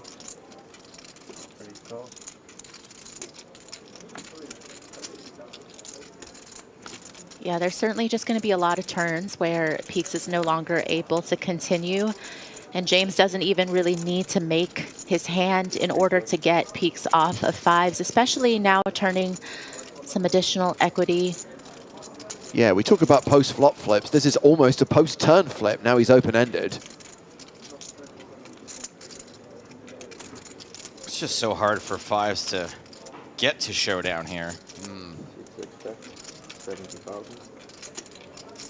Second barrel from Bobby James gets a fold from Roland Peaks. And James increases his chip lead, not just at this table, but in the tournament overall, 2.2 million. Bobby James. God, Bobby and I have been best friends for I don't know how long. Maybe not best friends, but really close friends. How many of your comedy gigs, in all seriousness, would you say Bobby has been to? 10. Okay, that's double digits. Especially in the early days too, where I wasn't as good. Not to say I'm good now, but I definitely was not as good back then.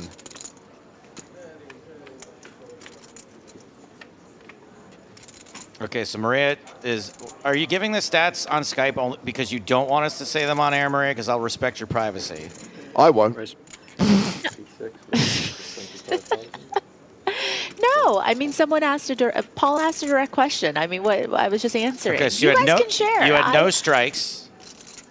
5 seconds. You had 3 gutter balls, which I think is okay. But marks is what we're looking for. A mark is a striker, a spare. So how many spares did you have? 2. How many games did you play? We played 1.5. 1.5? That's odd. Why 1.5? Is because it timed? It's timed.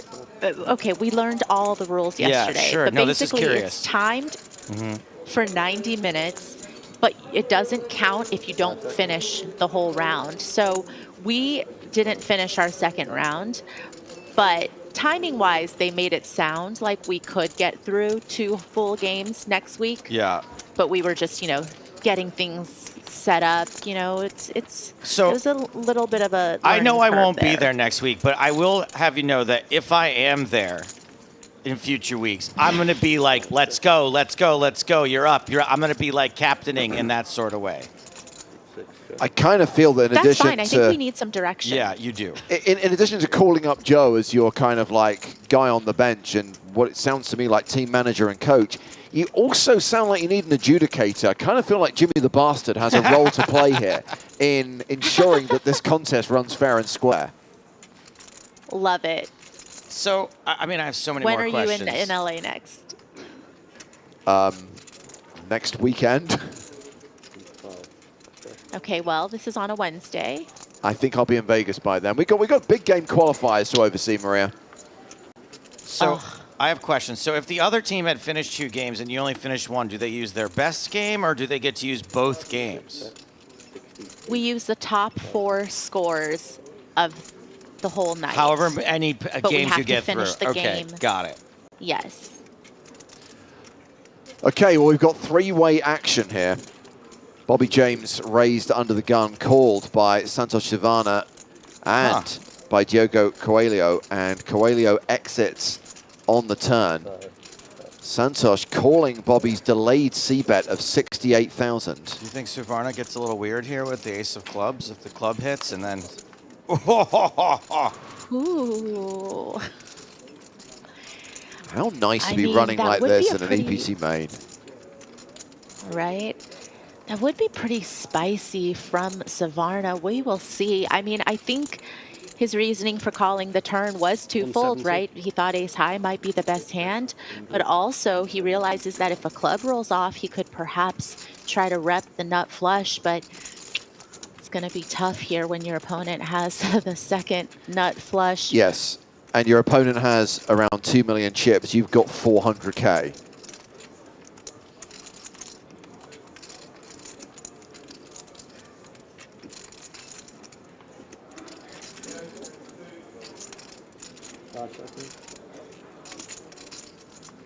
Bobby has gone for value on the river, 170K into 229K.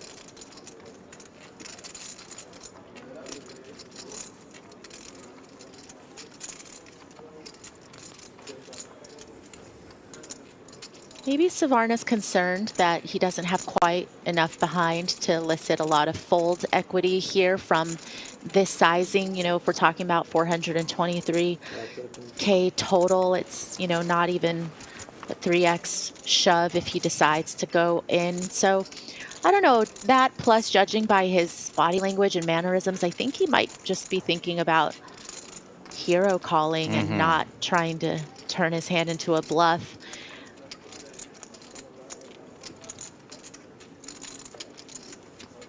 I think with the sizing that James selected on the river, though, it just feels like there can certainly be other value hands. It doesn't have to be nearly as strong as a flush or trips.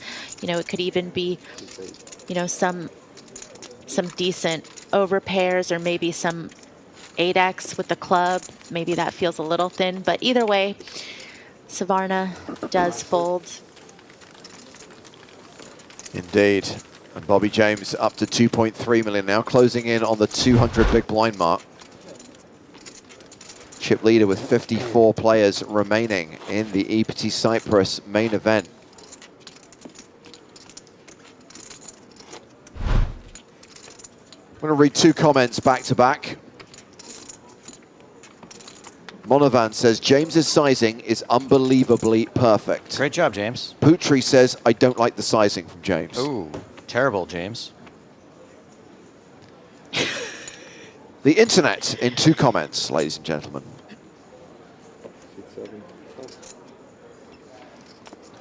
So Dick Postel, who's at the feature table, by the way, is an online qualifier. Won a $55 satellite into a $530 satellite. Can't believe after all that controversy, we're still letting Postel play. He has been on the EPT before. He is a pilot. Oh, P-O-S-T-E-L.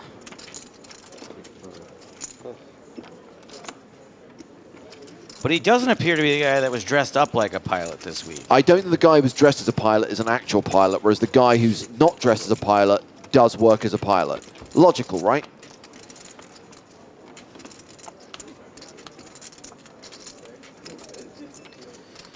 Bobby James, flopping good again. Can you fly, Bobby? He sure can. It turns out Postel's the one who can't fly.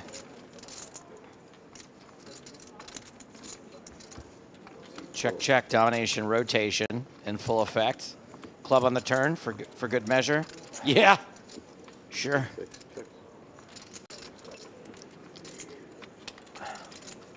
Yeah, he does still check it over to Postel, who, you know, this is a pretty good card for his range, so does look like he's going to put in a bet. Unfortunately, I think you're not really going to be able to shake pair with the flush draw. However, though, if the flush draw bricks, then I do think there are some good reasons for which Postel might want to try to bet again, but we'll have to see what he wants to do.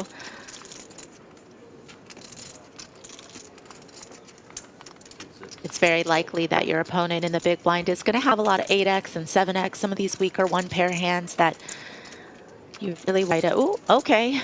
Always coming, Maria. You're really Always going to want coming. to try to shake it, but yeah, this one, even if Postel decides to fire again, I don't think it's going to work. Is James just going to lead, though, or is he going to check? I think there are just a lot of other hands that he could have continued with, so I think it's best to just check and allow Postel to bet again. You know, because even a hand like 10-9 might have continued on the turn. There's just going to be a lot of 45. other hands that don't contain a 7.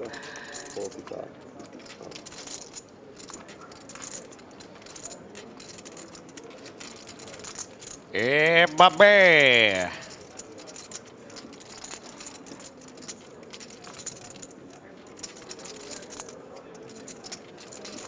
Very serious face. Take a look at my face. Dick! That's Dick as in Richard, not as in the body part. Well, I guess we're going to be friends after all, Richard. This is, of course, a radio teleplay of the movie RoboCop, brought to you by James Hardigan. See, I got this problem. He doesn't know when to stop. 5 seconds. There's never a time when one should stop quoting RoboCop. Raise gets through. What's Bobby got now? 2.4 million, more than 200 big blinds. Bobby's got a lottie.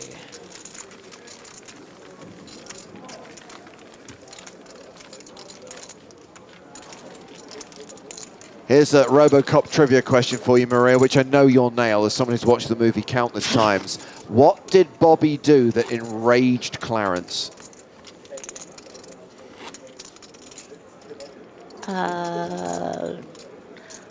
Throw a gutter ball? Bowling was not involved. I'll give you a clue. Okay. It was related to a bank heist.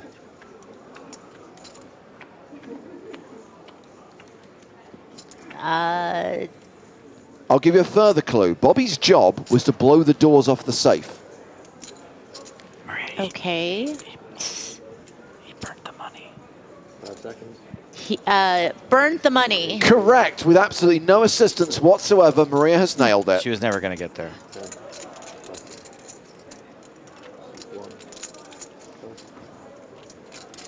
24.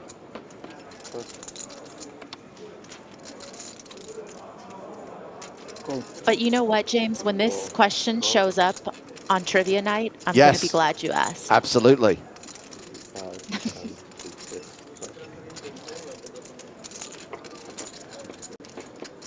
Still steaming about the double points in the music round. Oh, nightmares about that.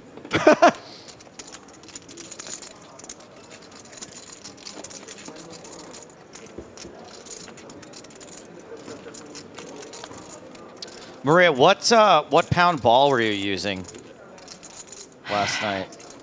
What weight? You know, in the beginning, I switched it up between an 8 and a 10, but I felt more comfortable with the 8. And also, remember, I have these claws for nails, Yeah. which is not exactly most conducive to, you know, gripping. No, it's not. So I had some problems.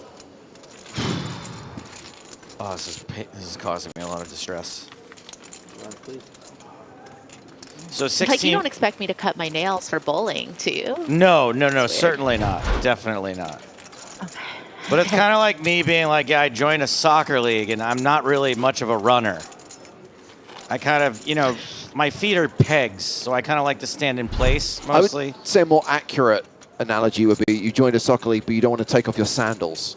Yeah, something like that, or my pogo stick.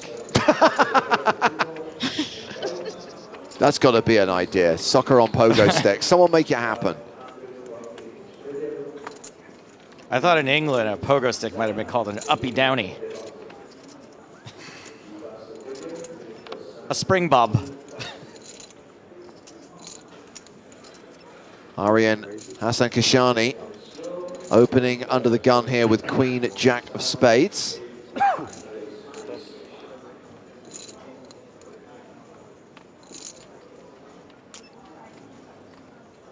It's okay, buddy. Don't worry. And it is Santos Sivana in the big blind with 7 deuce of spades.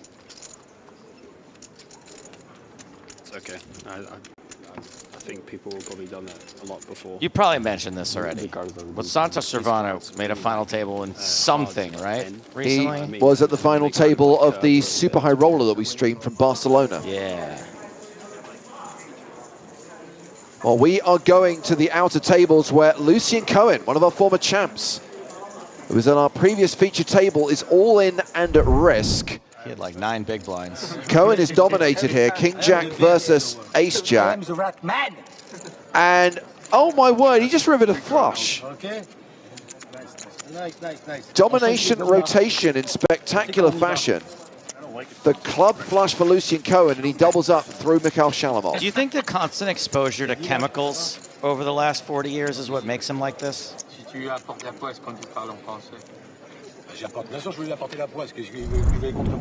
Yes. There's no way that he hasn't ingested more than his fair share of rat poison over the years.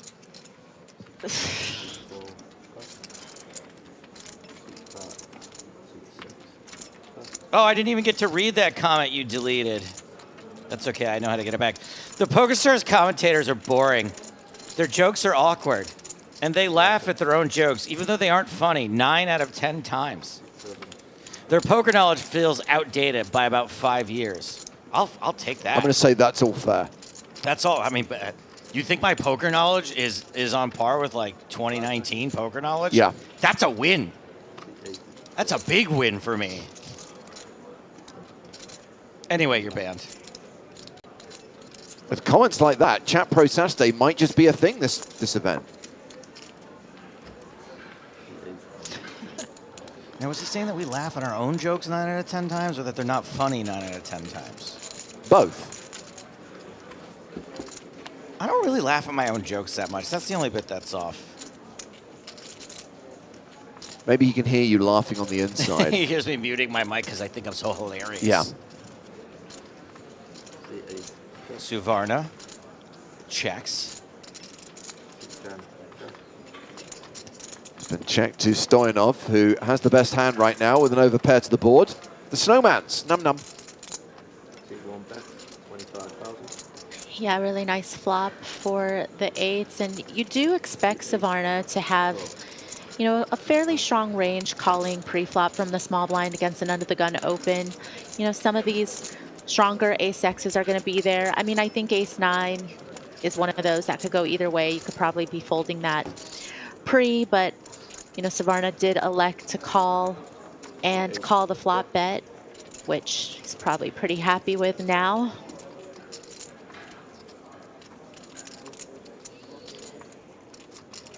There's going to be a portion of Savarna's range that, you know, 8s are still going to be very well ahead of, you know, 7s and 5s, 4s, all of those smaller pocket pairs. You do see him slow down with a check. That check leads to the 4 of hearts on the river. Oh, you got him again, James, huh? Savarna gonna bet that 9. How much? 55,000. 55? Stoyanov, Concernicus.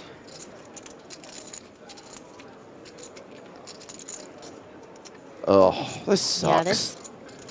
Yeah, You feel bad folding here. You feel worse calling. Yeah, it really feels like, you know, do you think your opponent's ever going to bet like a 6x here or 7s? You know, if you do, then obviously you're going to make the call with 8s, but they do have a lot of suited combos calling from the small blind as well. The flush got there on the turn. It is a very, very disciplined fold if you choose to make it, but there's just not a whole lot of bluffs, but there might be some thinner value bets that are betting a worse hand than 8s for this size. Okay, so Paul is saying that he's actually interested in what the optimal ball weight for bowling is. So 16 pounds is the maximum. And it used to be that you'd want to play with the maximum, but the physics and the technology of the ball has gotten so good that most pros use a 15-pound ball now. When I say that bowling is mostly physics, what happens is, what you're doing is when you're using an 8-pound ball, the energy, the kinetic energy that's building up as it goes across the lane, first of all, isn't building up much if you're using a lane ball because it's plastic sliding over oil, so it's just not building any energy at all. And an 8-pound ball, when it hits the pins, actually bounces off the pins. So what you want is a heavier ball, so that way when it hits the pins, it drives through the pins and goes and causes more of a chain reaction, knocks more pins over. A plastic ball, Maria, I'm guessing the reason why you did not make many spares is because you probably left a lot of splits last night. But the thing is with my nails, you do understand how it's harder for me to use a heavier ball. That was my main consideration. Like, I understand. That's why I was supposed she was going to use that rampy thing. So, I know that it seems like something like nails would prevent you from using a heavier ball, and it does to a certain extent. But the correct way to hold the ball is to actually carry it in the palm of your hand as you approach the lane and as you swing your arm back. So you really shouldn't be putting much pressure on your fingers at all. You're actually cupping your hand under the ball for the majority of the swing. But what if you've got small palms? I don't really feel like I have a good enough This is what I'm saying is a little bit of coaching, a little bit of coaching, a little bit of trust, okay, a little bit of physics. Also getting your footwork right is a big part of it. Just be aware, Maria, that this advice/analysis is 5 years out of date. Actually, it's more like 30 years out of date. The last time I was actually a competitive bowler. 25 years. I feel like, Stapes, you should be our very own Patches O'Houlihan, like for our bowling league. We need you to give us all of these tips. We actually need to... we need to do a little bit of a pre-game session where you know, get our technique and our form down. We could do a little open bowling first, just to show y'all some of the basics. I love the way that Maria just made a cultural reference that I had to clarify for you. That's what how the tables have turned. I wasn't a huge fan of dodgeball the first time I saw it. Although we have been appearing on ESPN The Ocho for the last 10 years, so I can relate to that aspect of the game. Okay, well, this is the diamond draw for Hassan Kashani. It's actually street flash potential. Savarna officially ahead with ace high, but look how much equity his opponent has. That's a lot of equits. equities.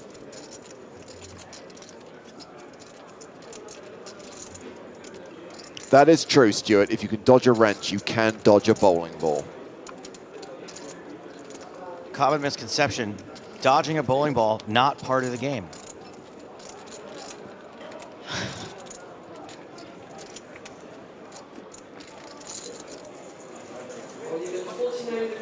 Back to the outer tables and back to Lucien Cohen, the Rat Man,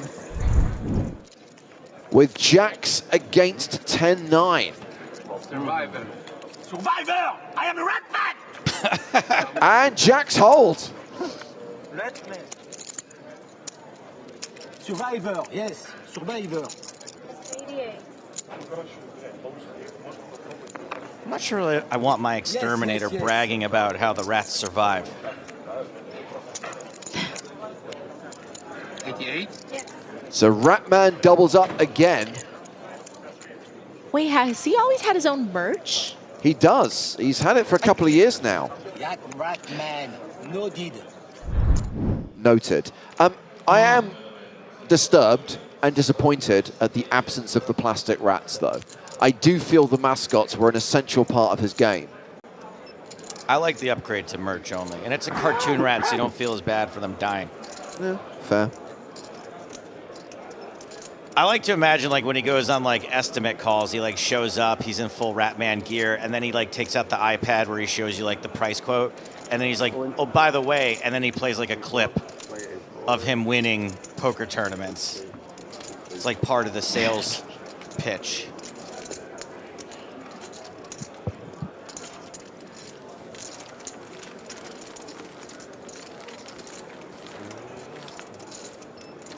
So what are we down to now? 52 players. Oh, Istvan Todt, who we've seen a fair few times over the course of the last 2 days, was eliminated in 54th place, cashing for $18,240. But as we know, because we've seen it twice now, Ratman has survived. Still one of the shortest stacks in the room, but still alive and still on for the two-time. He is a former EPT champion, won Deauville back in 2011. And when Kenny Hallett was with us last night, Kenny revealed he was at that final table that year. I think, Maria, it's also essential viewing that as a team we watch Kingpin. It's probably a top 10 or 20 comedy for me. I think top 10. When was this movie made? You know I have. You know how I feel about movies that are mid-1990s. Yeah. I don't know. It's where one of my favorite quotes of all time comes from. Maria, don't do it. You know this irks me. Don't do it. I've said this to you before, actually, Marissa. You know, when you've seen me kind of ropey and sick, and you go, Stapes, have you been drinking? And I go, no, Maria. I don't puke when I drink. I puke when I don't.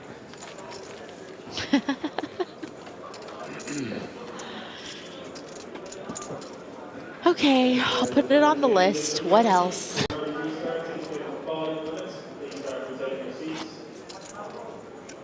So Maria gets to fade all of the classics that I've been recommending for the last 2 years, but Kingpin gets fast-tracked to the top of the list. Kingpin is a classic, I mean. Well, listen, James, if put me in a competitive environment and I'll do anything. What do I get if I were to watch, you know, The Godfather or something? Am I going to win a prize for this? No, you just become a better person. You become an actual Kingpin.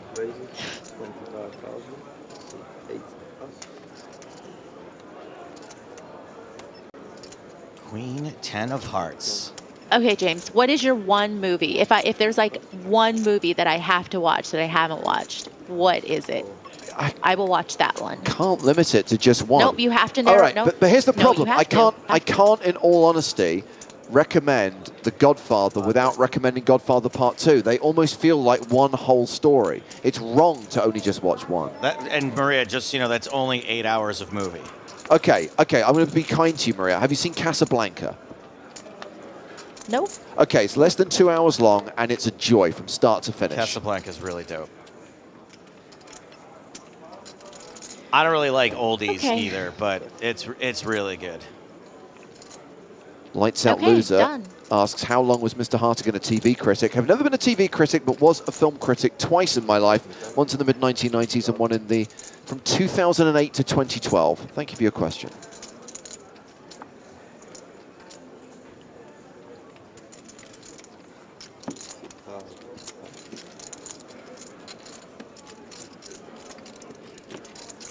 What do we think about Gladiator 2? Is that going to be bad or what?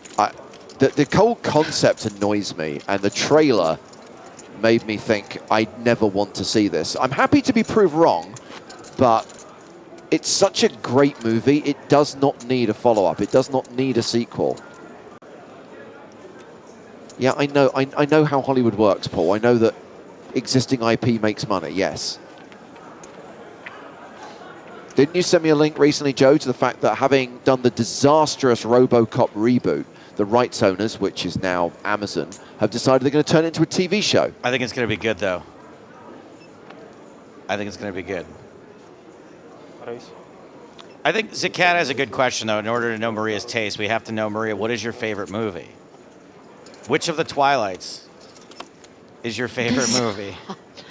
No, honestly, my favorite movie of all time is Sound of Music. That's not a terrible choice. But it's just out of character.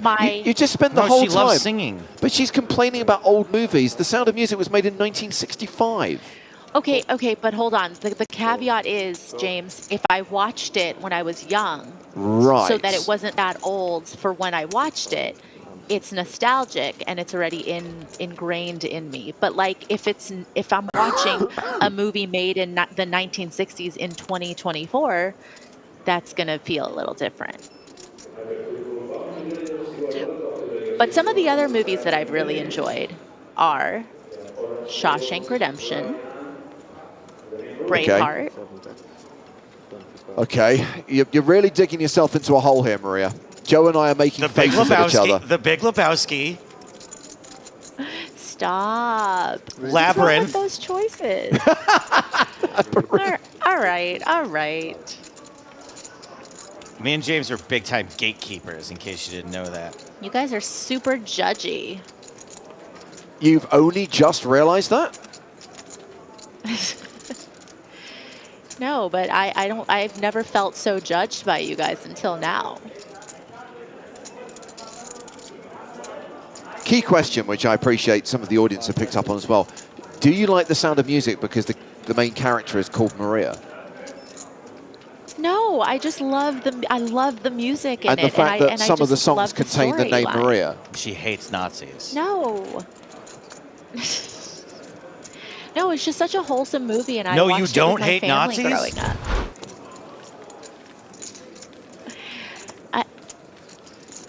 Dick Postel, 46 I got her in a blinds. real pickle here. You're watching EPT Cyprus.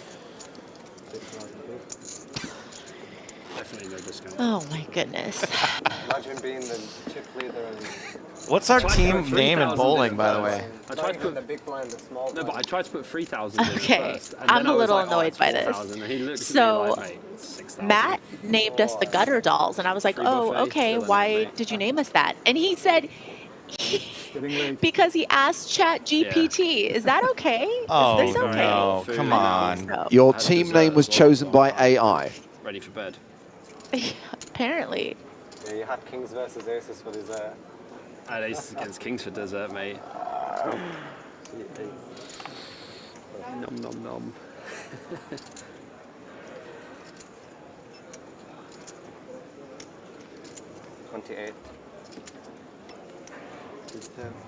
Hassan Kashani opening with 6-5 of clubs.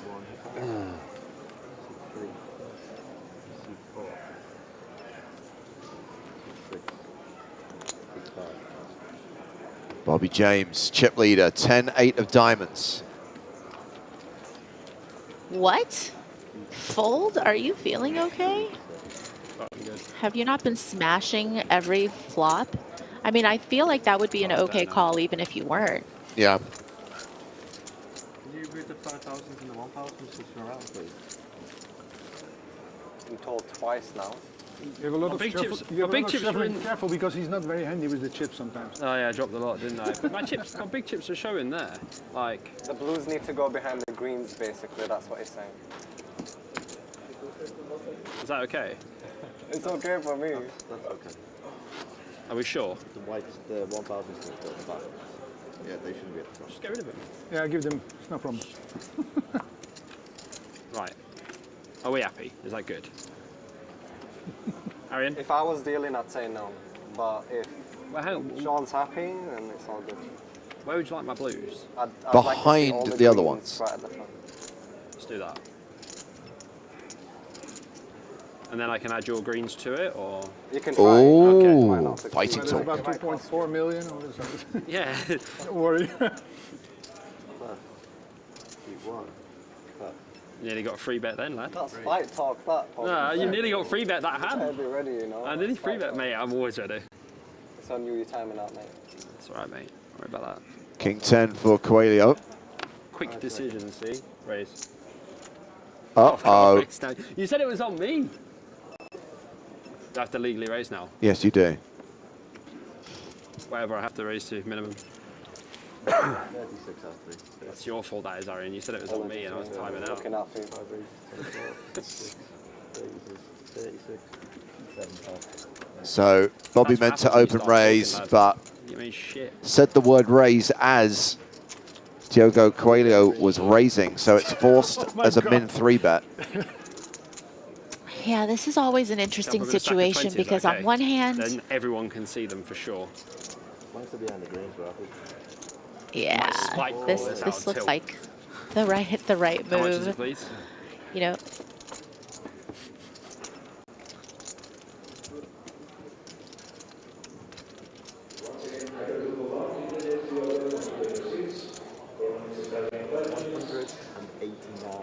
$189. I don't even think I have 2 live cards. Take the free money. chips, basically. Thank Arian. Apologies, mate. I thought it was on you and He you're goes, timing out. it's on you, mate, you're timing out. And I was like, raise, because I would open button with that hand. And then all of a sudden I see this. Good thing you didn't bloody jam. If you jammed, I was in big trouble. I'd have had you for the car park for that one, mate, I'll tell you.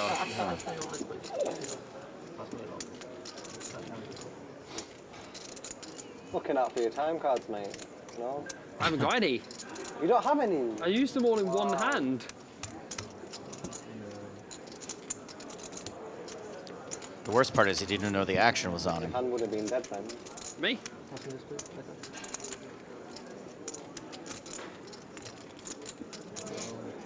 Everyone will get an additional 6 time bank cards tomorrow.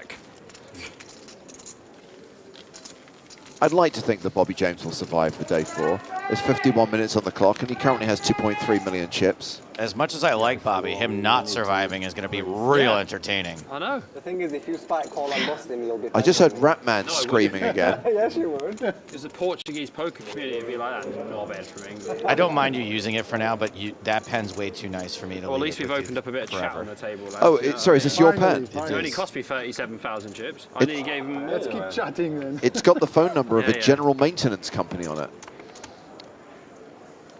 Yeah, when I was getting all those quotes from my air conditioning, the least they could do is leave a goddamn pen behind. Trying to charge me $30,000.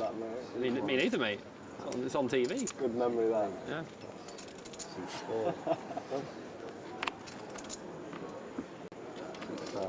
It's on you. Raise. Oh, we had a laugh. This time, Bobby James opening the action, raising to 25,000 with ace-8. Oh boy.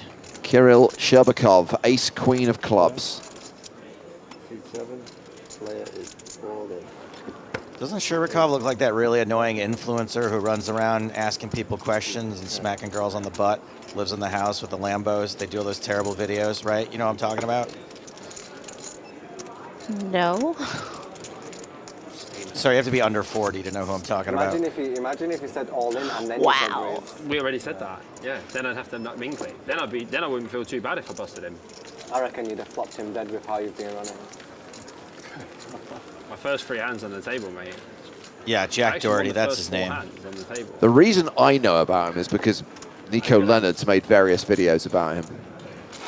About him being a poser, I assume? Yes, about the fact that the watches are borrowed, the cars are borrowed, his luxury lifestyle is not real. Yeah. Nothing wrong with donating to the poor, mate. I do it often. Lights Out Loser says, isn't Joe almost 50?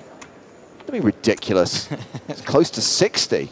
You're only as old as you feel, and for me, that's 48. Your blue's out behind your green still.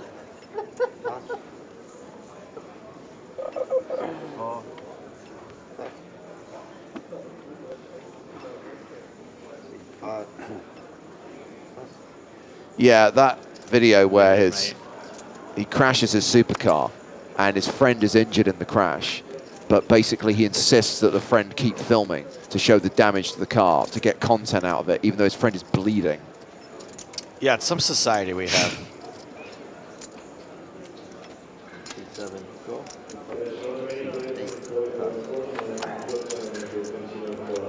Anyway, sorry, I think you look like him.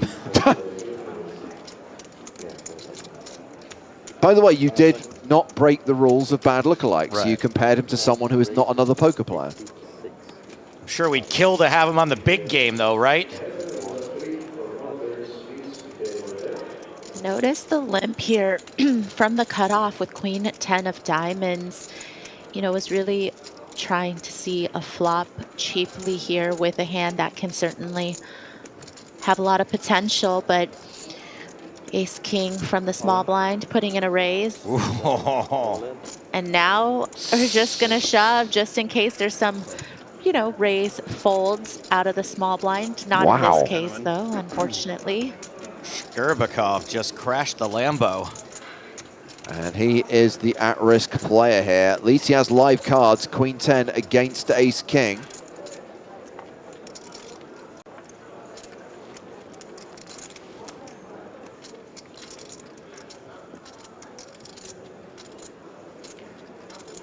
You know, theoretically, I do like the idea of having a limping range with 20, 25 bigs, but, you know, in this case, you know, not doing too bad, 40%. 10 high flop, and SHRB with the advantage. Now the favorite to double up through Hassan Kashani.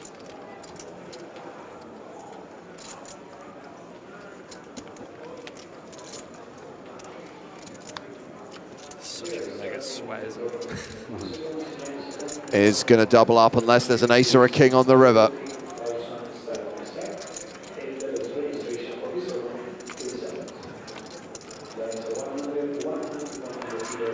No ace, no king. 3 pair for SHRB, and he will get the double up.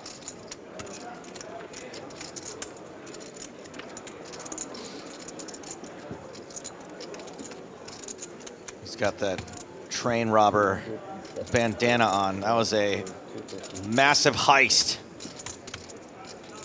from Hassan Kashani's stack. Good old hole in the wall, gang. We're going to the outer tables again. I guess we're checking on Ratman Lucien Cohen. Action on Cohen in the small blind. In. All in. Shakib Miri with the decision. Now this is over the top of an under the gun open from Boris Tabayev. So Miri calls, and looks like Tabayev's calling as well.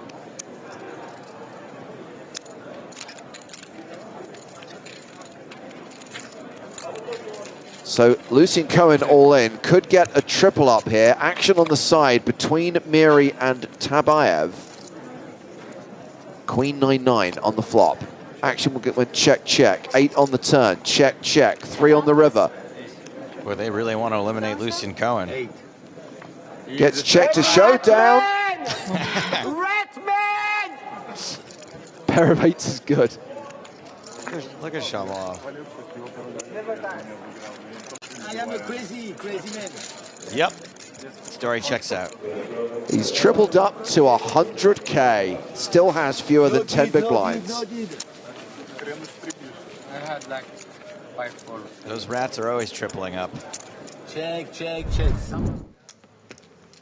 Multiply.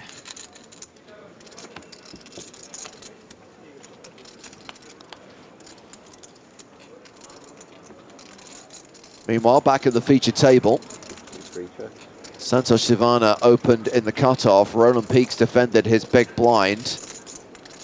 And Santos is going to continue this Queen Jack 6 flop. Does actually have the best hand right now with a pair of sixes and gets a fold from Peaks.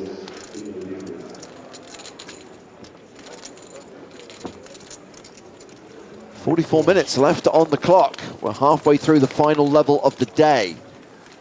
So in 44 minutes time, or there enough, Thank you, Sean. we will conclude proceedings for the day and return tomorrow for day 4 when we play down to the final 2 tables. If I stop fucking min clicking every time, we'll be alright. Me again. It's the first time we've seen you. Yeah, I didn't see you before. We're a new table. This is technically the same table, but yeah. What was the name? Was it Romford? Yeah, that was it. Romford, I know it well. Have you been to Romford, Maria? No. Is this, where would it be if I Essex. wanted to visit? It's in the New Jersey of London.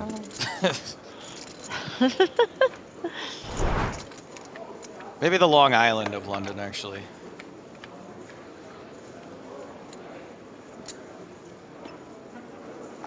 What would you say is the difference between Long Island and New Jersey? It's like a big trashy suburb. Like the distinction.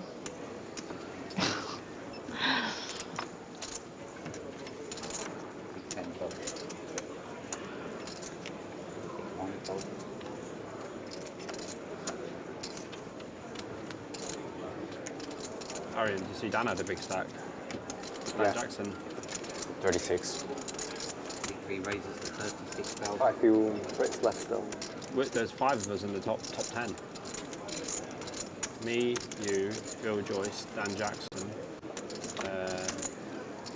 someone else as well. 105. Ooh. Yeah, raise 105. I like this from Postel. You know, even a hand like Jack 5 suited sometimes would end up just limping in from the small blind. Peaks decided to raise, and now, you know, he's not really able to continue against this 3-bet, even though, you know, with any suited hand, it would be nice to see a cheap flop, but I think he probably underestimated a little bit of Postel's willingness to have very many light 3-bets, but I was like, he would have been, he was wrong. Sweat. You know when the cards get dealt, you know it's on you.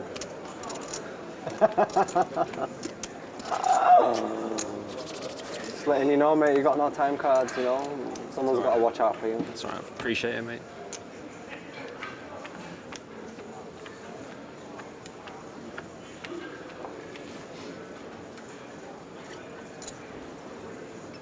Yeah, baby.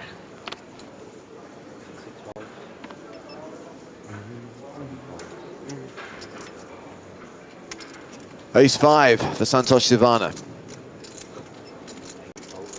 Folds.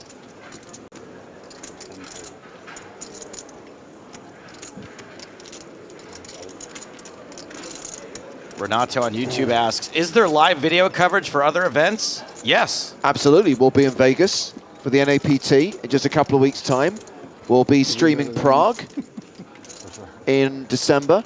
There's a new season of the Big Game on Tour being filmed. Thank you for your question. Yeah, and then I try and hit the flop. Well, Sebastian Malitz just eliminated from the main event. One of our former champions gone in 50th place. Malitz cashes for $18,240. We still have Lucian Cohen. We still have Nicholas Schweety. I think we still have Anton Wigg, right? Yeah. And Wigg, as well as being a former champion, made a decent run in last year's EPT Cyprus main event, as did Andrea Dato. He was last year's runner-up, and he's still a decent-sized stack right now. Don't worry, my stack's similar. I do Big fan of both of those fellas. Dato, the announcer.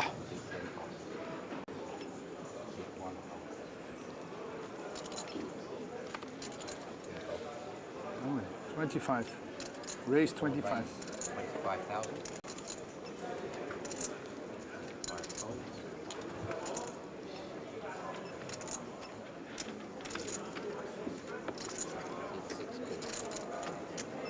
Is that close enough? Yeah.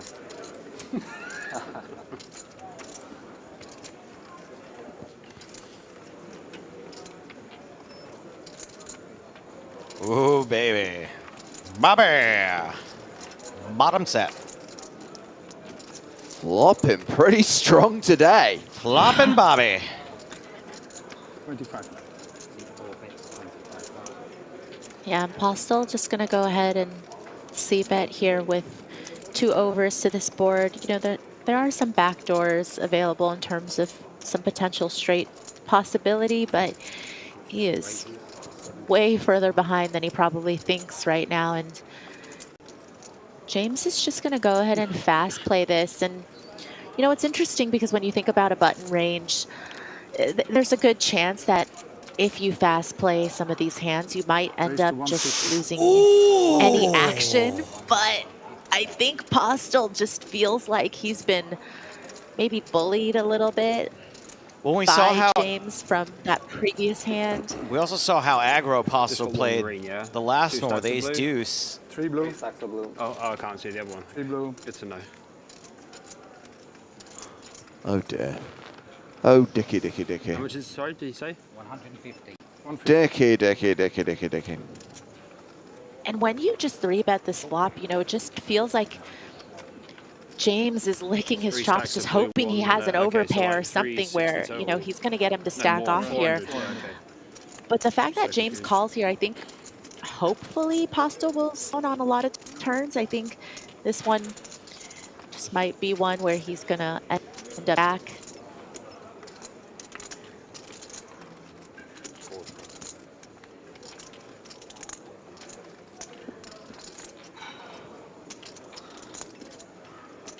Ace, 3, 4, 5. That's not a straight.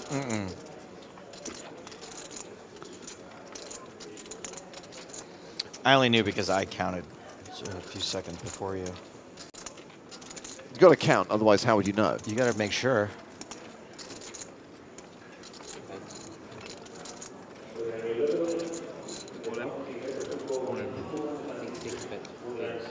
All in from Bobby James, effectively shoving on Dick Postel, who's got 412k behind.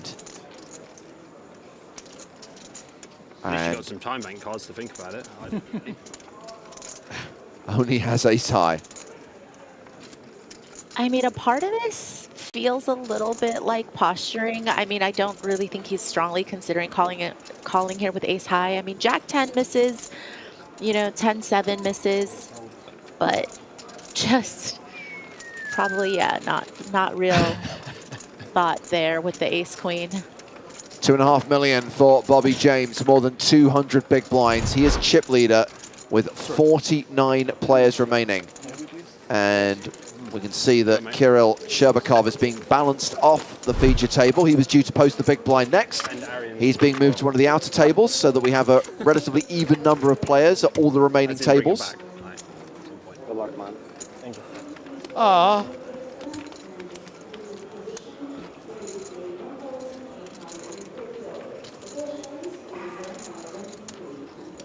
Yes, Vescu, this is the last level being played today. There's about 35 minutes more on the clock. Thanks for the needle, mate. That's right, man. Small one.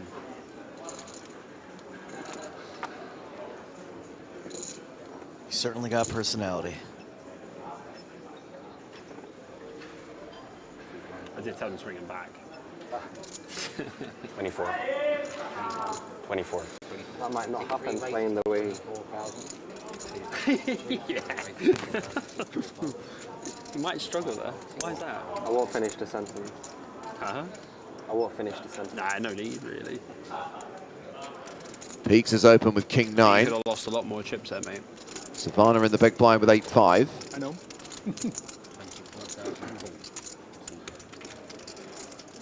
Okay, Zakat's got a bad lookalike for us. Okay. And it concerns one of the players in this hand. I was thinking about raising the flop again. Roland I was gonna raise Peaks. the flop again. Get ready for it. You just fold, yeah? Should we raise the flop? So if you make it 140 and Imagine I just make it Savannah will 280. check. Okay, Roland Peaks. On the after the flop, you mean? On the flop. I would have folded. Show me. Yeah? I should have put it in there. Yeah, but Jack 10 suited or something. Are we actually going to see Roland Peaks? There is a young David Hyde Pierce. You're almost dead on the flop. Okay. Sounds like a flop set, man. Does sound well. The winner! You'll see it later anyway if you want. You'll see it later. Yeah. Imagine if I assume you guys are taking my silence for I don't know who that is. Oh my All god. a big bluff. How have you never seen Fraser? Trying to deceive you. Definitely have not seen Frasier. Marima's too maybe busy when I'm grinding flipping through 2040 channels. mixed games at the Commerce during all 13 seasons of Frasier.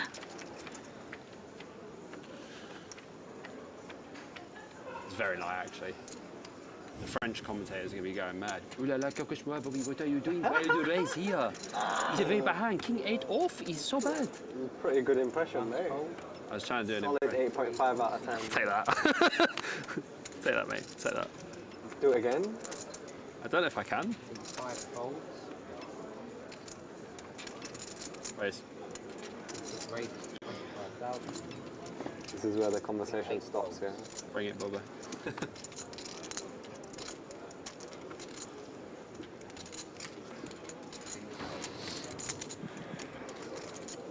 And it begins again. Imagine The all that pace stretching of play right now does seem pretty indicative of what we would expect at this time of night. You know, the last level of the day, just pretty straightforward so far, with the exception of, you know, that 3-bet from Ace Queen on the flop. Lucian Cohen all in again. 9s against Ace Jack. Allez, papa! As you can probably tell, it's another double up. Voilà, voilà. Voilà, Ratman. The No Superman, no Spiderman. I am a Ratman. Ratman now playing 190k. I didn't realize Victoria Lifshit's still in the event too. Yeah. Wonder what she makes of his shtick. Lipstick.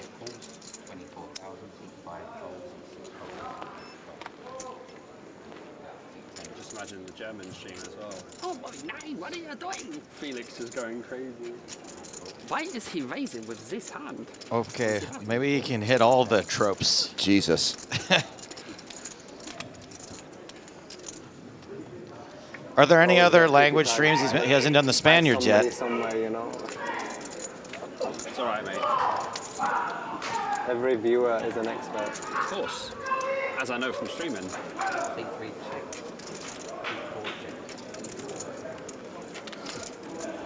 Even with like my ace-10 hand from earlier, where the man went crazy, I told you about like how he just went ballistic, you know. Even my mate was like, oh, I just limp jam free, and I was like, the 35 big blinds. I was like, why would I need to do that? I'm just going to let him blast.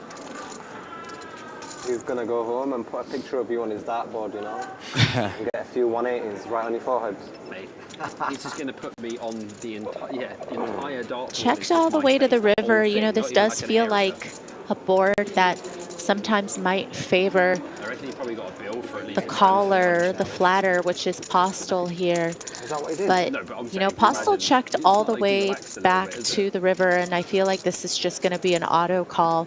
You know, and there's definitely some argument to be made that if it had been checked to him, that he should go for a value bet on the river himself. So, you know, certainly not a lot of hands, I think, that makes sense that would play this way from peaks that has him beat. You know, if you had an overpair, you're not really going to be inclined to check the flop and turn with all of those straight and flush draws possible. You know, do you really even go for a potential check raise with a set? You know, probably not. So you probably would have led on either the flop or the turn with some of those stronger hands. So makes the call. He figured it out. Got a hanger, Sarge. Arcadia says Postel has a really nice shirt, and he made a really nice call. Adds 114k to his stack.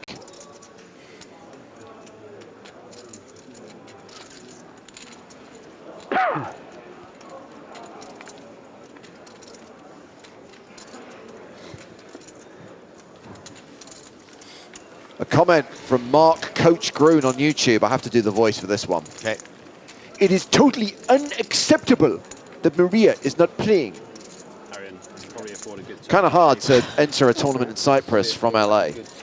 I kind of feel like Maria should be in charge of her own body and what she does with it, and she chose not to play here in Cyprus, but that's just me. Worst decision ever. Maria, do you care to weigh in on your own self? You know, I would like to be able to have not just a say, but the say on what happens to my body in general. And if I were in Cyprus, I would definitely be playing. Thank you for your comment.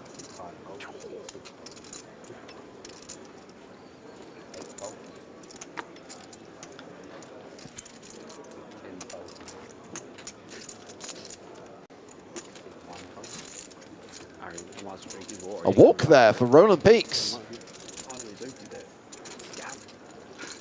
Fresh one? Yeah. Thought you hadn't opened it. What a waste. I always take my wrapper off. Yeah. Good habit. You can tell you're from Manchester. I'm not. Where are you from? Close to Manchester, but not from Manchester. Yeah. Like Cheshire? No comment, mate. No comment. No, I don't know. It all sounds the same to me. Oh, now no comment. I'm from Southampton, really. Oh, yeah. But you support Portsmouth? Yeah. Let's go with that. Yikes. You're like 4 UK guys with over 1 or 2 million. I know. Are you scared? Huh? Are you scared? No, of course not. They're English. It's coming home, mate. It's coming home. Oh, God. Just need to survive a little bit sometimes. Sometimes. Get a bit of beatings. Some people helping you, calling raises. 5 raises, 24,000, 66 folds, 10 There's a better looking version of Ben Windsor coming in now. King Queen for Coelho. He's open to 24k. Oh, okay. Very good. Second time. Raise and take it, and we're going back out into the field. Lucien Cohen all in again, this time with Ace Queen against Ji Wenhu's Kings. I've lost track. Is this 5 all-ins? Queen. Queen, queen. No S, no queen. Queen jack. Ace queen! Ace queen! 10! Oh, yeah. Ah, King on the river, brutal. Ace on the turn, but King on the river, and the Ratman has been exterminated. No, you're the best in the world. Nice rub down. Bravo. Allez, bonne soirée, bon tournoi. Et je vais où, moi, maintenant? Ouais. Les gars, j'ai tout fait. That does buy a lot of cheese, though. If ever you wanted a prime example of why you should never, ever celebrate until all cards are dealt, that was it. The premature celebration calmified that king. Well, I guess we're not going to get to see him on a feature table tomorrow. What a shame. That's another former champion gone. So Mallett's out in 50th, Lucien Cohen out in 49th. Both players cashing for 18,240. We still have Sweetie. We still have Wig.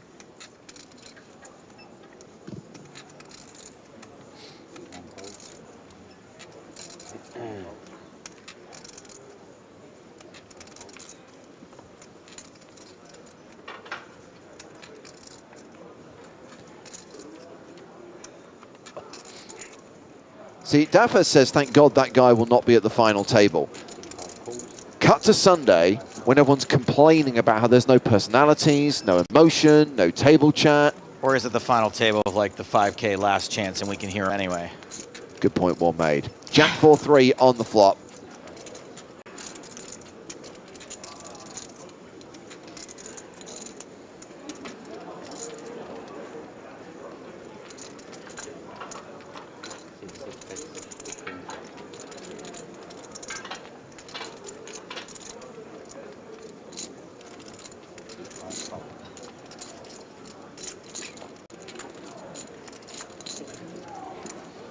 Bobby picks up another one. 212 big blinds on the eve of day 4. What about you? UK. Whereabouts? London. London? Yeah, actual London. Nice. Oh, speaking of. Anton Wigg has been moved to the feature table. Yes. I've been there once. I went to a PokerStars party when I was like 9. Nicholas Schweetey KO'd in 48th place. That's ludicrous. So the last 3 eliminations have all been former champions. Mallet, Cohen, Schweetey. Does that mean that Anton Wigg is the last remaining former champion in the field? Let's check the list. Going through them now. So Darto is a runner-up but doesn't have an EPT title. Wigg's a former winner. Wow, that's like a long time ago when they actually had PokerStars in Stockholm. Shalamov, former Team Pro but not an EPT champ. I think... I did get a 5K once in the chest. Yep, I think that's it. Anton Wigg, last potential 2-time winner in this particular tournament. Well, good thing he has over 100 big blinds. Guess Bobby James hasn't seen the memo about the Spraggy. I think Bobby James marches to the beat of his own drum.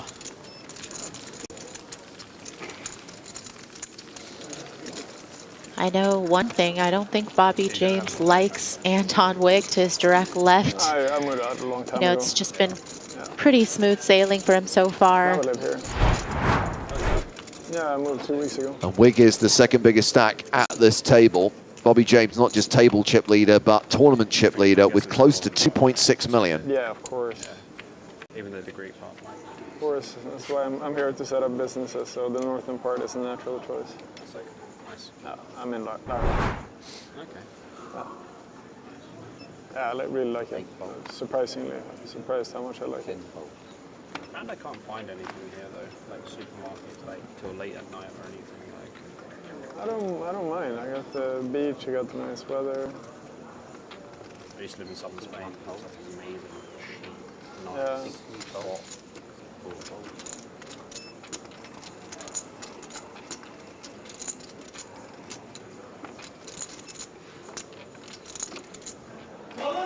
Does he want to mess with the chip leader again?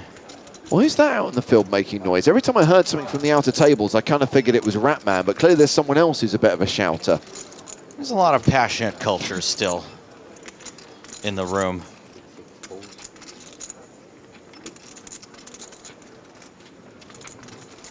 That's a good thing Coelho didn't open. Officer of the Watches predicts that Wigg will get the majority of James's stock before today ends. He's going to swindle those shares from under him. No dividends for you, sir. It's only 21 minutes to the closing bell.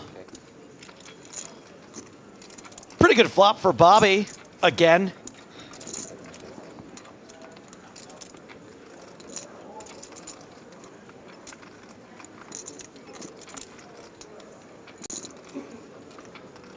Yeah, notice he did just limp in just probably not wanting to play a huge pot out of position against Wigg, blind versus blind, even though he did have a very strong hand.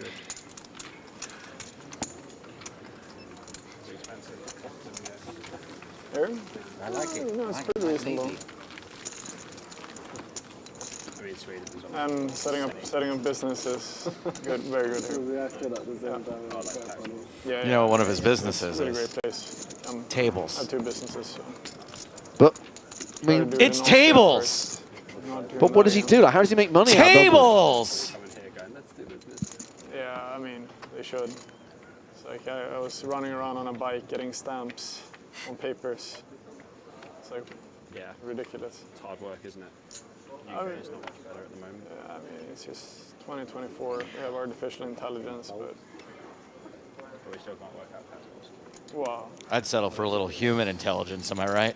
Just systems built for big business. A little common sense. We're going to need to see it tomorrow on Twitch or and YouTube. Otherwise, Chat Pro Saturday will not be a thing. Don't blow it. You're good.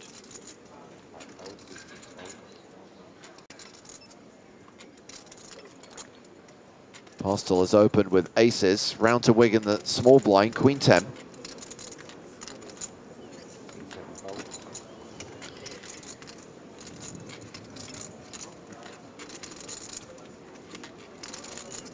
(10-9) for Sivana.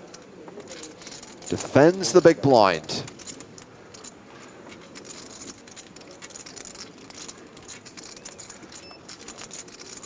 Officer watches as a follow-up question, Joe, regarding Anton Wigg. What business is it really? Tables!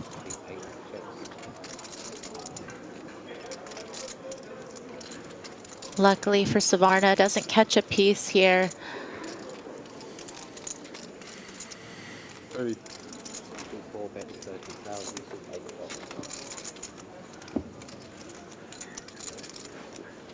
Yeah.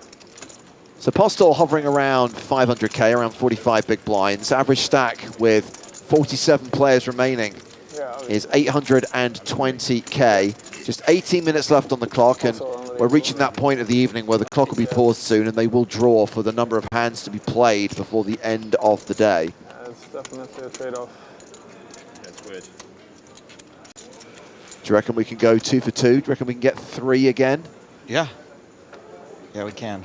But if here for entertainment, it is perfect. Yeah, I mean, it's a sick venue, to be fair. Like, Yeah, I love the room. Like, the room's so sick. Food is amazing, too. Yeah. I mean, Well, but how are we going to take 2 8th place payouts out of the prize pool, James? We'll find it. We'll find a way. 24. Decided to stay further away so I could actually walk here half an hour every day so I could burn off the food. Yeah, I get my workout in every day. As Huberman says, I'm very partial to food. I think that's a very eloquent way of saying it. I mean, you look like quite a trim guy. I gotta lose more though. I'm running a half marathon in a month. One of my friends who came here, like, singing, plays a little bit of poker, and it was like, we're gonna run 5k, and I was out at 7 o'clock in the morning. So Peaks is raised, called by Savannah in the small blind. King Queen versus Ace 4. Pretty much 50-50 as we go to the flop. Sounds terrible. King 3-3. Advantage Peaks. Yeah. Yeah. But you did it. Yeah. That's what counts.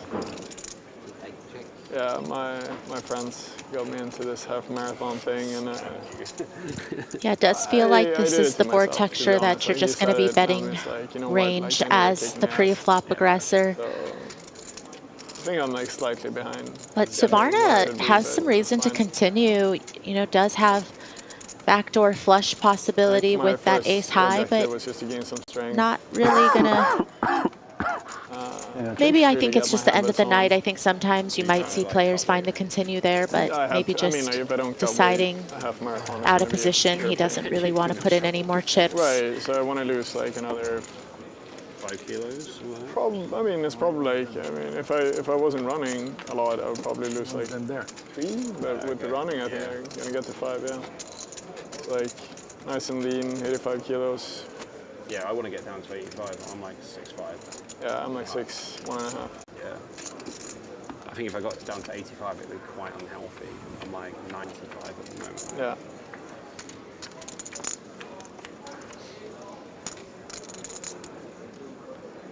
But I did. I was able to. I was in Berlin and like very last minute I managed to go to the shoe store and get like proper running shoes. Oh yeah, that's so key. But Oh my I did run a 10K. My parents gave me. My parents gave me a 10K when I was starting to play poker professionally, and I was playing online and eating lasagna and drinking multivitamin juice every day. And for Living my the dream. birthday, I got a little envelope. I'm like, hey, what is this? It's like, hey, congratulations, happy birthday, you're getting a 10K. I'm like, but I don't, oh. Yeah, like, you're calling me fat, aren't you? Yeah. I didn't say anything. I just did what any normal person. Well, your mouth was full of lasagna. How could you? They don't say it directly, but you know. I know. So I had a month, and I did what any normal person would do. I went out and jogged twice. Died. and then I ran it. I had like these. Oh, I want to hear the end of the lasagna story. We're going to the outer tables, it seems. It's one of our former feature tables, and it's Damir Zagralin against Faradin Mustafov. Oh, very mindful. Very Damir. Looks like Mustafov has moved all in on the river. And... oh, look at all those chips. I know, it's a huge pot, and bear in mind, Mustafov is the covering stack, so this is a decision for Zagralin's tournament life. It's all into call, and if he calls and is wrong, he will be out. The board, by the way, ace 10 9 7 5. Ace 10 9 7 5. Any suits? No flush possible. And this is like a 2 million chip pot if he calls.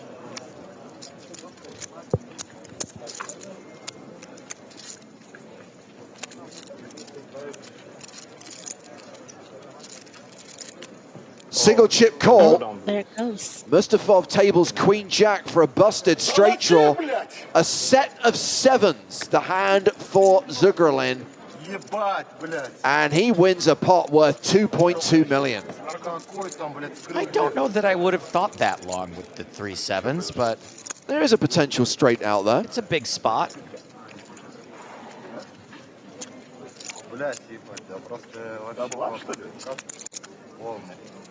All of his time banks went out there, by the way.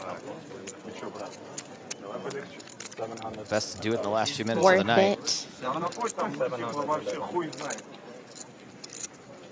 Meanwhile, as they verify the stacks and award the pot to Zagralin, the clock has been paused, so we might find out soon how many hands we still have to play. Oh, it's restarted again. It stopped and it restarted.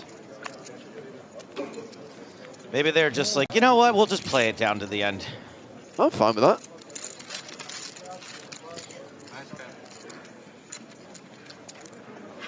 You know, they've just decided that they want to trust the players, won't stall so they don't take their big blind. You know, we're giving a little bit of the long distance power back to the players, and you know, we're gonna do the honor system. Okay, well, it's stopped again. It's been paused at 12 minutes, so I imagine they are now doing the draw. Fair, we're not that trustworthy Go to one of anyways. these like run shops where you actually they like run you through a machine. They have a whole system, and then they see like are you a little bit like on the outside, and they get you insoles and a pair of shoes that really work. I've got this tracker at my gym, and it tells you about like your metabolic age and like body fat and stuff like that. Yeah. It's like so my metabolic age was 42. 72. Well, that's your cue, right?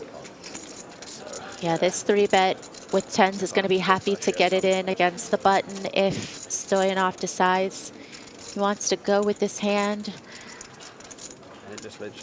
You know, is there potential for Stoyanov off of 18 bigs? You know, just to call here, not likely with a hand that's suited. You know, Broadway cards. You want to try to see all 5 if you can. I think, you know, if you were a little deeper, that makes a lot of sense.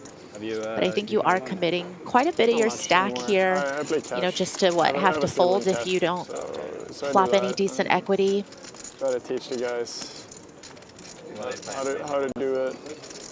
Jack 6-3, Peaks has been outflopped. Yeah, hold on. Yeah, it's fun. It's fun. I realized this month, I realized my role. I'm actually a football coach. That's how I see myself. Okay, yeah, that's the way to look at it. Yeah, and it just makes everything so much easier. Your involvement has to be quite heavy though with stables, I think. Obviously. Yeah, I mean, like, Not I think it's just like my coach, he told me this. He's like, when you have kids, they don't do what you tell them to do, they do what you do. Yeah. And I think the same goes for any type of like team organization. I agree.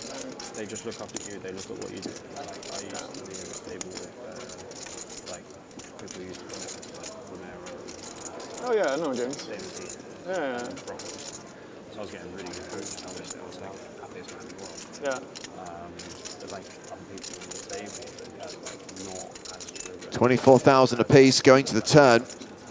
It's all about having a culture, performance culture. Okay, well, Peaks does have the 10 of you clubs can't in his have people hand. lowering the bar. That's something, I guess. If people lower the bar, then Cracker's it's super just happy to still see. toxic. Like one guy starts complaining, and then all of a sudden you have a mutiny. With the King Jack. Like, Yeah. it's terrible. War starts out. Yeah. Do we know how many more hands we're playing? But then when it's group flow, then it's amazing. 3. They drew Everyone is 3. pulling in the same direction. Again? Everyone is, Yeah. Wow, that's 16K out the prize pool. 8K yesterday, 8K today. Wait, 8th place prize money is only 8K? Oh, you're right. 8th place prize money is what? 123K. Ooh, this is getting expensive. I guess second is going to get paid a lot less. Yeah. Can't take it off first prize, right? That's just wrong. Has to come off second. For a rebate. Peaks has managed to Yeah. find the winning hand here with that 4-club run out. First of all, Flaming Barries, please. It is an ace on the river, but it is the ace of clubs, and that has given Peaks the flush. Well, so far, so good, right? I started today with like 200, I think. So I could have been. I saw you doing a little interview there. Oh yeah, so I work. What's that? You work? Oh, cool. Yeah, I'm good friends with Mario. Oh yeah. And Money. Yeah. Yeah, speak to him. This is very unfortunate for Stoyanov. Has just invested so much of his stack in there. Does get away on the river and, you know, saves himself 13 bigs. 3 hands. 3 hands. It'll be the last 3 hands for survive. Are you raising the 1K? Okay, so 3 more hands to play at the feature table. I was like, this guy. Good. Lucky big blind. If you didn't hear, they will shout it to you. Are you gonna get them or somebody else? You gonna get them, Bobby? I don't mind. Are we racing after 1Ks or? Last 3 hands for the Yeah, but are we racing after 1Ks? Yeah, because it's be 15, the next level. Oh no, wait, the next level is not. Surely the next level is going to be 8:15 or something, right? So. Pretty sure they said they were raising. We'll see what they say. Oh, okay.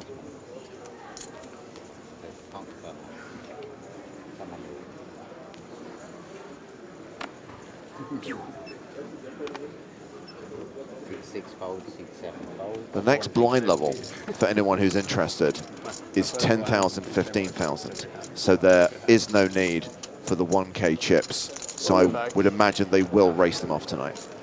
We will be back.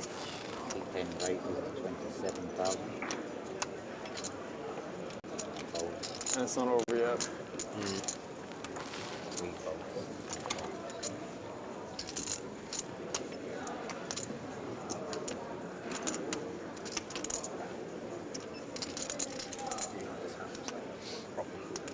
Coelho just has had to be patient today. Really hasn't, you know, especially this last level, hasn't picked up many hands. Has found some of these suited hands to defend with out of the big blind.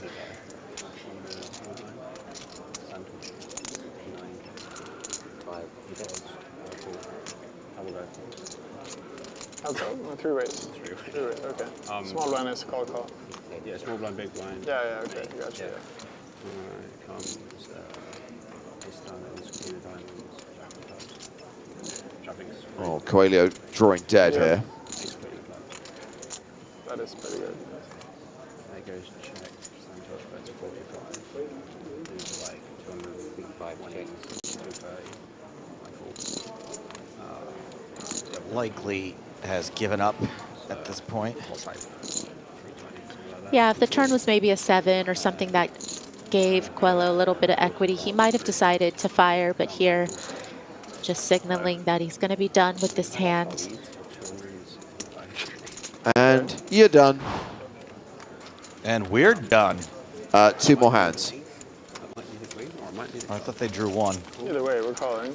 I'm not folding, yeah, but I've only got 270k behind, so I'm not exactly loving life. I've got like. Thank you, JC, on YouTube. In there. And, That is the first of the last 3, or that is the first one of the last 3? The last 3, yes. 2 more to go. The guy bets 310k. Puts me in, so I have 265. King 10 of clubs. Crazy. I had King X of Diamonds that hand as well. Imagine if I was in 2. Mate. Oh yeah, because it comes down. Ace of Diamonds, Jack of Diamonds, Queen of Clubs. Ace of Diamonds. Yeah, Ace of Diamonds, Queen of Diamonds. Because I got the Queen of Clubs, haven't I? Oh yeah, Queen of Diamonds. Yeah. Ace of Diamonds, Queen of Diamonds, Jack of Diamonds. Yeah. The guy literally like fucking lost his head, mate. Like. Few people asking follow-up questions about Anton Wigg's business. I don't want to hear any more questions about tables. It's going to make the highlights. Oh yeah, we've got video of it as well. But like when I was coming back down in the lift, the doors opened and it was him. Fucking best thing ever. That's good. I want to see the highlight reel of that one. Bring the memes. Oh, that's pretty. Did you gulp when he walked into the lift? A little bit. He's a big lad, buddy. He was a big lad as well. He weren't little. Okay, now we have 1 more hand. Mate, like he punted it off against me as well. Like limp line raises. Last hand. Ace 10 off. I know this guy's just getting lost. He's like, it's king. Check, he bets 20k. Turn comes to 7 of spades. Brings a flush. I tell you that a short while ago, Yao Ding was eliminated in 46th place, so we are at 45 right now. And that could well be the number we come back with tomorrow. Actually, I said tank. I use all my time banks because it's a 5k. It's day 3. I should probably think about it a little bit. And then yeah, it's got 9-4 spades. So it was an awkward elevator ride. Definitely. It's so slow, that one particular lift. You know when you walk through it? Oh mate, I could have died. He was just telling me literally, yes. He was literally just telling me how many ways he wants to kill me though. He was just like, I could kill you like this, I could kill you like this, and I was like, Santosh is open with ace king. Got stacked ace king against queen. And then Stoyanov with jacks. Oh, wow. Amazing. Yeah, usually the last hand players trying to pack it in, but here you just gotta go with before he it. gets in the money, he probably just goes push. And surely gonna get the call out of ace king as well. Like the Shawshank Redemption versus Braveheart. One of these two things has a slight mathematical advantage. Sure. It is a race that Radoslav Stoyanov needs to win to survive. 100. And change. So have they confirmed that they are coming out of play, yes? Let's wait then. You want me to just check? Oh, I don't have my phone. Stoyanov maybe getting the whole day How do you off feel tomorrow. about your phone, mate? Do you feel? Do you know what I did? I went to look at my wrist earlier to see what you got time no it was, watch and then I either. realised my watch is not allowed. You got mega ripped.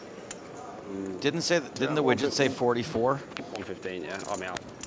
The widget was higher, actually. It was more in the region of 48. Oh. All right, so then he'll probably survive What's your then. name? Bobby. Anton. Nice to meet you. According to the widget, Stoyanov's going to survive.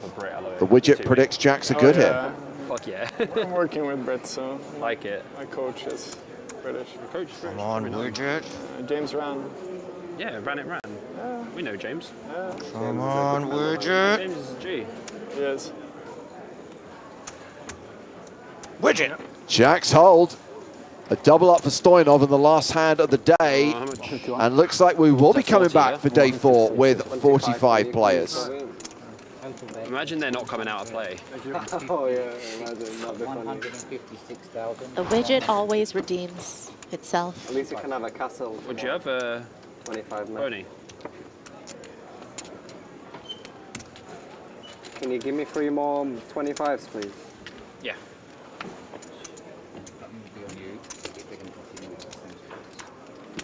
So congratulations to all these players for making it through the day.